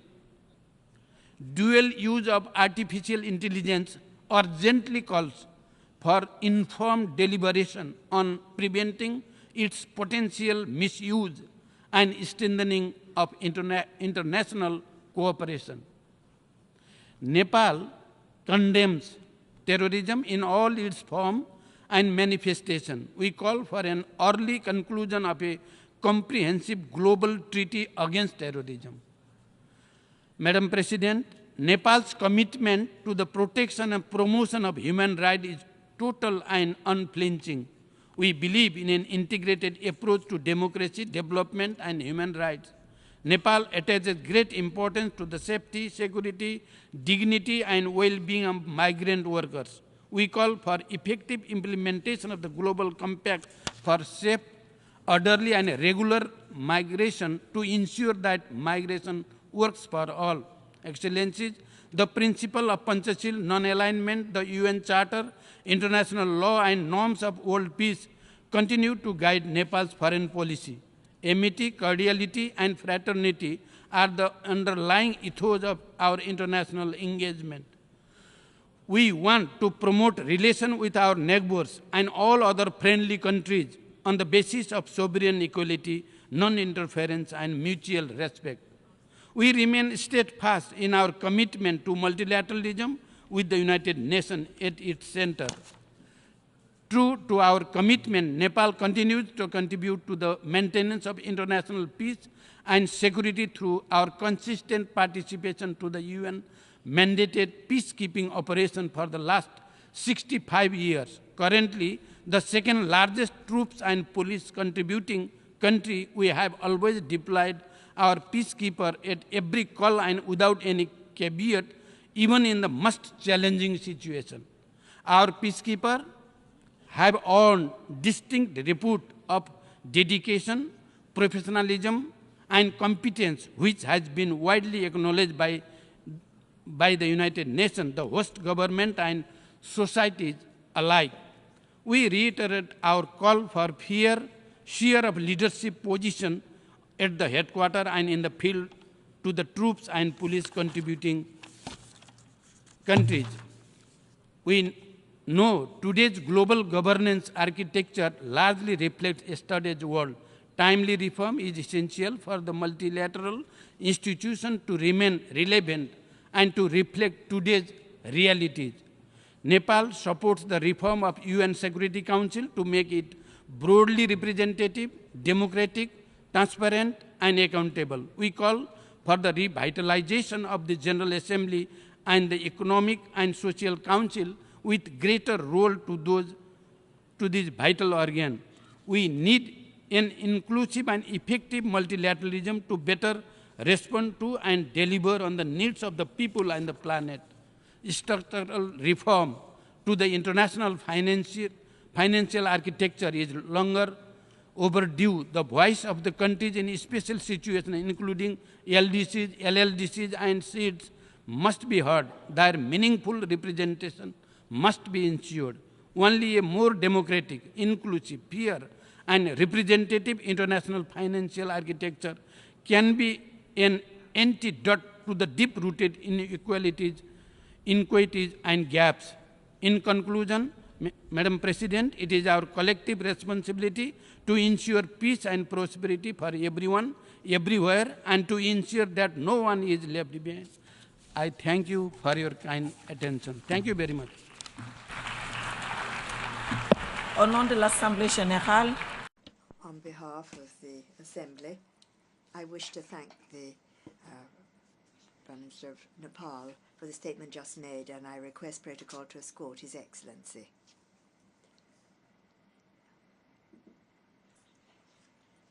The Assembly will hear an address by His Excellency Shah Ahmed Nawaf Al-Rakbar Sabah, Prime Minister of the State of Kuwait. I request protocol to escort His Highness.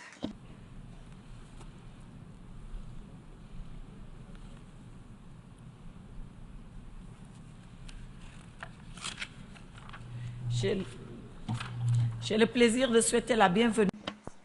I have great pleasure in welcoming His Highness Shah Al-Ras Natal Shawad, Prime Minister of the State of Kuwait, and I invite him to address the Assembly.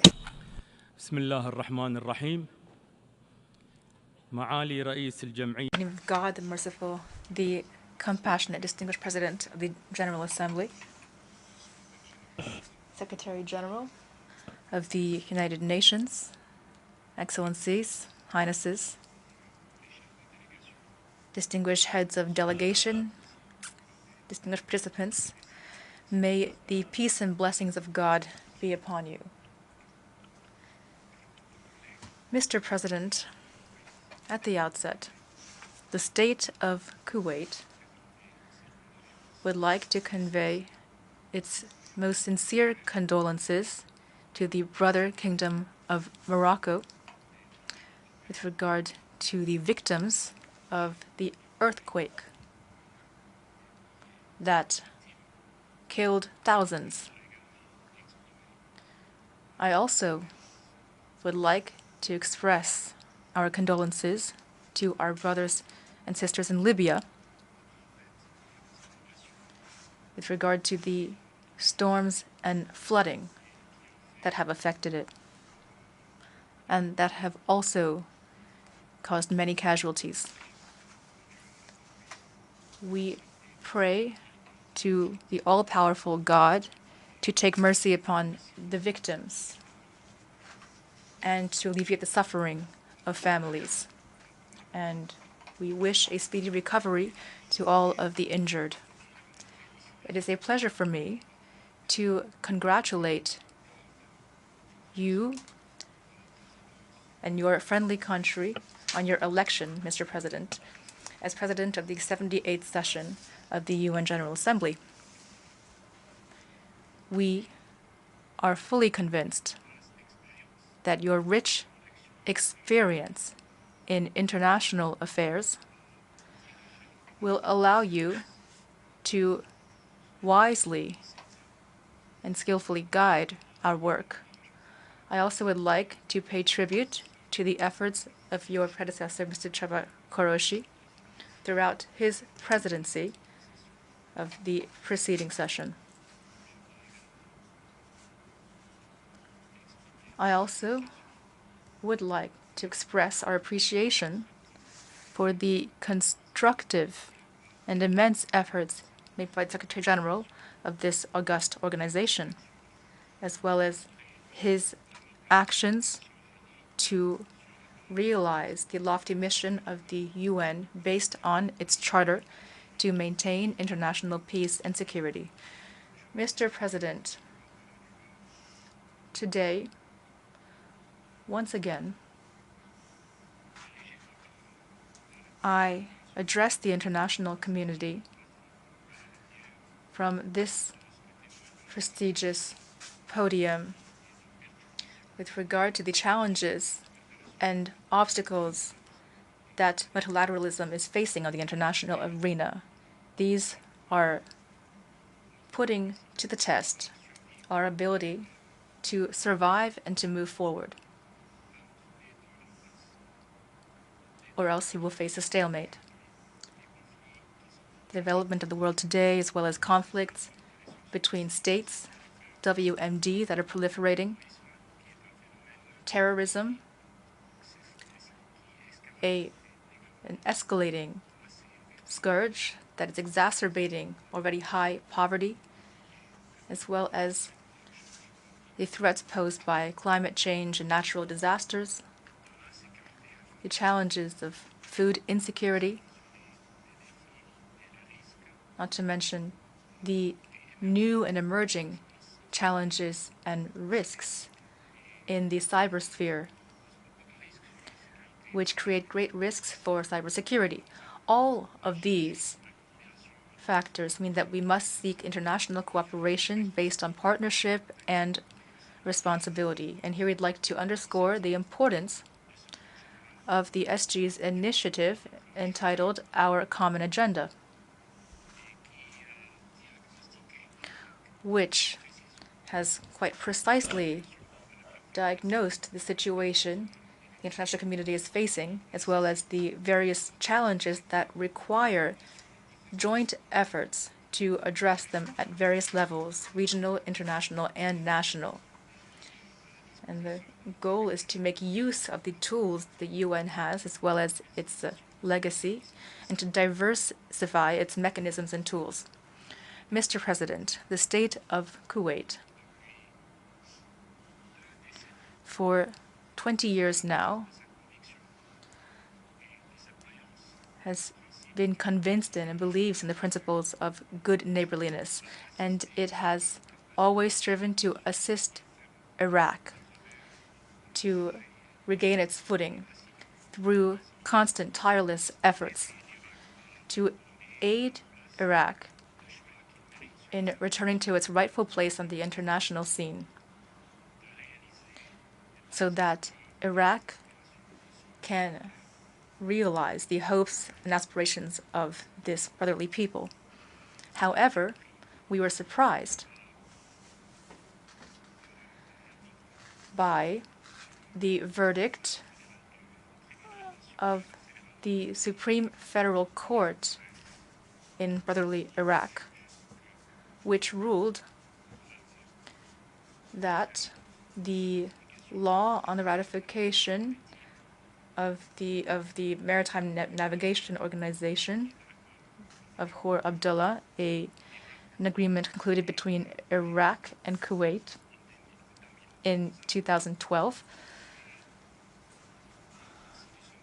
was unconstitutional.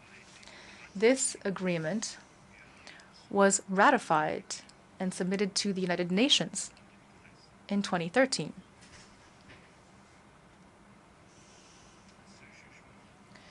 This ruling contained several historic contradictions with regard to the state of Kuwait. We also were surprised by the Iraqi government's decision a few days ago concerning the Protocol of Security Exchange signed between the head of the Naval Forces of Kuwait and the Naval Forces of Iraq. In 2008, the Iraqi government had decided to revoke that agreement, and this will have negative consequences for maritime security, as well as on navigation in the Khor Abdullah region. Here, the state of Kuwait believes that this agreement on maritime navigation in the region, as well as the Security Exchange Protocol, are still valid in light of their importance for navigation and for maritime safety and security. These agreements can help prevent chaos and accidents in the region. They can also protect us from trafficking in arms and narcotics, which are sources of revenue for terrorist and extremist groups. From this podium, which symbolizes multilateral diplomacy,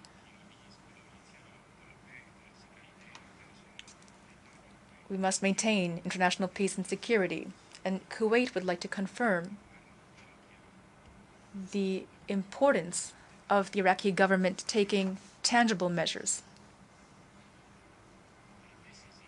and decisive measures urgently to remedy the consequences of this ruling and its historic contradictions. In order to protect good neighborly relations, and at the same time, we emphasize the importance of ensuring security, independence, and the territorial integrity of both countries, as well as compliance with the agreements concluded by the two states, as well as international relevant resolutions, especially Security Council Resolution 833, which form the basis for the delimitation of terrestrial and maritime borders.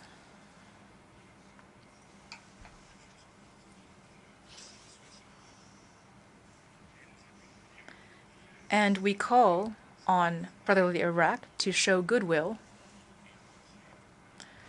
and to continue meetings of technical teams responsible for border delimitation beyond point 162, pursuant to international laws and conventions. And Kuwait reserves the right to undertake the requisite measures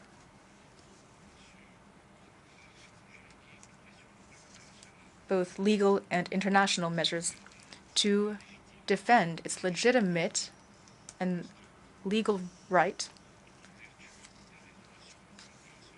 pursuant to international resolutions and the norms of international law, which we have always complied with and applied in our relations with all states. Mr. President, 75 years. That is the duration of the suffering of the free Palestinian people, suffering caused by the failure of the international community to implement its own resolutions on international legitimacy. They suffer from Israeli occupation, which violates all international norms and conventions. And here we'd like to underscore the essential importance for the Arab Muslim world when it comes to the implementation of GA resolutions. My country has presented a hearing before the International Court of Justice. It had spoken with regard to the repercussions of Israeli occupation and its violation of the rights of the Palestinian people to self-determination. We had emphasized our constant opposition to this and our support for the rights of the Palestinian people based on international legitimacy and the Arab Peace Initiative until an independent Palestinian state is established with East Jerusalem as its capital within the 1967 borders.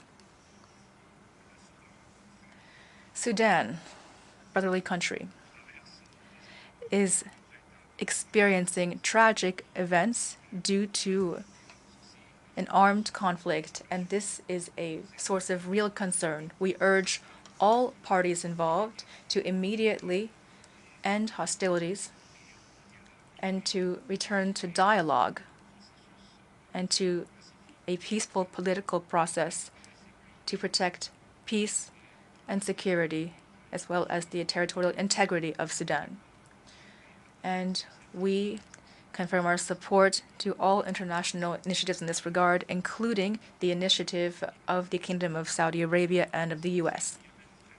With regard to our brotherly country, Yemen, we once again reiterate our support for the efforts of the UN through its special envoy of the SG to Yemen to resume the political process in order to arrive at a comprehensive solution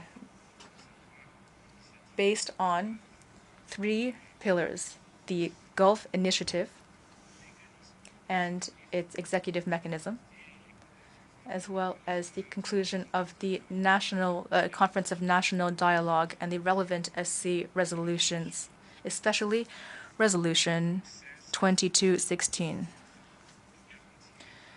in order to guarantee peace, stability, and the integrity of the Yemeni territory. When it comes to Syria, we confirm the importance of stepping up efforts to arrive at a political solution through Syrian-led efforts, while respecting the relevant SC resolutions, especially Resolution 2254. On the regional front, we must strengthen the good neighborly rules stipulated by the UN Charter. We would like to reiterate our appeal to Iran to take serious measures to rebuild trust and to launch a dialogue based on respect for states and non-interference in internal affairs, as well as maintaining the safety and freedom of international navigation.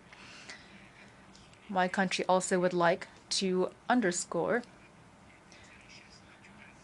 that the ownership of natural resources in the region,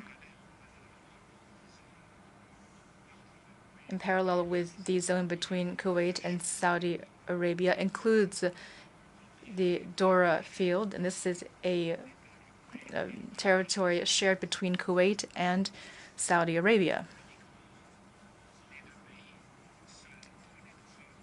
These 2 countries alone have full rights to exploit these natural resources. Kuwait also categorically rejects any claim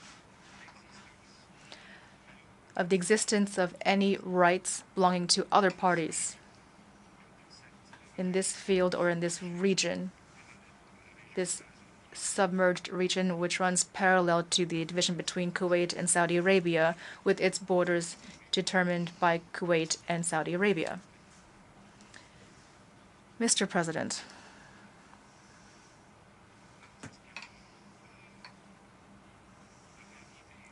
we hope to revive international dialogue based on a culture of peace and coexistence, as well as tolerance at all levels. But Muslims are still facing provocative and irresponsible attacks from certain extremists who have burned copies of the Holy Quran in many capitals of certain states under fictitious pretexts of freedom of expression. This requires international efforts to take strong measures to end hate speech and the associated media campaigns that target Muslims. Mr. President, the state of Kuwait, as part of its vision of development under the slogan, "A New Kuwait," is monitoring implementation of all indicators and international norms to turn Kuwait into a financial, commercial, and cultural hub that can effectively interact with the rest of the region and the rest of the world, so that these principles can be respected as part of its expanded cooperation plan based on initiatives drawn from our human and cultural heritage left to us by our founding fathers. When it comes to environmental protection, my country has made great strides in fulfilling its responsibilities and implementing its commitments, especially when it comes to the industrial sector and the transport sector, to diversify energy sources and to use renewable energy. We have also committed to ensuring carbon neutrality by 2050 in the oil sector.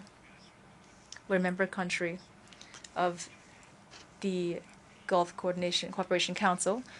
We've always been pioneers in the international community based on our conviction of the importance of working together to address common challenges.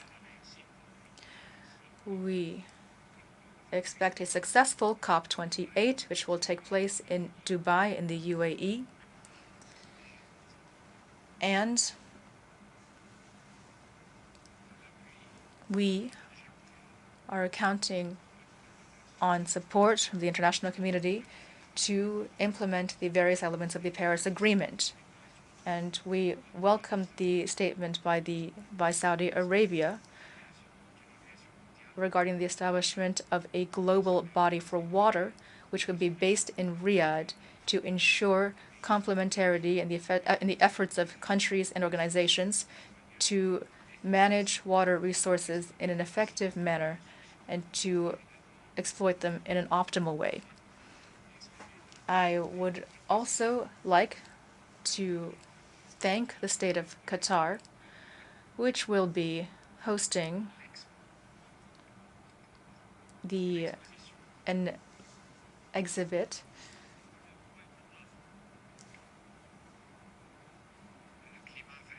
on green climate and environmental efforts. We hope for the support of UN member states for our candidacy within the Human Rights Council for the period 2024 to 2026. During the elections that will take place in October. Through our candidacy, we will strive to fulfill the world's hopes for development and to build bridges to find comprehensive, just, equitable solutions to address human rights issues based on international law and international humanitarian law, as well as international human rights law and resolutions that are internationally recognized, without any selectivity or double standards, and without any politicization or desire to follow the policy of a fait accompli. We like to reaffirm our commitment to multilateralism and to international law, as well as the principles and goals of the UN Charter, in order to guarantee better governance in the world so that the UN can carry out its mission of maintaining international peace and security and benefit all humanity. May the peace of God be upon you. Je tiens à remercier le Premier ministre de l'État du Koweït. I should like to thank the Prime Minister of the State of Kuwait for the statement just made, and I request protocol to escort His Highness.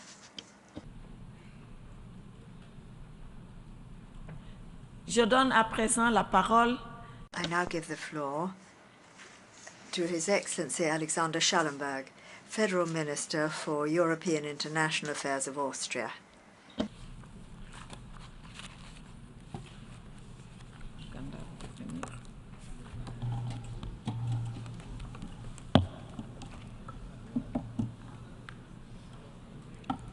Monsieur le ministre, vous avez la parole. Madam President, Excellencies, ladies and gentlemen, we are meeting in this hall today at a time that is undeniably one of the most challenging in recent history. One look at the news and we see the highest number of violent conflicts since World War II, including a full-scale war of aggression of Russia against Ukraine, an intensifying global climate crisis, with extreme weather events causing devastation around the world, rising poverty, social divisions, and a backsliding of human rights and development gains hard-earned over the last decades. The world seems to be in a sad state of affairs, and one wonders whether worse is yet to come. We are indeed living in a time of uncertainty, in a time between times, so to say. The old order is fading and a new one is yet to emerge. Sometimes I compare our current situation to an earthquake. The entire earth is still shaking, and the tectonic plates are still moving, and we don't know yet where they will come to rest.